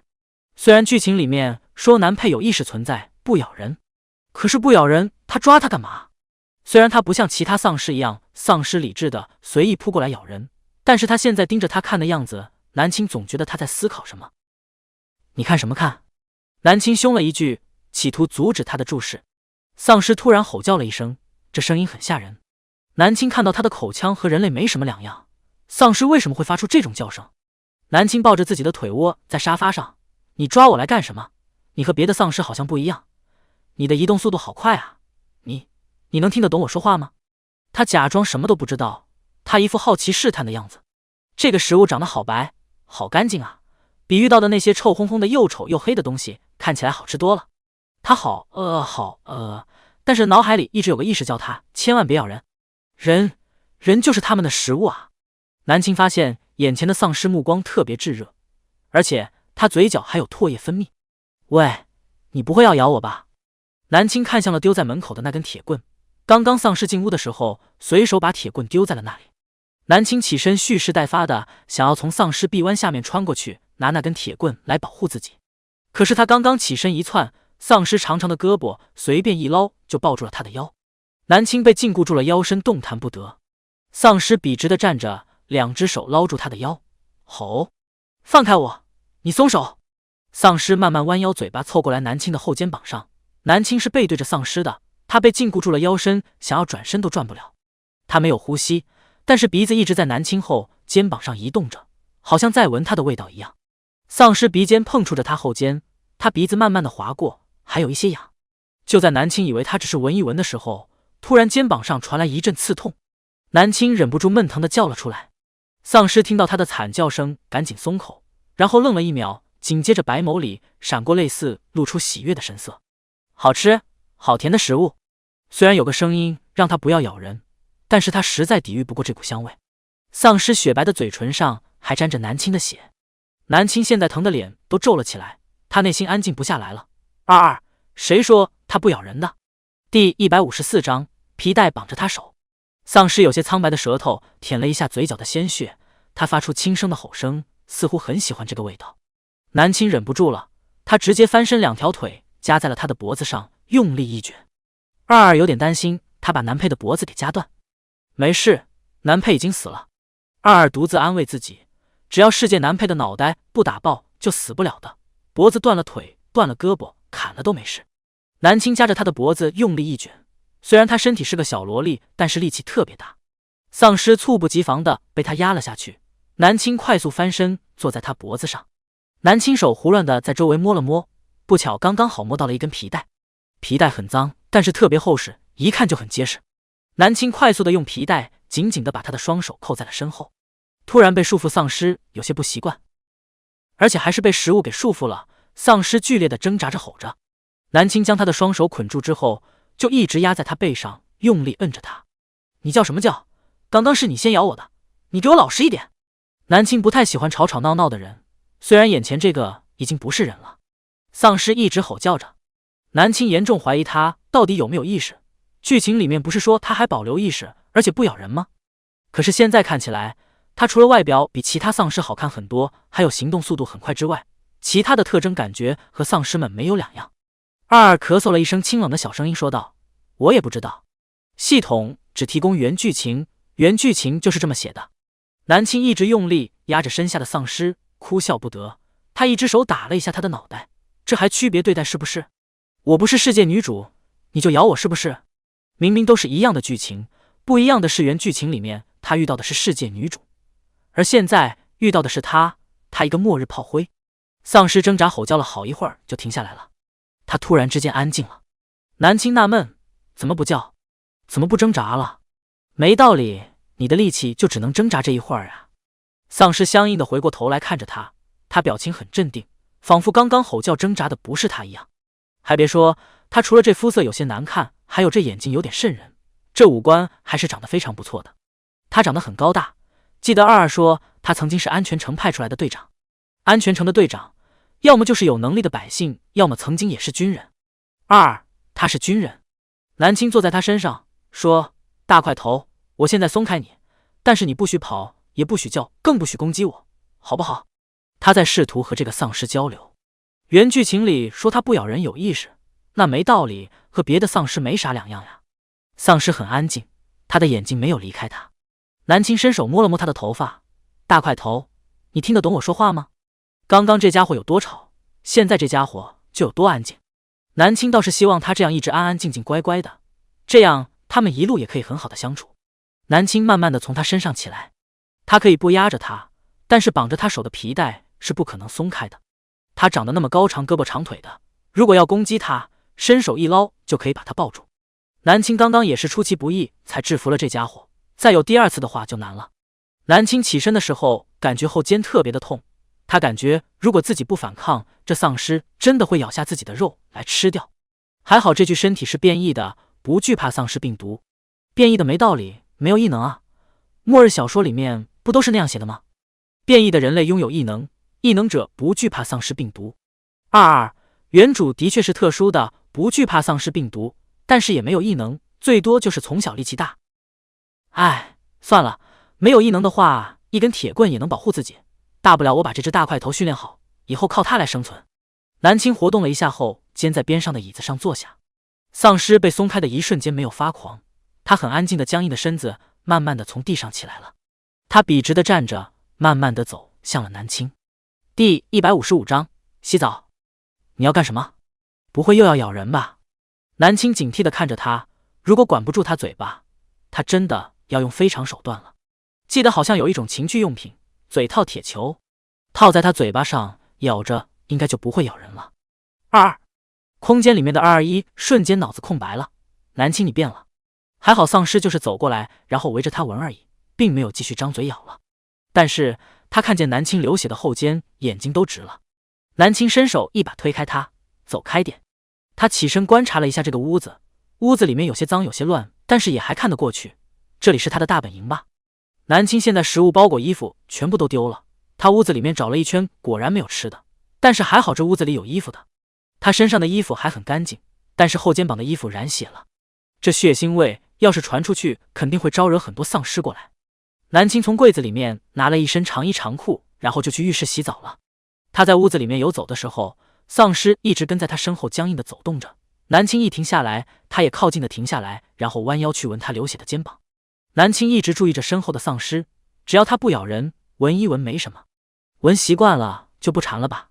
到了浴室门口，南青直接把他推出去，然后把浴室门关上了。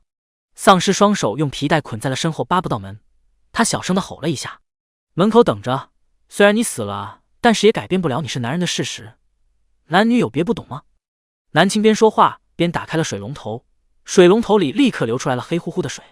流一会儿脏水，渐渐的水就开始变得清澈多了。南青脱下衣服，认真的洗澡。这浴室的门是贴了膜的，外面隐约看见里面的身影，里面也能看见外面，但是都看不清晰。南青小心把衣服洗干净，然后蘸了水轻轻的擦拭在肩膀上被咬的地方。怪疼的。说实话，越尖利的东西扎破皮肉反而越不疼，丧尸咬人是真的疼，感觉被丧尸咬一口比刀刺的还痛。丧尸雪白的眼睛一直盯着浴室里面的身影，他看不清楚他。丧尸有些焦躁不安的叫着：南青，你叫什么叫啊？我又没走，这大块头有妈宝潜质呀。丧尸听到他好听的声音，顿时不叫了，同时脸上还闪过一点笑意。他静静地靠着浴室的门，眼睛一直盯着里面模糊的身影。浴室的门贴了一层膜，虽然看不太清晰具体，但是里面的肉色身体还有他洗澡的每一个动作，他都能看见。南青将伤口处理好，洗头洗澡完，然后带着一身水气出来了。这水不够用了，最多还能洗一次澡。根据22说的，还有半个月的时间，全部的丧尸和人类都会进化，这大块头肯定也会进化。南青要给他一个安全的进化环境，半个月最好就是不要离开这。半个月洗一次澡，南青觉得咬咬牙还行吧。一出来，丧尸就围着他闻，特别是闻他后肩膀。南青肩膀上没有血腥味了。丧尸不高兴的皱眉，吼！南青白了他一眼：你喜欢血腥味？说罢，他把刚刚换下来沾血的衣服丢给他，衣服盖在了丧尸头上，丧尸僵住了，这傻乎乎的样子。南青忍不住笑了，他没有把衣服拿走，就这么盖着他吧。他不是喜欢血腥味吗？丧尸愣了好几秒之后，然后将头一甩，把衣服甩掉了。他僵直的身子继续跟上南青。南青把卧室的床铺稍微收拾了一下，柜子里面有没有落灰的被子，他将被子拿了出来铺好。真好，这才是一张像样的床嘛，感觉在这里待半个月挺容易的了。第156章找食物。南青把自己收拾干净了，住的地方也收拾干净了，眼看着天就亮了。半夜被丧尸抓过来的，折腾了半晚上，天亮了。去找些吃的吧，别饿坏了，多找些吃的囤着。还有这个小区的电用半个月是没问题的。末日爆发，全球都是停水停电，有限的资源不断的被污染和浪费。这个小区已经算得上是很富有。折腾了一晚上，南青精神得很。他看了一眼一直坐在床边看着自己的丧尸，大块头，你一直盯着我也不咬我了，那我们是不是能这样好好相处了？他随便吼了一句，南青也不知道他表达的是什么。南青伸手在他身后被皮带绑着的手拉了一下钩，我们拉钩喽，我们以后就这样和平相处，你不可以咬我，不可以攻击我，知道吗？他开口就是软嫩嫩的萝莉音，配上这白嫩可爱的模样。南青不知道自己这样子在他眼中是多么好吃。丧尸口中分泌着口水，他喉结滚动了一下，这个食物真的好香好软，他好想咬啊。但是好像咬了他，他就不理自己了。必须要长久，他要和他相处好，以后就能随便咬了。吼！南青就看着他死白的眼睛滴溜着，丧尸会有思想吗？他在想什么？南青从柜子里面找了一个帽子戴在他头上，然后就带着他出门了。他完全不用担心的丧尸会走丢，反而是丧尸担心他会走丢，他一直紧紧地跟着他。我们去找食物，你不吃东西应该也不会死吧？南青不确定地看着边上的大块头，算了，等你实在饿了不行我再想办法吧，反正我今天不吃的话我就要不行了。他还在长身体，一天怎么也要吃一顿，要不然会难受的。南青手上一直拿着铁棍警惕着，但是很神奇，外面的丧尸都不敢靠近他们。南青反复确定了好几遍，笑了。丧尸王，丧尸王，末日故事里面不都有这样一个角色吗？丧尸王比普通丧尸都厉害很多倍，其他丧尸都惧怕他。大块头，到时候你可要好好努力进化，进化的越厉害越好。我这辈子是注定没有异能了，以后我的安全还有我的温饱就全靠你了。南青对这个丧尸委以重任。丧尸双手被捆在了身后，但他依然这样的笔直。南青仰头看着他，觉得他真有几分帅气。果然这年头长得好看的人，即使变成丧尸也是好看的。没找到你之前，我还担心你是个腐烂的丧尸呢，还好长得不丑。丧尸轻轻的吼叫了一声，算是回应他的话。他听不懂这个小食物说的话，但是他喜欢听他的声音，当然最喜欢的还是他身上香香甜甜的味道。只要自己听话，他是不是就会让自己咬一口呢？丧尸灰白的眸子微微眯着，没有丧尸敢攻击他们，所以他们一路上都走得特别顺。南青走了3条街，终于找到了一家有食物的便利店。这里也不算太靠近城市中心，所以曾经应该有很多安全城的队伍来这里扫荡过。很多超市便利店的食物都被搬空了，难得能找到一家没有被搬的。等大块头进化完，我就带他去城市中心，那边丧尸多，肯定没人去扫荡，食物应该会很充足。南青暗暗地打算着，他迫不及待地走到了货架前，拿起了一罐生啤酒，打开喝了一口。好喝，生啤就是好喝，可惜没有烧烤炸鸡。吼！丧尸站在他身边，盯着他手里的东西。南青立刻把自己啤酒盖住，看什么？你又不能喝。第157章，大块头，你造反了是不是？南青捂着自己的啤酒退后几步，看他没有继续贴过来，就放心的继续喝了。本来我是有一大包食物的，就是因为你抓了我才丢了食物。他边喝啤酒边抱怨了一句。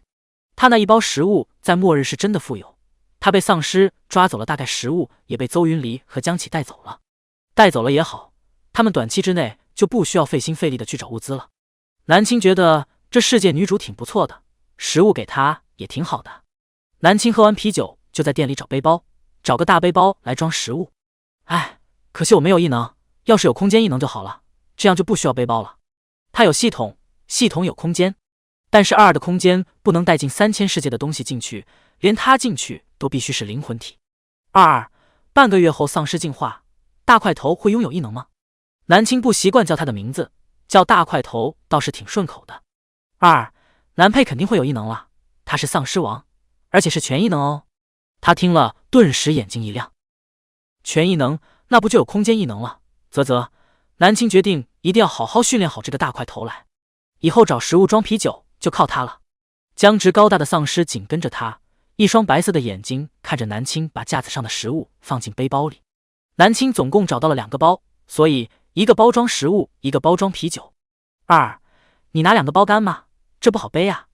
还有这都末日了，南青还不能放弃他的酒吗？南青没有回答他把2个背包装满之后，就对着身后的丧尸招了招手。丧尸一双白色的瞳孔面露疑惑，吼！丧尸距离他有2步远，南青甜甜的笑着招了招手。大块头，你过来一点。他声音软嫩好听极了。丧尸恍惚了一下，他一步步靠近，一走近南青就伸手把背包套在了他身上。他长得高大，背上背2个包完全没问题。丧尸疑惑的吼叫着，他2只手被皮带绑在了身后，动弹不得，而且他没有乱动。南青很轻轻松松的就把2个背包挂在了他背后。完美，物尽其用。身边有这么好的苦力，南青可不打算浪费。丧尸懵了，他僵直的回头看了看自己背上的东西。别叫了，就挂一下而已，回去了我就给你拿下来。南青踮起脚尖小手拍了拍他的脑袋，乖。但是南青现在是萝莉声甜美的声音，说着这个字真的能软到人心底。丧尸白色眸子微微一缩，他没有在意自己背上的背包了，他慢慢的靠近，看着身前指到自己胸口的女孩。他一靠近南青就警惕起来了。你走那么近干什么？喂，退后一点！吼！丧尸吼叫了一声。南青从声音里面听出了危险，他转身就想要跑，结果他转身刚刚跑出了几步，就听到声音什么东西扯断了。不等南青想什么，下一秒腰间就被一只钢铁一般的手臂搂住了。他明明看着很僵硬，可是捞人的速度却一点都不慢。而且皮带什么时候断的啊？还是他本来就能轻易崩断，只是一直没弄断？南青脑子混乱了，他后背已经贴在了他胸前，他手臂固定在他腰腹上，又是这种被迫背对着他的姿态。大块头，你造反了是不是？第158章，南青生气了，这家伙恐怕真的要造反了。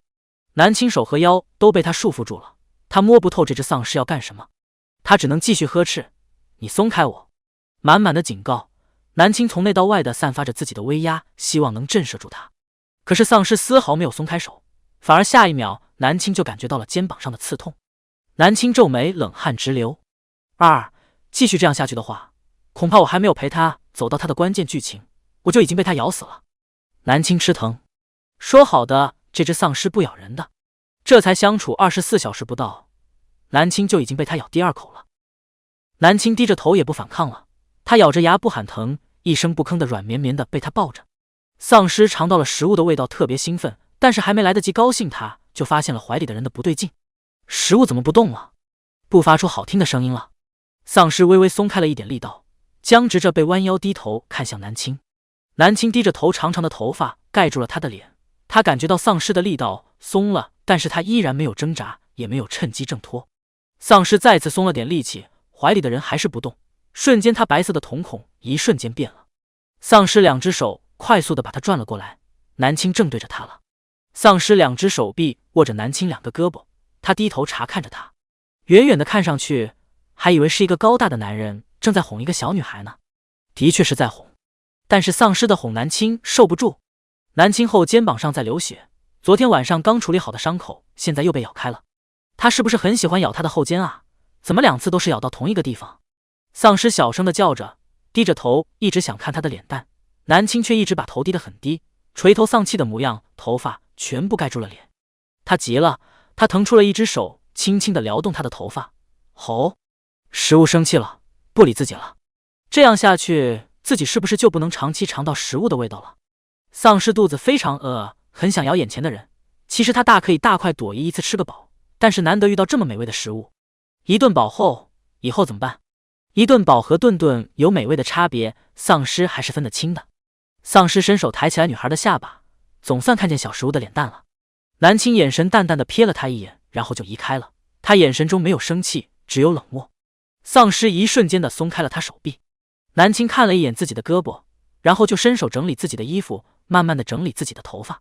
丧尸全程站在边上没吭声了，他白色瞳孔一直盯着眼前的人。南青看他不抓自己了，于是转身就出了小卖部。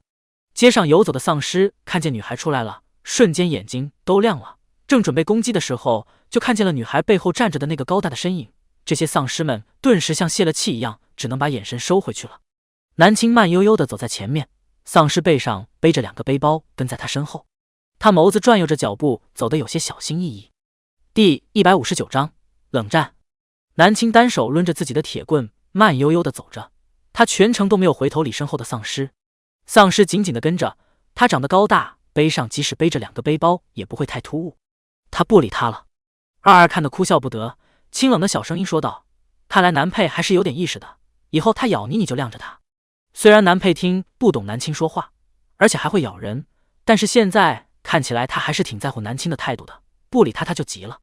有这种意识就好，最怕的就是没这种意识又听不懂还咬人的丧尸。南青心里回复道：一定要晾一晾他，要不然一直没脾气的被他咬，恐怕我的任务还没执行完就已经被他咬死了。就要摆出点脾气来，让这大块头懂得他会不高兴，一定要教好他。他的血肉可以作为奖励福利给他品尝一点点，但是绝对是要他同意的，而不是这样上来就直接把他困住咬一口。南青不理丧尸了，丧尸一路上都很安静，偶尔发出一点点声音，想要吸引前面的食物的注意。可是食物压根不理他。蓝青路过药店的时候，还特地去药店里拿了绷带、止血消炎的药物。他翻找出来了一个药箱，蓝青把常用的药都装进了药箱里，提着走了。一人一丧尸回到了原来的房子。蓝青一回去就去厕所处理自己的伤口了，伤口往外面渗血，浓浓的血腥味总是会吸引大块头炙热的目光。他短短细细的胳膊往后肩膀上伸着，努力地擦拭着周围的血，然后把药撒上去。丧尸靠在浴室门口看着他的动作，他现在很安静，一对白色的瞳孔沉寂得很。蓝青处理好自己的伤势之后，就直接越过他出了浴室。丧尸身体僵住，站在浴室门口，久久都不动。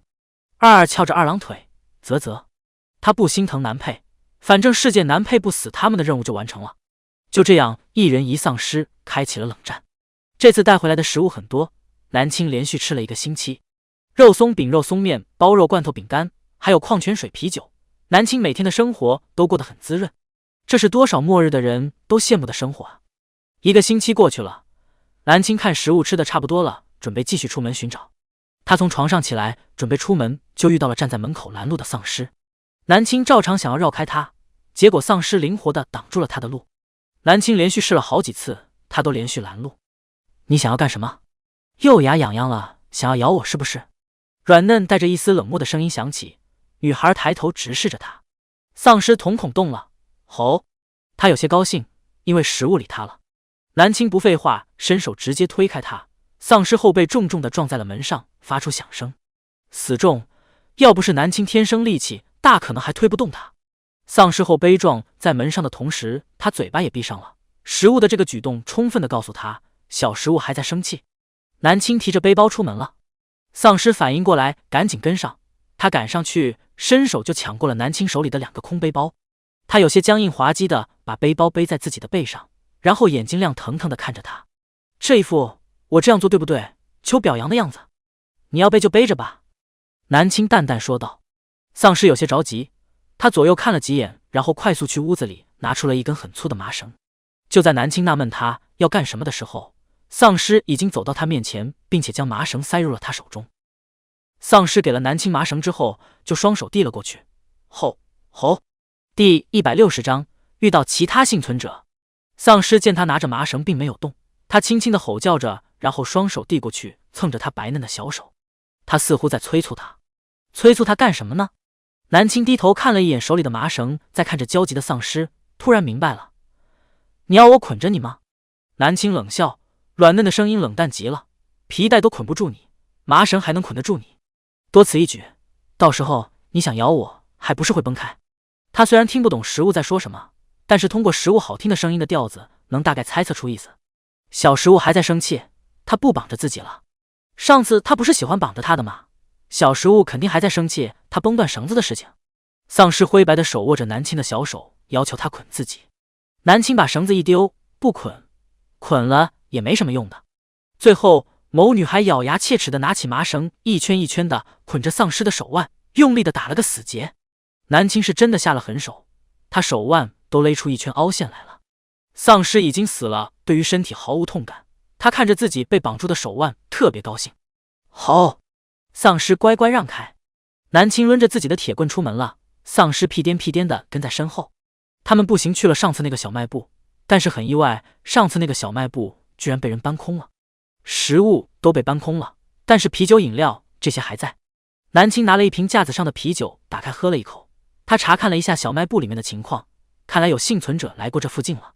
南青喝着啤酒，心里想的是没有注意到身后的丧尸，结果一个回头就直接撞到了他硬邦邦的胸前。好硬啊！南青捂着额头吐槽道。丧尸低头想伸手摸一摸小食物，可是他2只手被绑住了。其实这绳子他可以轻易崩断的，但是想着上次他崩断那个黑色的绳子，小食物好久好久都没理自己，丧尸顿时不敢了。南青揉揉额头，一双冒着水光的眼睛瞪了一眼他。丧尸眸子顿住了，他已经死亡了，基本上感觉不到什么情绪波动，还有身体的一些细微的感觉。可是小食物刚当的眼睛好好看，瞪人的样子好好吃。蓝青不知道丧尸的脑回路是什么样子的，后续直到他能和丧尸交流，他才知道这一切。南青顿时被气得哑口无言。当然，这些都是后话。这里没有食物，我们走吧，再去别的地方找一找。想到附近可能有幸存者，南青担心会碰到活人，让丧尸暴露，他特地捡了一个帽子给他戴上。大块头，别乱动，这帽子戴好，等下不许叫出声。丧尸本来还不规矩的乱动着，南青重重的拍打了他几下，他终于老实了。皮糙肉厚的大块头欠抽，打几下才老实。果然不能通过原剧情来了解人物，明明原剧情里面听着是很高智商的一个丧尸啊。虽然现在这丧尸也是挺人性化、挺高智商的，但是总透着一股蠢蠢的感觉，还有他会咬人。二晃悠着自己的小短腿，别纠结了，和原剧情做对比肯定会有偏差的。就比如说方便面的实际泡出来的样子和盒子上印出来的样子能一样吗？也是，哎，今天的运气是真的不太好。南青本来就担心会遇到幸存者，不想遇到幸存者，结果就遇到了。南青刚走进一家超市，转角就看见了3个男人正在拿着大杯包装食物。那3个男人沉浸在装食物的喜悦中，当发现有人走近的时候，吓了一跳，好像是活人。那边的2个，这里的食物已经被我们包场了，你们如果敢进来的话，我们就对你们不客气了。第161章猥琐男。那3个男人饿得很瘦，但是看起来精神非常不错。南青和丧尸还没有走过去，他们就已经警告了。这么大一个超市，这3个人完全搬不走的。南青没理他们，他走向了其他货架拿东西。同时在货架挡住的视角时间，南青走到丧尸身边，快速的从背包里拿出了一件外套，盖住了丧尸被捆住的双手。这样看起来就像是一个戴着帽子的高大男人背着包，然后手上拿着外套一样。那边的3个人看他们俩并没有走，而且还去里面的货架拿吃的了，顿时怒了。老大，他们居然无视我们的话，去里面拿我们的食物了。操，真以为我们不敢杀人了？他们3个人这一路上也杀了不少幸存者，现在都已经是末日了，还需要什么王法呀？活着才是最重要的，解决了他们吧。好，最近我也手痒痒了，有半个月没杀人了吧？而且刚刚看的身形，好像还有一个是女的，嘿嘿，老子很久没开荤了。好像是女的，但是挺瘦小的，别是个小妹妹。小妹妹好啊，老子就爱玩幼齿。这话刺激着3个男人，他们放下了背包，慢慢的走向了后边的货架。丧尸背着2个背包，矮着身子，南青拉开了背包的拉链，不断的往里面装东西。3个人走过来，就看见这样的画面。卧槽，还真是个女孩，长得还真漂亮呀。小妹妹，你现在拿的是哥哥们的食物，你知道吗？虽然那个女孩边上的那个男人长得很高大，但是他们这里有3个男人啊，3个还打不赢1个，所以他们越发的肆无忌惮了。小妹妹，其实你要食物的话，你求一求哥哥陪哥哥们玩一会儿，这食物也可以给你们的。他们吊儿郎当的走了过去。丧尸站直身体，微微的挡着南青。南青察觉到了大块头的小动作，他眸子闪过一抹笑意，这大块头还是有些细心的。南青干脆就躲在丧尸身后。我劝你们不要过来，不想死的话就别过来。他说道。哎呦呦，你是在威胁我们吗？用什么威胁？用你身上这根铁棍吗？怕是一根塑料的吧，哈哈。他们注意到了南青手上拿的铁棍，他纤细的胳膊能抡起那么重的铁棍。他们觉得那小女孩拿的铁棍肯定是塑料的，而且那小女孩身前的那个男人一直没说话，不会是个哑巴吧？小妹妹，你拿了我们的食物，这个账怎么算？这里的食物不是你们的，我们先来的就是我们的，如果你想要的话，可以用你的小身体来换的，陪我们玩会。其中一个男人猥琐地说道。上次礼物应援活动奖励小剧场，不喜可无视。蓝色的空间里面，二翘着2郎腿，细细地数着自己的那一大串零，数了有1天1夜，终于数清楚了自己有多少积分。这积分能比得过他吗？二喃喃自语，最后清冷的小脸上露出了一丝笑容。算了，瑟瑟那个家伙那么抠，肯定比不过他的，让他赢吧，到时候大不了他提什么要求都努力满足他呗。当年5大系统离开空间站的时候，约定好以后要一起比比谁的积分更多。数十多亿年过去，每个系统都拥有了自己灵魂搭档宿主，他们一起在3000世界完成各种任务。终于10多亿年，5大系统迎来了第一次聚会。空间站走廊，一个个可爱的正太从机舱里面出来了。一身小西装的正太看着他们，你们好慢啊，也没差几秒。二说，一个全身光溜溜的正太走了过来，我忙着赚积分呢，后来的几秒钟罢了，嘻嘻，我的积分多到数不清哟，你们呢？小三走了过来，真没看出来你积分多的数不清。瑟瑟，穿条裤子吧，你已经长大了。瑟瑟，二二脸色清冷，他随手丢了一件长衬衫过去，新买的，给你。瑟瑟，我不要，我不会给你积分的。二二微微咬牙，不要你积分。瑟瑟眼睛一亮，免费的。嗷呜，二，你长得更好看了，可爱死了，最主要还是特别有爱心。瑟瑟光溜溜的抱住了二二。二将住，你把衣服穿上。穿着红色肚兜的公子从空间站的走廊走了出来，他早就已经回空间站。我来。公子话还没有说完，一身西装的小正太就走了过去。蠢货！公子小肥脸僵住了。你干嘛骂我？小鳄一瞬间眼神变换了一下，撇嘴转移话题，都别站着了，我们去看看研究88吧。小剧场希望你们喜欢。晚哦，你们爱碎碎吗？小肥脸眨巴眨巴看你们。第162章，大块头，你去吃吧。南青最多就是觉得这些人的话恶心，可是听着听着他感觉到了身体传来的一种愤怒，他现在很想用铁棍打爆这些人的头。二二清冷的小声音传来，这是原主愤怒的情绪，原主最讨厌猥琐男了，特别是眼前的这种人。你不说我还差点忘记了，原主本来就是连环杀人案的凶手，杀的就是他们这种人。丧尸头上戴的帽子压得很低，几乎看不见他的脸，但是他已经呈现攻击状态了。这些臭烘烘的东西如果再靠近香喷喷的小食物的话，他会立刻去撕碎它们。小妹妹，考虑清楚了没有？要不要陪我们玩一玩？三个男人大摇大摆地走了过来。南青手指握紧了手里的铁棍，他直接越过丧尸，拿着铁棍就冲了出去。三个人显然没有想到这么一个小女孩居然会拿着铁棍冲过来，被吓了一跳，但是他们没有躲，因为他们笃定这铁棍是塑料的。一击重击，南青的铁棍重重地打在了前面那个男人的脑袋上，随着一声肉体重击的响声，血液和脑浆也爆射了出来，脑浆都打出来了，可想而知这画面有多么的血腥。边上的一个男人脸上溅上了那个人的鲜血，顿时瞳孔缩小，全身僵住。末日不是没有见过杀人，但是这么残暴，这样一个看着柔弱可欺的小女孩抡着铁棍直接把人的脑袋打爆了，他们还是第一次见，反差实在是太吓人了。那个人下僵住的一瞬间，南青就已经抡着铁棍砸向了他的脑袋。哼，让你们死得太便宜了，不过我就喜欢砸脑袋，把你们脑袋打碎了，看看你们还会不会有龌龊的想法。最后一个活着的人吓得直接一屁股坐在了地上，他害怕的不断的挪着往后退，不要杀我，不要杀我，求求你饶了我吧。他的铁棍上沾满了鲜血，他脚下是两个刚刚死去身体还热乎的人。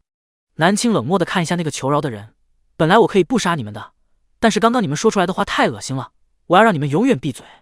丧尸站在身后，他抬起头，帽檐下面的雪白眸子看着南青，他的眸子闪烁着。丧尸走近了几步，地上求饶的男人吓得魂飞魄散，求求你放了我吧，刚刚是我嘴贱，我再也不敢了，求求你们放了我吧，我们都同为人类啊。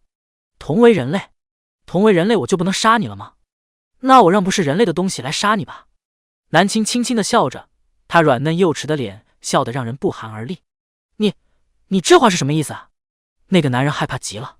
我在满足你的愿望呀，同为人类我不杀你，我让别的东西来杀你。南青说着就转身看着离自己2步远的大块头，大块头，你不是饿了吗？两个刚刚死了，一个还活着，都还热着呢，你去吃吧。这丧尸咬了他2口，应该是肚子挺饿的。南青能理解丧尸物种的饥饿，让他吃活人吧，吃饱了起码不会咬他。吃人虽然有些恶心，但是他以后不亲他嘴巴就好了。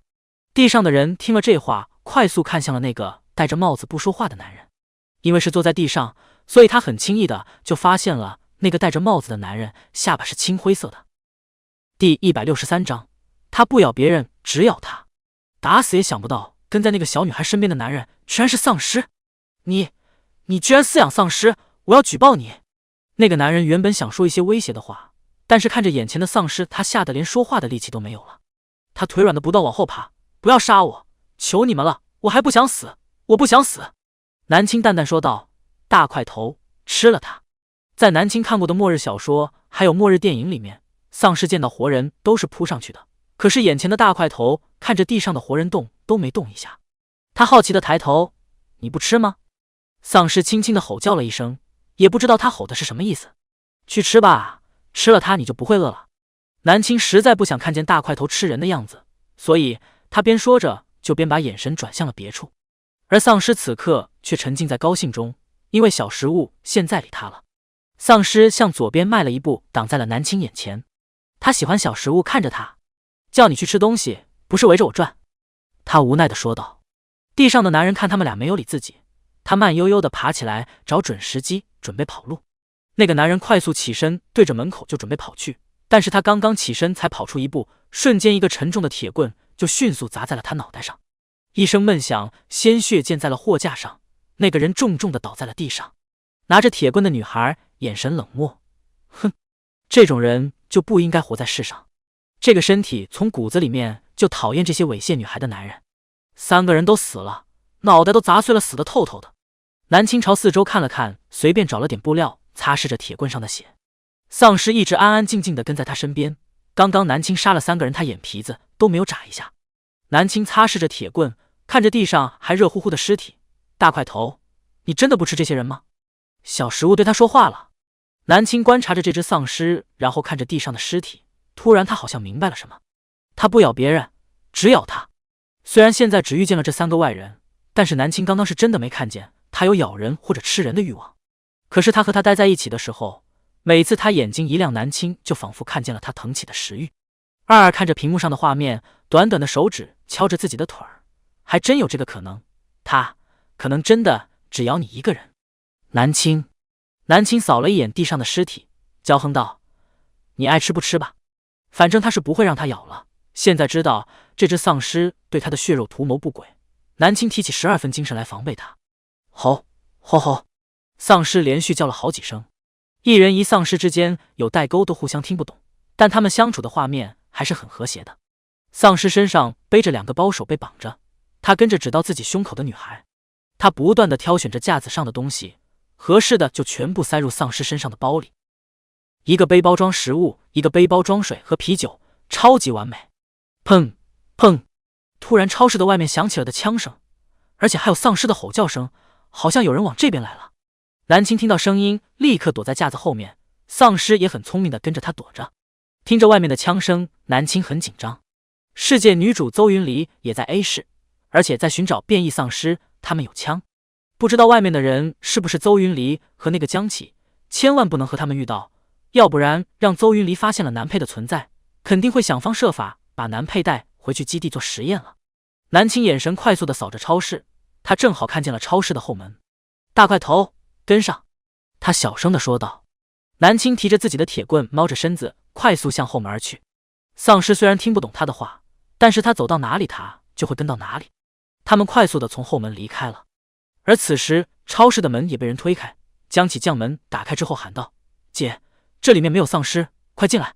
邹云离在外面断后，他几枪快速将要跑到面前的丧尸爆头，然后才赶紧跑进了超市里面。在邹云离进门的一瞬间，江启快速的把门关上了，然后江启把门帘按了下来，隔绝了外面的视线，丧尸看不到他们了，就不会挤门了。门帘放了下来，超市里顿时变得阴暗了。一眼望过去，整间超市很安静，初步判定没有丧尸。邹云离重新上了一膛子弹，江启注意警惕。这超市很安静，看上去没有丧尸，但谁知道有没有在哪里窝着一只呢？2个人背靠背往超市里面走。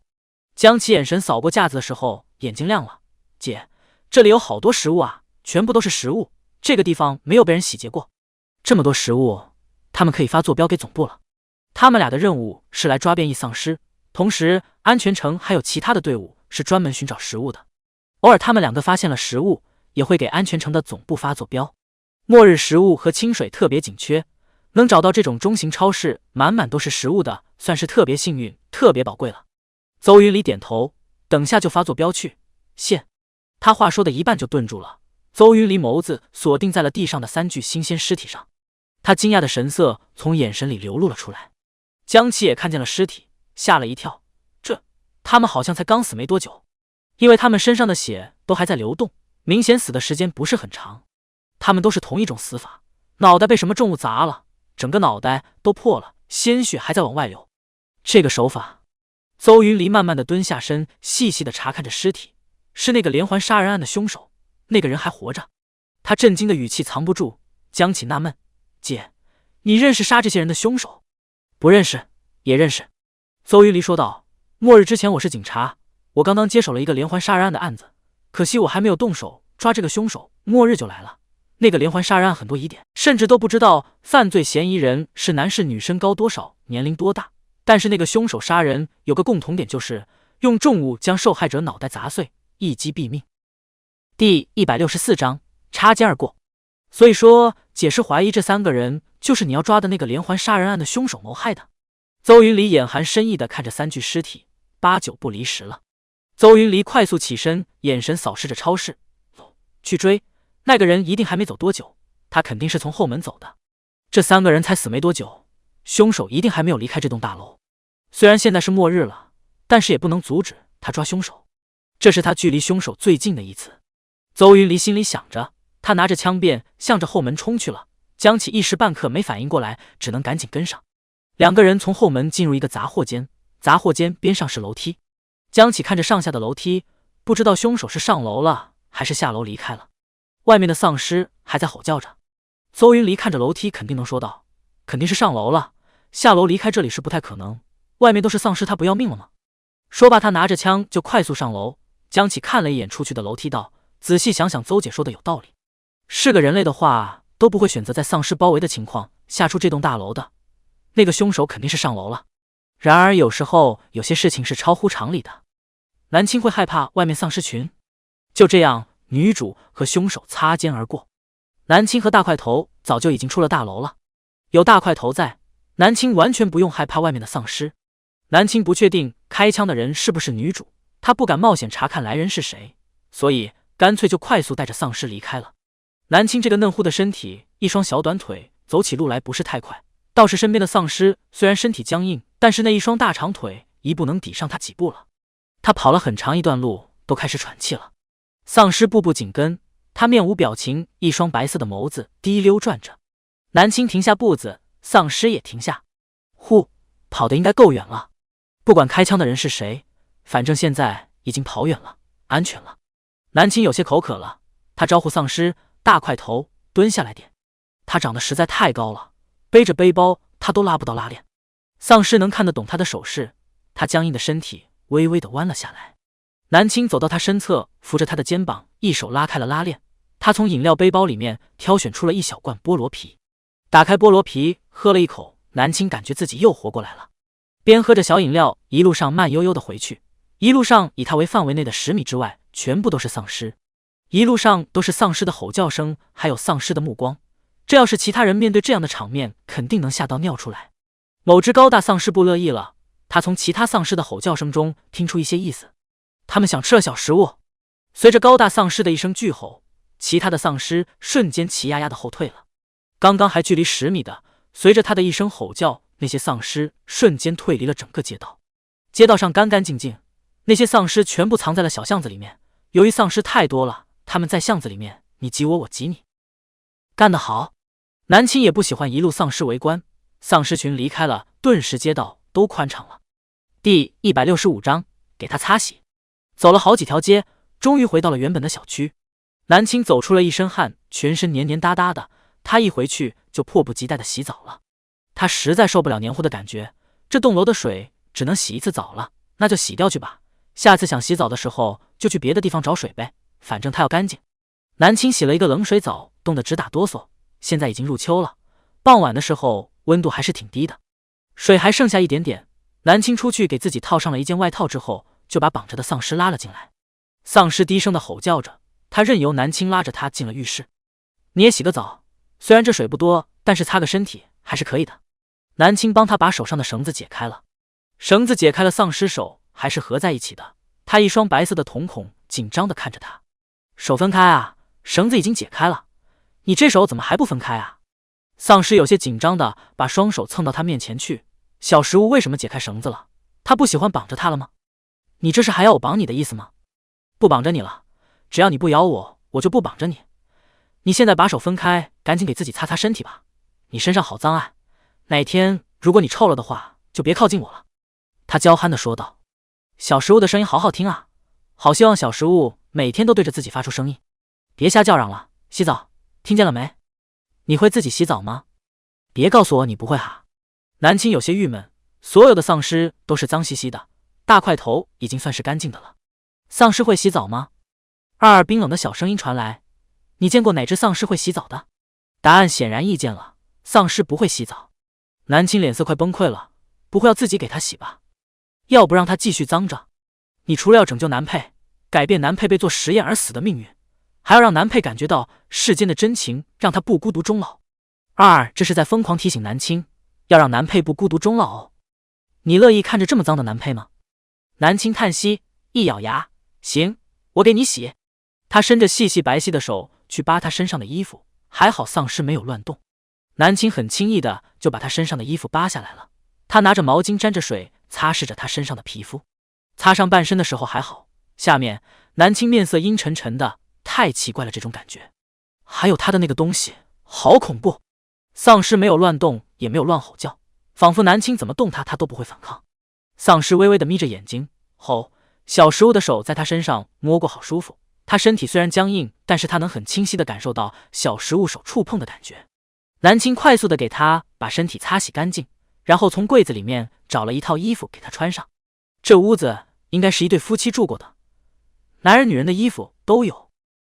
南青有点想干脆就在这里居住下来好了，只要不被女主找到，一直就这样窝着也挺不错的。穿衣服时候丧尸不老实了，叫他抬腿他不动。大块头，你动一下你的腿。推荐好友桃之灼灼的文，女主虐渣打连马甲文，自带萌萌哒强大系统。黎夏穿进了一本书里，成了男主早死的前妻。男主是个病娇偏执狂，为了避免早死，他决定跟男主好好相处。但是男主看他的眼神越来越诡异，像是想把他吃掉。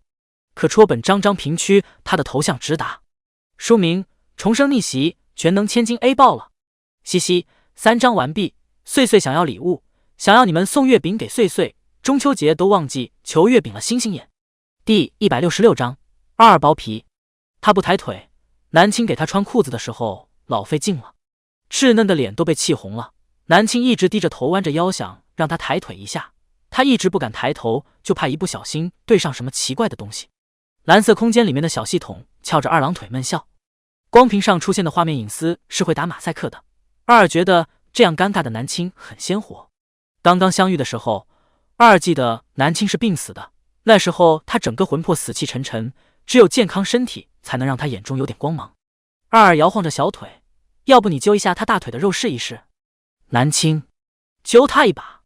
丧尸有痛感吗？答案当然是没有。半弯腰的女孩直接狠狠地打了一巴掌丧尸的小腿，见他还是不抬腿，他就直接把裤子丢地上走人。丧尸本来还很高兴小食物围着自己转悠，可是现在小食物竟然不说话，丢了那块布走了。别叫我，你自己穿，不穿也没事，反正你死了裸奔也没有什么。娇嫩的声音高声说道。他大步的回房间，不理他了。南青回到房间就是关门，把他关在外面。他抱着有点霉味的被子呼呼大睡去了。屋子外面一直传来丧尸的吼叫声，还有拍门声，南青都无视了。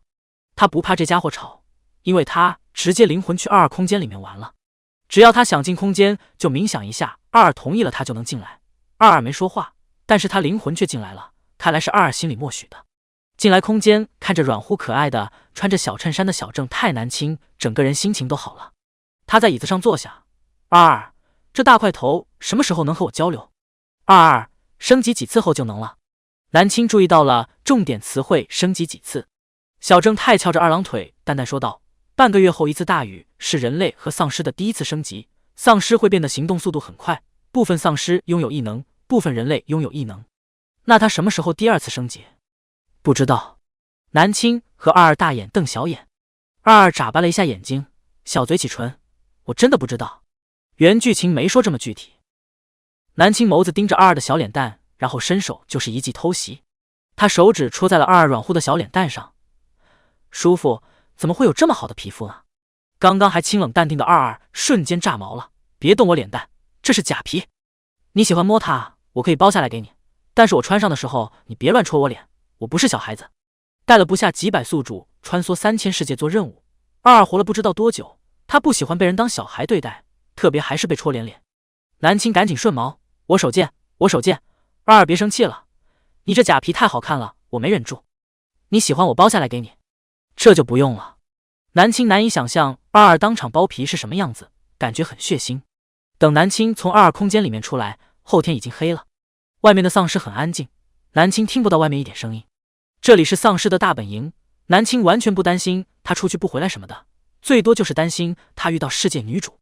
南青下床去开门，本来以为他不在，结果一开门就看见了无声站门口的丧尸，他吓了一大跳。没等南青开口，丧尸先开口了：“吼！”他声音低哑着，透着一股子委屈。岁岁有话，岁岁国庆假期返程回工作地方，转车转飞机无法码字，今天晚上就到了，到时候给你们加更。推荐一本既有超 A 的书，团宠妹控，三个哥哥又把我马甲了，作者橙子，你爱不完。女主又 A 又飒又帅，男主宠4无度，全书爽爽爽，入坑不悔。第167章，大块头变老妈子了。虽然听不懂丧尸的吼叫是什么意思，但是这吼叫的语气，南青还是听得出来的。委屈了？这么大一个丧尸委屈了？南青端详着他的表情，很帅气的一张脸，就是这肤色有点异类，白色的瞳孔看着有点吓人。这么大的一个丧尸情绪倒是挺明显的。吼！丧尸伸手抓住了他的衣服小边边，似乎是担心他又进屋不理他。现在知道错了，那还听不听话了？南青说话的时候都是抬着头看着他的，他足足1.9米的身高，每次说话他都要抬头，这样下去他会不会得颈椎病？他不敢低头，因为这蠢丧尸还光着呢，那玩意儿看一次就够了，他真的怕做噩梦长针眼。吼！丧尸看他和自己说话了，高兴的双手牵着他衣服。等等，你不要黏着我那么近，你穿好裤子再靠近我。你走开点。南青手忙脚乱的去给他找了一条裤子，经过了他刚刚生气关屋子里面不理他的事儿，现在的丧尸特别听话，让抬腿就抬。他还是很聪明的，他说的一些浅显的话他大概都能理解到。食物充足，一人一丧尸就在屋子里面宅着了，这一宅就是10多天。这天早上起来，南青喜欢睡懒觉，多睡觉长身体，他立志要长高一点点。每次起床，南青都是看见大白天，可是这次起来拉开窗帘，外面阴沉沉的，就像傍晚一样。但是南青很确定现在是中午12点钟。客厅的丧尸进来了，他手里拿了一瓶矿泉水，还有面包。每次南青起床，他就会拿着早餐进来。丧尸看他站在窗户边上，他走过去，吼！他轻声叫着，手里的食物递了过去。你先放着，我一会儿吃。这天气有古怪啊。南青看着外面阴沉沉乌云密布的天空发呆。丧尸把食物放下，他拉着南青，吼！别拉我，我一会儿自己会去刷牙。让他安静一会儿不行吗？这大块头明明是一只丧尸，可是这10来天他渐渐的越来越像老妈子了。丧尸很执拗的拉着南青，南青被拉的都要跌倒了，他是不知道他自己力气多大吗？好了好了，别催了，我去刷牙还不行吗？丧尸听到这话就松开了他手臂。南青不管外面的天气了，他举起双手伸了一个大懒腰，起床伸一个懒腰最舒服。他举起手过头顶，由于上半身的衣服是小 T 恤，一伸手衣服就会往上带，他一小节白嫩纤细的腰肢露了出来。丧尸的眸子落在了他腰肢上，每天早上他都可以看见小食物的这块肉，好细好软，很好吃的样子。好，什么时候他能在这个位置咬一口？不行，小食物会生气，等以后熟悉了他肯定就不会生气了。丧尸内心想着要怎么照顾小食物，让他熟悉他喜欢他，这样以后他就可以咬他了。吼吼！南青书洗完出来就发现外面下雨了，他大概能确定这场雨就是22说的会让人类和丧尸变异的转折了。他小口小口的吃着肉松面包，丧尸就站在他边上一直看着他。大块头，你想淋雨吗？不想被赶出去淋雨就别一直看着我。第168章，一起淋湿。他眼神太过于炙热，南青吃个东西都感觉要被他盯穿了。吼！丧尸低下头去，小食物又说他了，看几眼怎么了？不能咬，为什么还不能看啊？吼！你小心点，我怕他憋久了真的强制性抱着你咬，咬到大动脉就完了。南青虽然在第一个世界学习了跆拳道什么的，这个世界又有原主的大力天赋，但是对付世界男配还是不够看的，时刻提防着他呢，我很惜命的。大块头天天想吃他的眼神，他看得透透的。蓝色空间里面的22小短手滑动着光屏，我给你找个古代世界什么的，多学习一些能力，自保用挺好的。每个世界学习到的东西都是可以成为南青灵魂技能点的。这要是快穿百世，南青的全部技能估计都点满了。南青签约22前就是一个病秧子，除了书看得多，让他考博士后都没问题外，他还真的没有其他技能了。不过还好，第一个世界的豪门大小姐日常让南青学会了各种乐器、舞蹈、跆拳道。22想给南青多丰富一些，这样以后遇到黑化男配、棘手男配，他就有能力对付了。22挑选世界去了。南青吃完东西休息了一会儿，就带着丧尸出门了，因为刚刚22交代了一句，一定要淋雨。这个雨水有问题，里面有病毒，可以激发异能。南青迫不及待地带着丧尸出门了，希望他早点进化完毕，早点拥有满级全异能属性，以后他不愁末日找不到酒了。单元楼门口，穿着长衣长裤加外套的女孩举着伞很悠闲，而边上高大的丧尸淋着雨洒站着，这画面看着有些好笑。这雨一股子腥味。南青淡淡吐槽道：“走吧，大块头，我们附近逛一逛。10多天没有下楼了，虽然知道下雨天气不适合逛，但是为了让大块头淋足雨，他也是乐意奉陪的。”他举着伞，小心避开水坑。秋天了，他特地穿的厚实一点下楼的，可是还是感觉凉飕飕。雨下的不大，但却很密实，丧尸已经完全淋透了。他感觉衣服粘在身上不舒服，于是他眼神看向了小石屋的黑色雨伞，他矮下身子，脑袋躲了进来。空气都是湿腥味，南青不喜欢的吸了吸鼻子，突然这时候脖子一凉，有水掉进了他脖子里面。南青回神才发现丧尸不知道什么时候躲雨伞里面了。你还挺聪明的，出去，多淋雨对你身体好。淋雨能净化，可不就是对身体好吗？无论南青怎么伸手推他，就是不出去，他宁愿矮着身子在他的雨伞底下。出去，听不懂了？我知道你听得懂，别装哈，你出去淋淋雨真的有好处的。南青仰着头，苦口婆心说道。他仰头没看路，就在此刻一不小心踩到了一个水坑，水坑很深，南青直接控制不住的后倒了。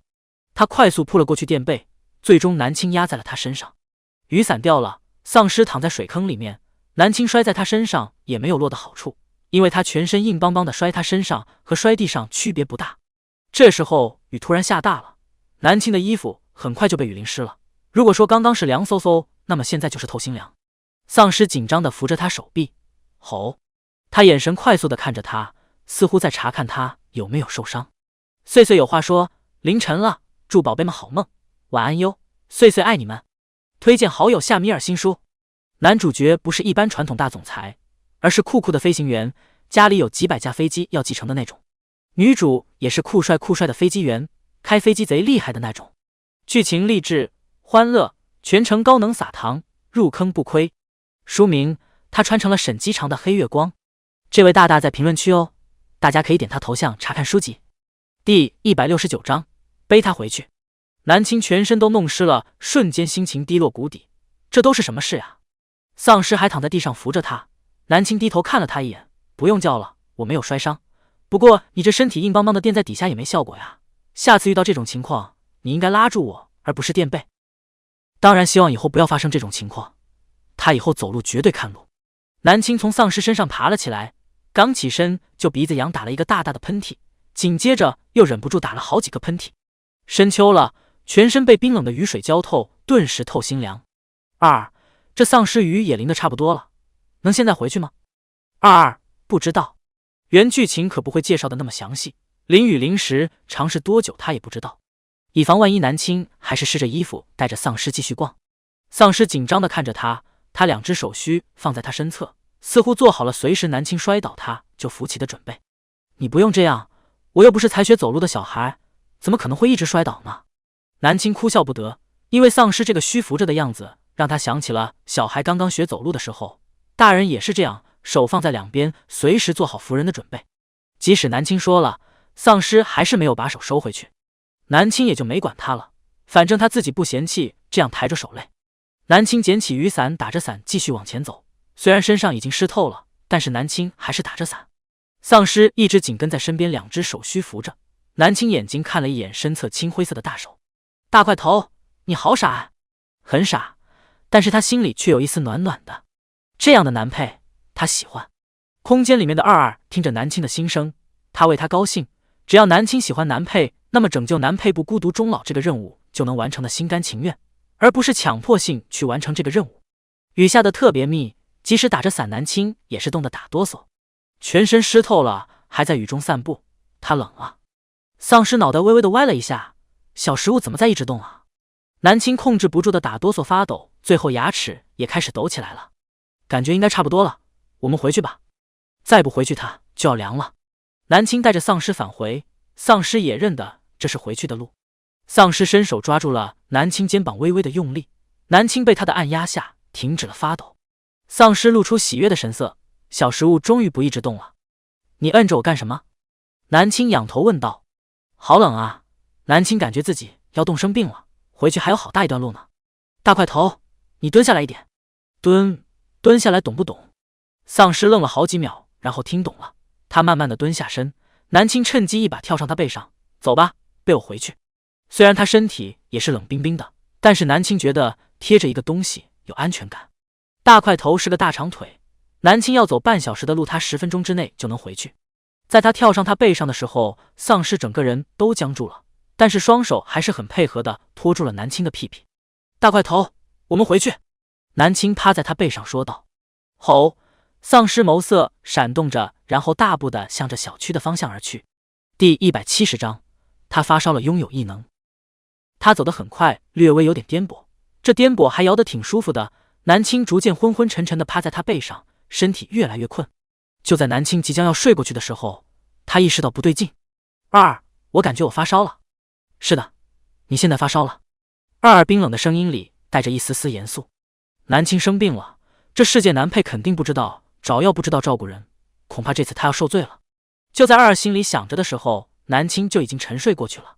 一路狂奔，丧尸回到了小区，但是他发现背上的小食物一点声音都没有，而且一直贴着他。还有小食物为什么那么烫啊？丧尸脖子僵硬的往后伸，想看看他情况，可是他脖子转不过去。丧尸安静下来，快速的背着人上楼，回到屋子里面，他一脚把门踢得关上。他背着人进了房间，轻轻的把人放在了床铺上。南青昏迷了过去，无力的像一个任人摆布的娃娃一样被放在床铺上。丧尸一回头就看见这样的情况，吓得神色完全慌了。吼吼吼吼吼吼！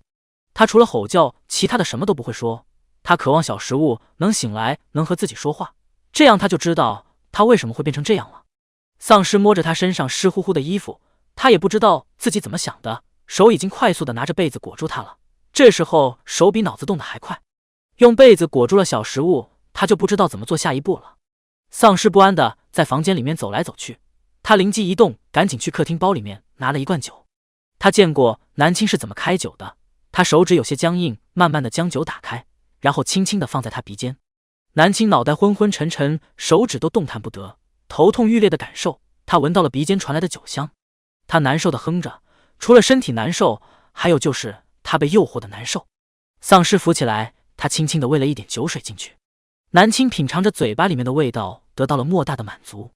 二捂脸，小表情崩裂了。哪有人感冒发烧了给人家喂酒的呀？二都怕世界男配会把南青照顾死，他一直守着，必要的时候他开点外挂。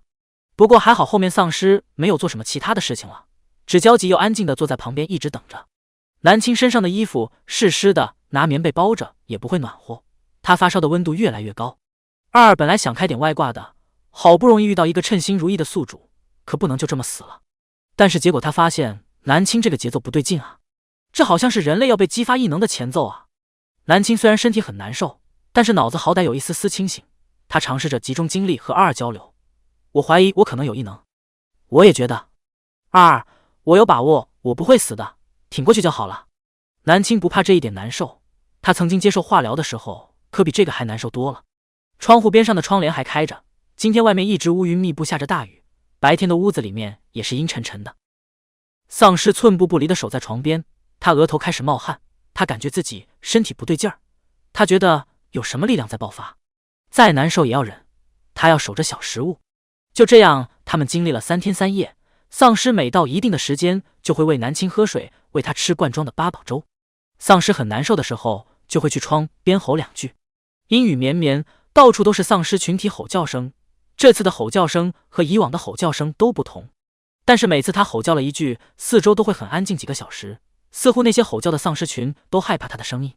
但是小区里面汇聚的丧尸群体越来越多，很多丧尸都向着这边靠拢了，就像群信徒在朝圣一般。雨停了，傍晚的天空出现了难得一见的火烧云，把整个大地都折射成了红色的。火烧云的光从窗户透了进来，整个屋子里面都是暗红的。南青醒来的时候就看见满屋子的红色，他嗓子很疼，但是身上的疲惫无力感却完全没有了。丧尸去拿水了，他一进来就看见床上坐起来的人，顿时啪嗒一声，他手里的水都掉了。丧尸冲过来，激动地在他面前晃来晃去。别晃了，我没事。南青嗓子沙哑地说道。丧尸听到这个声音，顿时脸色垮了。小食物的声音怎么变成这样了？是不是他这几天没有把他照顾好？南青掀开被子下床，他身上还是穿着那天的衣服，他身上的衣服皱巴巴的，早就被体温给晕干了。大块头，你有没有感觉你拥有了很多能力啊？南青首先来测试了一下自己的能力，他陷入冥想，然后伸手挥了一下，顿时一大团的火焰出现在了他的手掌心。南青眼睛一亮，丧尸眸子眯着，他伸出自己的手心也出现了一团火，明显他的火团比南青的大1倍。南青，嘻嘻，南青也有异能了，没有白灵雨。现在是铺垫，马上大块头和南青就会开阔地图，遇到很多人了。晚安哟，碎碎爱你们，星星眼，碎碎的晚安吻呢。第171章是启动了自爆程序。什么叫一盆冷水？大概就是此刻了。南青刚刚为自己拥有了异能，打破了原主的宿命而高兴，结果这蠢大块头就来泼一盆冷水。看他眼神中的高兴，这胜负欲。南青把火苗收了起来，狠狠地捏了他一把。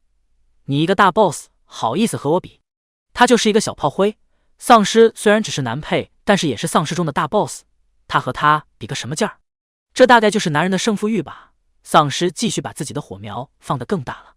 南青气地打了他一顿，丧尸这才意识到他生气了。南青坐在床铺上，背对着他不理他。丧尸急得发出低低的吼叫声，他努力的想要说话，吼别气。他声音很含糊，但是南青还是勉强听出了意思。他转过头来看着他的嘴型，你会说话了。小食物理他了，一高兴丧尸开口就是吼。南青，空间里面的小正太翘着二郎腿晃悠着。二解惑道，世界男配还不太会说话，但是可以认定他能完全听得懂你话语的意思，听得懂就好，这样交流就轻松多了。第一次进化就能勉强说出几个字，南青觉得距离他开口说话不会太远了。大块头，把你的异能全部展示一遍。南青觉得这异能大概就是5行属性金木水火土，或者说拥有一些变异异能。果不其然，丧尸手上逐一释放了金木水火土，居然还有瞬移。空间异能有，就是不知道多大，但是南青觉得他空间应该不会比这个屋子小。等丧尸异能展示完毕，南青更郁闷了，他果然是炮灰身体，他就一个火系技能，而且这火对比他的是真的小。空间里面的小正太正在查看着剧情，二眼尖的发现了关键剧情。南青，你要带着男配离开 A 市。为什么？二严肃的说道，由于 A 市是最大的污染城市，丧尸汇集最多，为了防止丧尸扩散，有人已经远程启动了 A 市的自爆系统，3天后整座城市就会爆炸。城市自毁系统一般都是战争时期所有百姓退出城市，然后给敌人准备的。没想到现在要用来炸毁整座城市的丧尸，丧尸无数，能炸一些是一些。南青本来是想窝在一个地方不动的，这是逼着他移动啊。1天的时间就能出城了，这2天就赶紧收集城里的物资吧。大块头拥有空间异能，南青打算这2天把能搜刮的食物全部搜刮过来。反正这城市都要爆炸了，在末日食物是最重要的。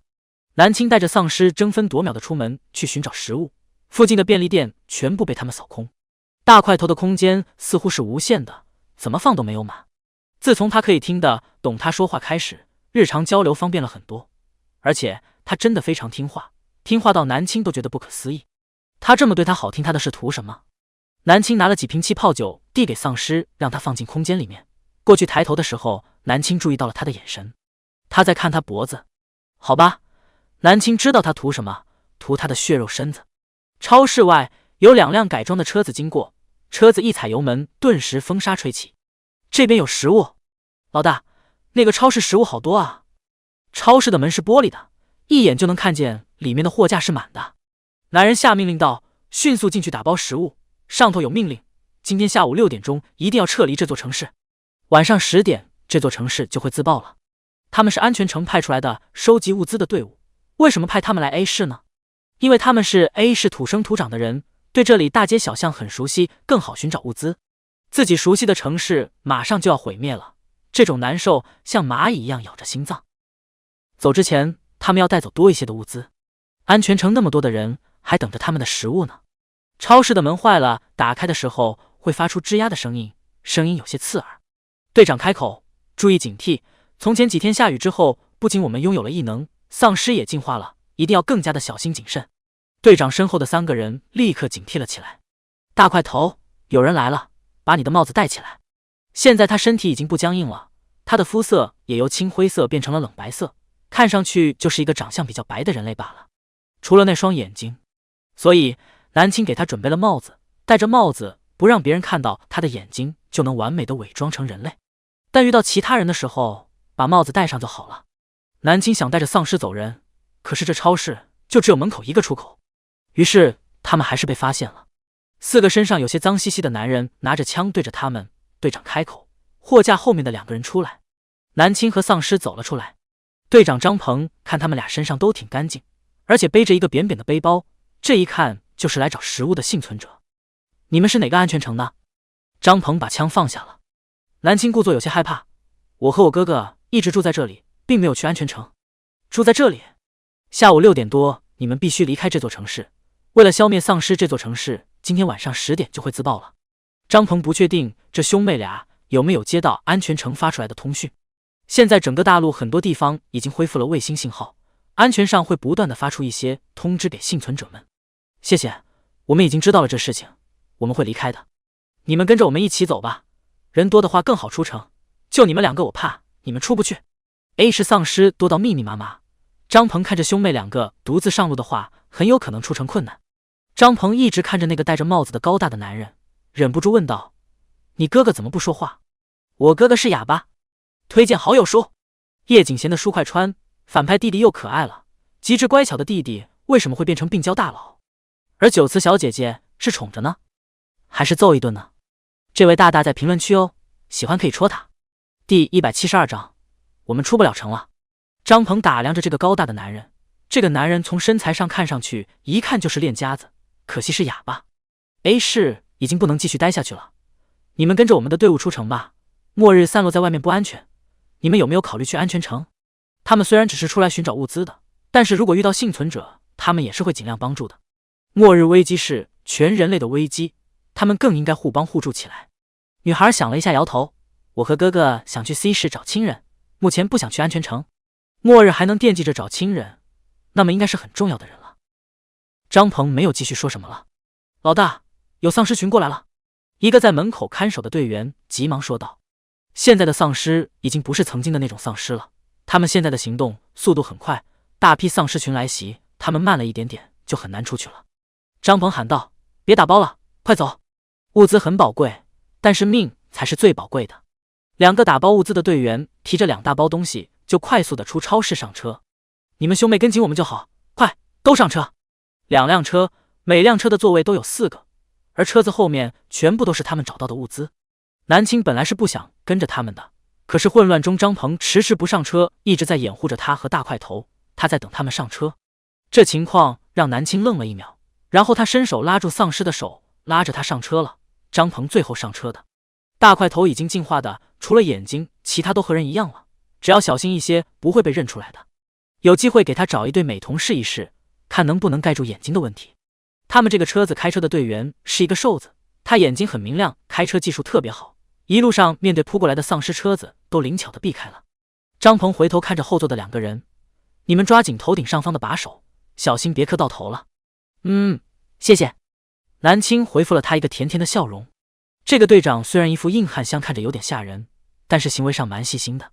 南青笑容还没有收起来，手臂就疼了一下，他一抬头就看见了冒烟夏某之丧尸不高兴的嘴脸。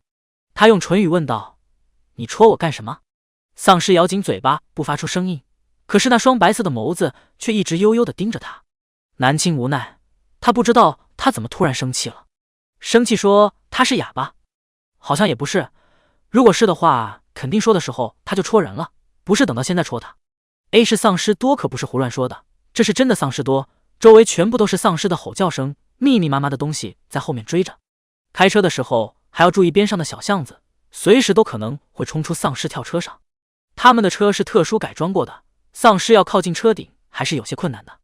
一路上紧急飙车，张鹏眼睛一刻不松懈地盯着外面的丧尸群。很幸运，这些都是低级丧尸，只是行动能力不僵硬了，但是他们没有变异出特殊能力。希望不要遇到特殊能力的丧尸。不对，张鹏发现了不对劲，为什么这些丧尸虽然在追，可是却形成一个弧度，和他们这辆车保持距离。两辆车一前一后，他们车是第一辆，前面扑来的丧尸都是有一个弧度的，而后面队员的车丧尸扑过去毫无章法，这才是熟悉的丧尸群围攻的样子。南青自然也发现了这个问题，他看了一眼边上高大的丧尸，唇语说：“你收敛一下气息。”二二也开口：“世界男配是丧尸王，会吸引丧尸过来，但是丧尸都不敢太靠近他。大量丧尸被吸引过来，那么高阶丧尸是不是也会来？”二二点头：“理论上是这样的。”南青脸色一沉：“天黑之前我们出不了城了。”第173章八车门的丧尸。现在只是吸引了一些低级丧尸过来，不出1个小时应该会有更多丧尸，其中肯定有高阶来的，这么多丧尸堵路车子肯定出不去的。蓝色空间里面的221点都不急切，他晃悠着腿，10点钟 A 是爆炸，言下之意只要赶在晚上10点钟之前出城就好了。车子一路狂飙，队员们发现不对劲了，怎么会有这么多丧尸？他们怎么找过来的？车子是封闭的，他们的味道已经尽可能的没有外泄，可是现在四面八方不断的有丧尸涌来，越来越多的丧尸让他们感觉到很明显的不对劲。张鹏表情严肃，冲，一路冲出去。他有一种不祥的预感，今天这个情况实在太不对劲了。南青在等机会，必须找一个机会，他带着大块头走人，把这些丧尸吸引走。大块头这个体质很有可能以后他出现在哪里，哪里就会有尸潮。今天大意了。车子开到了南青熟悉的街道，他眼睛微微一眯，开口往边上小巷走。不行，那里太窄了，丧尸会爬车的。最大油门冲过去，10几秒钟过了这个巷子就是国道，国道宽敞，丧尸少，而这边都是居民街道，到处都是丧尸，你继续往前开就真的会被包围了。上了国道出城就简单了，一直直线开就好了。他声音软嫩，但是却透着一股沉稳的气息。张鹏愣了一下，然后点头，小程往边上巷子开。老大，巷子太窄了，丧尸爬车救。开车的队员咬牙，好，大家坐稳了。南青伸手想要抓着头顶的杆子，可是他太矮小的坐着根本抓不到，抬手抓了一个空就有点尴尬了。就在他收回手的时候，突然腰间多了一只坚硬的手臂，他贴了过来，一只手搂着南青的腰身，这样南青不用抓什么东西，车子开得再快都不会摇晃了。大块头，你一定不要发出声音哦，他靠近很小声的说道。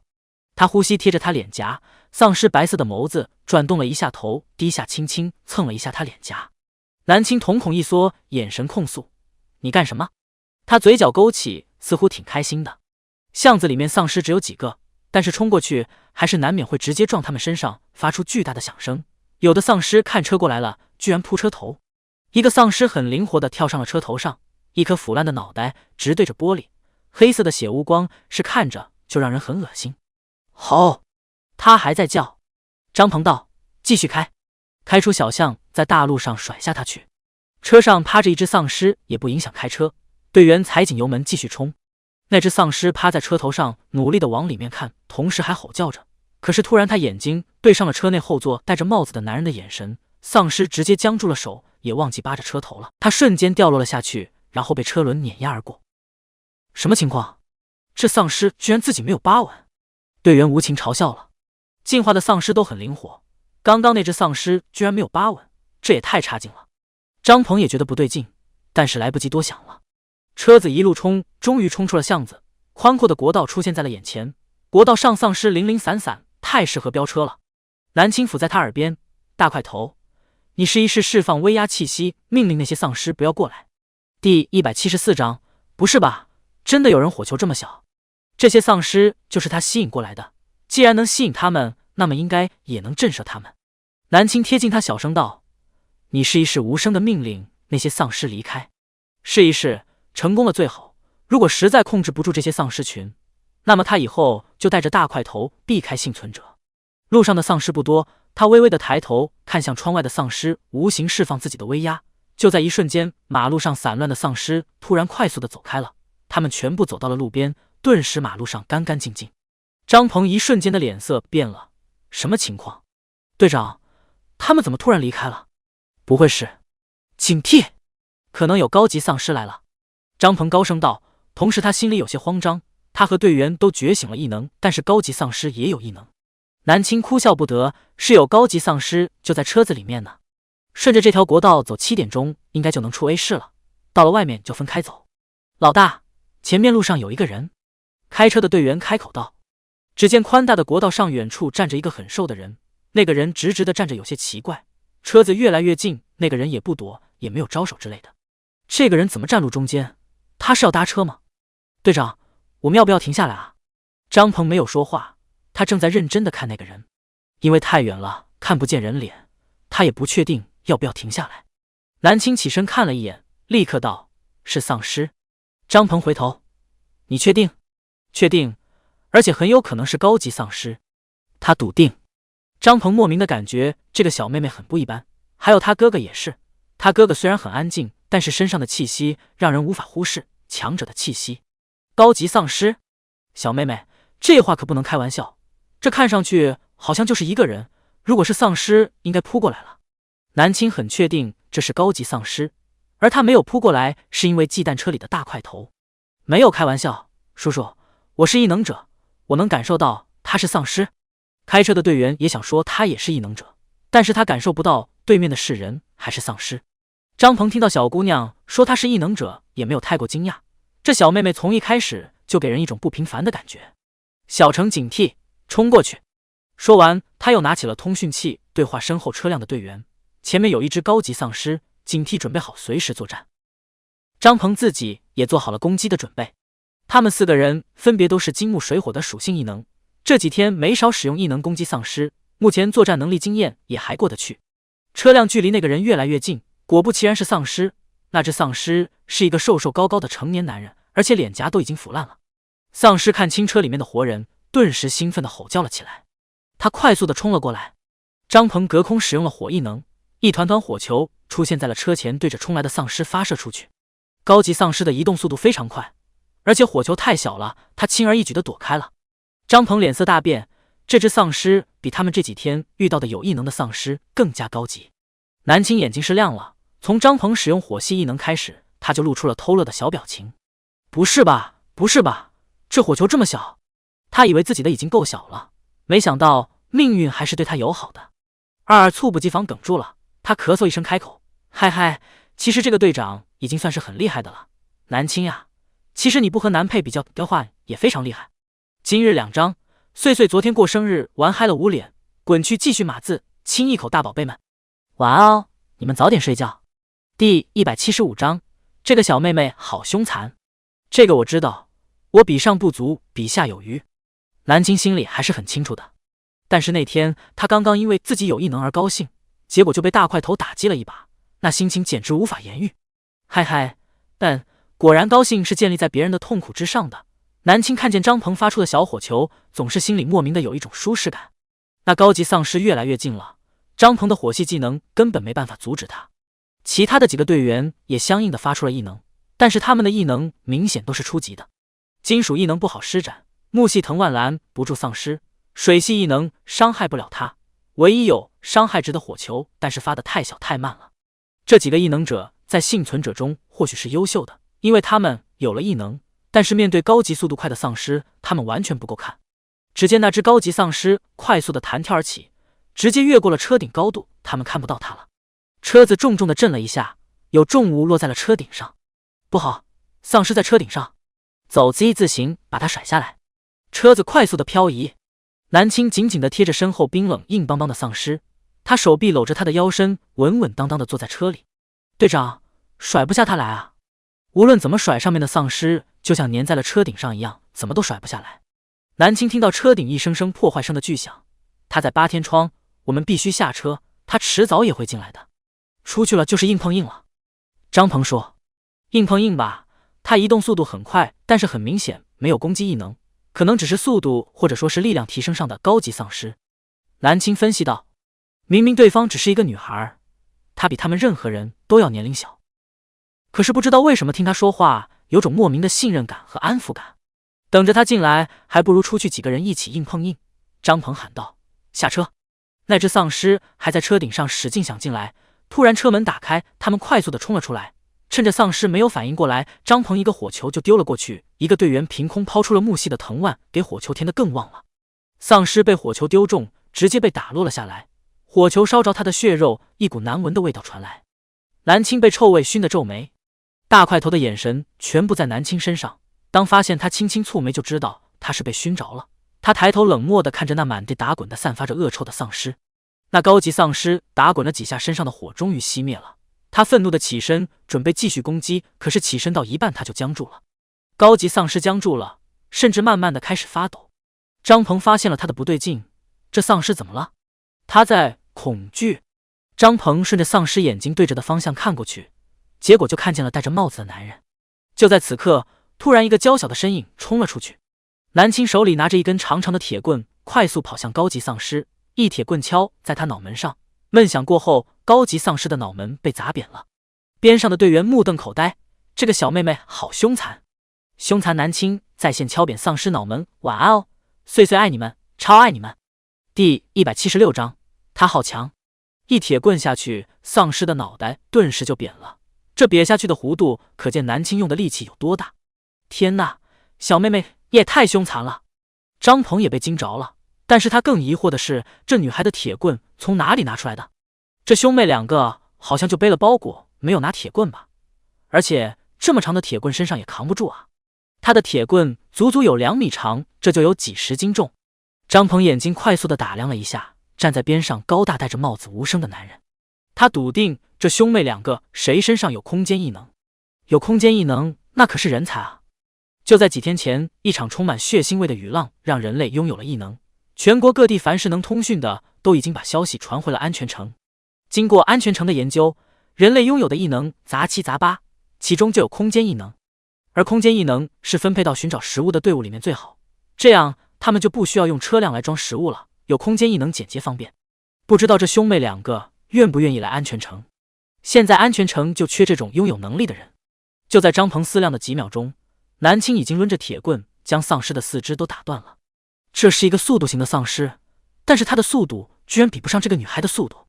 这个女孩难道也是速度型的？不，看她用铁棍敲丧尸的样子，应该还有力量上的异能，不然普通的女孩不可能拿得起这种铁棍，而且一棍把丧尸打残。蓝青为了不被怀疑，特地多挥舞了几下铁棍和丧尸周旋，看着差不多了，蓝青就下狠手一棍子敲碎丧尸的脑袋。一声闷响，腐若乌黑脑浆迸裂四溅。他快速的后退，身上没有沾到一滴污秽，敲了10多下，不是一击致命，应该不算很惊艳吧。二儿优雅的表情快要绷不住了，他捂脸：蓝青，你回头看看那几个男的眼神。蓝青对强绝对有误解，他这种不是强是什么？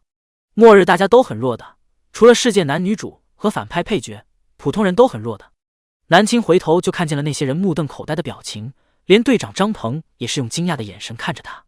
哦豁，蓝青知道自己表现得过头的，早知道刚刚应该敲个50棍再爆头。高大的戴着帽子的男人走向南青，他走过去，伸手接过南青的铁棍，然后凭空掏出了一块抹布擦拭，擦干净后抹布丢地上，然后铁棍在他手里消失了。大块头已经习惯给南青善后了，给他收着棍子，他要打架他就给他。抹布变出来的，棍子不见了，这什么情况？这魔术？我刚刚眼睛花了吗？你有空间异能？张鹏开口，他不是询问，而是陈述。他很确定那个女孩的哥哥有空间异能。蓝青笑着回答：是啊，我哥哥有空间异能。前几天我和哥哥都发烧了，那时候以为死定了，但是没想到醒来之后就拥有了奇怪的能力。可以问一下你们拥有什么异能吗？如果不方便的话可以不回答。张鹏知道这样问不礼貌，但是他实在忍不住，而且非常希望这2个人来安全城。第177章，巧遇世界女主。问异能，说全异能你信吗？异能就是财富，俗话说的好，在外面不能露富。蓝青勾着丧尸的手臂，睁着一双明亮的眼睛说道：就刚刚你们看见的异能。他含糊的回答明显是不太想告诉他们。张鹏没有继续问下去了。大家快上车吧，天黑之前一定要出城。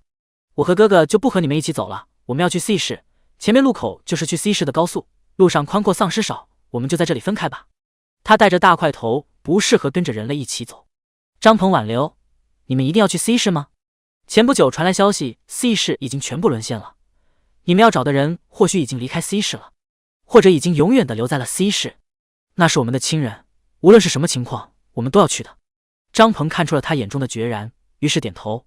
好吧，你们路上小心，如果找到了亲人，或者以后你们想定居一个地方，你们可以考虑一下安全城。国家在全国各地设立了一共10个安全城，安全城欢迎能人异士。你们有异能，以后走到哪个安全城都会有人接纳的。我知道了。南青很礼貌地说了几句客套的话，至于2辆车开走了。说到安全城接纳能人异士，现在是接纳，可是以后只接纳强者，低级异能的人照样没办法进入安全城。全国就10个安全城，面积不大，资源少，幸存者少说也要几亿，这种情况只有强者才能活下去。末世是一场逼迫性的进化变迁，只有强者才能生存下去，弱者只会被淘汰。大块头，那边有车，我们开车去流浪吧。他会吸引很多丧尸过来，但是他气息压制着这些丧尸，都是远远的躲着，没有靠近。南青找了一辆没有坏，而且油箱还算满的车开，车里灰尘很多，他立刻从空间里面拿出了一件衣服擦拭座位。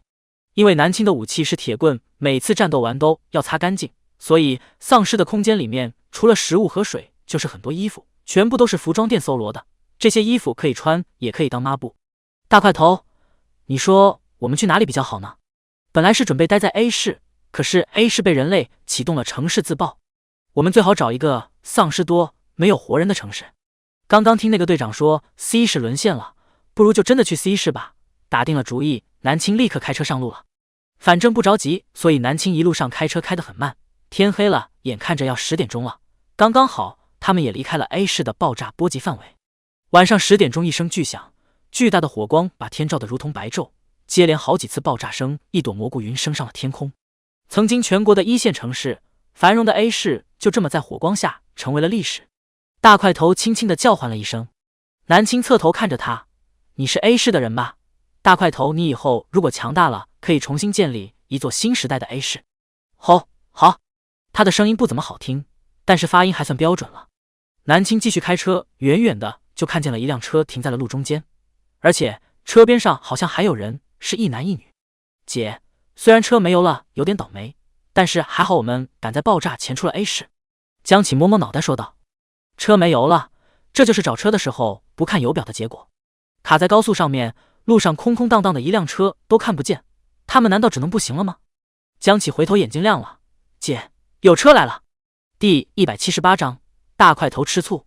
看见车灯的一瞬间，江启就觉得看见了希望。虽然高速上面丧尸少，但开车可以躲在车里面，安全很多。步行全部的身体的暴露着，很危险。邹云离眯着眼睛看着来的车，江启去拦车。世界女主还有她的那个小队员。南青听着脑海里面二清冷的小声音，说着前面路上2个人的身份的时候，内心是想骂人的。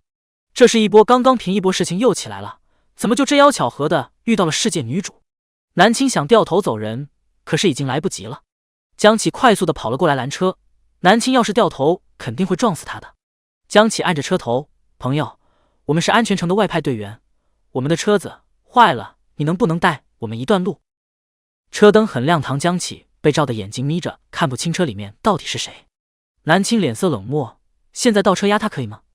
过了好几秒，车窗才慢慢的放下，一张粉嫩乖巧的脸露了出来。江启哥哥，真的是你啊？邹姐姐是不是也在？那边的是她吗？只能伪装了。现在不安全的不仅仅是大块头，还有他自己。一个丧尸，一个连环杀人案凶手。江启惊讶了，小妹妹，你还活着？上次他被那只丧尸抓走了，江启以为他死定了，没想到还活着，而且还长肉了。看来这1个月他过得很好。南青笑着，还活着，有惊无险，我运气很好，被丧尸抓走居然还能活着。小妹妹，你的运气真的不是一般的好，遇见你太好了。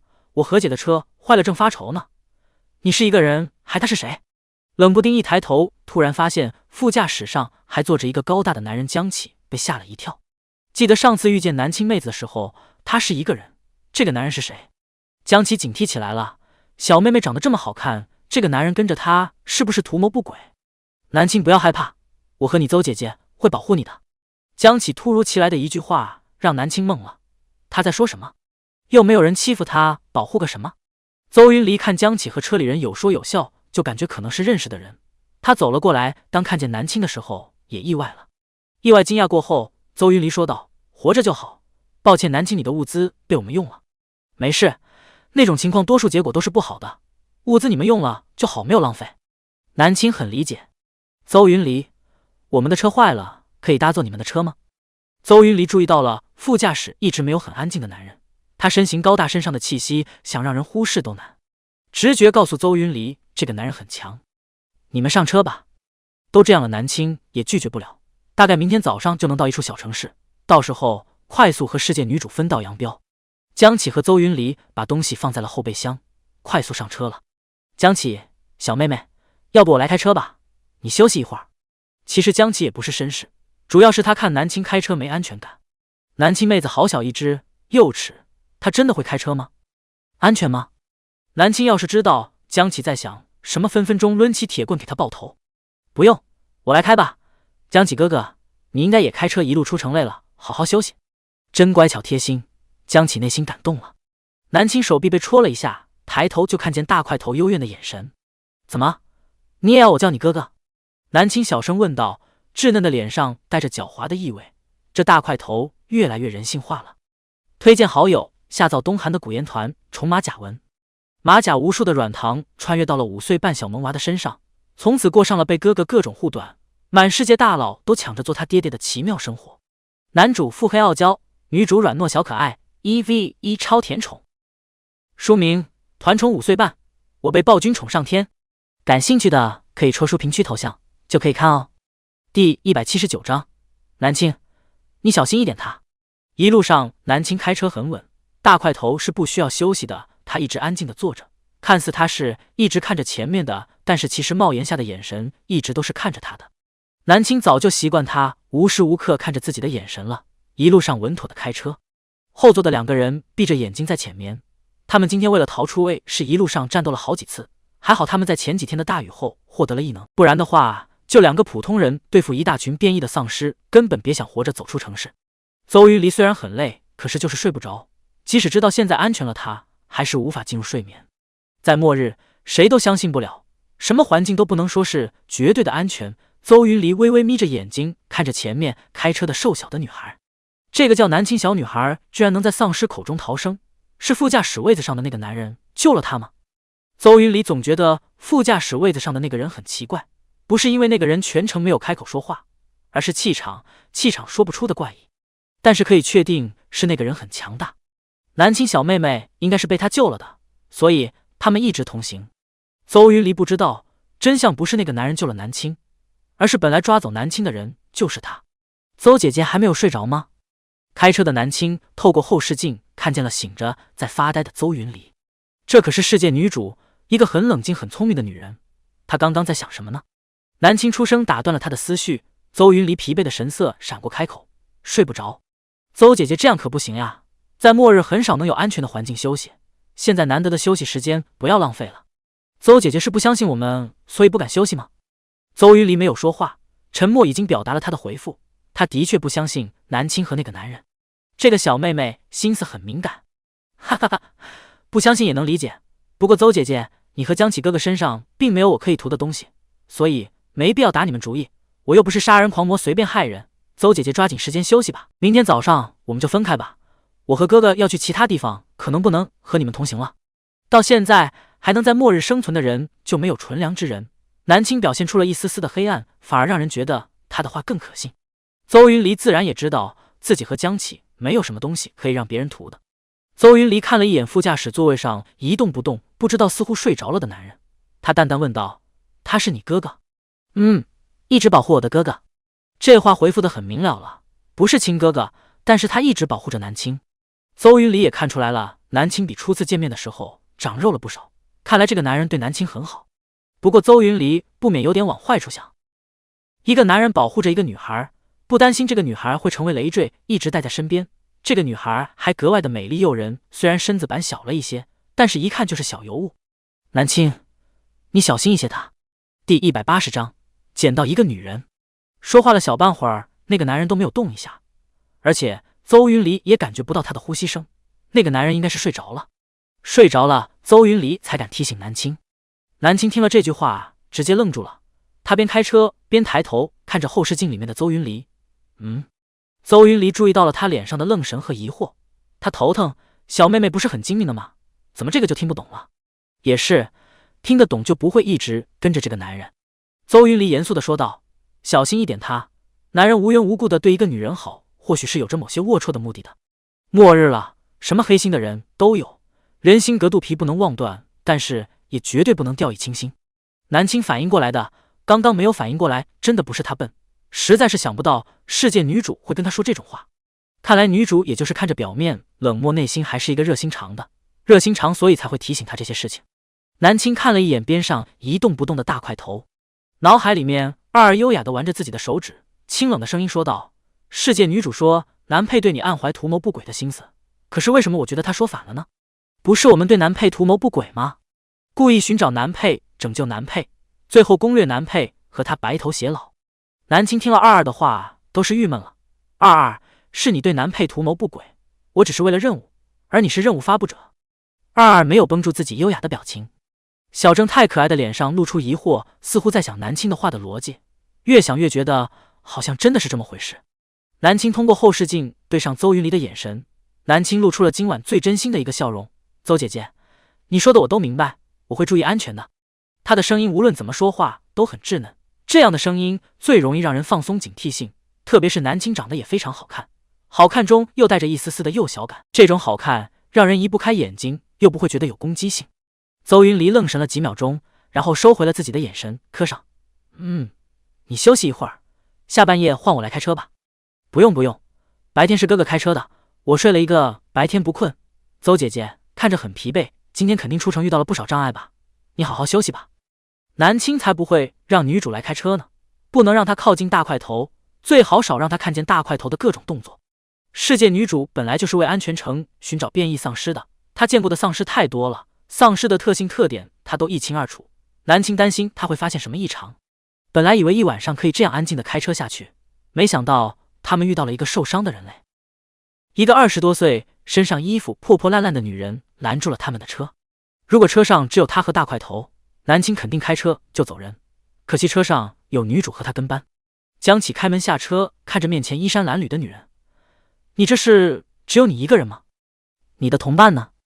许晴看见这车里有2个女人，而且她们身上都干干净净，似乎没有被虐待，就知道自己遇到好人了。这些人和那些不把她当人看的人完全不一样。许晴哭着：“我的伙伴都死了，我们遇到了变异丧尸，他们全部都死了，只有我逃出来了。求求你们救救我，带上我吧，我什么事情都可以做，只要你们带上我。”南青上下打量这个女人，她身上没有丧尸咬伤的痕迹，但是却有很多被咬过的痕迹。第181章，虚伪的许晴。那些痕迹简直是惨不忍睹，男人的手指掐痕很明显，甚至大腿根还有金斑，这个女人绝对被性虐待过，而且不止被一个人。不只是南青注意到了，邹云离也发现了。邹云离皱眉：“你的队员真的全死了？”虽然知道这样询问一个全身是伤的女人不好，但是邹云离看见她说话的时候眼神躲闪，很有可能在撒谎。真的全死了。许晴害怕胆怯的模样，她眼神投向了2个男人，希望他们可以帮一把她。她很懂得怎么取悦男人，只要露出胆怯需要被保护的眼神，那些人就会为她说话。但是这种男人也不是什么好人，都是畜生。江启哥哥，拿件衣服给他吧。南青脆生生地说道，他实在看不惯这么一个衣不蔽体的女人站在他们面前。虽然大块头是不可能去看那个女人的身体的。江启点头转身回去拿包，他打开包拿出了一件外套给许晴，穿上吧。末日的夜晚温度就像冬日一样，白天燥热，夜晚湿冷。许晴一个人在公路上走了一路，把她嘴唇都冻紫了。谢谢，你们可以让我上车吗？求求你们了，你们不带我的话我会死的，我的队友们是真的死了，我也是因为躲在了车里才逃过一劫的。许晴继续哭。南青觉得脑袋疼，本来停下来就是会搭救他的，可是这个女人满口谎话，还以为别人是傻子看不出来，这种女人还要救下吗？邹云离对这个女人的印象也不怎么样，但是到底还是一条命。他说道：“上车吧。”谢谢谢谢，你真的是一个大好人。许晴上车的时候还不忘记说好话，可惜他眼神除了暗喜，根本没有一丝丝的感谢之意。南青只想到了安全的地方，就放下这个女人。许晴坐在了后座的最右边，中间是邹云离，左边是江启。一开始还很和谐，可是走了一会儿，许晴就在嚷嚷着了：“我好饿了，你们有吃的吗？可以给我一点点吃的吗？我感觉我要饿死了。”江启听到声音就打开了包裹，拿了一瓶水、一包饼干给他。许晴是真的饿了，但是末日食物的宝贵程度远超人命，很多人都不会拿出食物来救人的。他看见江启拿出的饼干，还有谁眼睛都要掉出来了，居然真的有食物，而且那个包包好鼓里面全部都是食物吧？他们居然还有干净的水。江启递过去：“吃吧。”许晴这次连假意的谢谢都忘记说了，几乎是把食物抢过去的，扯开包装，即使大口大口的吃着。姑且可以认为他是饿极了，可是这个样子是真的有点不讨喜，和他前面那假意说谢谢的样子成为了强烈的对比。邹云离注意到了他看食物的眼神，末日谁看见食物应该都会这样，眼睛发光吧。找个地方放下这个女人最好。吃饱喝足之后，许晴发现自己刚刚忘记伪装了，然后赶紧腼腆的说道：“不好意思，我实在是太饿了。大哥，你叫什么名字啊？我叫许晴，你可以叫我小晴。”他直接无视了中间位置的邹云离和江启对话了，而且那个眼神实在是，介绍自己的时候一脸娇羞。南青透过后视镜看到了这一幕，突然很想知道坐在中间的世界女主什么感受。邹云离抬头就看见前面开车的小妹妹的眼神，南青小妹妹在幸灾乐祸看戏，邹云离心里有点好笑。江启没有意识到不对劲，但是他很累，不想这个女人和自己搭话。他说道：“我叫江启。”江启是一个很有礼貌的男人，即使累了不想讲话，但是态度依然是很好的，没有说声音很冷漠。许晴听到他和气的跟自己搭话了，就知道有希望了。只有扒着这车里的一个人，他才能跟着这些人。这些人有车有衣服有食物，跟着他们，他一定会过得更好的。至于为什么许晴把江启当目标，大概是前面副驾驶的男人气场太强，一看就冷漠，不好搭讪。而南青和邹云离都是女人，根本不在他的考虑范围内。江启，江大哥，你的名字好好听啊，以后我就喊你江大哥吧。江启微微皱眉，同样是叫哥，为什么南青妹子叫的就这么让他舒服呢？这个女的叫的他有种起鸡皮疙瘩的感觉。江启不知道，一个单纯的喊他哥，一个带着目的靠近性的叫，这两者当然不一样了。你想怎么喊就怎么喊吧。他好累啊，想睡觉别和他说话好不好？许晴感觉这个江启太好对付了，他看着并不是很强，甚至身边的女人都感觉比他强。许晴不想去和邹云离搭话，这个女人一看就不好惹。她把目光看向了前面副驾驶不说话的男人，然后侧头对着南青说：“小妹妹，你看着还没有成年吧？这样开车太危险了。其实我也会开车，不介意的话，我们换个位子，让我来开车怎么样？你们都好好休息休息，我开车很稳的。”第182章，吵死了。南青本来打算看戏的，看许晴这个小炮灰是怎么在世界女主面前做的，可是这女人居然跳过了女主，直接注意打到了自己身上。南青很无奈，她长得真的这么幼稚吗？怎么一个个都不放心她开车呢？还有她只是原主太瘦了，发育不是很好长的萝莉，但不是真的萝莉好不好？不用了，我刚刚开了半小时了，你也没有感觉不安全吧？许晴顿时无措，不是的，我不是说你开车不安全，我只是想让妹妹你休息一会儿而已。想打人，想拿铁棍打爆她的脑袋，不需要休息。许晴没想到这小妹妹性格这么倔，怎么就说不动呢？她其实就想去坐驾驶位，然后可以副驾驶位子的男人说话。既然那个小妹妹不让位子，那么就只能省略这一步了。这位大哥，我们这是要去哪里啊？许晴假装不经意地问着副驾驶的人。副驾驶的人没说话，甚至连动都没有动一下。如果刚刚不是看见这个男人转头看车外了一下许晴，都要以为他睡着了。江启觉得那个男人可能就是单纯不想理许晴，而邹云离是觉得他很奇怪。南青开口：“我哥不喜欢说话，他今天带着我出城和丧尸战斗了很久，很累了，你不要打搅他休息好不好？”大块头除了嗓子很沙哑，其实发言很准确了。南青想想，还是别说他是哑巴这种话了。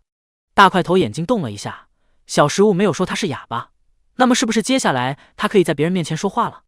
许晴委屈，对不起，我不是故意打搅大哥的，我就是想问问我们这是去哪里而已。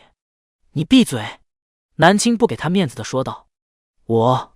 许晴有点难堪，整个人就像是受了莫大的欺负一样，看向了最左边的江启。江大哥，我真的不是故意吵的，我就是想知道我们这是去哪里而已。江启皱眉，去的地点未定，今天晚上都会在高速上。许晴，这样啊，那么我们是不是要定一下去的地点？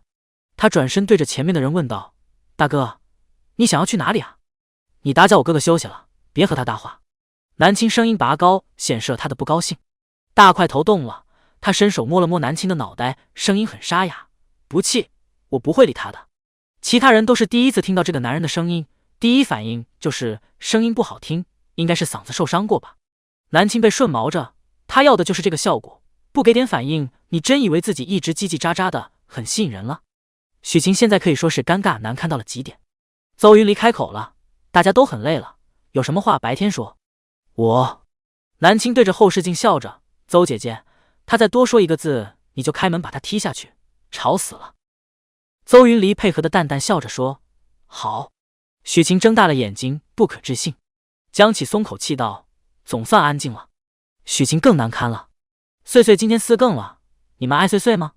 颤巍巍捏着脸上的肥肥肉，给你们掐个心形，想要点点礼物激励。4更完毕，岁岁虚了，掏空榨干了。你们觉得岁岁今天棒不棒？颤巍巍小肥脸露出星星期待眼睛。第183章分开一。许晴不敢说话了，只能咬着牙坐在最边上。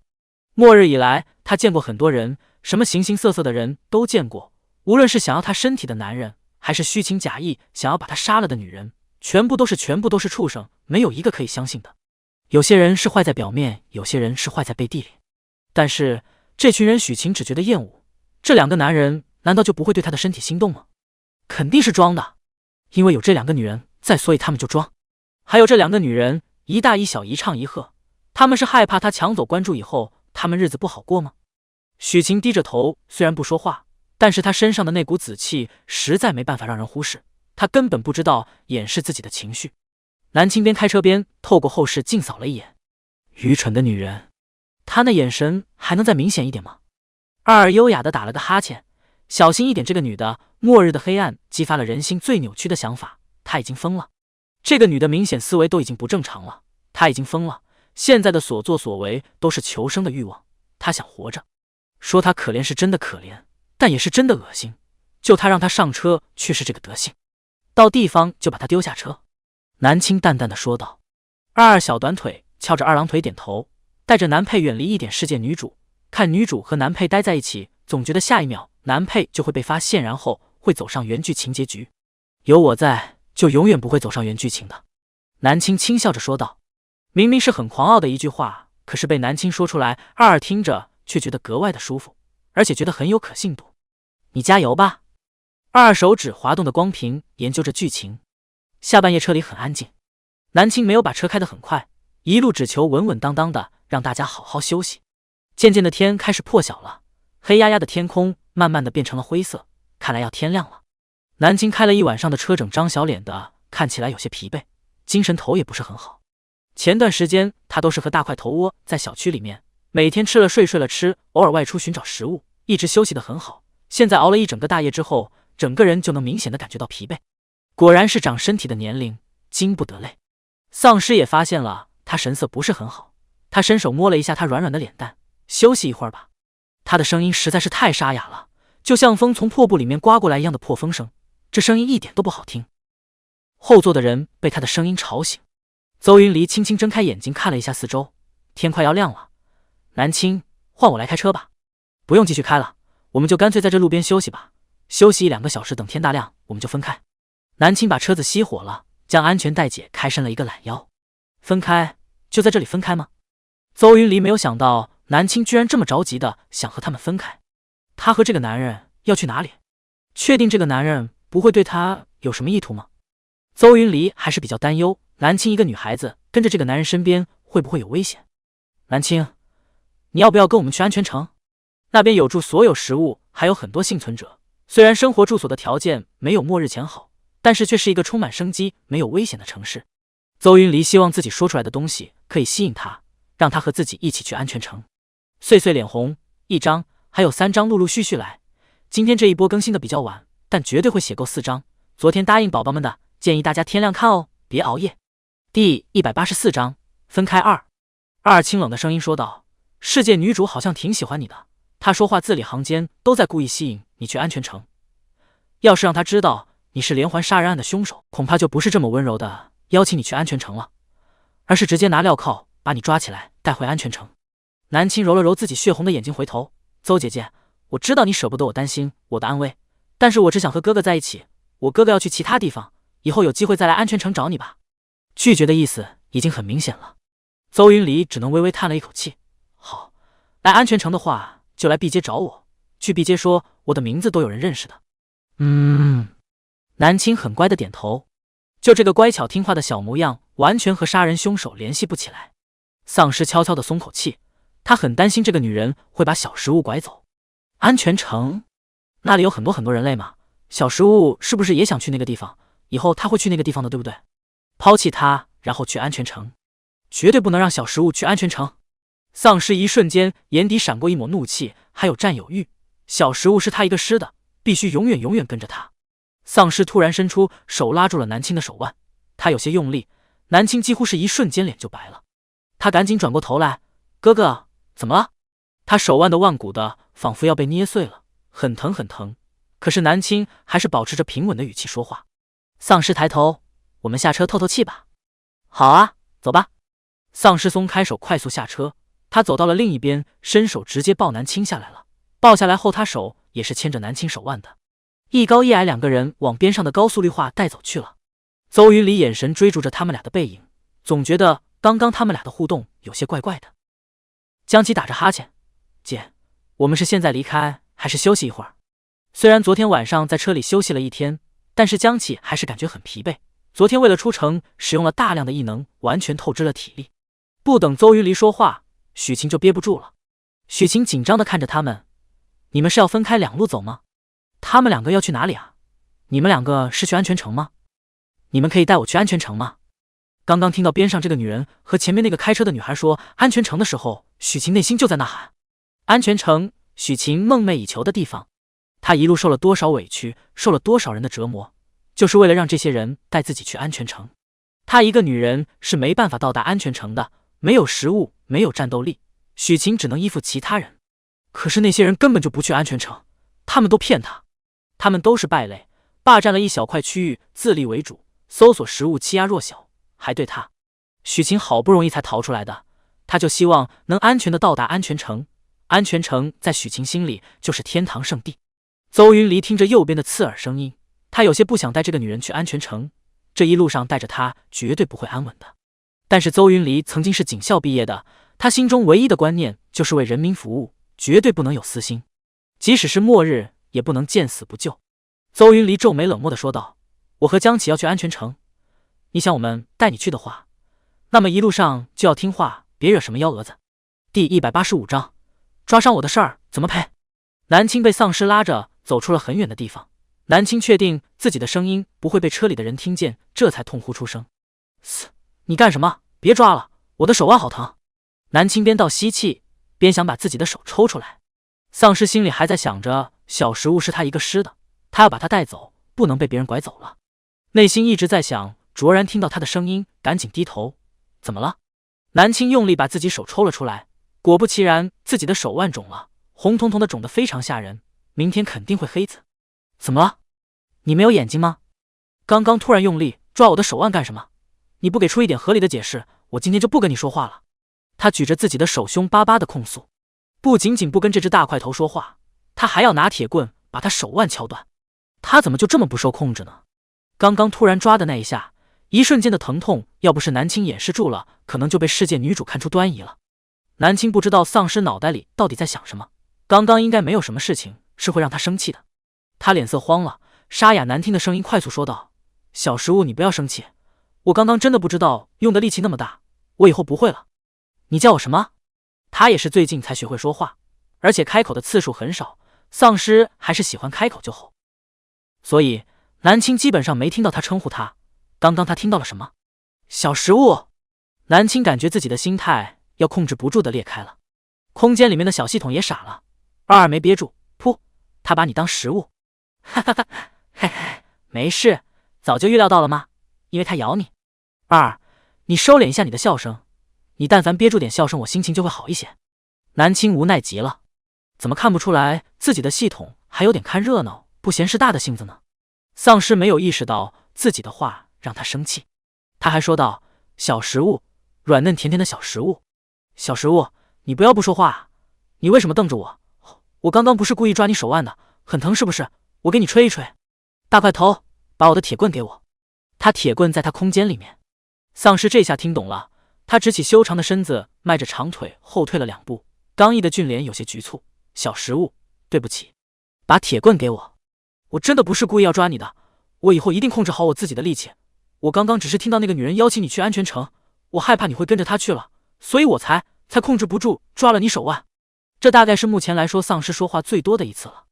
他吼叫的时候很有丧尸的威严，可是用的这沙哑难听的声音说话的时候是真的刺耳朵，刺耳的声音带着浓浓的无措，他说的句句都是真的。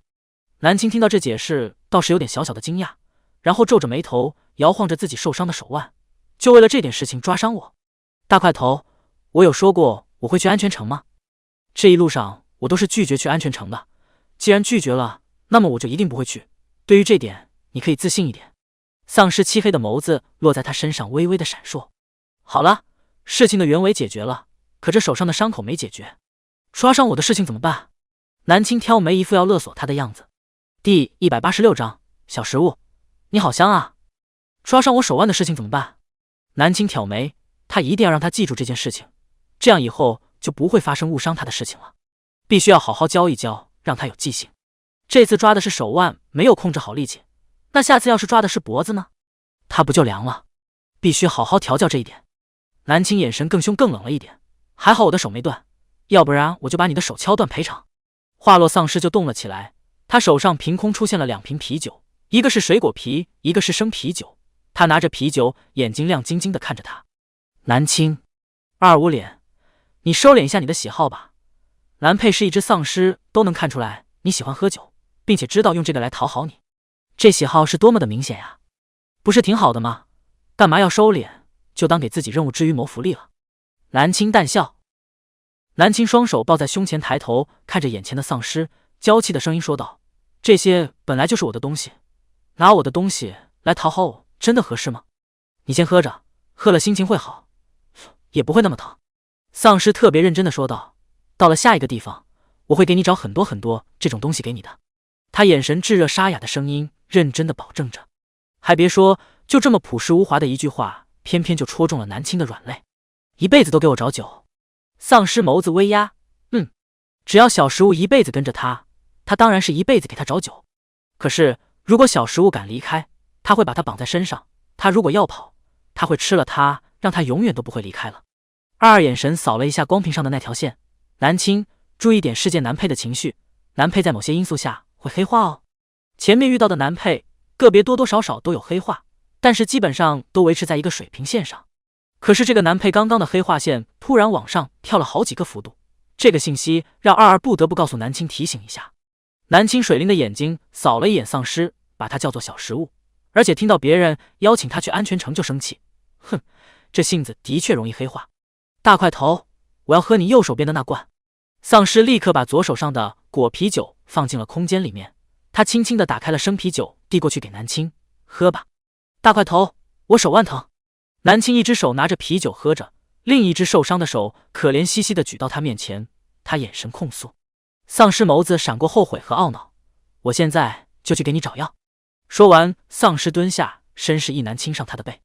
他才不放心小食物在这里呢，万一他一走，小食物就被那些人带走了怎么办？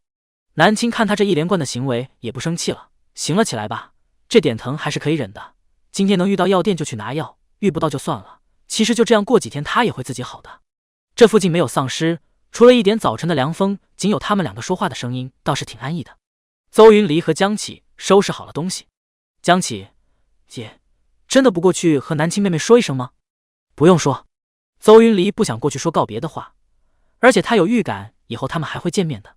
刚刚好前面路上有一辆没有主人的车，江启刚刚已经过去看了那辆车能开。邹云离和江启还有许晴开着那辆车悄悄地离开了。南青回头就看见这样的画面，哎，就这么不打一声招呼走了吗？刚刚还一副拐我去安全城的样子，走的时候连声招呼也不打呀，这风格很世界女主呀。邹云离这个人就是外冷内热。二二翘着二郎腿坐在椅子上，看着光屏上的画面说，世界女主离开了，危险解除了。丧尸也看见了那越开越远的车，他眸色中闪过一抹愉悦，那些人走了真好。小食物，只剩下我们2个人了。他沙哑的声音里按捺不住的喜悦，同时他靠近了几步。南青还在喝着生啤酒，没在意他的靠近，直到他突然俯身靠近他肩膀。小食物，我好喜欢只有我们2个人啊。即使是丧尸说话也难免会有些气息呼出。南青脖子感觉痒痒的，然后意识到不对劲，说话就说话，不要靠那么近。我喜欢靠近小食物，而且小食物你好香啊。碎碎趴在电脑面前颤抖，4更完毕。呼，没有过凌晨1点，别打碎碎。嘤，虽然更新的晚，但是有4张的卑微求点小礼物，想要小礼物上个榜单。晚哦，祝大家都做美梦。第187章，稳来的猝不及防。对上他暗含疯狂的眸子，南青突然心里一咯噔，这家伙这几天的听话都是假装的。其他人刚刚走他就暴露本性的。南青想后退，可是他手很快的圈住了他的腰身。吼！他只要一开心还是会发出丧尸的吼叫声。他身高足足有1.9米，弯腰下来仿佛把南青整个人都包裹进了自己的身体里面一样。南青被他的气息压得动弹不得，腰身被他固定住了，他根本跑不了。大块头，你要造反了是不是？你要是敢咬我，我就永远都不理你了。动不了身体，南青只能用话语来试图阻止他咬自己。果然这话是有效果的，因为他闻着他的动作顿住了。他的脑袋就搁在他肩膀上，他的牙齿距离他娇嫩的肩膀不足3厘米。南青忘不了曾经被他咬的感受，牙齿刺入皮肤，疼痛感席卷全身。南青即使能忍受各种病痛，但是也不喜欢这么被人咬，他又不是受虐体质。你要是敢咬的话，我就真的不理你了。你咬我会疼的，知道吗？很痛很痛的那种，我会受伤，会流血。他眼神冷淡地陈述着事实。如果大块头是真的对他好的话，那么听到这些话就应该会收手了。他眸子看着他的肩膀，因为他的动作，他的衣服滑落了，微微的露出一小点肩膀的肌肤，肌肤上明显有点伤痕，这是落疤的痕迹。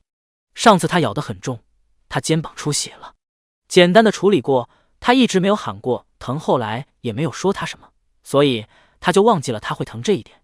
潜意识里面他觉得他会舒服，慢慢的轻轻的咬着他会舒服的。小食物，你真的好香，我就……他没有退后，反而把鼻尖压了下去。南青脸色一冷，心里已经开始厌恶了。他如果咬的话，他一定会用铁棍修理他一顿。想象中的疼痛感并没有袭来，他脖梗痒痒的，他居然在用鼻尖蹭着他颈脖、肩膀，还有他的耳垂。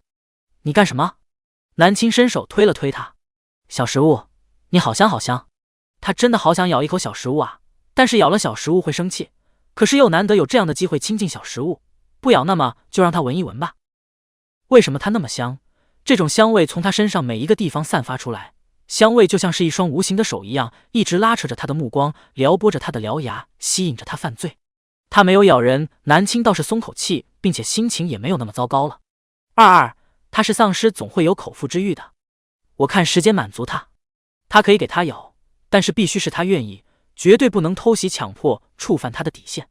南青有些怕痒的，忍不住缩了一下脖子，正好脸蛋和他的下巴蹭在了一起。丧尸愣了一下，然后侧过头想看看他，这一移动脑袋，他冰冷的薄唇就正好擦过他果冻一样柔软的唇瓣，蹭到贴合的一瞬间，两个人都是愣住了。二看着光屏也愣住了，谁也没想到这初吻会来得这么的突然。南青忘记去推他了，而丧尸的眸子突然眯了一下，小食物的这个地方比其他地方都香。第188章，品尝小食物的嘴巴。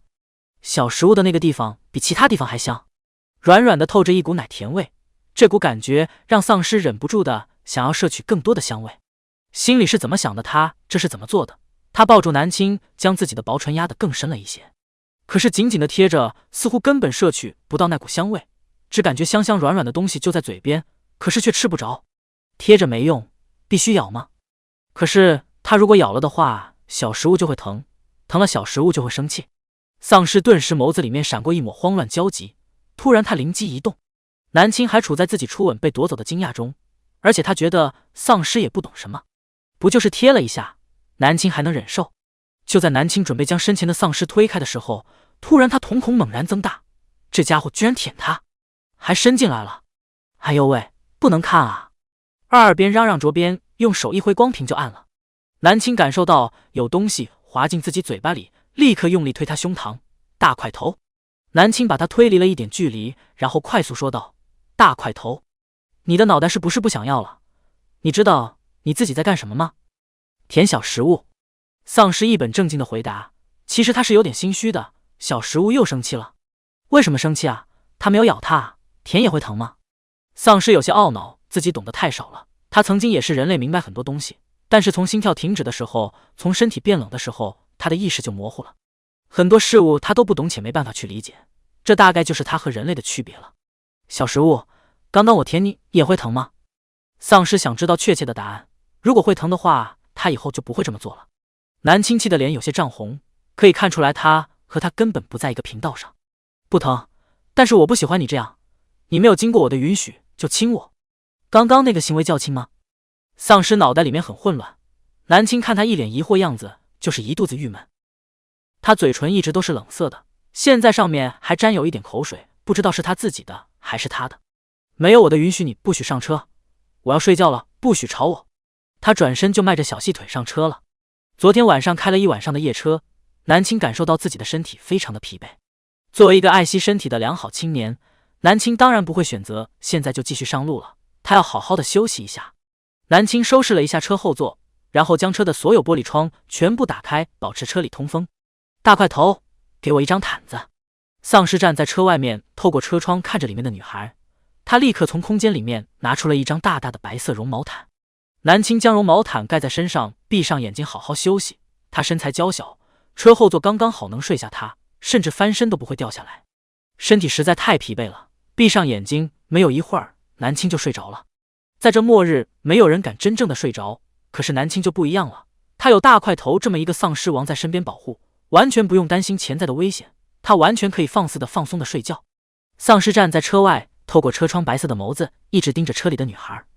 他抬起手，轻轻地触碰了一下自己的嘴唇，回忆着刚刚的那股香味儿。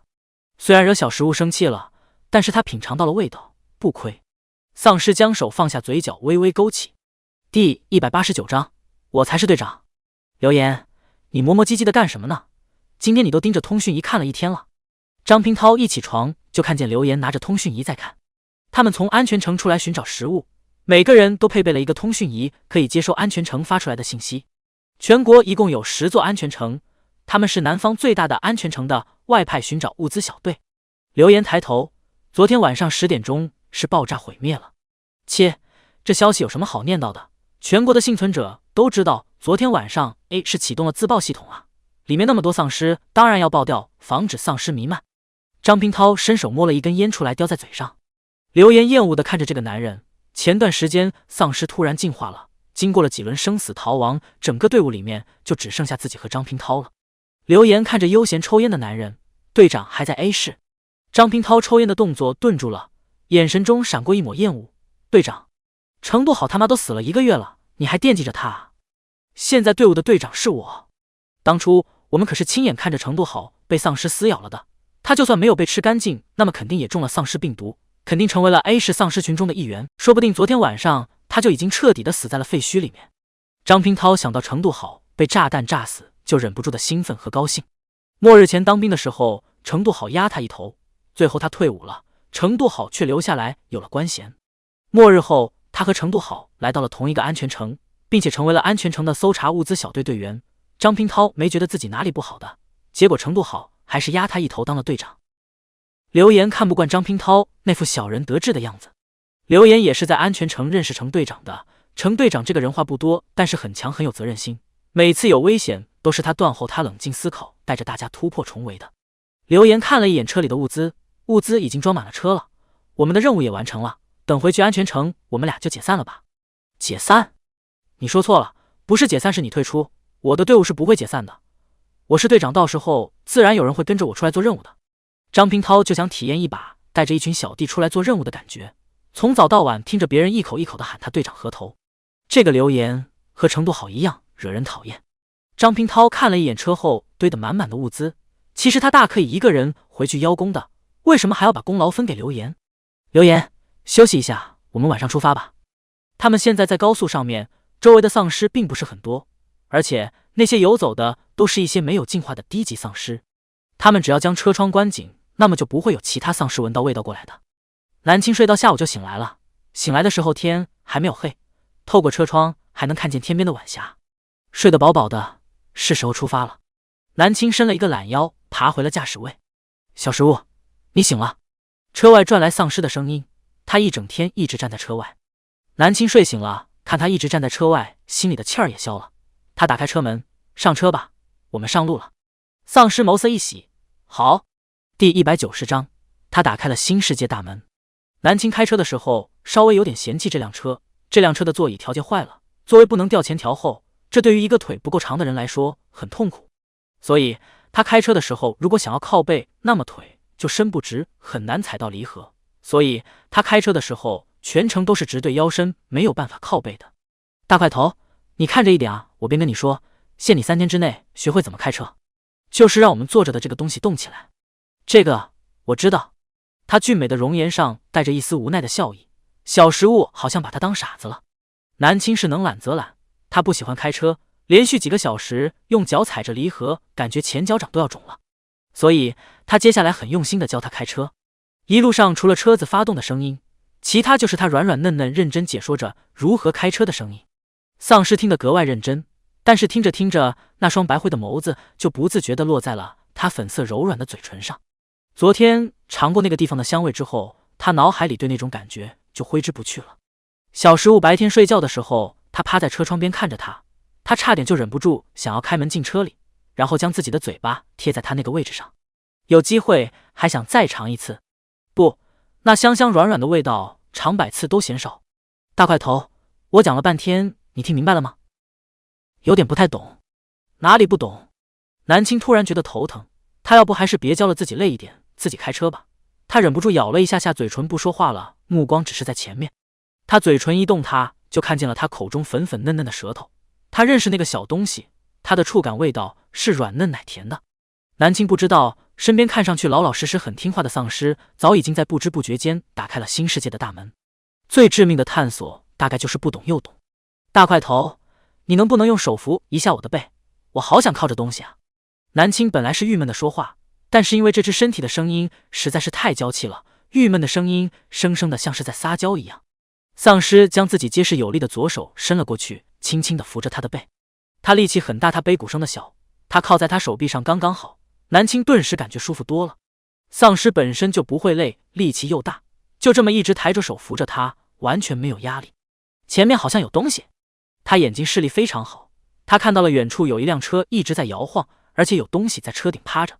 南青听到这话就皱眉，不会又遇到幸存者了吧？就不能让我们俩安安静静的吗？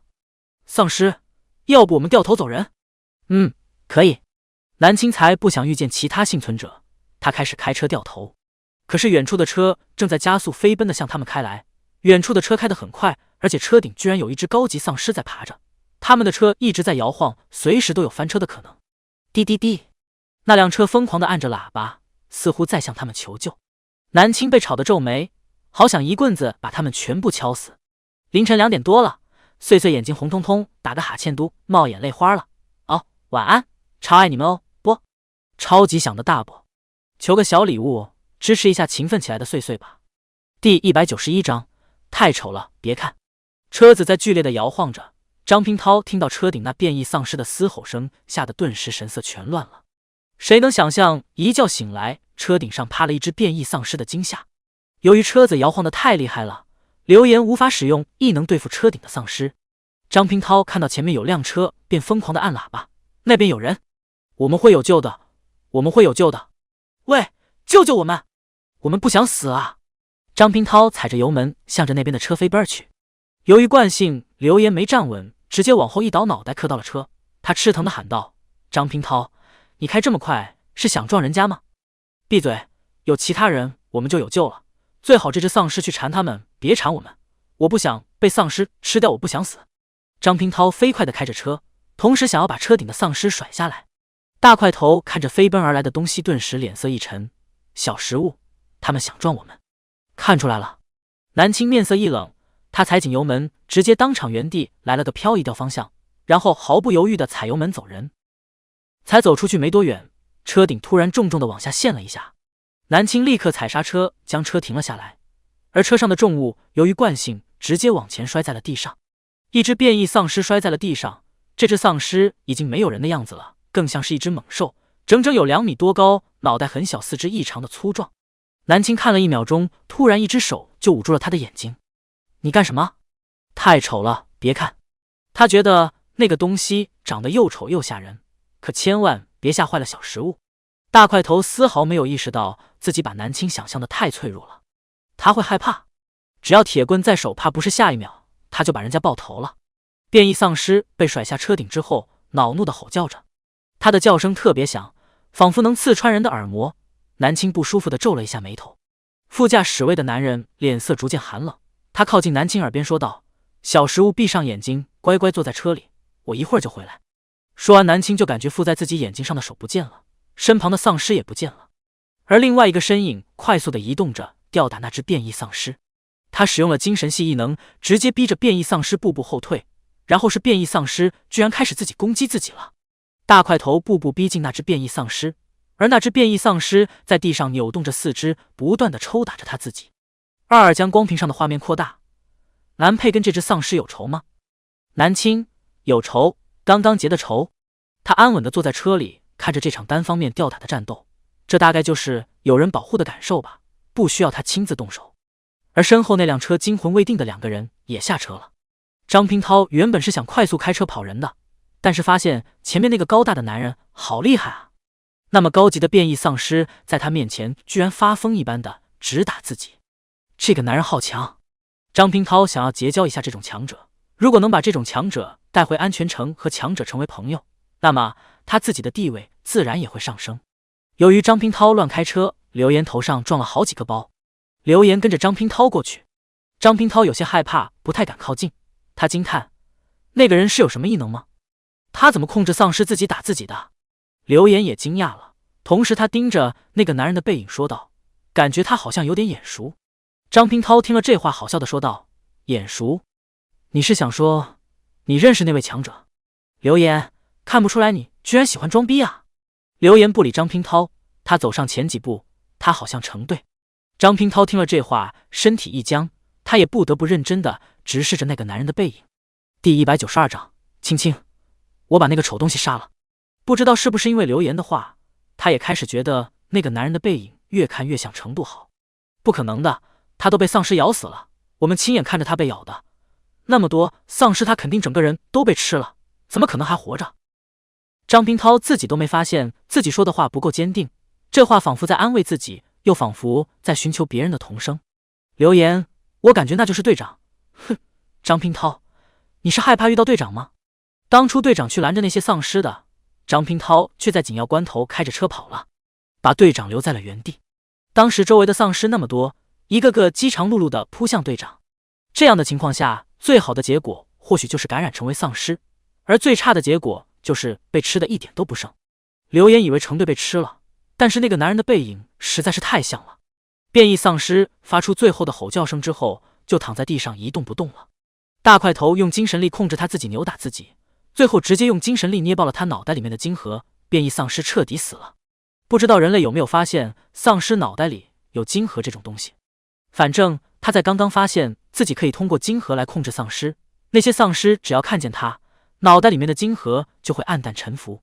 大块头转身向车子那边走去，而他一转过头来，顿时整张俊脸就露了出来。张平涛一瞬间瞳孔睁大，僵在了原地，而刘岩震惊之余眼眶红了，成对。他听到人类的声音，微微皱眉，就是这2个人把丧尸引来的，引来一只这么丑的丧尸，污了小食物的眼，要不把这2个人类杀了。南青听到那个男人喊大块头成对，瞬间脸色下沉。22，这2个人是什么身份？22秒调资料信息，这2个是南佩的队友。南青想起来22说过的剧情，大块头程度好，为什么会变成丧尸，就是因为被队友陷害丢下，所以就是这两个队友了。南青打开车门，从车上走了下来，他看了一下这两个男人，一眼就分辨出了到底谁害的大块头。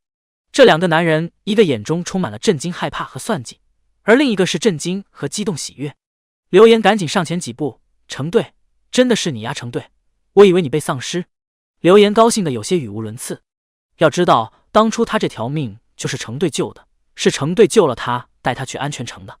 程队被丧尸咬了，留在了 A 市，这是刘岩心里永远无法平复的事情。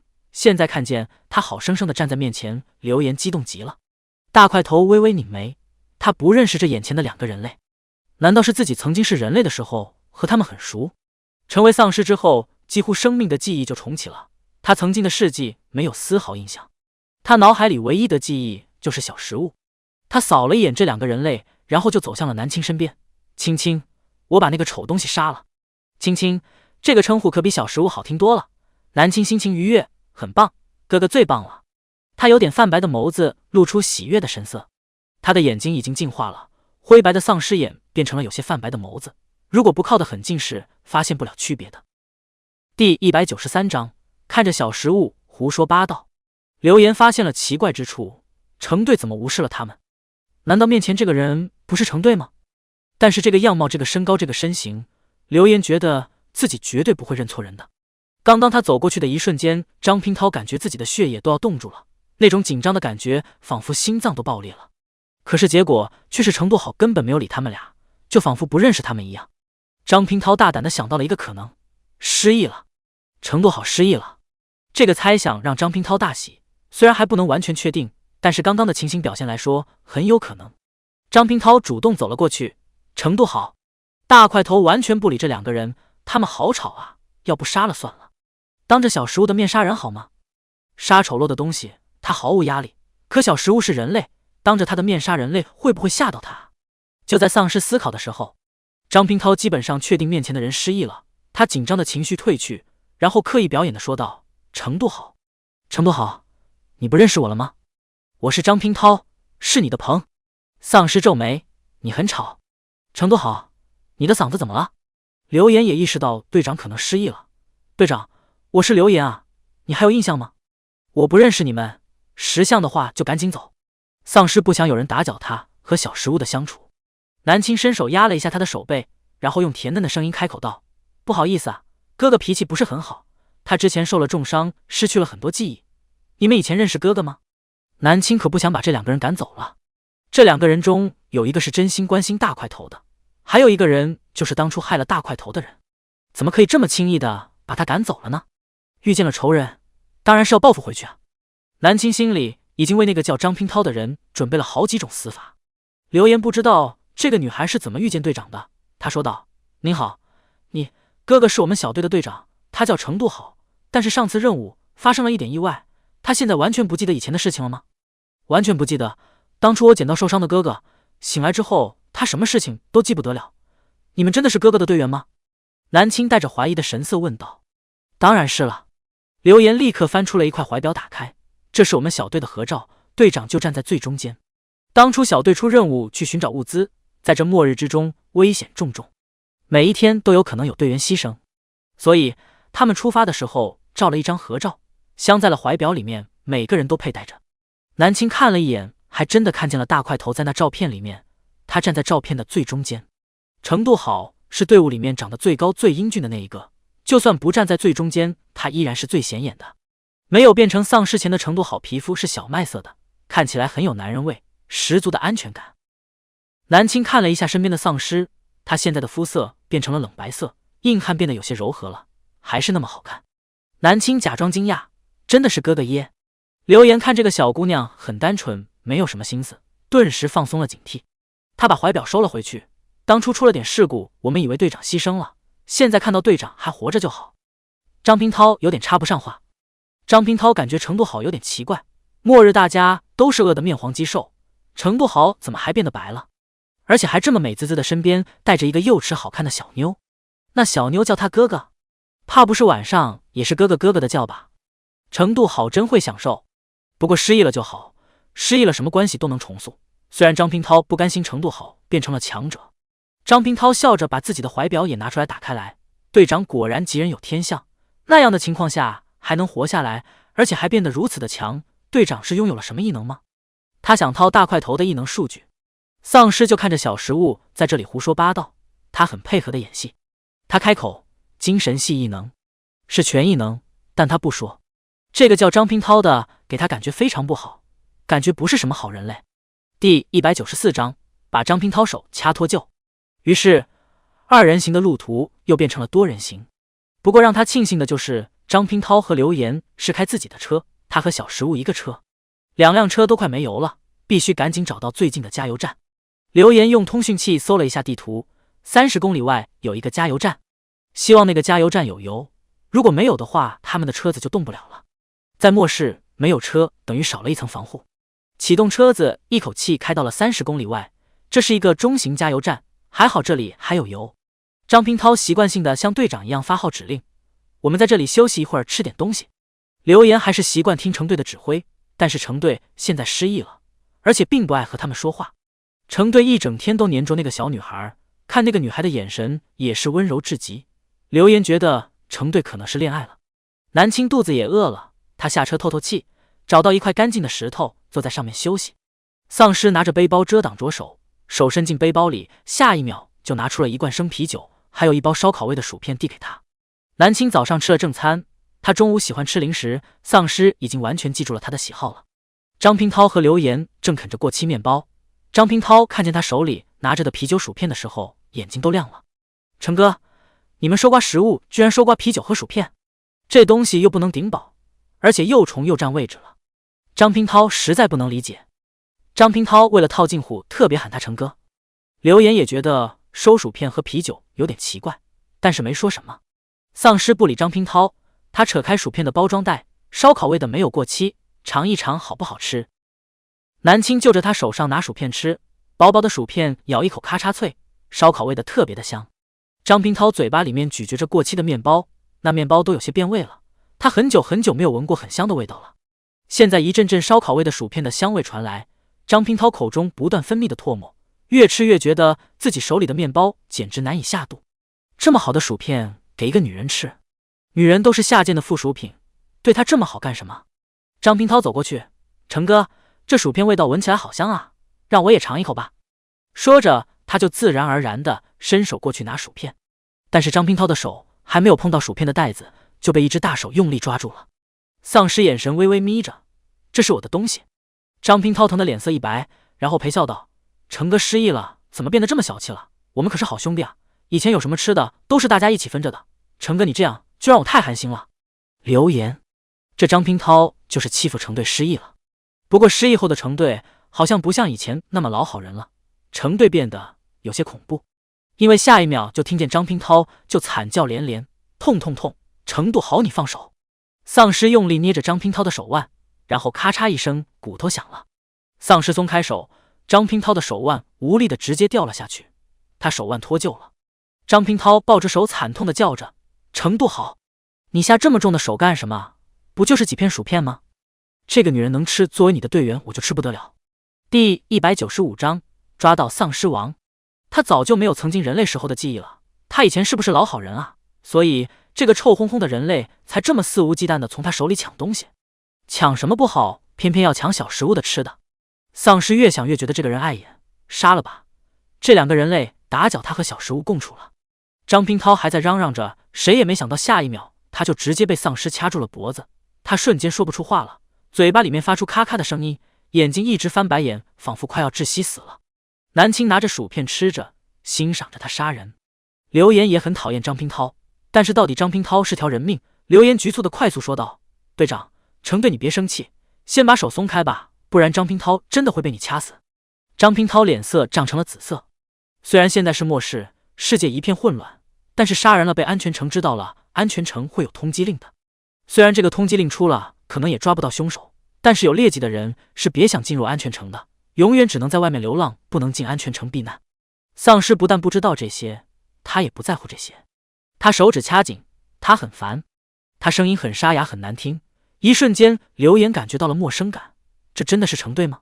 程队虽然很有血性，但是绝对不会杀人的。刘岩觉得他就是在气头上，应该不会杀了张平涛。下一秒，刘岩的想法被打脸了，狠狠打脸，因为张平涛在他面前被掐断了脖子。他果断掐断了这个人类的脖子，然后像是脏了手一样的丢开了。他回头看着吃薯片的女孩，他太烦了，杀了。他在解释自己为什么杀人，希望小食物别生气别害怕他。不过看小食物吃的那么淡定，肯定是没有被吓到的。丧尸再看看吓得还一动不动的刘岩，他露出了鄙夷的神色。这个人类长得人高马大的胆子还没有他的小食物一半大，没用。这个人类倒是不凡，他可以留他一条命。南青把剩下的薯片给了他手里，我吃饱了，杀了人尸体处理一下吧。直接丢加油站，腐烂了多臭啊！熏到了以后，路过的人怎么办？南青想着。清冷的二二在空间里面沉默了。为什么他感觉南青和南配好反派啊？这扑面而来的反派即视感。南青回去车里面待着了。丧尸看着地上的尸体，他不想动它，它好臭。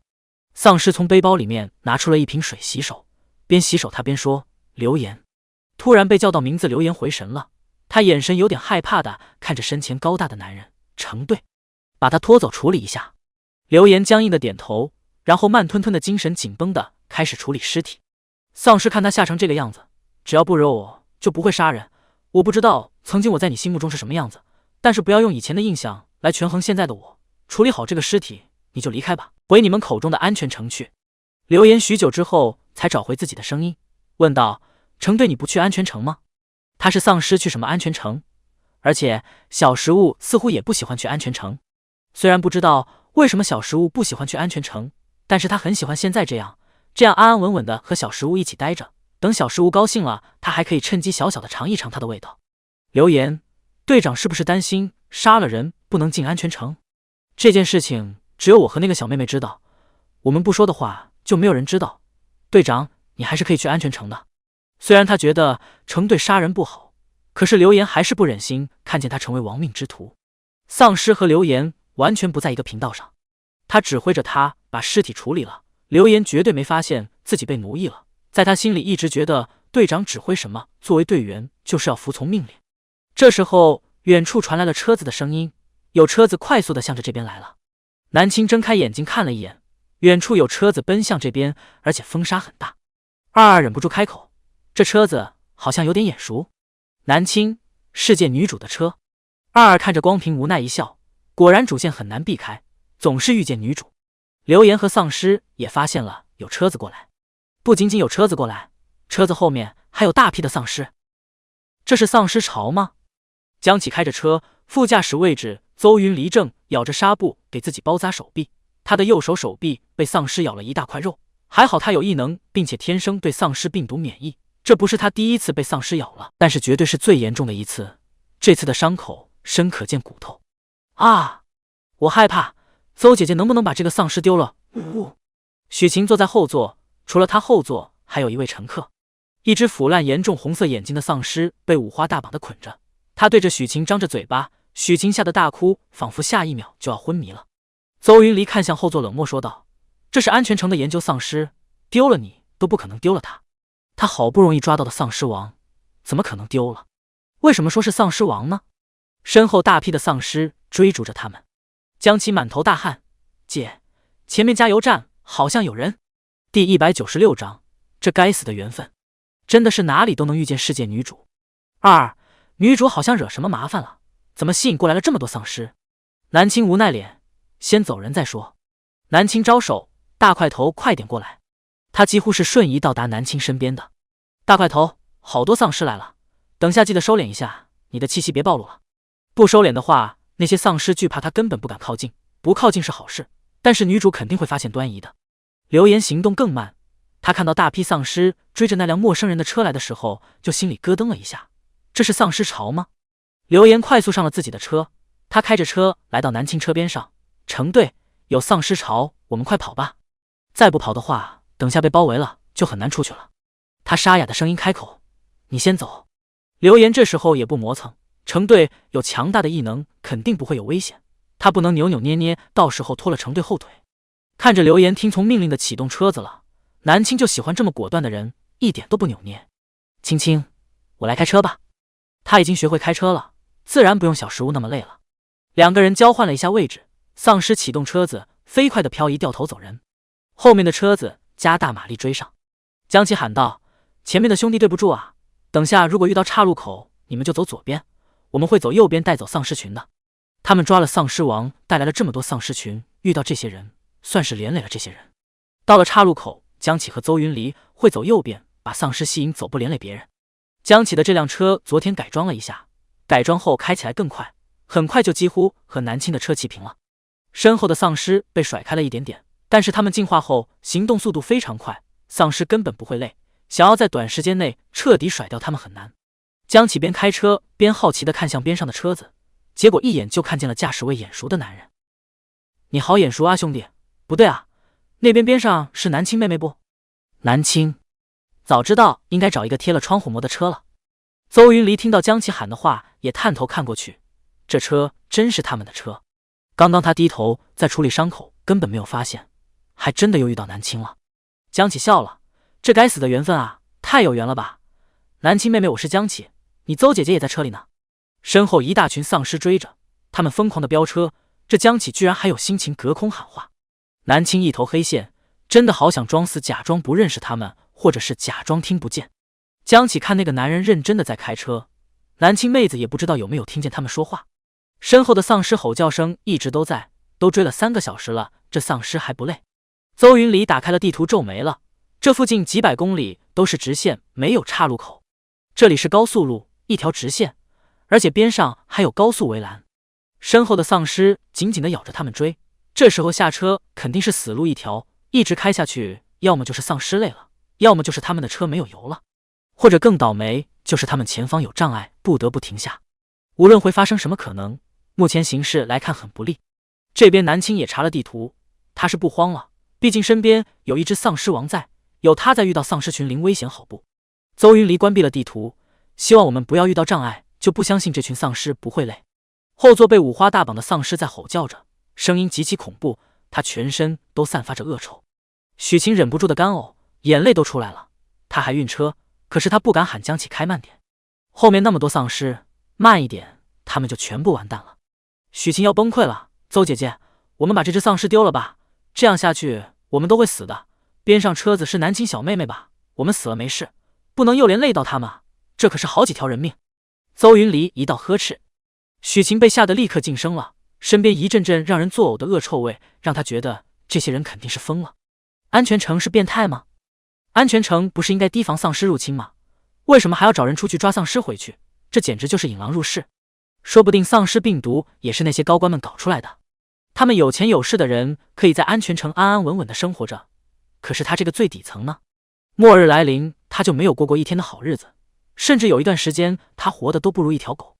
不行，那种千人骑的日子都过来了，他绝对不能死在这条无名的高速上面。许晴试了一下车门，车门锁住了，不能开。可恶，他在等机会，老天给他一个活命的机会吧。危机关头想不要来什么，偏偏就会来什么。刚刚邹云离还说希望不要遇到障碍，结果此刻就看见远处很远的地方路段似乎被山体滑坡给拦住了。南青也看见了，他皱眉，等下到了那边紧急刹车，迅速下车，翻出高速围栏往树林跑。世界女主有主角光环在，肯定不会死的。他现在和大块头就是要赶紧摆脱这些人。此刻另一辆车里，邹云离也说：“江启，加速冲向那边紧急下车，你带着丧尸王走，我断后。”江启，不行，姐你带着丧尸走，我断后。我有5行异能比你强。邹云离有整整5种异能，而且都是高品质绝对的强者。江启沉默了，他踩住了油门加速，尽量在到达障碍的地方停下前和丧尸拉开点距离，为等下车逃走争取哪怕几秒钟的时间。后座的许晴不淡定了，他知道这个邹云离有异能，因为他见识过，可是从来不知道原来邹云离居然有5种异能。为什么这么不公平？他什么异能都没有，邹云离却有5种异能，这是什么世道？但凡分1种异能给他，他也不会是这个样子。如果有异能，他也会被人尊敬，被人仰望。3辆加速的车子在快要撞上山体滑坡的泥土堆的时候急刹车了，所有的人都快速下车。江启按着一只乱动的丧尸看向南青他们：“你们去左边，我走右边。”也不解释自己手里这只丧尸是什么，江启只想不连累他们。第197章，南青，快离开他，他是丧尸。邹云离下车后就站在了原地，快速用异能在前方50米垒起了土墙。南青看了一眼将其手里抓着的丧尸，二解释道：“应该是地方领域的小王，高级丧尸，抓了他，他的手下都追来了。”南青挑眉：“这样，那么抓了大块头，岂不是捅了整个世界的丧尸窝？”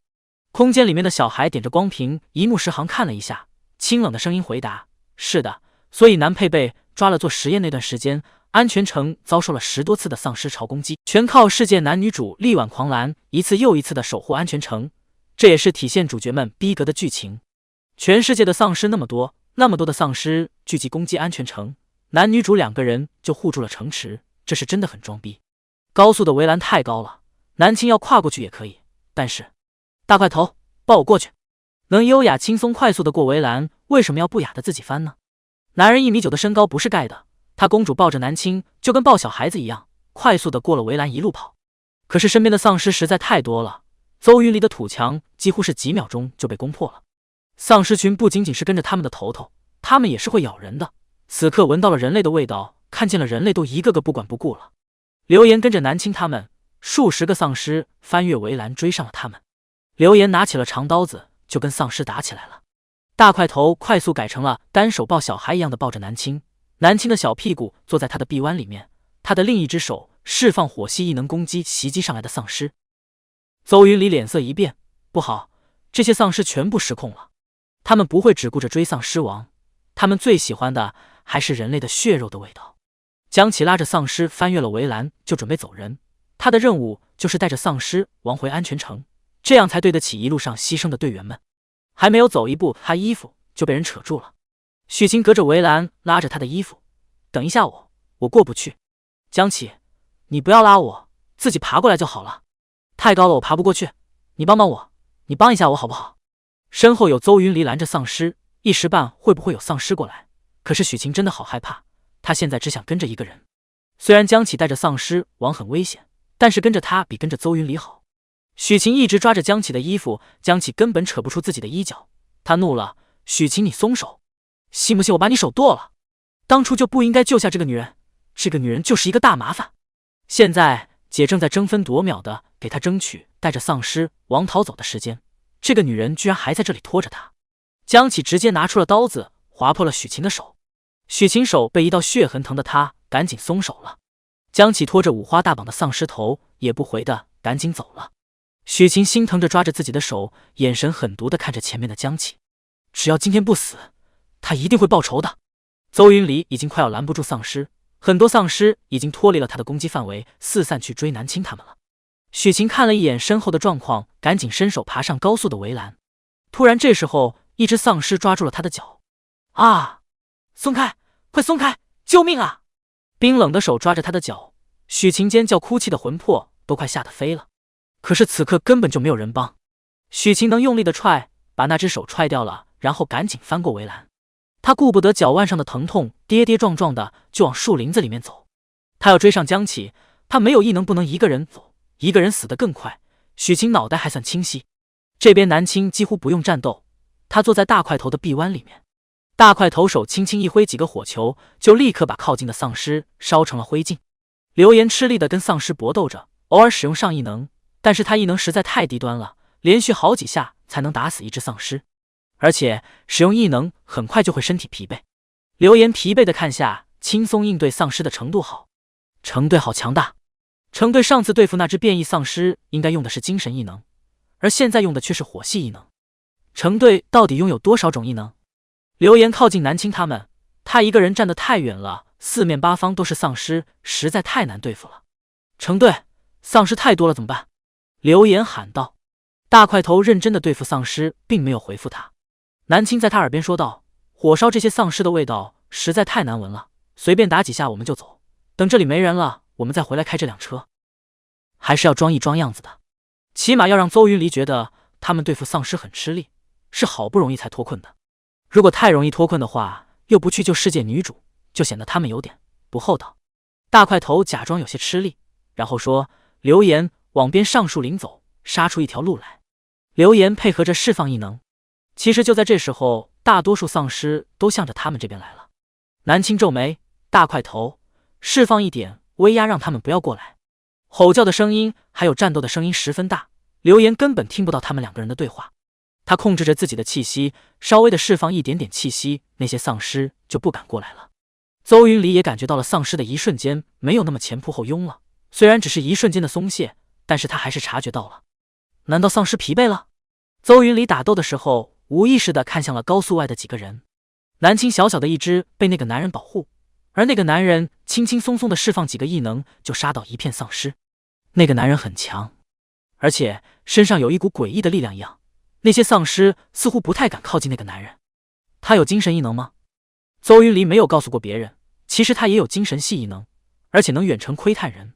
出于好奇，邹云离抽出精神力窥探着远处的男人。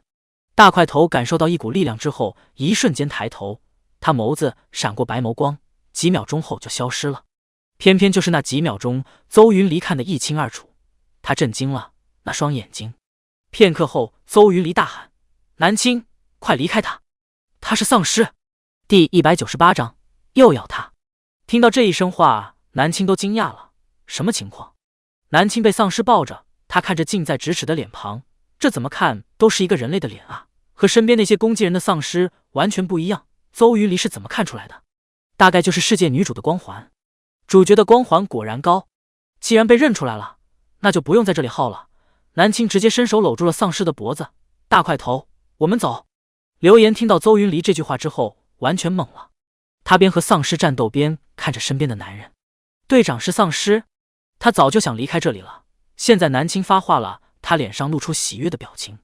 他看了一眼刘岩和邹云离，然后就用意识控制所有的丧尸。他用精神力下达了命令之后，直接抱着南青快速的消失了。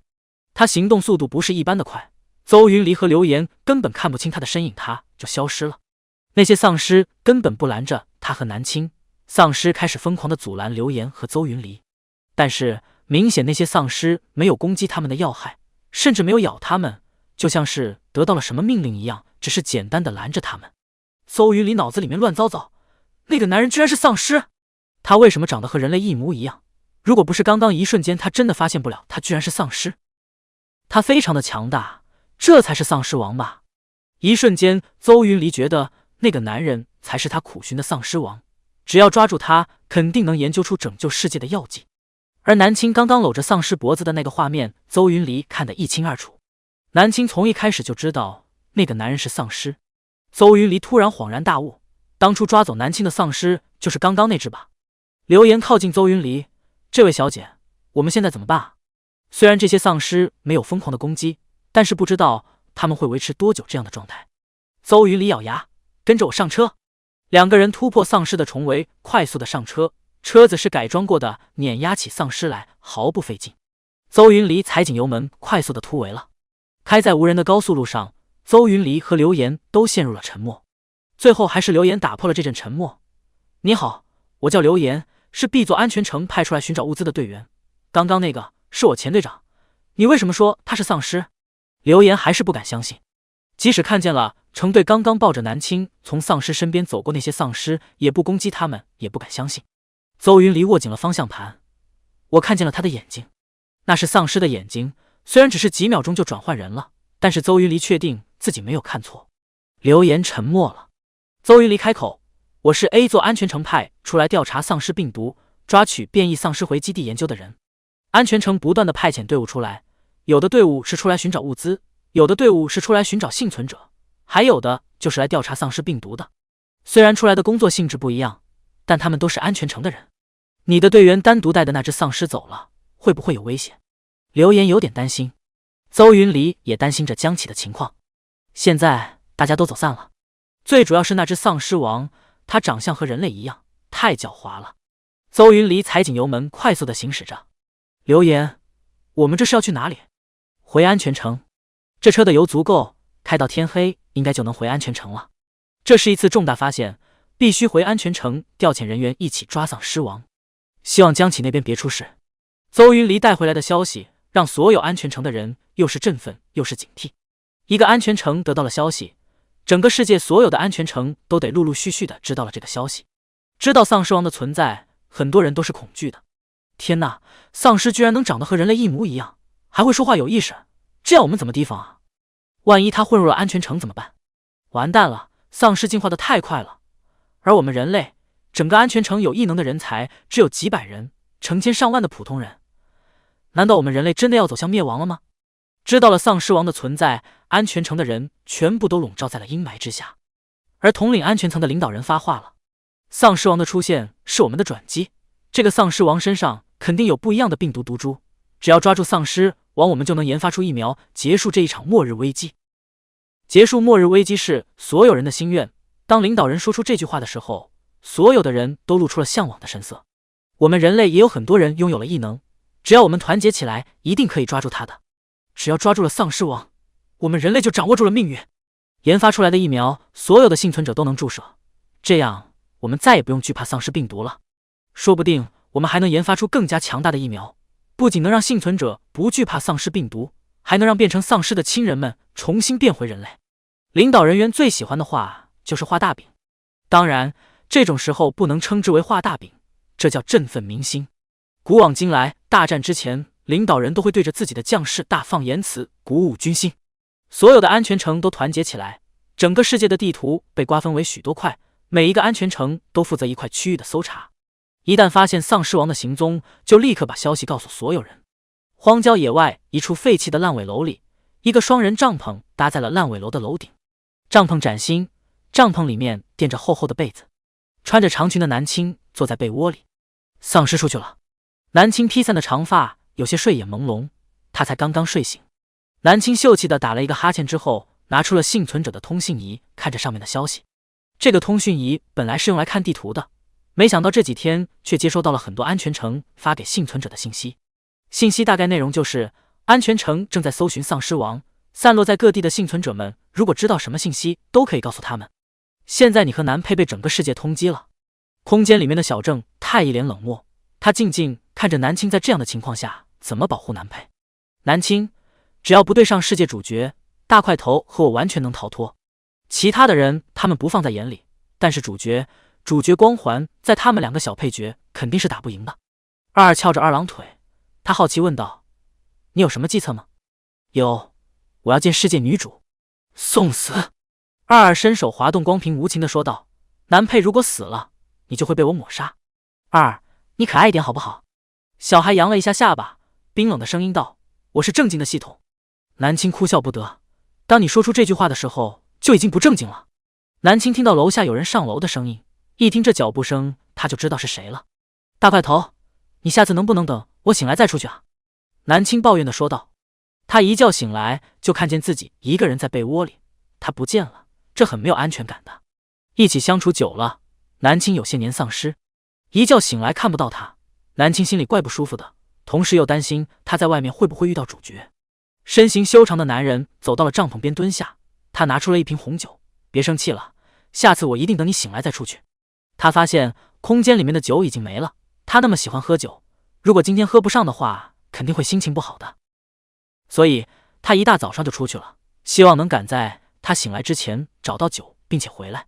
还是回来晚了，小食物都醒来了。红酒，南青眼睛微微一亮，伸手接过，发现这居然是82年的拉菲。这酒可贵着呢，这种酒几乎都在收藏家手里或者在高档餐厅里。南青心情好多了。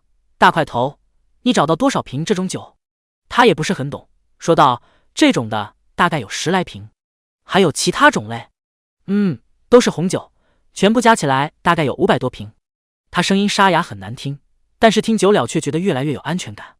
南青拿着红酒的手颤抖了一下，然后看着他：你这是撬了一个酒窖吧？在一栋别墅里找的，应该是藏酒的酒窖。他很淡定地说道。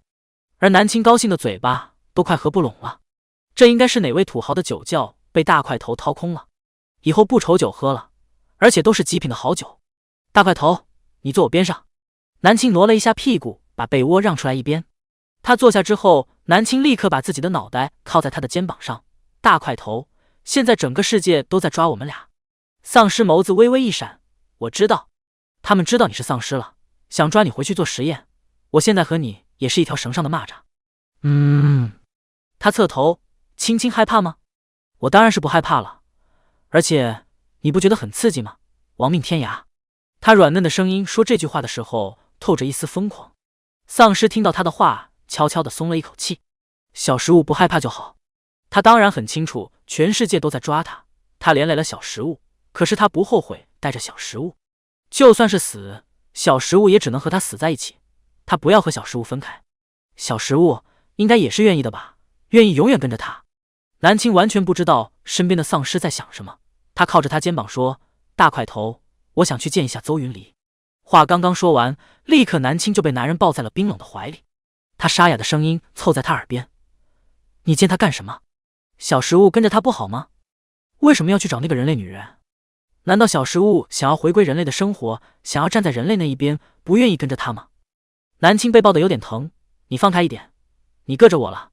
你身体本来就硬邦邦的，冰冰冷冷的，别抱那么紧，不舒服。他向来很听南青的话的，可是今天却格外的不听话。南青叫他不要抱那么紧，他偏要抱那么紧。南青疼的脸色都变了。你干什么？不许走！他冰冷的唇贴着他的耳朵。我没说我要走啊，你在想什么呢？大块头，我不会走的啦。他娇憨的声调安抚着他，他还是没有松开，嘴唇一直贴着他的耳朵。不知道为什么，南青感觉到了一丝丝的危险，他被咬过好几次的后肩又开始疼了。大块头，你不会是想要咬我吧？他毫不掩饰的回复了。南青听到这声心里郁闷的差点吐血。你怎么就那么喜欢咬人？要不明天我去给你找一个人类，你吃饱了就不会咬我了。不说这句话还好，一说他力气更大了。他生气了，我不要别的人类，我不吃人类的，他们不是我的食物。不吃人类，你还咬我干什么？你是我的食物。你说什么？大块头，我必须得纠正一下你这个想法，我是你的，反正不是你的食物。他是要攻略男配，解决男配孤独终老问题，相当于他媳妇。可是这丧尸也不知道有没有喜欢他，喜欢吗？喜欢干嘛咬人啊？怪疼的，他不心疼他吗？二听着南青心声，宿主情商好像不怎么好，勉勉强强够个及格线又掉了的那种。你就是我的小食物。他还犟上了。南青决定好好和他讨论一下这个问题，结果讨论了半天，他一直犟嘴。你就是我的小食物。这么高的一只丧尸，散发着成熟男人的魅力，怎么嘴上说的话却是又幼稚又倔强呢？南青胳膊都被抱压的麻了，他面色冷了。别抱那么紧，我真的不舒服。你把我当什么都可以，绝对不能当你的食物。我他直接低头一口咬在了南青后肩的位置，发狠的咬。尝到那股甜甜的味道之后，他舒服的发出了沙哑的闷哼声。与此同时，他才意识到自己干了什么。南青疼得发抖，丧尸惊恐的松开嘴巴，赶紧扶住他。对不起，小食物，对不起，不，青青，对不起，我。南青算看清了，丧尸就是丧尸。第199章，南青故意吸引女主去抓男配。丧尸就是丧尸，果然改不了那德性。都相处这么久了，他还会咬人。南青顾不得疼痛，伸手就是用力的推开他，手一用力，后肩顿时鲜血流了出来，血将衣服染湿了。那鲜血刺痛了他的眼睛，丧尸恨不得给自己一拳。青青，很疼对不对？我去给你找药。空间里面有药。丧尸集中精神，努力地寻找着空间里面的药物。南青起身，他根本没管自己肩膀上的伤口，冷淡的语气开口：“把铁棍给我。”丧尸立刻听话的把铁棍拿了出来，递给他。青青如果生气，就狠狠地打我吧，我不会反抗的。一棍子敲在了他后肩上，二都听到了骨头碎裂的声音。噗！南青，你下真手啊！二声音都变了，他此刻维持不了自己的清冷优雅了。南青没有回答二。他给了丧尸一棍子后就起身，以后再咬我，我把你的脑袋打爆。丧尸感觉不到疼痛，但是他能明显感觉到自己的右手抬不起来了，骨头碎了。他拥有超强的恢复能力，即使打碎了骨头，第二天就能恢复。丧尸没有丝毫怨言，反而挺高兴的。青青，你还生气吗？还生气就继续，我以后再也不会咬你了。对不起，你能不能坐下，给你上药？他拿着几十斤重的铁棍抡起来打他的时候，后肩又流血了。他眼睛一直盯着他的肩膀，他的眼神中不是含着食欲，而是关心心疼的神色。南青笑了，真的可以随便伤害你吗？可以，只要你消气。南青听着这话，心里闷闷的，这大块头傻乎乎的。南青从身上掏出了小匕首，他把玩着匕首，然后毫不客气的划了丧尸一刀。顿时他红到有些漆黑的血流了出来。丧尸根本不看自己的伤口，南青用刀子一下又一下的戳他，最后觉得没意思，他又不会疼，有什么意思？南青转身将帐篷里面的一个包拿了起来，往这里面装水、食物还有酒。现在几乎是南青说什么丧尸就会做什么。丧尸快速的从空间里面拿出了水和食物，就装进了那个背包里。等把背包递给南青，看着南青将背包背起来的时候，他就发现不对劲了。你要走？南青个子小小的瘦瘦的，身上背着个巨大的登山包，手上拿着铁棍，倒是有些突兀。他抬眸，我会回来找你的，现在我有事情要做。说完他就走人。丧尸僵住了，站在原地。他僵住了。小食物要走，他不要他了，他彻底惹毛他了。小食物说会回来找他，只是敷衍他的吧，起码他会敷衍他。他想去追，可是又不敢，他怕小食物直接不敷衍他了，然后说出什么诛心的话。丧尸很清楚，别看小食物软乎乎的小小的一只，很可爱很香，但是做起事情来说起话，比谁都狠。南青开着车走了，他看着小瓶子里面装的鲜血，这血液红的发黑，丧尸王的血就是这个样子的。这个小瓶子是刚刚问二二借的，二二开了点小外，挂在南青捅丧尸的时候，用专门的小瓶子把流出来的血收集了起来。这里面不仅有血，还有一点肉末组织。二二优雅的打了个哈欠说道，这瓶子只能保鲜1周啊，1周过后里面的血就会坏掉。知道了。南青快速的开车，他要去给主角送外挂，不是想要抓丧尸王吗？这多费力啊，他亲自给他们送丧尸王的血液。主角光环那么强大，肯定能通过男配的血研究出药剂的，世界男主就是专门管这方面研究的。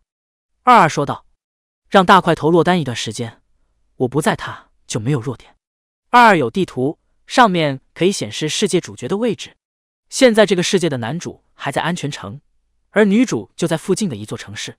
大块头只要不对上主角，其他人对于他来说简直就是小喽啰，而且没有他累赘，他落单也很安全。他先去解决主角那边的事情来，把最大的危险解除了。夜幕降临，整个大陆漆黑一片。一到夜晚，到处都是丧尸的吼叫声。异能者们集中在一栋大楼里休息，有专门的变异异能者在大楼的四周守护着。他们异能特殊，可以释放结界，屏蔽人类的气味。人类强大了，丧尸更加的强大。有的丧尸鼻子特别灵，如果没有屏蔽气味，他们根本别想休息，一整晚都会有丧尸来袭击的。邹云离拿出了地图，我们还剩下1/3的地方没有搜寻，明天天不亮就出发。今天晚上大家好好休息，养好精神，随时做好作战的准备。邹云离带了有几10个队员，看着这些拥有异能的陌生面孔们，他想起来江启。江启没了。那天他不停蹄地回到了安全城，带回来了丧尸王的消息，同时也快速地带了救援的人前去寻找江启。可是他只看见了被丧尸吃掉了一半身子江启。他在附近找到了许晴，许晴还活着。邹云离末日之前是警察，他一眼就看出来了，江启不是被丧尸咬死，而是被人杀的。许晴杀了江启。邹云离那时间恨不得杀了许晴，但是他忍住了。许晴被带回了安全城，接受了新法的处决。新法，末日后的新法律。新法律里面没有死刑，有的只有剥夺终身政治权利，成为工具奴隶。许晴被关在了一个小屋子里，他活着的唯一用处就是为人类孕育新生命。新法律是安全的领导人制定的，邹云离一直很恶心新法。末日来临，人类死了大半，随着丧尸的增多，强大人类越来越少了，拥有异能的人类太少了，这样下去人类会灭绝的。所有的新法都是为了让人类不灭绝，继续繁衍下去。屋子里面烧着火堆，窗户的玻璃破了，冷风吹了进来，发出轰轰的响声。队员们都零零散散地坐在地上，靠着墙壁闭上眼睛，好好的养足精神。他们已经连续搜寻10多天了，有时间遇到强大的变异丧尸，他们会折损人员。搜索了这么久，还是没有遇到丧尸王，其他安全城也没有传来找到的消息。邹云离睡不着，他抬头透过窗户，看着外面散发着红光的月亮。自从末日来临之后，月亮就不再是散发着荧光了，而是散发着红光。邹云离有一种预感，丧尸王就在他们要搜索的领域里面，或许很快就会相遇了。屋子里面不知道是人太多了，还是他心情不好，邹云离觉得非常闷。邹云离起身，静悄悄地出了大楼。外面正在努力维持结界的队员看见了他，队长，都这么晚了，怎么还没有休息啊？有些睡不着，我四处看看，你们注意警惕。邹云离背着手绕着大楼走，他不敢出了结界的范围，出去了他的味道就会传出去。邹云离一直有发现自己的体质很招丧尸。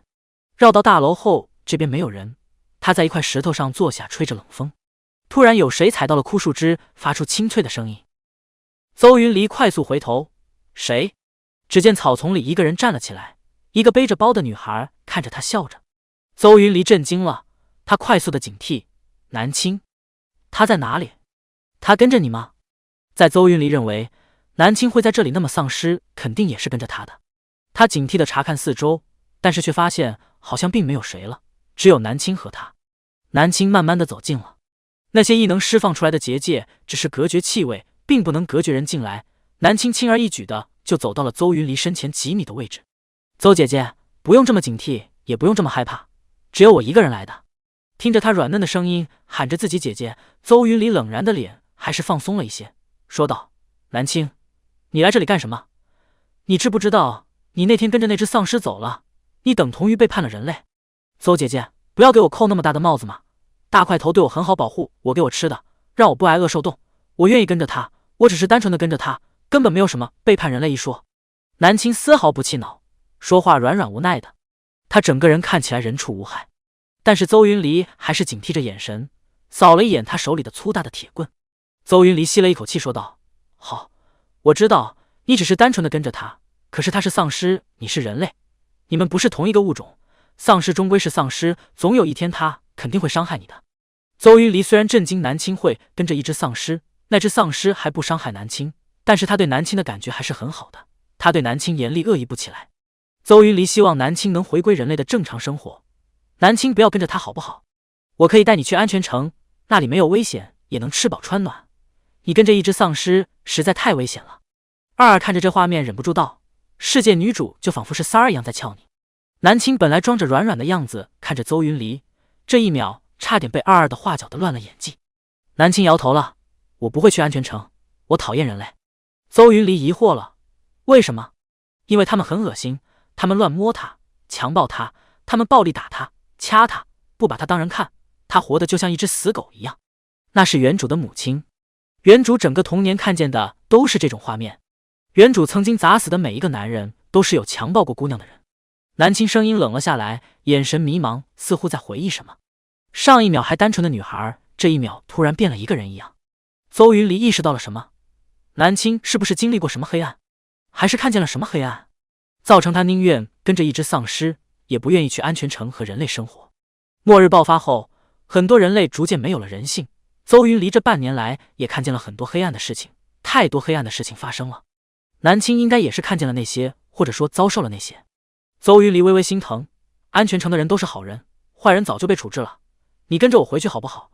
跟着一只丧尸不会有好结果的，现在整个大陆都在通缉他，如果被其他人看见你和丧尸在一起，他们会认为你们是一伙的，到时候我就保不了你了。南青逐渐的眼神恢复正常，然后又是带着笑意软嫩的声音说道，邹姐姐不用保护我，这条路是我自己选，对了，我来这里是给邹姐姐送礼物的。说完他伸手去包里面掏东西，南青从包里面掏出来了2管漆黑色的鲜血，这是大块头的血，是新鲜的，一个容器只能保鲜1周，这一瓶里面有他的组织。南青把东西全部递给了邹云离，邹云离接过2管冰冰凉凉的血，他有些懵，我知道你们在抓大块头，但是被你们抓住他肯定会没命的，我要保护他，你们要的无非就是这些，现在送给你，你带回去好好研究吧。说完南青转身就走人。邹云离张嘴想说话，但是却哑然了。南青走出了几十米远，突然停住了脚步，回头，对了，邹姐姐，我都已经把大块头的血送给你了，你可不能再抓他了，你也不能暗中跟着我哦。他很相信他的模样。南青开着车快速的回去，说了会回去找他，他肯定还在原地的。二二查看着地图，南佩还在原地等你，他这一天多都没有移动位置。南青很满意。南青不知道丧尸没有走，是因为他一整天都在胡思乱想中。空间里面的小孩滑动关屏，他坐在椅子上翘着腿，女主暗中追着来了。那就好。二，你为什么要刻意提醒他，让他来追你呢？这不故意带着主角去抓南佩吗？刚刚南青是故意说最后那句话的，提醒邹云离悄悄跟踪。南青微微耸肩无奈道，给2管血怎么可能就让他们死心呢？能抓到这么大一个活体，他们干嘛委屈的只用2管血做实验呀？二二翘着的腿颤抖了一下，所以南青根本就不是来送血的，他是来吸引女主去抓男配的。南青设局中第200章，我和他一起死。你不能因为男配咬了你一口，你就这么报复人家吧？南青，我必须给你做个思想，你是宿主，我是带你来拯救男配的，不是来杀男配的。我们是来改变男配命运的，不是来把男配推向命运的终点的，不是来加速他的死亡的。二二用着他独有的清冷的小孩的声音，像一个大妈一样啰里吧嗦的讲着，平时的高冷优雅的样子全没了。南青头疼，我看起来就这么小心眼，这么像是害大块头的样子？不是像，而是就在。你就在害男配，身后那个随时有可能把男配杀了的世界女主，就是你引来的。二二憋着一张小脸蛋不说话了。南青心情很好的开着车，他全程开了最大的迈数回去。他就算开的再快，车子也会在地上留下痕迹，邹云离完全可以顺着痕迹找过来只是时间问题。开了将近1天，天快亮的时候，南青才回到那个小楼。废弃的烂尾楼雾蒙蒙的，末日的早上雾气很大，四周都是灰蒙蒙的。南青背着背包，拿着铁棍上楼了。楼顶一个高大的身影已经在那里僵直的站了2天了，他此刻正在做心理斗争。小食物会回来吗？小食物生气了，不会回来了。他咬了他，把他惹毛了。可是小食物走的时候明明说他有事要办会回来的。可是万一小食物就是随口糊弄他呢？他要不要去找小食物？楼下传来熟悉的脚步声，那个高大的身影身体颤抖了一下，他想回头去看，但是又不敢回头。难不成出幻觉了？南青上来就看见他还保持着那天的姿势这样站着，就跟人孤零零的，就像被抛弃的小狗一样。这是保持了2天多没动。南青又气又好笑，心里也怪不舒服的。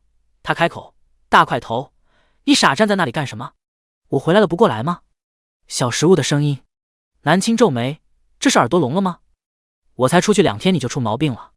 他走过来站在他身后，用手上的铁棍戳了戳他的后背。大块头感受到后背硬硬的冰冷的东西，这才明白不是幻觉也不是幻听。他快速的回头看着眼前的人儿，眸子一缩，然后他快速的抱住了南青。小食物，我以为你不回来了。叫我什么？青青。南青被他抱得有点喘不过气来。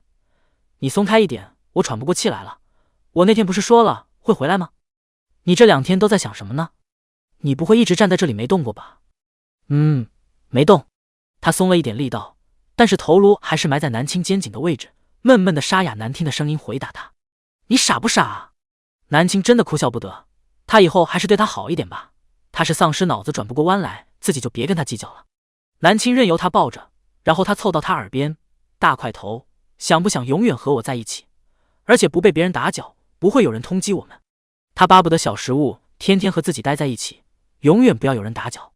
可是现在好像整个世界都在通缉他们。大块头，我有法子做到这些，但是你要听我的命令。我什么都听你的。他身高1米9多，抱着南青埋在南青身上，就像一个巨型的犬一样。他身形完完全全的盖住了南青。南青眼睛微微的眯了一下，软嫩的声音说道：那你先召唤一个很厉害的丧尸过来，然后……二二听着南青对南配的吩咐，二二眼睛一点一点的亮了起来。南青的这个主意，这还真的是一劳永逸啊，让主角彻底死心。南青说完了他的计划，确定大块头听懂了，他推开他：好了，都抱了有半个小时了，以后有的是机会抱。丧尸舍不得的松开，他微微的吸了一下鼻子，眼睛里闪过一道白眸。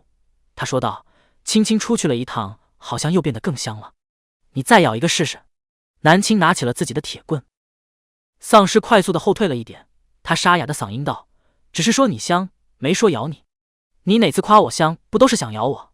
丧尸表情上淡定极了，可是脚步却是一直在后退的。他碎裂的肩膀昨天才刚刚好，他可不想又被小食物给敲碎了。胳膊不能动的感觉简直太糟糕了，他不喜欢。他宁愿小食物生气了是拿刀子捅，都不要是敲碎了骨头。南青不知道他在想什么，但是知道他心虚害怕了。以后你咬我一次，我就打你1次，不打其他地方就专打你脑袋。青青你好狠，只要力度控制得好，反正也打不死你，顶多就把你头骨打碎，脑袋变形而已。南青软嫩的声音拔高，略显娇气。丧尸，二二忍不住打了个寒战。一人一丧尸和平友好的聊天，一整日就这样过去了。夜幕降临，四周传来难听的吼叫声。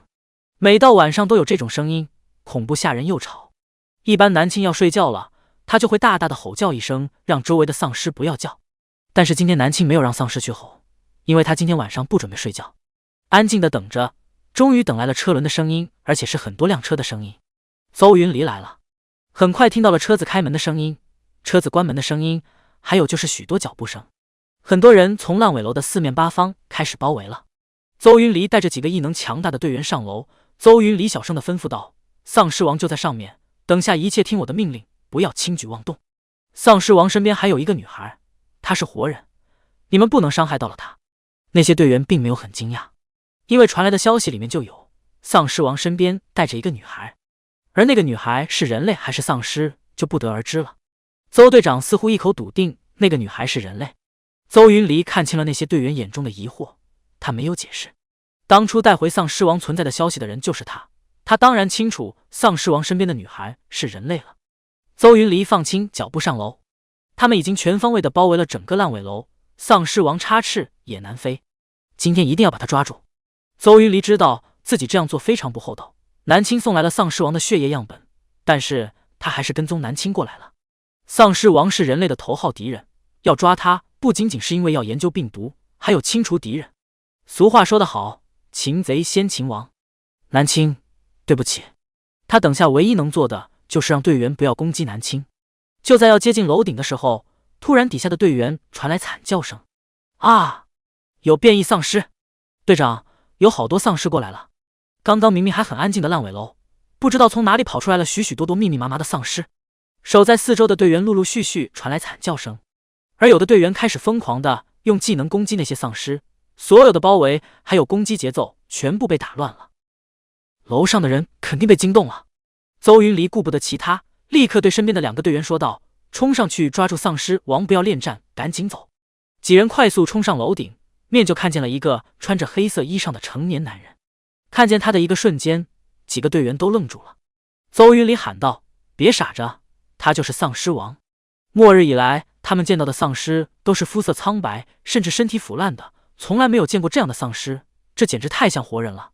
他们看到的一瞬间，以为这就是活人。”听到邹云离的提醒，他们立刻发出异能攻击他。大块头伸手直接造出了一个金属的挡板，挡住了他们的攻击。他看向南青，青青，我冲出去。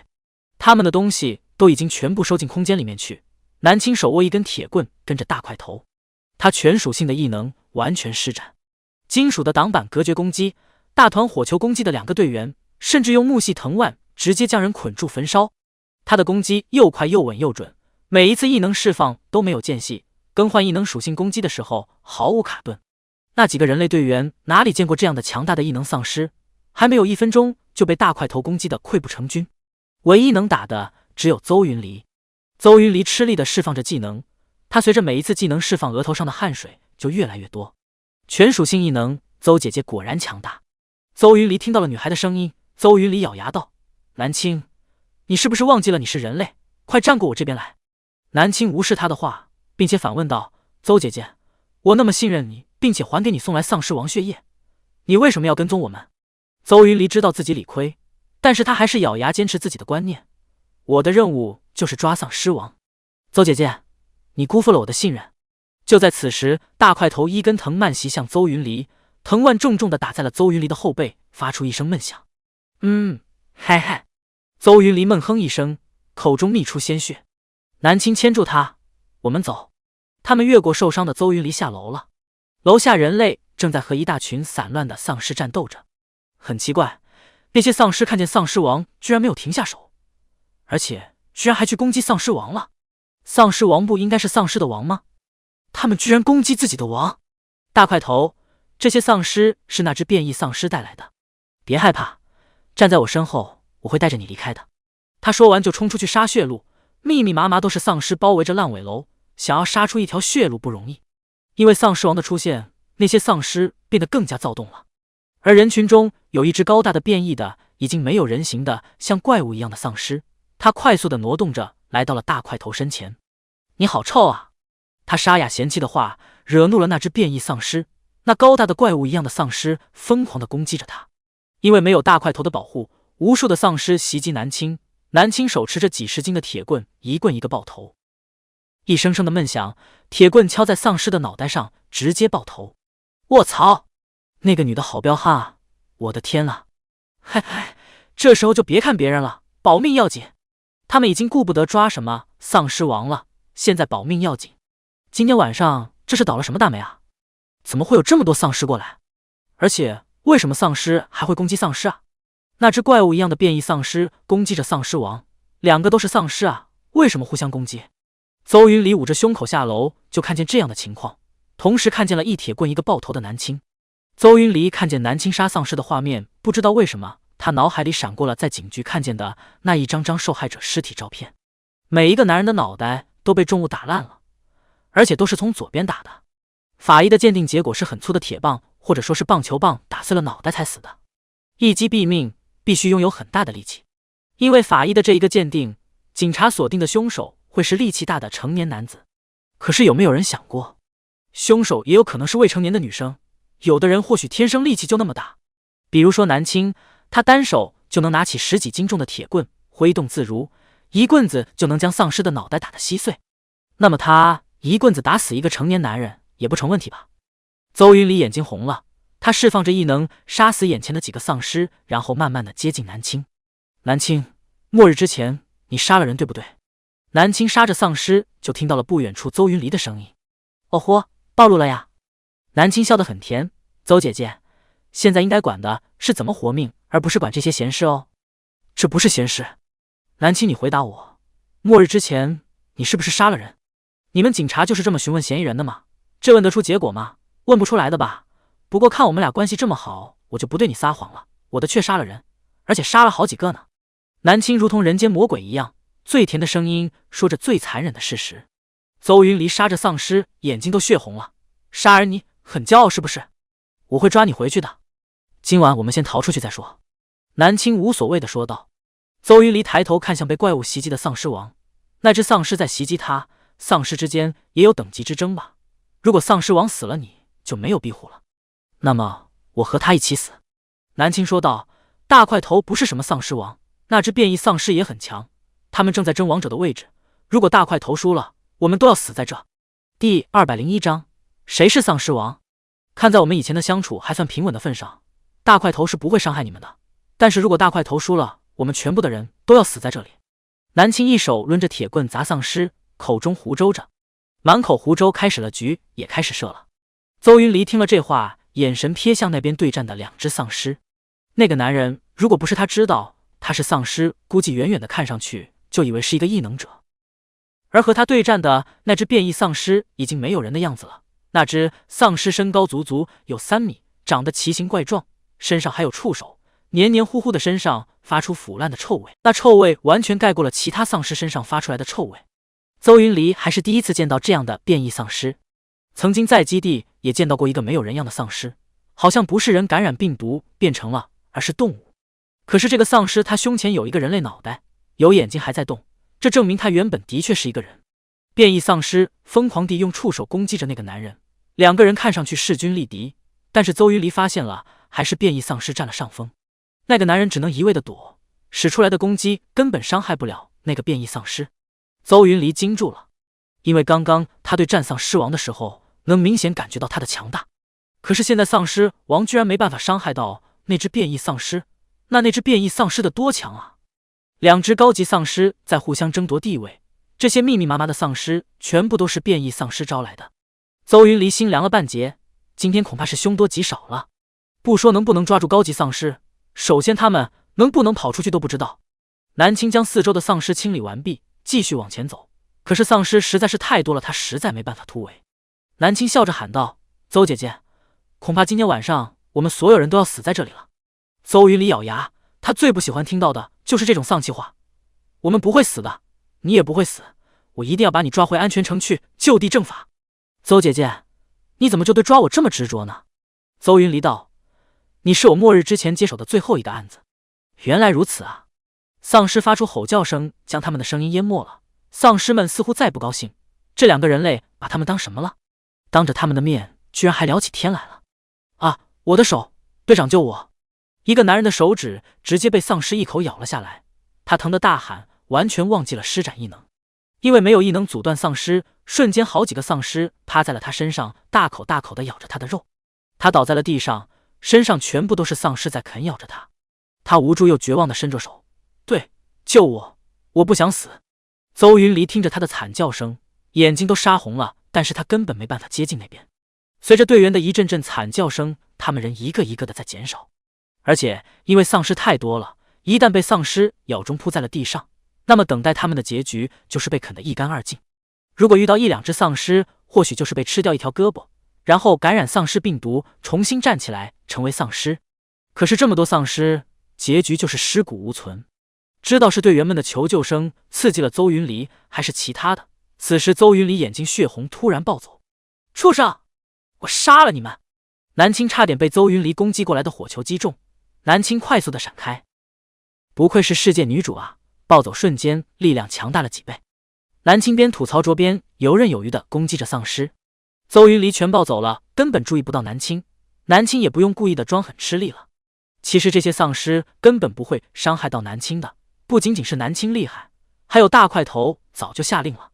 南青看着大块头和变异丧尸打得如火如荼，一切都是做戏罢了。时间也差不多了，这场的戏也该结尾了。只见大块头后退了好几步，他准备集中异能继续攻击的时候，变异丧尸的一根触手直直的刺了过来，触手穿过了他的胸膛，黑红色的血溅了出来。南青快速脸上摆出震惊的神色，他喊道：“大块头！”邹云离处于暴走状态，南青喊得那么响亮，邹云离听到了。邹云离回头就看见了丧尸王，那只变异丧尸重重的穿过了胸膛。怎么会这样？邹云离呢？难道丧尸王不应该是王吗？怎么会被一只变异丧尸打成这样？变异丧尸高兴的吼叫着，他伸出无数触手，将大块头四肢全部捆绑住了，然后一根一根的刺手刺过他的胸膛，完全就是捆绑了虐杀。南青眼睛血红，他胡乱的用铁棍砸的丧尸，嘴巴里面喊道：“住手！你给我住手！大块头你不要死，我不许你死！”南青除了用铁棍砸丧尸，顺便也使用了火系技能，一个个火球点燃着身边的丧尸。邹云离惊讶了，他会异能，居然藏得这么深。南青一点一点的前进着，邹云离赶紧喊道：“你别过去，你过去你也会死的。”南青完全听不见邹云离的话，他眼中只有大块头。南青冲了过去，可是这时候变异丧尸散发出了一阵阵的青黑色的雾气，那雾气恶臭无比，能阻绝人的视线。邹云离严重怀疑那雾气有毒。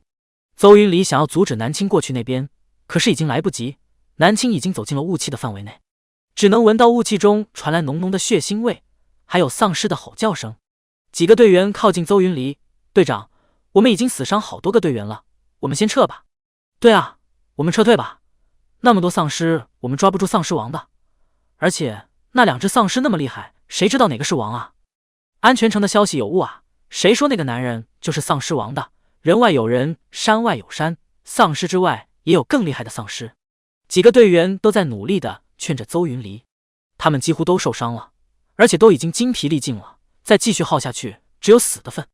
邹云离咬牙：“开路，撤退！”第202章炸死。剩下的人全部向着一个方向攻击。虽然周围的丧尸密密麻麻，但是他们相信只要齐心协力是可以杀出一条血路来的。今天晚上要么死在这，要么就是拼尽全力杀出一条路逃出去。他们要把这个消息带回安全城。所有安全城都认定那个男人是丧尸王。今天晚上看见两只丧尸相斗，完全颠覆了他们得到的消息。眼看着出来了一条狭小的路，邹云离一直在最后面断后，他似乎还在犹豫要不要走。一个队员喊道：“队长，你快跟上！”邹云离回头看了一下那边充满青色雾气传来嘶吼打斗的声音的地方，南青和那个丧尸。队长，你救不了那个女孩的，而且她已经完全和丧尸为伍了，我们快走吧。就在他们准备走的时候，突然那边传来了爆炸声，那雾气中带着粉尘，似乎是南青用了火系技能直接点燃了粉尘，爆炸了。两只声音不同的丧尸在吼叫着，火光冲天，爆炸声越来越多，有人重重的倒在了地上。大块头！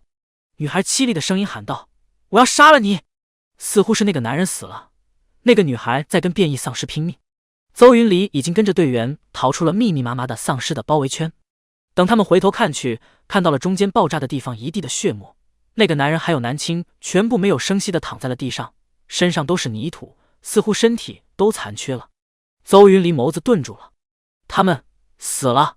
队长，我们快走，那些丧尸又追来了。那一晚上，整个烂尾楼外充满了臭气，还有血腥味。邹云离带着几个队员逃进了森林里面，无论怎么跑，那些丧尸就像疯狗一样闻着味追来。队员一个个的倒下，邹云离手臂好几处丧尸咬下的肉，白森森的骨头肉眼可见。最终他失血过多，脱力的倒在了地上。倒下的一瞬间，还有丧尸扑来，邹云离觉得自己活不了了。邹云离是在自己的房间里面醒的，这里是安全城，这是他的宿舍。门被推开了，一个男人走了进来。云离，你醒来了，你吓死我了。你被何寒抱回来的时候，浑身是血，我还以为你……何寒，安全城的希望不仅仅是生物研究博士，还是全属性异能者。邹云离掀开被子下床，何寒救我回来的。当然了，除了他，还有谁能单枪匹马的出安全城，在丧尸堆里把你救回来啊？你被抱回来的时候，全身都是血，把我吓得不轻。你不是带着几十号人去抓丧尸王了吗？怎么会？只有邹云离一个人回来的，不用问也知道，其他的几十号人全部死了。你们到底遇到了什么危险？怎么会落到全军覆没的地步？邹云离面色寒冷，我要见城主。他误会了，丧尸王，丧尸中或许有王，但绝对不是那个男人。而且他和南青已经死了。兜兜转转，又回到了最原点。他们要做的是寻找高级的丧尸，而不是只锁定某一个丧尸。邹云离去见了安全城的城主，详谈了一下午之后，安全城向着其他的安全城发出了信息，没有丧尸王，但是有许多变异的高级丧尸，他们无比强大。紧接着，所有的安全城调动了方案信息，但是一样的还是派出无数的勇士去捉拿高级丧尸，提取样本。邹云离，这趟你辛苦了，你回去养伤吧。我的伤没事，我请求带队继续出城。安全城的城主迟疑了一下，你还是好好休息吧。邹云离察觉了上司的不对劲，城主垂下了眼帘说道：邹云离，这次你带队让安全城损失了37个异能者，所以他不想让他带队。邹云离面色一白，他张口却发不出声音，而且他也想不出什么话反驳。他带出去的队伍全军覆没了，这是不争的事实。邹云离眸子垂下，他伸手从兜里拿出了2管黑红色的血液。城主，这个给何博士吧。这是那只长得像人类的丧尸的血液样本。他不是死了吗？你怎么弄来的血液样本？邹云离脑海里闪过那个女孩的脸，他闭上眼睛，含糊不清地说道：袭击他的时候弄的，本来想把他抓回来，可惜他被变异丧尸杀了。能被一只变异丧尸杀掉，那么他也不过如此。城主有些不在意那2管鲜血。邹云离手紧紧地攥着小瓶子，他说：我先回去休息了，这血我会亲自给何博士的。上头的人不在意地回复着。邹云离抓着2管鲜血转身离去。地安全城外有人守护着，早晨安全城的门打开了，四周散乱的幸存者们立刻站起来往前挤，他们都是等着进安全城的难民。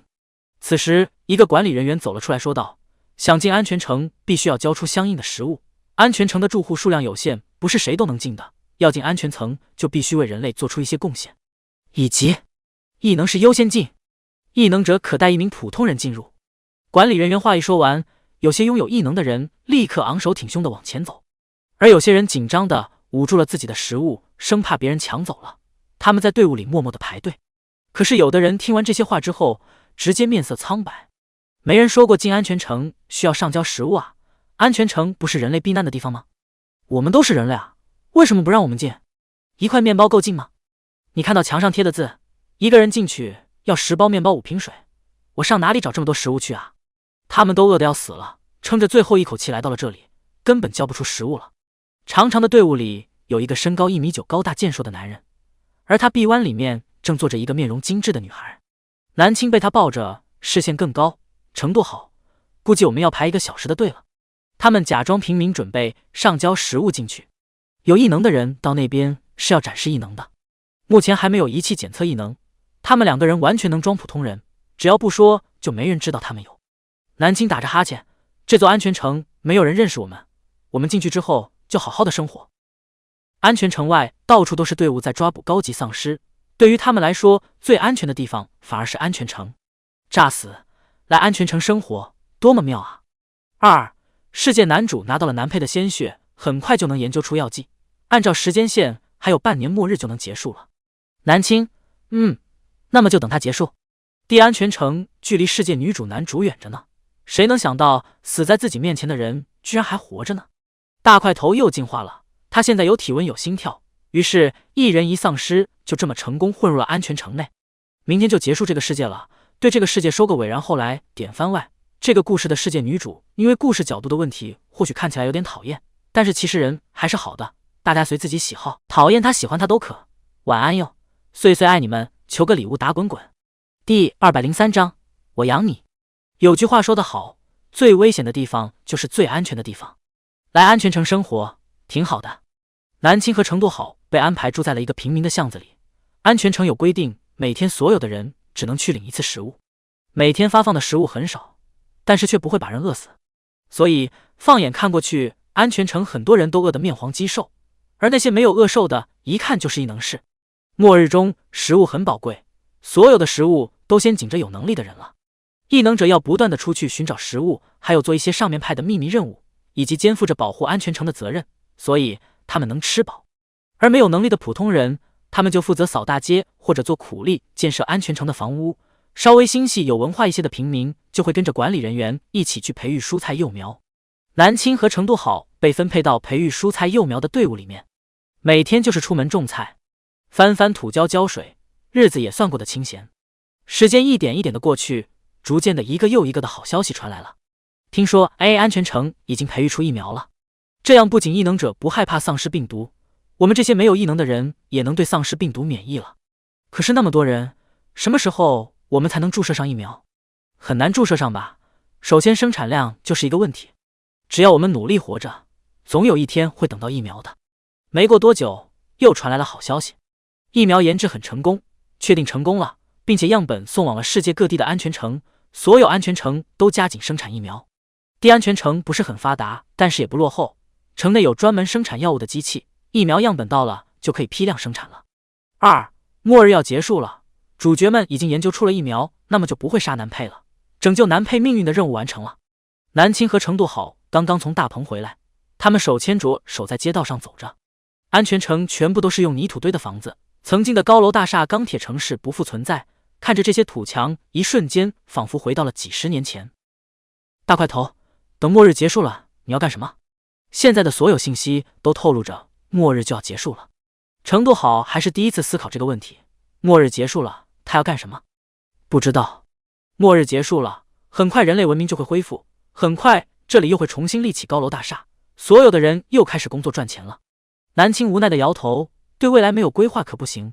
大块头，你有没有什么在行的本事？末日结束了，肯定要工作赚钱，赚很多的钱，买吃的买衣服买房子住，要养活自己。程度好不清楚自己有没有什么在行的本事，他只知道听到南青这些话，他有些憧憬了。以后我养你，他沙哑的声音说道。南青抓着他的手都抖了一下，他抬头看着他，我很败家的，你养得起吗？我养你这句话真的好听极了。南青心情很愉悦，养得起，我会努力把你养好的。啧啧，大块头，你对我这么好，是不是别有用心啊？什么用心？说。他话音刚刚落下，突然他拉住了他，直接一把将他拽到了自己身前搂住，他有些粗糙的手指按上了南青的红唇。我养你，你给我吃这里。南青脸颊微麻，程度好，等你意识越来越人性化，你会后悔你说出今天这样的话的。太不要脸了，没脸没皮。他就是仗着自己还是只丧尸，这说的什么虎狼之词啊？程度好性格扭，什么时候都扭，于是现在和南青磕上了。他问道，好不好？我养你，你给我吃这里，亲亲这里很香是甜的。南青想当场刨个坑把自己埋进去。22捂住脸，没眼看啊。短短半年之内，几乎每个月都传来各种好消息。首先是研制出了疫苗，然后是大规模的生产，在短短3个月之内，几乎所有安全城里面的人都注射到了疫苗。然后是培育的食物种子全部发芽了，安全城种植的食物全部都是几乎半个月就能吃的小青菜。安全城还养育了一大批禽类，这些禽类保护得非常好，没有受到一丝感染。半年内食物多多少少的解决了一些。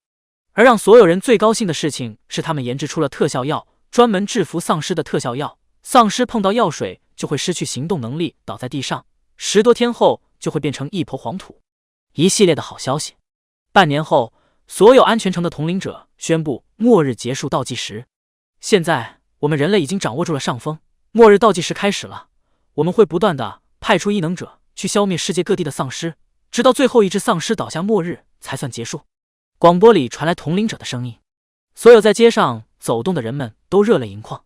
这地狱一般的一年总算结束了，只是短短1年而已，可是他们感觉像是过了几10年一样。短短的1年，所有的事情都变了，许多的亲人朋友都离他们而去了。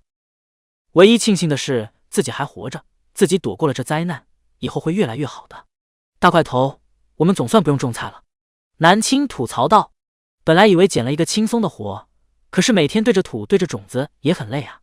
但是他们俩又不能暴露自己是异能者，是异能者的话都要出去，而且要接触上层的人，只有平平无奇的最底层的人才没有存在感。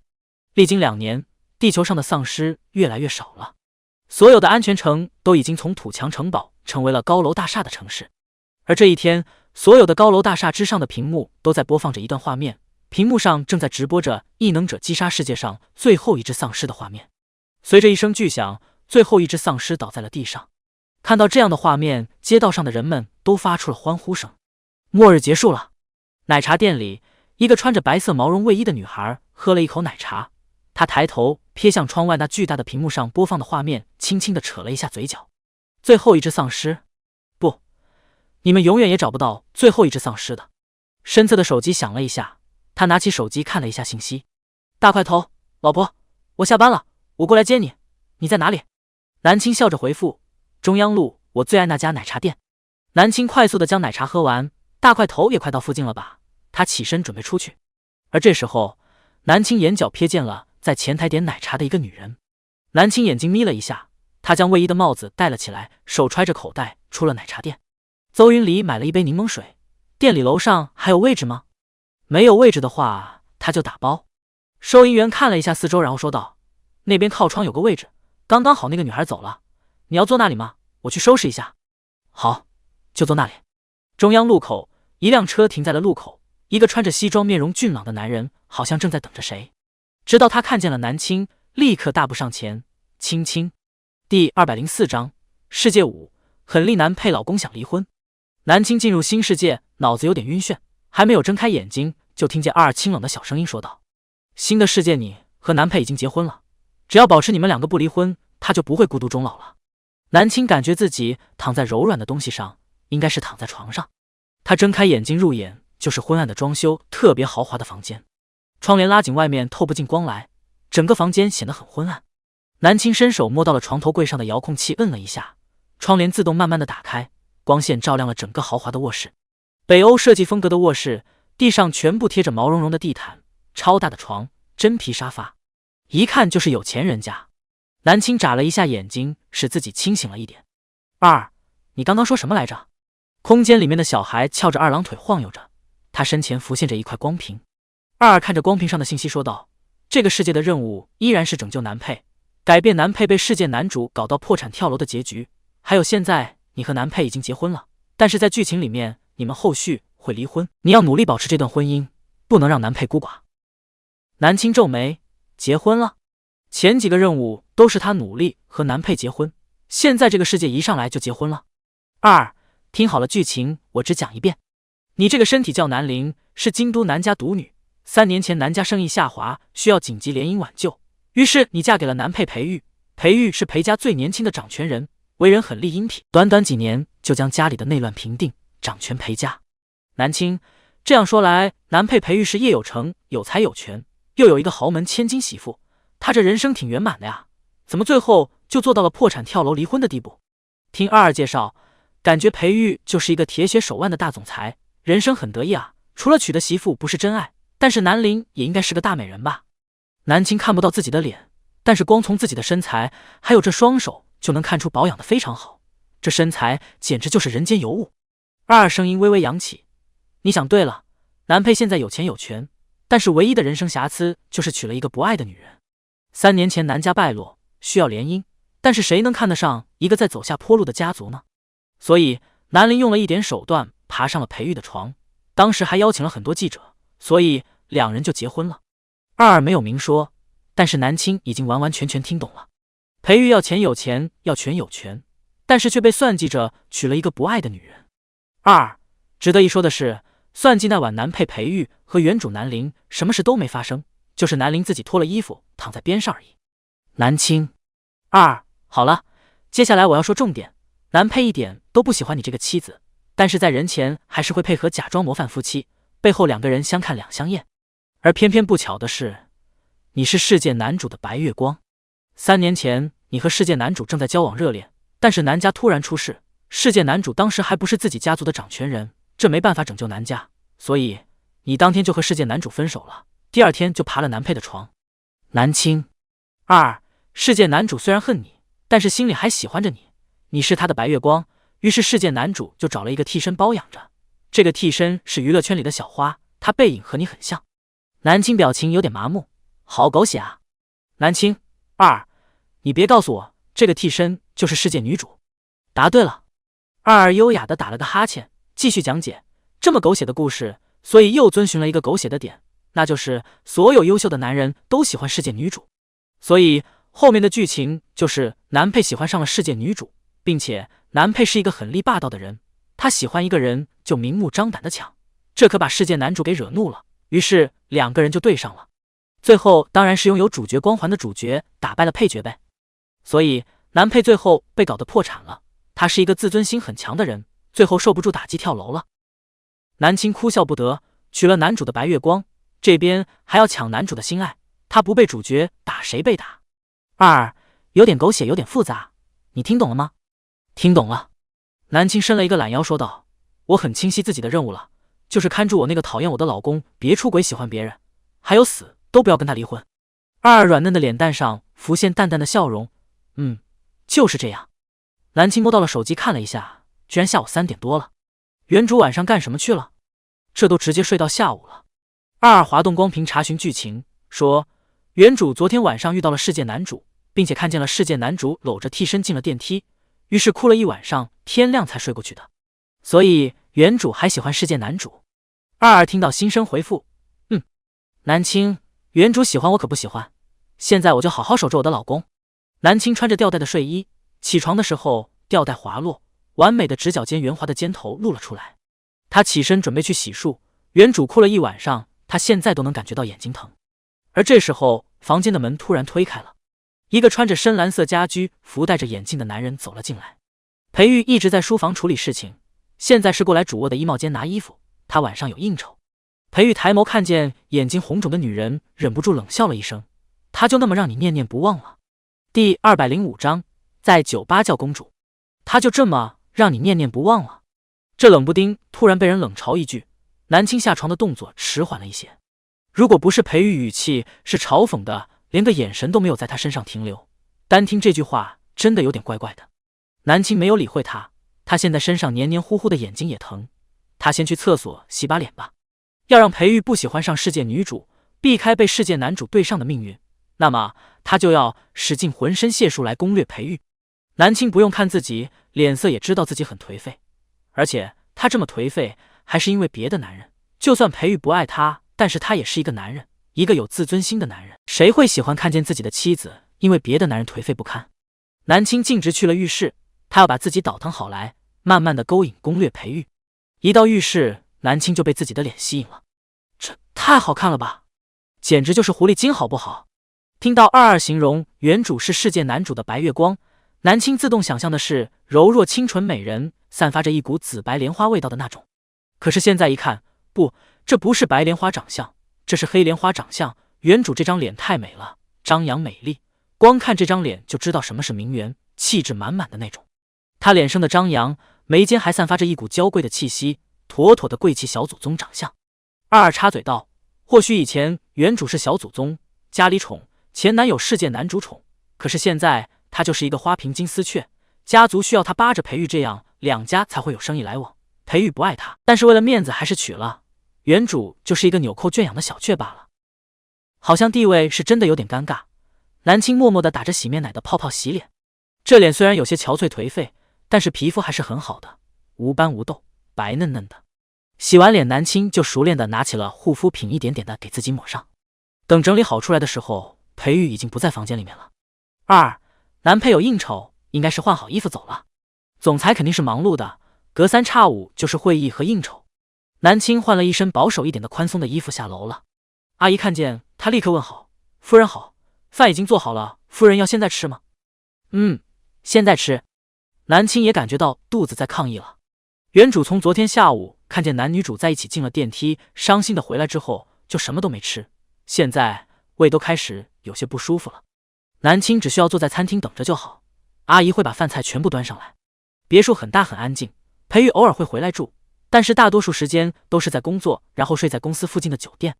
整个别墅常住的就只有原主南陵，阿姨和司机都是住在其他地方的。即使只有一个人吃饭，菜肴也是又多又丰盛，蜜汁鲍鱼、红烧鲤鱼、小青菜、雪莲菜，还有小甜点、水果。南青慢慢的享用着，他边想着要怎么攻略裴玉。裴玉基本上都在外工作，参加宴会女伴都是秘书，除了过年过节会想起他这个老婆，其他时候他在他那里根本没有一丝存在感。首先第一步就是要刷存在感。正愁着怎么接近裴玉刷存在感的时候，刚刚好有人发消息来了：“南林，我们看见你老公在夜色，他们包间叫了好多公主啊。”应酬的时候，一些老板喜欢约在酒吧这种地方，还有喜欢叫一些公主来助兴，也不是什么稀奇的时候。这个给南青发消息的女生也是个名媛，圈子里面的人感情都非常塑料，明面上开心聊包包高定，私底下互相攀比。很多人很不喜欢原主，之前原主家没有败落，一个个都是平和的态度。可是原主家败落了，他们就看不上原主了，不屑和原主做姐妹，甚至明面上嘲笑原主。可是1个月后，原主和裴家那位结婚了，瞬间那些人感受到了打脸。但是当知道她是用了什么手段嫁给裴玉了，一个个又开始瞧不起她了，但是也就暗地里瞧不起，明面上还是不敢的，毕竟她不仅仅是败落的南家的女儿，还是裴太太，裴玉的面子谁敢打？因为和裴玉结婚了，每次品牌有什么新款都会直接送到原主面前挑选，什么高定裙子、稀有包包，原主不费吹灰之力就可以得到，这可极度坏了那些塑料姐妹们。于是他们总是唯恐不乱，每次给原主透露一些消息，希望原主和裴玉感情破裂。比如这次看见裴玉出入夜色包间叫了很多公主，一个个就开始忍不住给他通风报信了。原主以前看见这种消息都是不理会的，因为原主又不爱裴玉，他不在乎。现在南青要理一理了，当然不是直接冲过去抓奸一样，而是需要。2小时后，红色法拉利停在了夜色的门口，立刻就有人过来泊车。南青穿着一件特别显身材的衣服，香奶奶家的秋季新款包臀小裙子，很显身材也显气质。她脸上化妆精致的妆容，唇色是斩男色，整个人明媚无比。她提着小香包进了夜色，熟练地找到了包间。进入包间就看见了一群富少小姐们，几个女人看见南青来了，顿时起身：“南陵来了，中午叫你来玩你没有回复，我们还以为你不来了呢。”这种局原主经常去玩。那几个女的打量着南青的神色，他们发了消息，南陵就来了，是不是来抓奸裴总的？抓奸好啊，最好像一个泼妇一样闹起来，看裴总会不会跟他离婚。他们都在等着南青发飙，还有坐不住。然而南青笑容满面的和人打招呼，然后自然的落座了，似乎根本就不是来抓奸的，他根本不在乎，他就是来玩的。南姐要喝什么酒？轩尼诗，法国轩尼诗，很久没有喝了。二看南青慢悠悠的品酒，开始怀疑了，他到底是来做任务顺便喝酒，还是喝酒顺带做任务？南青太淡定了，那几个名媛坐不住了。有人说道：“南陵，你知道裴总在隔壁包间吗？他和陈家的大公子一起，2个人叫了4个公主倒酒。第206章，老公也在这里喝酒啊。公主只是叫的好听，其实通俗来说就是陪酒女，除了最后一步什么事情都能做，随便摸的那种。如果要做最后一步，可以加钱或者带着公主去酒店，当然就裴玉还有陈公子的身份。那些公主巴不得这2个人做点什么呢？”南青听着那个女人的话，不以为然的继续喝了一口酒水，然后相信的说道：“那些公主是伺候陈公子的，我老公什么口味我知道，有一个无论是身材样貌出生都比外面的女人强几百倍的老婆，他还会找那些垃圾？夸自己不带脸红的，从来没有见过谁这么厚颜无耻的夸自己，夸得那么自然。想打他，可是他说的又是实话。看那几个女生吃瘪了，南青心情更好了。他喝着酒继续说：“裴玉很爱我，我也很爱他，我们都很相信彼此的。”一个女生撇嘴，忍不住说道：“南陵，听说前几天你去了浩氏的公司找小浩总吃饭，真的好羡慕你们的感情啊！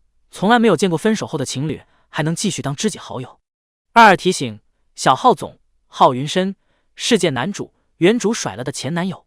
南青，原主都嫁人了，他去找前男友吃饭，还是被自己无情甩了的前男友？还有世界男主居然和这么势利眼甩了自己的女人吃饭，被甩了，他不应该是看清了原主的真面目，从此痛恨原主吗？为什么还要把他当作白月光？二二清冷的小声音搭话：“大概是爱吧。这边包养替身女主，这边和我这个有妇之夫吃饭，惦记着爱着，然后最后他发现他不爱我了，他爱女主。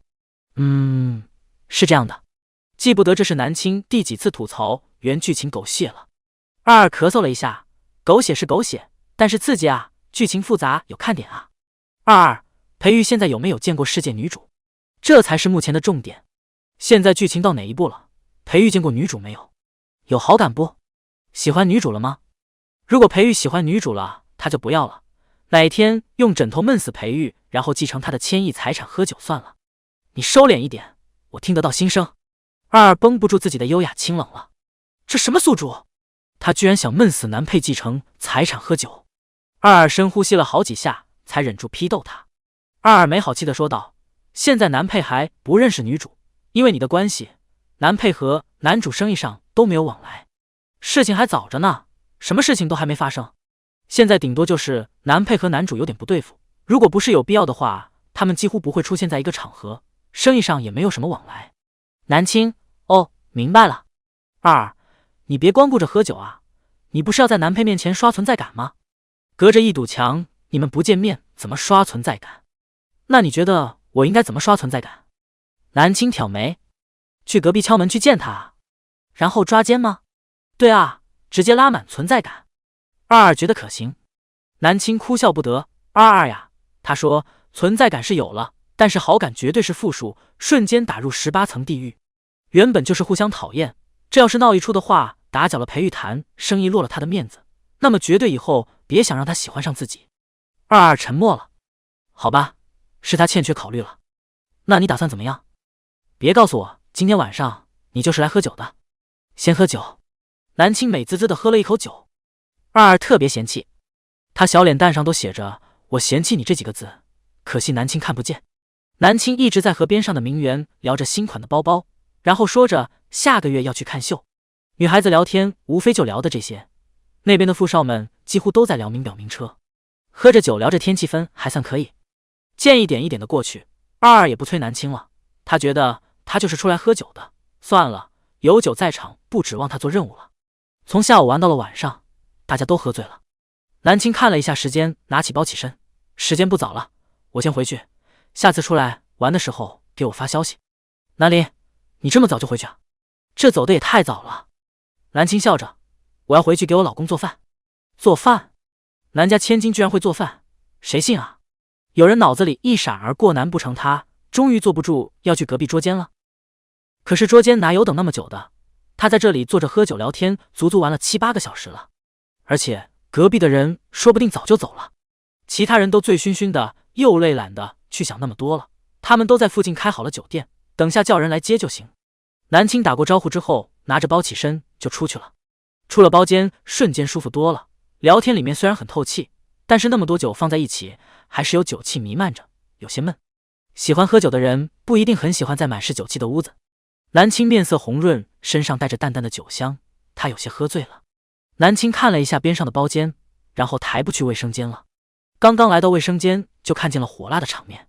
只见身穿西装的裴玉站在男厕门口，而一个衣着暴露的女人正勾在他身上。裴总，刚刚多谢你为我解围，我没有什么可以报答的。如果你喜欢的话，你对我做什么都可以。那女人娇羞地说道。英雄救美，美人以身为报。裴玉面色寒冷，他伸手直接将身上的女人推开，毫不怜惜。那女的没有意料到会发生这样的事，直接跌坐在了地上，疼得脸都白了。南青看着都觉得疼，他看着闹剧也差不多了，踩着高跟鞋走向前去。好巧啊，老公也在这喝酒啊？她明媚娇憨地说道。一声老公，那边的男人还有跌坐在地上的女人都愣住了。裴玉微皱眉，疑惑地看着南青，而地上的女人愣住了，她打量着走来的女人，她比电视上的影后还要好看，而且一身名牌，贵气非凡。这就是裴太太。第207章，喝多了就回去。他知道裴总有老婆，而且还是南家的千金，千金小姐贵气明艳。但是俗话说得好，家花哪里有野花香，千金都是端着架子的，裴总肯定吃腻了，他去勾搭一把，万一真的被裴总看上了呢？但是没想到勾引的时候遇到裴总老婆了。地上的女人爬起来，低着头赶紧走人。裴太太可不是他能够得罪的人，在这里做公主，他见过勾引有妇之夫的人，最后是怎么被那些有钱人的太太弄得半死不活的。南青扫了一眼落荒而逃的人，他掩着嘴巴无辜道：我是不是打搅你们的好事了？裴玉眉头拧着，今天的南陵怎么那么奇怪？这是打算管他？虽然他和那个女的根本没有什么牵扯。裴玉冷淡地说道：基本的颜面我会维持的，我不会在外面弄出什么新闻，希望你也是这样，你的名声是和我直接挂钩的。这话意有所指啊。南青想到了刚刚那个富家千金说的话，原主前几天去找前男友吃饭，恐怕很多人都知道这件事。南青淡淡笑着：我也会维护你的颜面的。裴玉没有什么表情，甚至眼神都不带一点波动，看来是觉得他的话不可信。南青继续说道：老公，以前有些事情是我欠缺考虑，以后我一定专心做好裴太太，让你面上有光。坦白从宽，他要告诉裴玉一个他从今往后都不会去找别的男人，一定顾他的面子的信号。这话显然是有点效果了，裴玉神色有些变动了，他漆黑的眸子注视了他半晌。南青坦然地让他打量，反正他今天的妆容很完美，丝毫不怕他的审视。你是不是生病了？没有啊，老公是在关心我吗？裴玉听着他喊自己老公，居然觉得一阵恶寒，他嫌弃的神色一闪而过，喝多了就回去。说完他大步地离开了。南青，噗，嗨。二咳嗽了一下，守住自己的笑容，他真的没笑，他是优雅清冷的小系统。二，好笑吗？南青打开水龙头洗手，顺便洒了一点点冷水，脸上醒神。他的确喝醉了，但是没有喝醉到不能演戏。初次打交道这个效果，南青还是觉得及格的，存在感刷了一波。听二介绍，裴玉时候用的台词是很厉阴痞，这样的男人怎么可能随便勾一勾就上来？南青喜欢有挑战性的男人，前面越冷漠，后面反差就会越大。裴玉出了夜色，就看见了南陵的司机，司机也看见了他，立刻上前打招呼：裴总。裴玉冷淡说道：现在把他送回去。这个他是谁，司机秒懂，只不过司机觉得有点奇怪，裴总不是从来不管夫人吗？怎么突然命令他送夫人回去？泊车的人已经把裴玉的车开出来了，裴玉开着他的宾利离开了。不一会儿，一身酒气的南青从夜色走了出来，司机赶紧上前：夫人，我们现在回去吧，裴总刚刚吩咐我送您回去。第208章，醉醺醺的。那就回去吧，今天晚上的目的也达到了。南青喝得有点头晕，也想回去休息了。二提醒，回去可以继续勾引，男配已经回家了，我们分房间睡的，衣帽间在一起，但是裴玉不睡主卧，他睡的是次卧，虽然是次卧，但是也一样很豪华。裴玉似乎是很不喜欢原主的算计，即使娶了原主也没有碰，一直让原主守活寡。分房睡你也可以加油。作为一个系统，除了给宿主提供信息，还有必要时候给点外挂，更多的日常工作是监督宿主完成任务。二翘着小二郎腿看着自己的积分表，他虽然比不上瑟瑟那家伙，但是怎么的积分也不能垫底啊。南青是他难得遇见的有灵性的宿主，完成任务率特别高，他要好好压榨。南青靠着车窗吹风，他懒洋洋地问道：二，怎么感觉你变性格了，这么积极了？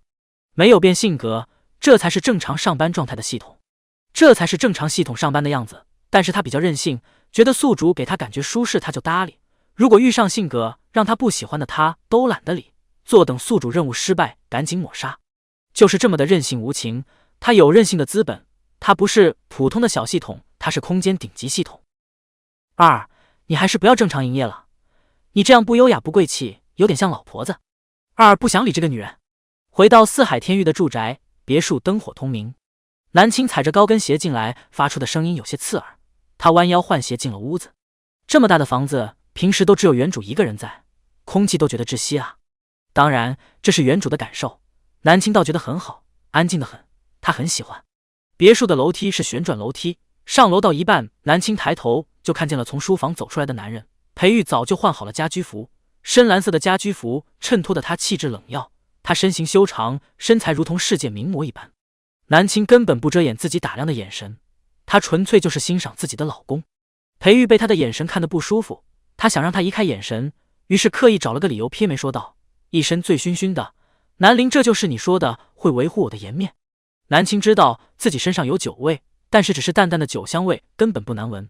而且南青很自信，自己就算喝醉了，仪态也是非常好的，甚至比清醒的时候还魅惑。所以这个男人嫌弃的神色是怎么回事？南青想起了一句话，不喜欢你的人，你做什么事情说什么话，他都是不喜欢的。看来原主在他这里留下了非常不好的印象啊。南青伸手撩拨了一下头发，娇气的声音开口，是有点喝醉了，但是在外面我一直很保持裴太太的姿态，绝对没有给你丢脸的。裴玉抬步下楼，从他身边走过，压根没说一句话了，这模样不知道是生气还是恼他了。南青不在意的抬步上楼，到了楼上，南青想到什么说道，老公，过几天是我爸的生日，到时候你陪我回去。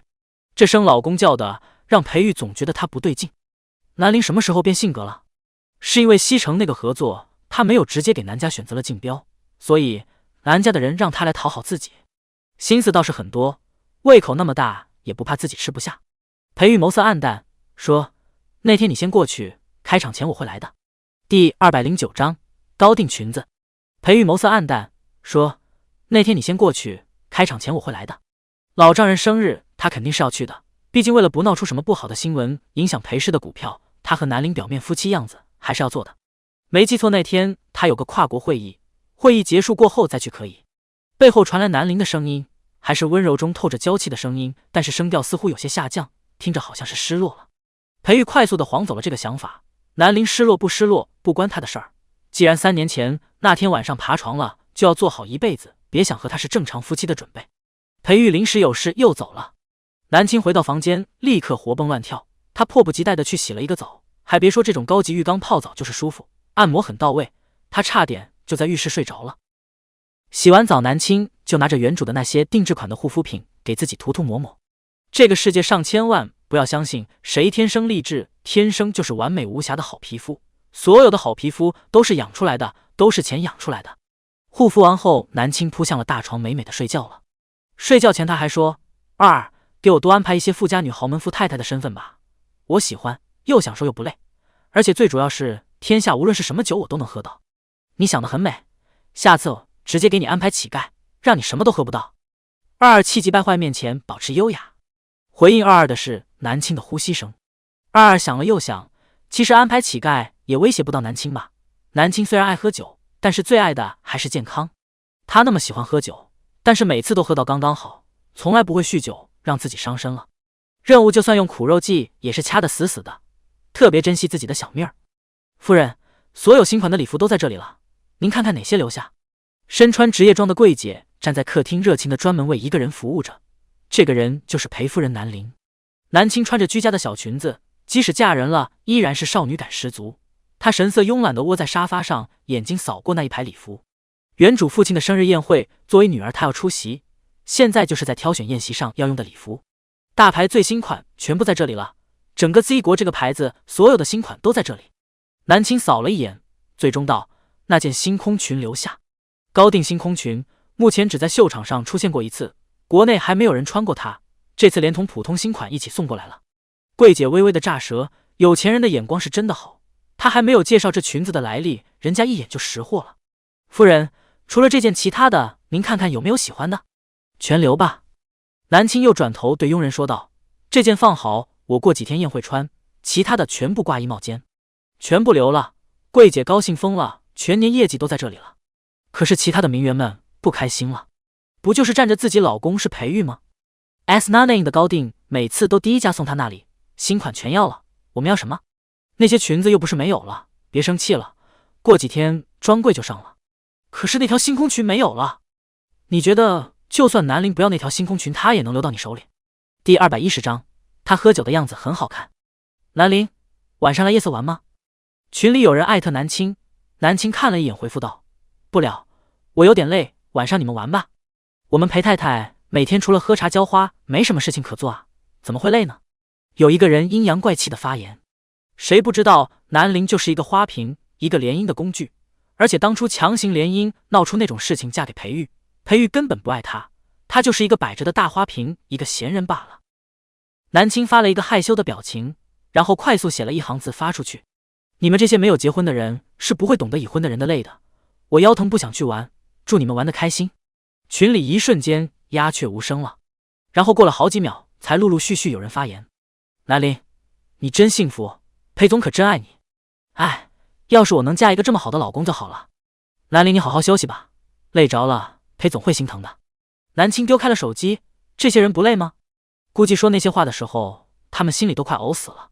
晚上南青一个人在家，虽然不去夜色玩，但是在家依然能喝到美酒。裴玉不是很喜欢喝酒，但是偶尔也会小酌，所以别墅地下一层是一个藏酒的酒窖，别墅里面还专门修建了喝酒的吧台，很有格调。南青穿着酒红色吊带睡衣，坐在吧台前小酌，透明的高脚杯里面红色的酒水随着他的晃动，散发着无法言喻的酒香。原主南陵长相很绝，为什么裴玉宁愿喜欢上和后来认识的和自己妻子很像的世界女主，也没有喜欢上相处几年的妻子南陵呢？所以长相是优势，但是不是完全吸引裴玉的点。原主和世界女主之间差了什么？南青在分析着自己要如何攻略裴玉，喝着酒思路很快，南青逐渐露出笑容。法子想好了，古往今来这招应该对男人屡试不爽吧。这时候南青听到了别墅大门推开的声音，还有跑车进车库的声音，裴玉回来了。南青压下眼神喝着酒，他此刻的模样恰到好处，不会给人感觉他在借酒消愁，又不会觉得他颓废满是酒味，他微醺低垂眸子品酒，整个人都散发着魅惑的气息。裴玉进门就看见了这幅场景，那个吧台只有偶尔他有时候会坐上去小酌几杯，这几年娶了南陵，但是他从来没有出现在那个位子上。裴玉潜移默化的觉得这个就是他的专属位子，自己的位子上坐着一个女人，女人身材姣好，酒红色的吊带睡衣衬托的她肤白如玉，漆黑色的卷长发松散的披在身后，后背白嫩的蝴蝶骨在发丝间若隐若现。裴玉收回眼神，迈步走了过去，他低头看了一下腕表，10点40分，大晚上在这里喝酒是有什么不满吗？吧台边坐着的女人懵懂的回头，似乎没有听懂他的话，她慵懒的像是猫说道：“没有啊，你长得好看又多金，哪都让我满意啊。”他拍起马屁来，随口就能来。裴玉不屑的笑了一下，他看了一眼他手里的酒：“你很喜欢喝酒，这瓶酒很好喝，甜的。”他端着酒杯笑着，下一秒当着他的面摇晃着红酒杯又喝了一口。南青喝酒的时候习惯性的微微抬起下巴，他颈子很白很细，仿佛一掐就会断一样。他吞咽红酒的时候，喉咙的位子轻轻的动着。裴玉不自觉的眼神落在了他脖子上，从来没觉得一个人喝酒可以这么好看。但是下一秒他回神了，看着得意的喝着酒的女人，他拧眉眸色暗淡。好喝，今天晚上就全部喝完，喝不完这瓶酒就不许上楼。裴玉扯了一下领带，转身离开了。吧台上的人儿还有点猛，第211章抢他的房间。猛神后南青慢悠悠的喝着酒，他心情挺好的。他刚刚急了，恼羞成怒。22呀，男人是不是都吃色又这一套？再加点欲擒故纵，你说他会不会更急眼？22优雅的翘着二郎腿撇嘴，我怎么知道？他又不了解世界男配。南青喝了一口红酒，吧唧了一下嘴巴，问：“你不是公的吗？”22虽然长得是个小孩，但是心里完全是成熟的。他不是男人吗？22听到了南青的心声，他突然被哽住了。他想解释几句，突然发现不知道说什么。什么公的母的，这话说的有点奇怪。22高冷的不理人了。南青喝到醺醉后，就拿起酒瓶，把里面剩余的红酒倒入了厨房水槽里面冲掉。不能酗酒，酒适量喝，对身体好，喝多了就适得其反。让他乖乖喝完一整瓶，那是不可能的。倒了他也不知道。虽然这边有家庭监控，但是裴玉对他还没有关心到去查监控的份上。南青坐了一会儿，看了一下手机，11点多了。他眼底划过一抹淡淡的笑容，然后起身跌跌撞撞的上楼了。他因为醉酒有些踉跄上楼，那纤细的腰肢一扭一扭的，活像一只勾人的小妖精。他脸蛋红扑扑的上楼，然后径直向着左边的房间走去了。他站在门口，用力的扭动门把手，但是门就是打不开。哎，怎么回事？门你开一下好不好？我想进去睡觉。喝醉的嗓子说话有点沙哑，慢吞吞的。他不断的扭动门把手，屋内浴室哗啦啦的水声停了。裴玉烦躁的拿一块浴巾裹住了下身，然后走了出去。房间的门一直传来声响，有人在外面扭门把手。结婚前期，南陵好几次爬他的床，从那以后，裴玉就习惯了，进了卧室就反锁门。外面的人似乎很焦急，一直扭动把手，弄出了很大的动静。裴玉不用想也知道是谁，佣人和司机都不住这里，整个别墅除了他就只有南陵。裴玉大步过去，打开了门，黑着一张脸问道：“大半夜不睡觉你干什么？”男人刚刚洗完澡，身上都是水滴，而且他只是腰间松松垮垮的围着一张浴巾，整个精瘦的腰身腹肌人鱼线全部露了出来，人鱼线往下是好看的肚脐，然后往下。南青眼神迷离了，他猛然的看着裴玉说：“老公，你的房间在隔壁，你为什么要在我屋子里面反锁门啊？害得我进不来，我好困。”反咬一口，胡说八道。他最后还控诉他外带委屈上了。裴玉第一反应就是他喝醉了，这样子怕不是酒品不好吧？他见过他喝酒，但是没有见过他喝醉发酒疯的样子。裴玉伸手直接抓住他肩膀，扭动着他身体转了一个方向，然后不爽地说：“看清楚，你的房间在那边，这是我的房间，喝醉了就给我回去睡觉，别烦我。”说完，裴玉觉得自己算是品行很好了，他给他一个醉鬼解释什么，还不如直接关门呢。南青探头看了一眼，咦？裴玉觉得他大概是反应过来了，知道他自己走错房间了。裴玉打算关门，可是下一秒，身前的女人突然转身，像只兔子一样从他臂弯边过去了，然后猝不及防，他伸手一把将他推出了房间。南青握着门，赶紧关门。裴玉反应过来了，伸手拦住：“你干什么？”门关上了很多，就留下一条缝。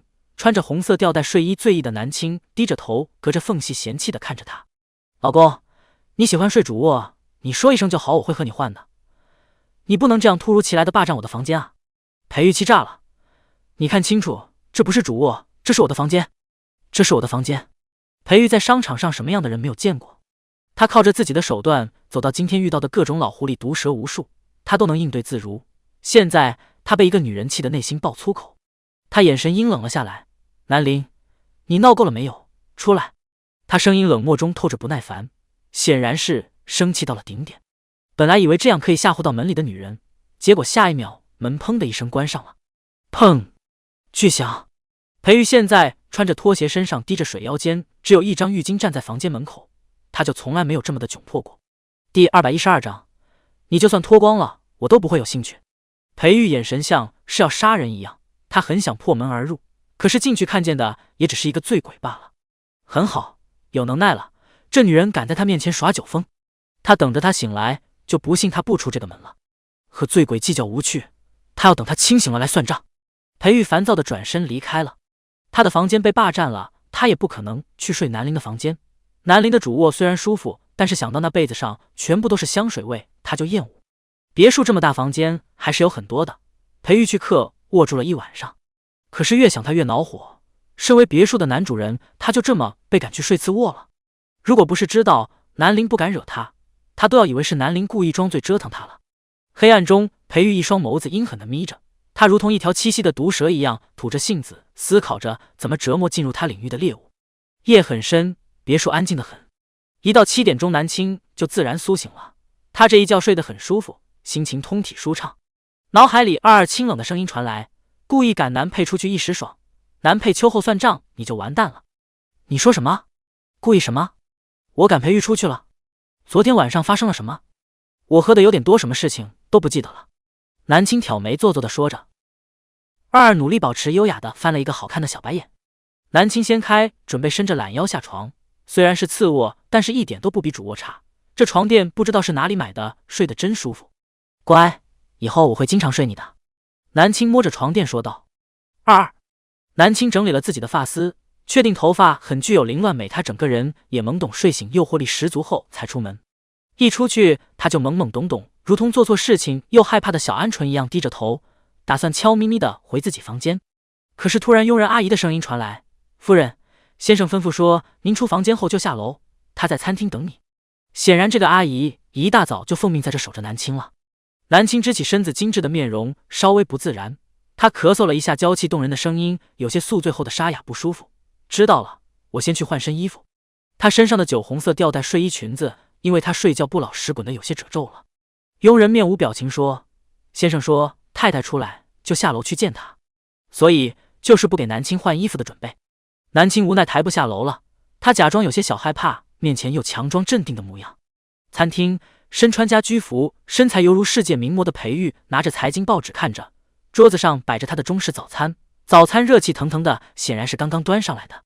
南青笑着走过去，难得早上起来能看见老公，以前我起床问佣人得到的回复永远都是你去公司了。他娇气的声音有些沙哑，喝醉了早上起来没有补充水分，嗓子不舒服。南青这话说的好像他多年多依赖他一样，最后一句话还带着一股子控诉意味，控诉裴玉每天都早早上班，对他缺少陪伴。裴玉放下了财经报纸，抬眸：“我的床睡得舒服吗？”“舒服啊，老公。你的床垫是在什么地方买的？”“那个床垫好舒服，我也想要一个。”“南林，你确定只是要床垫，而不是想一直睡我的床？”裴玉不屑地说道。被看出了南青丝毫不心虚，他继续演下去：“老公，我昨天晚上为什么会睡在你房间？”他眼中充满了疑惑，并且还多了几分猜忌。裴玉拧眉，收起你猜测的眼神。你就算脱光了躺在我边上，我都不会对你有兴趣。第213章，我是有妇之夫。你就算脱光了衣服躺在我边上，我都不会对你有兴趣。这话如果是其他没有关系的男人对他说，他或许一点都不会在意。可是如果是自己结婚的丈夫对着他说，这简直就是一种羞辱。只见餐桌对面的娇艳的女人脸上的笑容僵住了，那双明亮的眸子一瞬间的失去了光泽，刚刚还很有精气神的这一会儿顿时木讷了。裴玉眸子微眯：“怎么了？露出这种表情干什么？难道你希望我对你有兴趣？露出这副表情给谁看？他心里不是喜欢他那个初恋对象吗？”三天两头的往外跑去倒贴。南青脸色不是很好，她起身就准备上楼，上一秒还笑嘻嘻叫她老公，现在就这个死人脸了。裴玉心情烦躁，抢她房间的事情还没有结束呢，别想混过去。站住，给我坐回来。裴玉声音严厉，仿佛不是在对自己妻子说话，而是在对着公司里面某个不聪明的职员。南青身体顿住，然后提起精神走了回来。还有什么事情吗？南离，你是不是忘记了昨天晚上抢我房间的事情？裴玉喝了一口豆浆，淡淡的问道。南青回想了一下，然后低着头无力的说道：“对不起，我昨天晚上喝多了，什么事情都不记得了。”说完这句话，对面的男人没有回复他。裴玉慢条斯理的吃着早餐。过了好几十秒，裴玉抬眸：“还有呢？”一句对不起就够了。他昨天晚上没有穿衣服就被他推出门外，这仗是一句对不起就能解决的。南青想了一下，又继续说：“下次我一定注意不喝那么多酒，喝多了也乖乖的待在房间里面，不来抢你房间。也道歉了，也悔悟了，这够诚恳了吧？”南青生的明艳好看，性子也很张扬，刚刚下楼的时候笑得跟花一样喊她老公，现在就蔫巴了，他说话就没有直视过她。裴玉眸色暗沉：“你可以走了。”南青起身就走人了。回到房间，南青赶紧去浴室，昨天晚上喝了太多酒，她想上厕所。还好刚刚应付完了裴玉，没有怎么周旋下去，她怕憋坏自己的膀胱。南青还洗了一个澡，美美的给自己护肤。二在脑海里面数着美人计，制造特殊感，和原主平时不一样的感觉，欲擒故纵。南青，你这节奏让我看见了希望。二，你这话说的就不对了，难道我有什么时候让你看不到希望吗？什么时候？你喝酒的时候。二一脸冷漠。护肤完已经是9点钟了，裴玉早就已经去公司上班了。南青感觉肚子有些饿，就下楼吃早饭了。早上专门有阿姨过来做早餐，裴玉喜欢吃中式早餐，而原主更偏爱英式早餐。一点沙拉，2片烤面包，烤得焦香的培根片，还有肉肠，边上一勺子甜豆酱。南青慢悠悠地吃着，她不用上班，吃一顿早餐自然要慢慢享受，不需要赶时间。刚刚用完早餐，南青的手机就响了。只见一个叫云深的人发来了消息：“叔叔，中午一起吃饭吗？我公司开的英式餐饮店推出了新品菜式，你看看喜不喜欢？”南青看到愣住了：“谁？”二福娥，世界男主，原主前男友。南青挑眉笑着：“他约我，我可是有妇之夫。”二，所以你可以无视他。我就去吧。二跟不上他思路了。第214章，老公也来这里吃饭呀。烈日炎炎 ，A 市北区新建的大批学区房刚刚竣工，这批房子是裴氏承包的。北区新建了一座小学，附近的地皮瞬间涨价，裴氏买下了整块地皮，建立学区房。学区房刚刚竣工，所有的房子就已经售空了。裴玉今天就是来巡查这边的情况。这个项目对于他旗下的地产项目来说只是中等项目，但是今天裴玉刚刚好路过这边开会，所以就来巡查一下。高管殷勤地接待着裴玉，裴总，这片区域大概就是这样的设计了，小区外的商铺也已经全部售出。裴玉觉得差不多了，这次巡查的结果他还是比较满意的。秘书上前汇报了一下下午的行程，总裁，您下午3点半要去豪德和小南总签订一个出口合同。小南总是南陵的堂兄，因为联姻关系，南家和裴家密切合作出口生意，Z国的贸易出口几乎被他们2家垄断了。因为裴家的帮助，南家这几年不仅仅是起死回生，而且做得有模有样。裴总，这也到中午了，附近新开了一家英餐厅，不如就到那边用餐吧。高管建议道。裴玉对用餐也没有什么要求了，于是就点头了。那家英餐厅就在附近，开车几分钟就到了。一开到门口，就有人指引去停车。将车停好，裴玉从车上下来，眸色微低，突然他眼睛扫到了一辆白色的法拉利，那辆车很眼熟。先生这边请。听到服务人员的声音，裴玉思绪被拉了回来。高管跟着裴玉殷勤地介绍着这个餐厅，附近的高档餐厅很多，但是这家的设计绝对是出众的。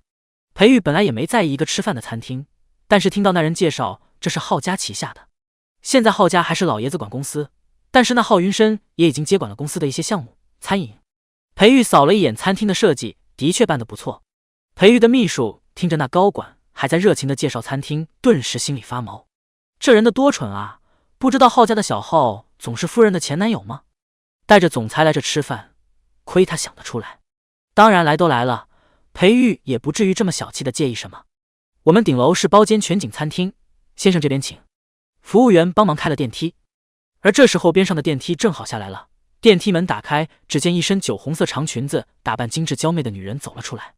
女人看见裴玉的一瞬间愣住了，整个人呆呆的。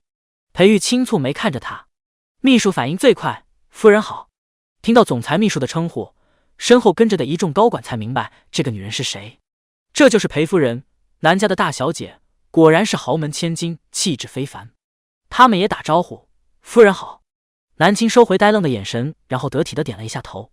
最后他看向裴玉，老公也来这里用餐啊，这家餐厅的味道很不错哦。裴玉整个人冰冰冷冷的，丝毫没有见到妻子的喜悦与柔情。他问，从家里来这起码要开1个半小时的车，这么有闲情自己开车来，司机都没带，看来这家餐厅的饭菜很合你的口味啊。刚刚在停车场看见的是他的车。第215章，总裁头上有点绿。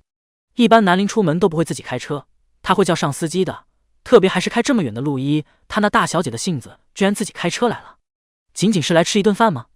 身后的一众高管还有秘书都纷纷眼观鼻鼻关心的低下眼睛，不知道为什么，他们总觉得总裁头上有点绿。南青一点都不心虚，且还笑得娇柔。A 市的英餐厅我都吃遍了，你也知道我喜欢吃英式菜，听说这里出了新菜式，所以我就来了。我不知道你喜欢吃什么？裴玉直言道。南青，这还怎么让人继续下去？裴玉扫了她身上的裙子一眼，既然用餐完了就回去，别在外面瞎逛。我刚刚就是尝了新菜式，还没有开始吃午饭呢。老公，我可以和你们一起吃吗？他睁着一双明亮的眼睛，踩着高跟鞋靠近了几步。他很瘦，但是身上该胖的地方都十分有料。都说女人穿高跟鞋最性感，南陵也一样。就在此时，电梯叮的一声响了，只见一个穿着黑色西装的男人从电梯里走了出来。浩云深看见南青就是眼睛亮了，他上前，叔叔，楼顶的全景式包间已经摆放上了你喜欢的百合花，我们上去用餐吧。浩云深眼里只有南陵，他赫然没看见裴玉还有那么一大众的人。浩云深说完的话，才发现还有那么多人在。待他看见裴玉的时候，神色微妙了。浩云深眼睛里面暗含着恨意和不甘心。就是这个男人，他是叔叔的丈夫。裴总大驾光临，怎么不提前打一声招呼啊？好好招待，赶紧给裴总安排最好的包间。刚刚好店里新出了菜式，希望裴总喜欢。浩云深礼貌地说着客气的话，但是那眼神中却丝毫没有客气的意味。裴玉扫了一眼，明显比几年前成熟了的浩家小公子。听说这2年浩家这位一毕业就接手了家里的餐饮行业，而且重点置办 A 是最高端的英餐厅。这2年浩家的餐饮行业在他手里翻了好几个点。对于刚刚毕业的年轻人来说，浩云深做出这样的成绩无疑是很厉害的。南青对比着世界男主和世界男配的区别。浩云深就像一个少年郎，而裴玉已经是一个男人了，气势能力上裴玉都压浩云深一头。说，是的，所以裴玉是一个超强男配，也是世界男主成长路上最大的绊脚石。但是男主是有主角光环的，世界男主后期光环加深，不断的进步，最后才碾压男配。目前来看，男主是比不上男配的，后期或许也会比不上，但是主角光环这东西可压倒一切。裴玉比浩云深大4岁，裴玉今年28了，而浩云深才刚刚24。原主南陵今年23岁，20岁那年就嫁给了裴玉。浩云深说完话之后，眼睛就一直粘在南青身上。明明前不久才见过叔叔，可是今天的叔叔比以往格外迷人。他本身皮肤就白，穿的酒红色的长裙更加衬得他肤白凝脂，让人离不开眼睛的那种。今天叔叔似乎有心事，刚刚和他都没有怎么说话，品尝了几道菜之后就匆匆忙忙的下楼了。没想到裴玉今天也来用餐。裴玉注意到了浩云深的神色，他这个丈夫还在这里，浩家小子眼睛就粘他的妻子身上去了。裴玉蹙眉，南陵，过来。南青立马乖巧的走到他身边，整个人娇气又明媚。浩云深从来没见过这样的南陵，南陵从来都是公主大小姐一样仰着下巴说话，什么时候这么小鸟依人过？这就是他和裴玉相处模式吗？裴玉低头，不是没吃饱吗？我带你去吃法餐。高管以及秘书们都纷纷不说话，总裁说吃什么就吃什么。南青想说好，可是浩云深开口了，叔叔他喜欢吃英餐，你不知道吗？作为她的丈夫，裴玉难道不知道她的喜好？裴玉嘴角扯了一下，他淡淡说，南陵，你喜欢吃什么自己说。他语气很平淡，但是南青却能感觉到他强势的气息包裹着他，让他全身都发了。第216章，我做饭给你吃。裴玉这是赤裸裸的威胁啊！南青抬手撩拨了一下自己的发丝，在众人期待的目光中回答道，老公，我回家做饭给你吃怎么样？我新学了一道菜，我做给你吃呀。娇贵的大小姐居然开口说要做饭给她吃。裴玉虽然不怎么了解自己的妻子，但是很确定她不会做饭。听到南青的话，边上的一众高管突然觉得总裁头上好像没有那么绿了。夫人会给裴总做饭哎，看来二人的感情并不像外界传言的那样冷淡。浩云深眉头皱了，叔叔什么时候会做饭了？叔叔从小被南家娇养着，从来没有进过厨房，而且他很记得曾经南陵说过一句话，云深，我不会做饭，你还要我吗？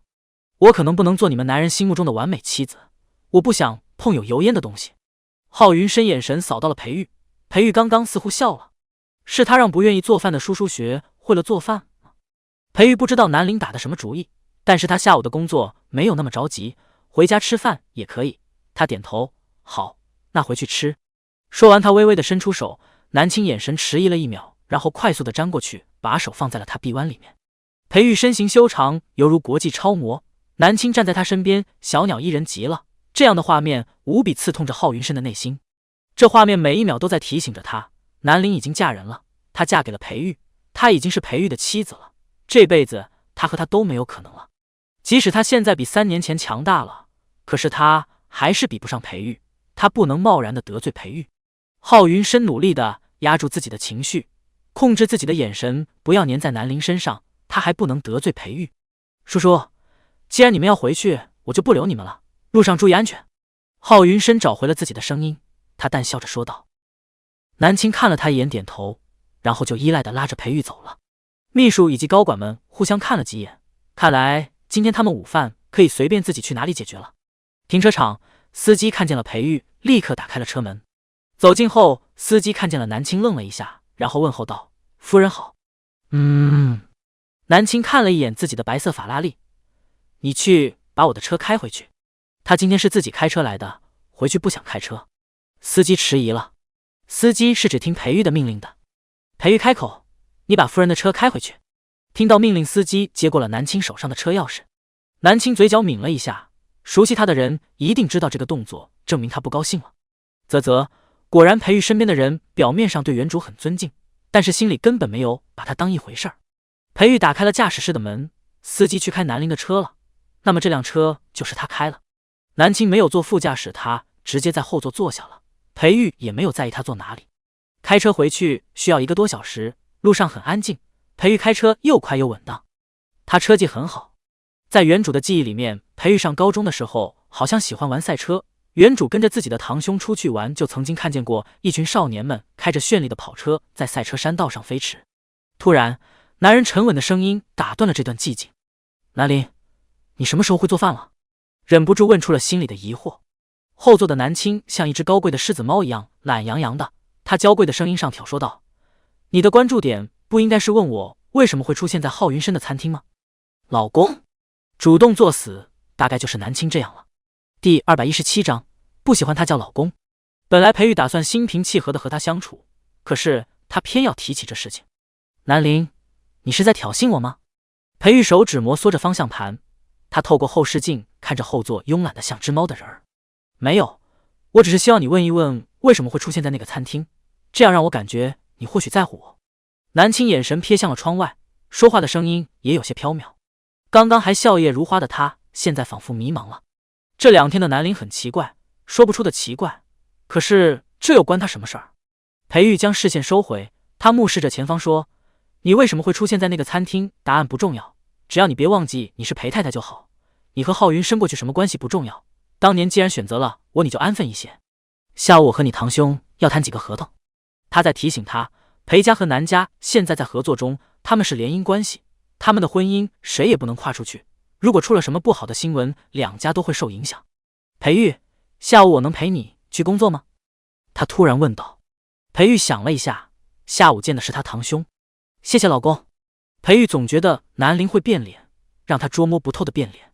私下不用称呼我那么亲密，我对你没有什么限制，在外做好裴太太的样子就好。每次被这个女人叫老公，裴玉就浑身不对劲，他和她还没有那么亲密。哦，好吧，你不喜欢就算了。他也不乐意喊她老公，就裴玉这德行，他喊她老公都是他占便宜了。回到别墅，裴玉想直接吩咐家里的阿姨做饭，他可不相信南林会做饭。可是南青快他一步，南青换好鞋之后就去了厨房。阿姨，今天中午我做饭，你出去吧。说完，他就是打开了巨大的冰箱，查看里面有什么食材。刚刚在路上，他们并没有买食材，因为家里就有。每天早上，各种有机蔬菜还有空运过来的海鲜肉类都存放在了冰箱里。南青看着冰箱里面的食材，脑海里想着该做什么菜。二，你这是想要抓住男人的胃吗？珍惜能吃到他做的每一顿饭，说不定哪天就没了。二扫了光屏上的男人一眼，哎，这个男配开局就把南青得罪死了。裴玉跟着走了进来，他拧眉看着站在冰箱门前装模作样的女人，声音冷漠地说：“别捣乱，让家里的阿姨做饭。”我哪里捣乱了？我在认真的挑选食材，等下给你露一手。裴玉，你能不能不要小瞧我啊？他真的会做饭？裴玉不相信，他转身走了，随便他吧。裴玉上楼就给助理打了电话，让他等一下打包4季锦那边的中餐过来。挂断电话，裴玉就进了书房。今天下午的工作就是签合同，这个没有难度。而晚上他需要去应酬和孙家谈北城地皮的事儿，这事情需要好好准备。南青想好了做什么菜之后，就回房间换了一身方便点的衣服。他下楼进了厨房，拿过新围裙穿上，就开始洗菜。家里负责定时过来做饭的阿姨看见这一幕，紧张地站在门口。阿姨很少和这位夫人接触，平时的交流最多就是夫人对她说一句想吃什么，她给做好。夫人给她的印象就是娇贵美丽，十指不沾阳春水。此时，南青拿起了一把又长又细的刀来处理牛肉上的筋膜。阿姨吓了一跳，赶紧过去：“夫人，你要做什么吩咐我就行，你还是别拿刀了，这太危险了。”第218章，好吃吗？南青感受到了无奈，原主到底给别人留下的是什么娇气的形象啊？不就是拿一把刀而已，至于这么紧张吗？阿姨，我会小心不让自己受伤的，你去外面等着吧，如果有需要帮忙的话，我会喊你的。南青耐心地说道。阿姨苦着脸：“夫人，要不还是我来做饭吧。”夫人从来没有做饭过，肯定是不会做饭的，今天怎么就心血来潮了呢？这要是出什么事情了，倒霉的可就是他了。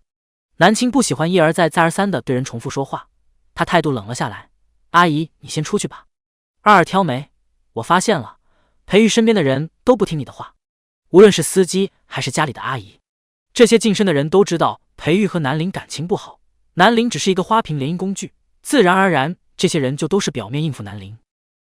那阿姨第一次看见夫人冷脸，那美艳的脸蛋一旦冷下来，顿时气势就起来了，这气势提醒着阿姨面前的人是裴总的夫人，是南家的千金。阿姨低下头，赶紧出去了。1小时后，裴玉从书房出来了，他微微的眯着眼睛，刚刚滴了眼药水，眼睛有点湿润。助理差不多也要送午饭过来了。南家的那个合同签的时间推后了2个小时，他倒是不用太着急。裴玉来到餐厅，就看见了桌子上冒着热气的几道菜：小炒黄牛肉、蒜蓉虾、苦瓜炒蛋。这些家常菜是谁做的？裴玉眼神扫到了阿姨，开口问：你做了午饭？阿姨赶紧摇头：不是，这是我做的。一道好听带着一丝丝骄傲的声音传来，只见穿着家居服的南青端着一道凉菜过来了。裴玉神色怀疑了，这些菜居然是南陵做的，他会做饭？虽然没有品尝这些菜的味道，但是看色泽就觉得不会太差，味道也很香。裴玉不知道是自己过点了，还没有用餐饿了，还是这些菜真的香，他现在有些饥肠辘辘了。南青把菜都端上来了，然后对着他轻抬着下巴说道：裴玉，尝一尝我做的饭菜，很久没有做了，不知道有没有退步。你什么时候学的做饭？他印象中自己这个妻子就是一个典型的娇气放不下身段的大小姐，做饭这种事情根本和她不沾边。南青坐下说：大学暑假的时候觉得好玩，报了厨艺班。原主以前的确报过厨艺班玩，但是上了几节课就嫌弃油在手上很恶心，就没有继续上课了。倒是西点这方面多上了几节课。裴玉，你怎么干坐着不动筷子？怎么怕我下毒吗？裴玉面色平淡，一双眸子深邃得很，他这样的表情谁也不知道他在想什么。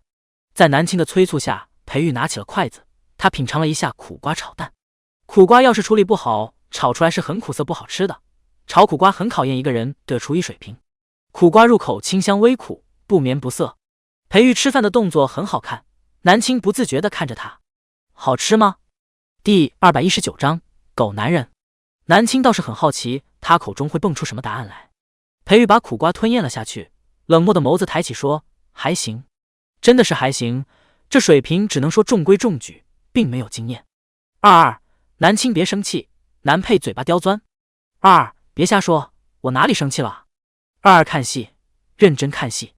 南青露出不在意的笑容，他拿起筷子吃着东西，嘟囔着说：还行，这个评价很高了，毕竟裴总什么山珍海味没有吃过啊，在你口中是还行的菜肴，可能在小饭店里面能成为招牌菜。他绕着弯夸奖着自己。裴玉慢慢的夹着菜吃，没说话。而就在这时候，裴玉的助理来了，助理提着刚刚从四季井打包的饭菜过来。他不是第一次帮总裁打包外面的饭菜，一般都是直接进来提到餐厅，交给阿姨摆上桌子。可是这次助理一进餐厅，就看见了自家总裁已经坐在餐桌面前吃上了。助理迷茫了：裴总。南青抬头了助理，同时眼尖的看见了他手里熟悉的包装盒。四季井 A 是有名的中餐厅，里面的厨师祖祖辈辈都是厨子，甚至还有的人祖上是做粤菜的。四季井的饭菜可不是想吃就能吃上的，但是裴玉很喜欢他家的饭菜，而且还入股了四季井。助理被南青的眼神看得发毛，他不自觉的把四季井的盒子往身后藏。藏什么？这么大一个盒子，你觉得我会看不见？南青笑着说道。裴玉回头看了一眼，淡淡开口：辛苦了，你也没有用午餐，这些饭菜你吃吧。助理第一次遇到这种情况，总裁这是吃上了夫人做的饭菜，所以不吃他带来的四季井了。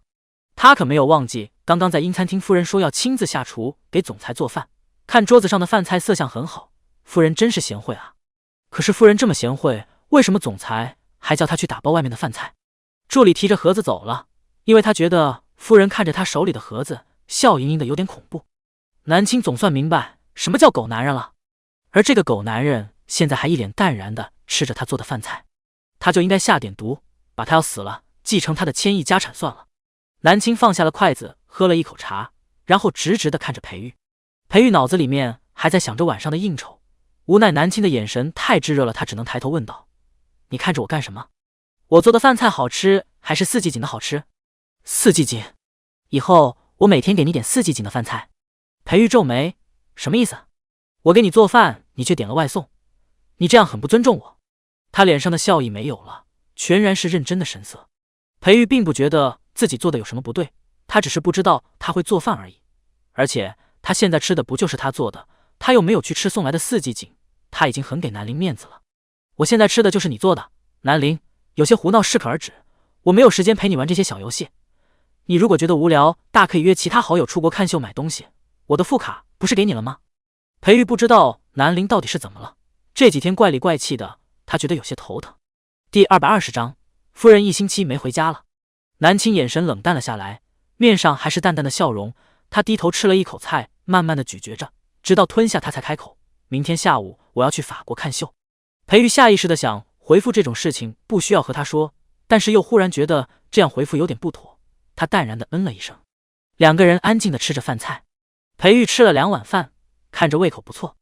南青吃了小半碗就放下了碗筷了，他起身：下午我就不跟着你去了。说完他上楼了。裴玉下意识的看了一眼他离开的背影，他怎么感觉南青生气了？这个季度是公司的旺季，很多合约都集中在了这个月底。裴玉作为一个公司的总裁，忙得几乎脚不沾地。晚上11点多回家，裴玉进门就感觉屋子里面很冷，最近几天降温了，家里没有开暖。他打开灯，整个别墅亮了起来。上楼他看了一眼主卧，别墅的隔音很好，主卧里面就算有人，他站在门外也听不到声音的。别墅的卧室很多，其中最豪华的就是主卧，然后其次是次卧。结婚当天晚上，他和南陵就分房睡了，裴玉自己搬去了次卧，因为次卧边上就是书房，很方便。主卧作为新房，布置了很多其他的东西，裴玉看着就觉得不舒服，所以就让给南陵住了。这个点他应该睡觉了。从那天开始，裴玉就没有看见南陵了。他工作忙碌，南陵出国看秀几天，估计回来了，但是他们的时间几乎错开，见不到面。结婚3年多的夫妻，这样的相处模式很塑料。连续强度工作了1星期，裴玉第2天上午是休息的，于是早上他生物钟起来后就去楼上的健身房跑步了。跑步到了8点钟，裴玉才下来。阿姨已经把早饭做好了。裴玉看着1人份的早餐，问道：夫人呢？印象中南陵是一个很自律的人，8点钟也应该起来吃早饭了。阿姨回答：夫人不在家。裴玉皱眉，这个点不在家就表示他昨天晚上都没有回来了。他去哪里了？阿姨，夫人的行踪我就不知道了，他已经1个星期没有回来了。此话一出，餐厅异常的安静。阿姨低着头，她知道裴总和夫人的关系和平常的夫妻很不一样，这2个人没有感情，2个人从来不会管对方的。今天裴总怎么询问夫人的行踪了？等了半天都没有等到裴玉继续问话，阿姨悄悄地出去了。裴玉吃完了早餐上楼，一上楼正对着的就是主卧，看着主卧紧闭的大门，裴玉拿出了手机查一下夫人这1个星期的行踪。裴玉眼神寒冷，虽然他不爱南陵，但是如果南陵这1个星期是去找浩家那个小子去了，那么他就要不客气了。既然用尽手段嫁给了他，那么就做好裴夫人的样子。之前很多次他都忍了，如果他这女人继续这样，那么他和南家的合作也可以取消了。这几年来从来都是南家离不开裴氏，而不是裴氏离不开南家。他虽然没有喜欢的人，对于未来娶谁都不在乎，但是他既然设计了他，虽然厌恶自己，也干脆顺其自然娶了一个妻子，好好安安稳稳不好吗？南陵，男人站在主卧门口，眼神中的阴狠毫不掩饰，这才是真正的裴玉。触及底线，他会毫不犹豫地把人捏死。不一会儿，助理那边就通过傅凯的消息了解了南陵的行踪。助理回电话说，夫人周2飞去了法国看秀，和陈家的大小姐一起去的，2个人入住了歌斯酒店。目前夫人还在法国，夫人付卡消费了2675万元，大多数消费都是高定衣服和包包，其次是高档餐厅总统套房消费。助理念完心里有点不淡定，短短几天消费2600万，夫人真败家。不过想想自家总裁的家底，助理内心沉默了。夫人再怎么败家，总裁也能养得起。裴玉听到助理报告的消息，内心有一丝丝的愉悦，很好，看来上次他说的话南陵听进去了，并没有去找浩家那个。知道他在国外，裴玉就没有继续问什么了。休息了一上午，裴玉下午又去公司了。每天下午下班回来，别墅都是又黑又冷的，还没有到晚饭时间，阿姨还没有过来别墅这边。别墅里面没有灯，代表着里面没有人。裴玉扯了一下领带，抬步上楼了。连续好几天都是这样。这天裴玉回到家，厨房有做饭的声音，是阿姨过来做晚饭了。裴玉淡淡问道：夫人回来了吗？夫人还没有回来，她这几天都没有回来。阿姨摇头，夫人从上星期出去后就没有回来过。裴玉眸色冷了下来，他转身出去了。他拿出手机直接给南陵打电话了。南陵的电话号码他有，但是结婚3年多，他从来没有主动给他拨过电话。电话响了好久才被接通。接通电话，电话的那一边很安静。裴玉蹙眉问道：“你在哪里？”那边的女人有些疑惑，娇贵的声音懒洋洋地说道：“我在英国啊，上星期还在法国，怎么又跑去英国了？你去英国干什么？”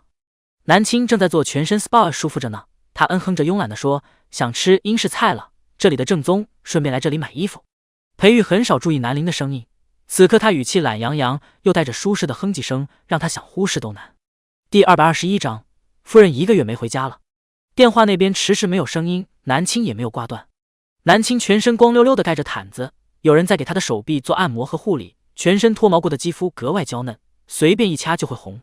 原主的身子不吃力，一点点用力都感觉疼。南青骨子里面是不怕疼的，但是也不影响他娇气。他哼唧道：“稍微轻一点，有点疼。”这样很舒服。他舒服的呻吟着。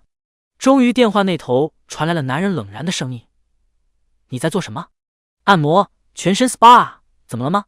他疑惑的回复道：“嘟嘟嘟。”不到1秒钟，电话就挂断了，莫名其妙。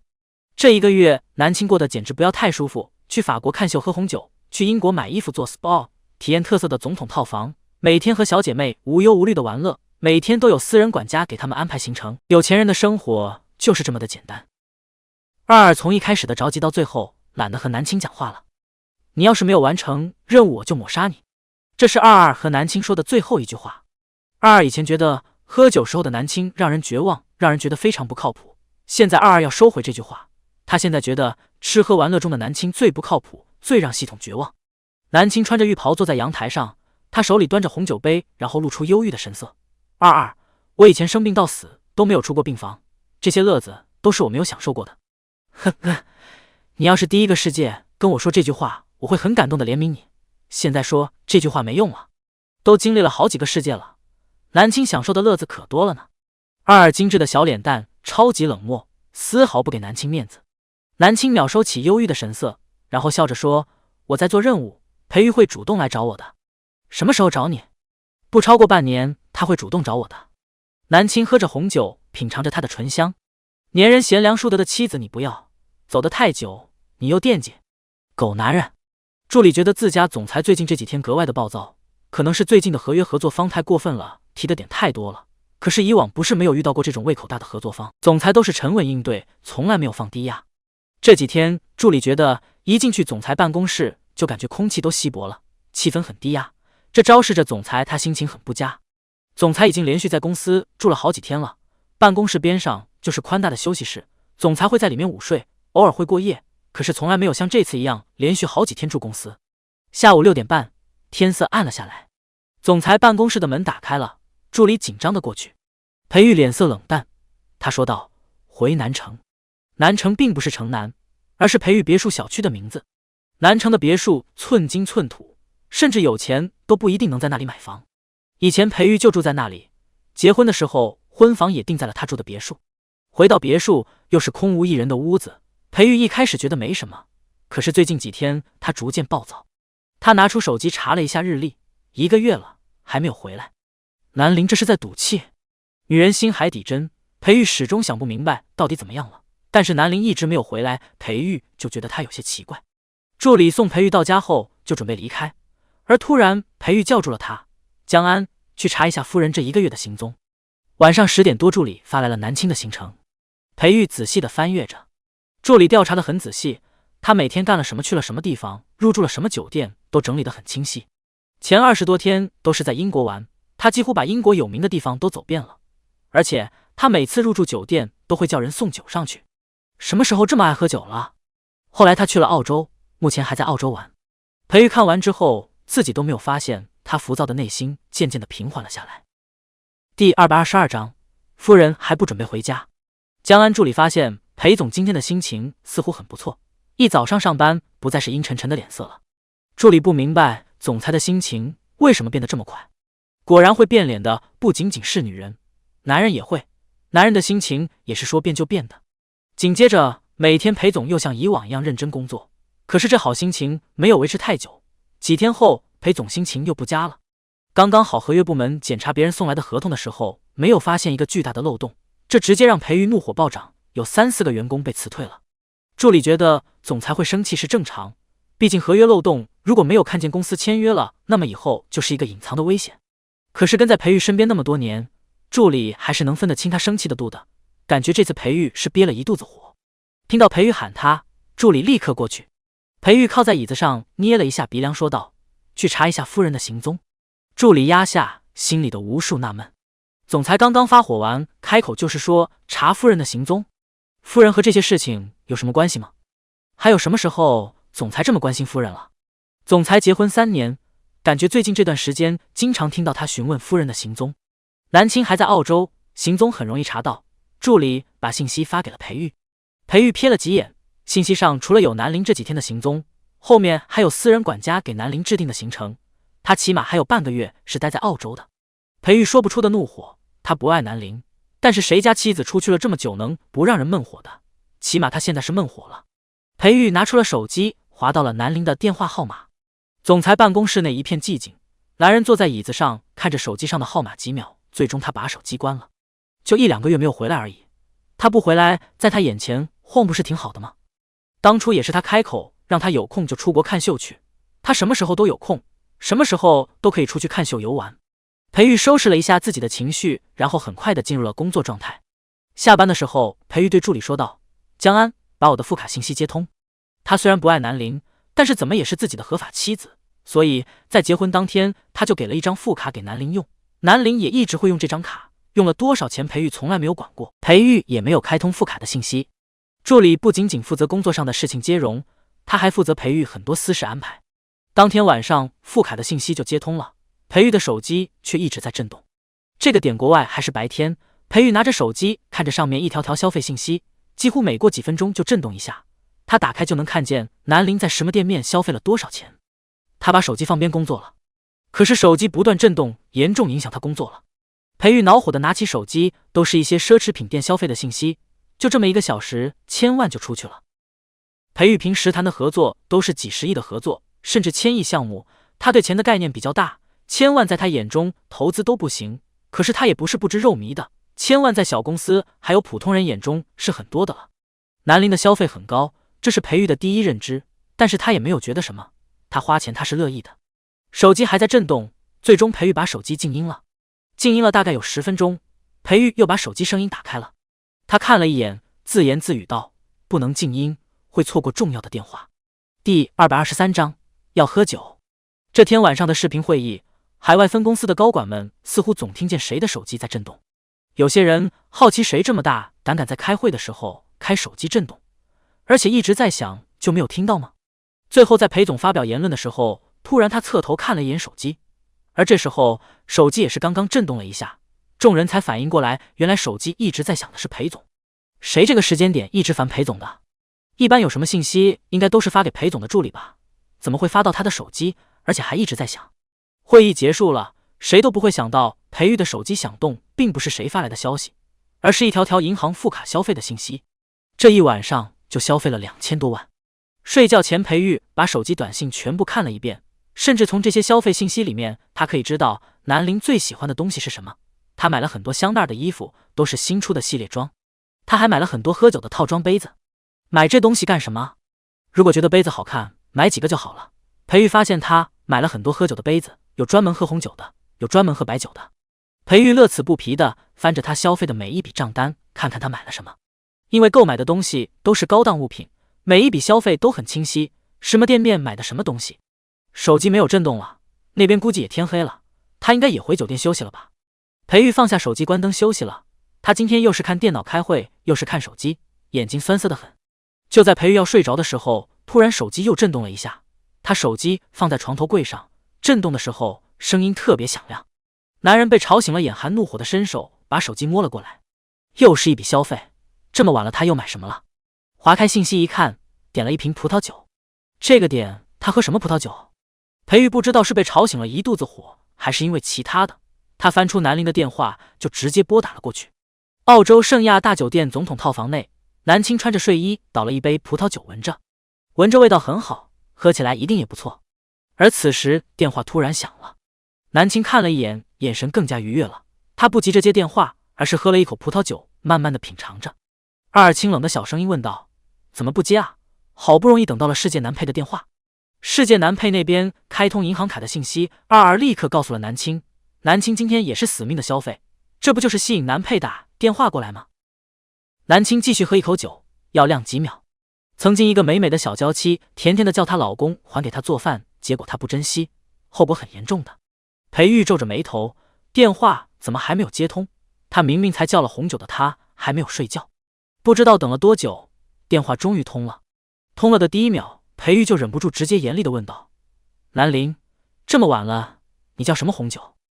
你在外面天天都喝酒吗？”好像就是这样。他看过助理送来的南陵在外面的日常，他每天在酒店都会叫酒。南陵不是一个喜欢喝酒的人，现在怎么了？酗酒？心里面有什么伤心事吗？谁惹他了？电话那边的女人迟迟没有说话。裴玉不耐烦，说话。终于那边有声音，那边的人声音迟疑，还带着一丝丝的不确信。裴玉，你这么晚给我打电话干什么？他语气懵懂，似乎不明白发生了什么。裴玉听他这声音就恼火，你还知道这么晚了？那么你这么晚喝酒干什么？不睡觉酗酒？男人丝毫没有发现自己此刻的立场不对，他在管他，甚至像是在关心他。虽然裴玉说话有些严肃的吓人。那边的女人懵了，她结巴道：“我没有酗酒，我也准备睡觉了，你突然就打电话来了。”裴玉听着半信半疑，还是问：“准备睡觉了，为什么还要点酒？喝点酒睡眠质量好。”他乖乖的回复。裴玉听到这个答案想了一下，好像是他差点就想脱口而出让你少喝一点，但是他脸色一变，才意识到自己现在做了什么。他就因为一个银行信息知道南陵半夜喝酒，就给他打跨国电话。疯了吧？南青正准备继续说话，可是那边突然挂断了，没有一点预兆的挂断了。他看着手机啧啧了一声，敢挂我电话，看以后谁挂谁的。二滑动光屏，他是可以查好感度的，这一查突然发现南配对南青的好感度居然有30多，之前还是负数的。乖乖，南青这女人做了什么？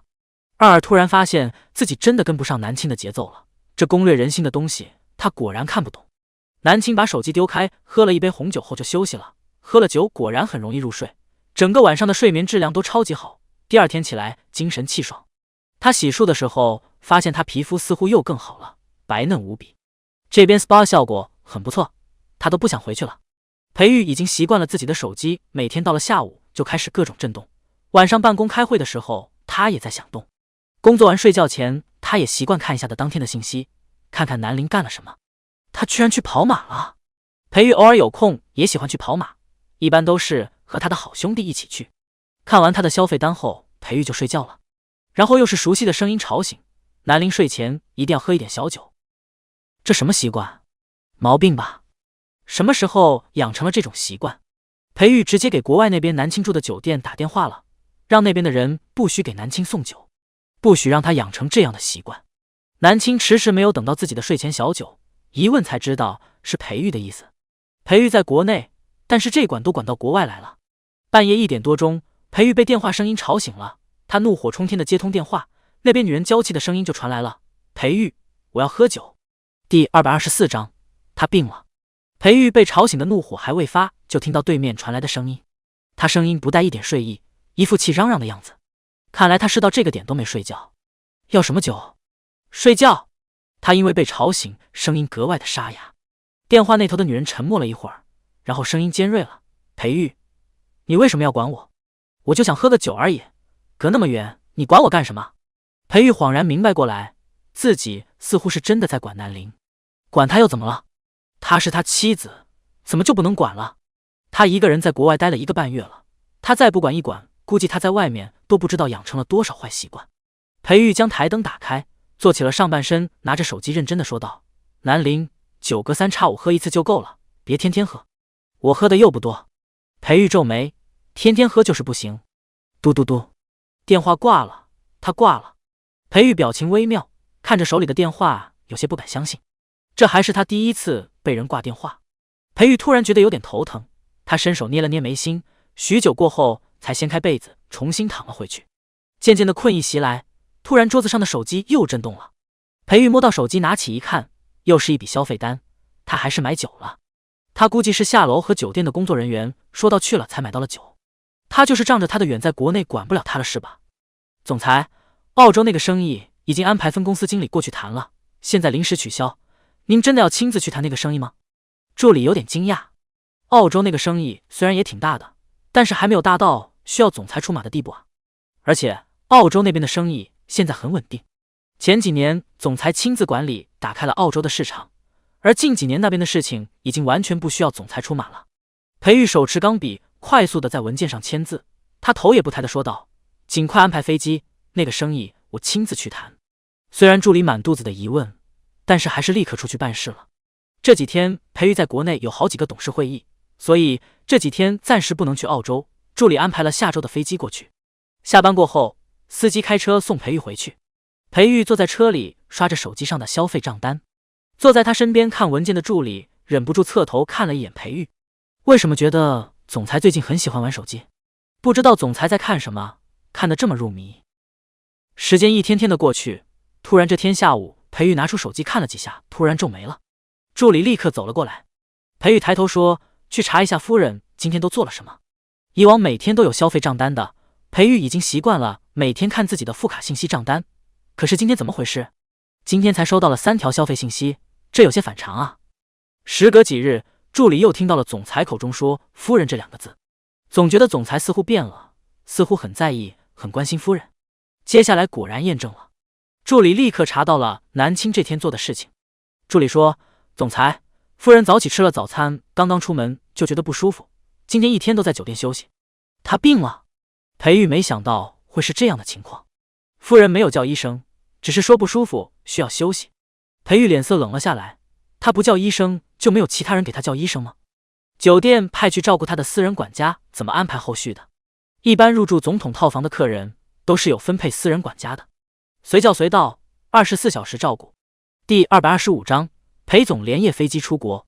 助理被裴玉突如其来的怒意吓到了，助理脑子里面快速的想着，低头说道：“我这就打电话过去询问酒店的人员，让他们立刻安排医生照顾好夫人。”这一天，总裁办公室的气氛严峻，进来送合同的秘书恨不得赶紧逃走。出了办公室，秘书松了一口气。秘书长看见了江安，立刻过去问道：“江助理，总裁今天心情是不是不好啊？刚才进去怪吓人的。”说到这件事情，江安就是一脸苦涩。你进去也感受到了吧？哎，秘书长好奇，到底怎么回事？谁惹到总裁了？还有听说澳洲那边的生意总裁要亲自去谈，那边的生意不是很稳定吗？为什么总裁要亲自去啊？他们都是裴玉身边的亲信，各负责的事情不一样，但是接触裴玉最多的还是江助理。你敢相信吗？总裁心情不好是因为一个女人。女人？哪个女人敢惹总裁啊？不是惹了总裁，是总裁担心一个女人，所以才心情不好。秘书长眼睛都亮了，这是什么神奇的八卦？虽然他们知道他们总裁有夫人，但是难不成现在总裁喜欢上谁了？江助理，说说。秘书长一副好奇的样子。江助理立刻端正了态度，他轻推了一下鼻眶上的眼镜，看着他：“郭秘书，你是不是忘记你的工作了？现在是上班时间，禁止闲聊。”一向在外人眼中沉稳高冷的秘书长差点没有破口大骂起来。江安这个人好狗，故意勾起他的好奇心，却又不说。总裁，夫人拒绝了看医生，而且夫人心情似乎不是很好，他吩咐私人管家不要去烦他。江安刚刚放下了手里的工作，紧急去联系澳洲那边酒店，了解夫人的情况。和酒店通话完得到的信息就是这些。裴玉放下了手中的钢笔，靠在椅子上，抬头看着他。他拒绝了医生。什么毛病啊？身体不舒服，不看医生？他以前就这个样子吗？裴玉有些烦躁，这女人真不让人省心，就这性格还跑那么远去。反正吃苦的是他自己，又不是别人。裴玉，让那边照顾他的人多注意注意，晚上不管他愿不愿意带医生去给他检查一下。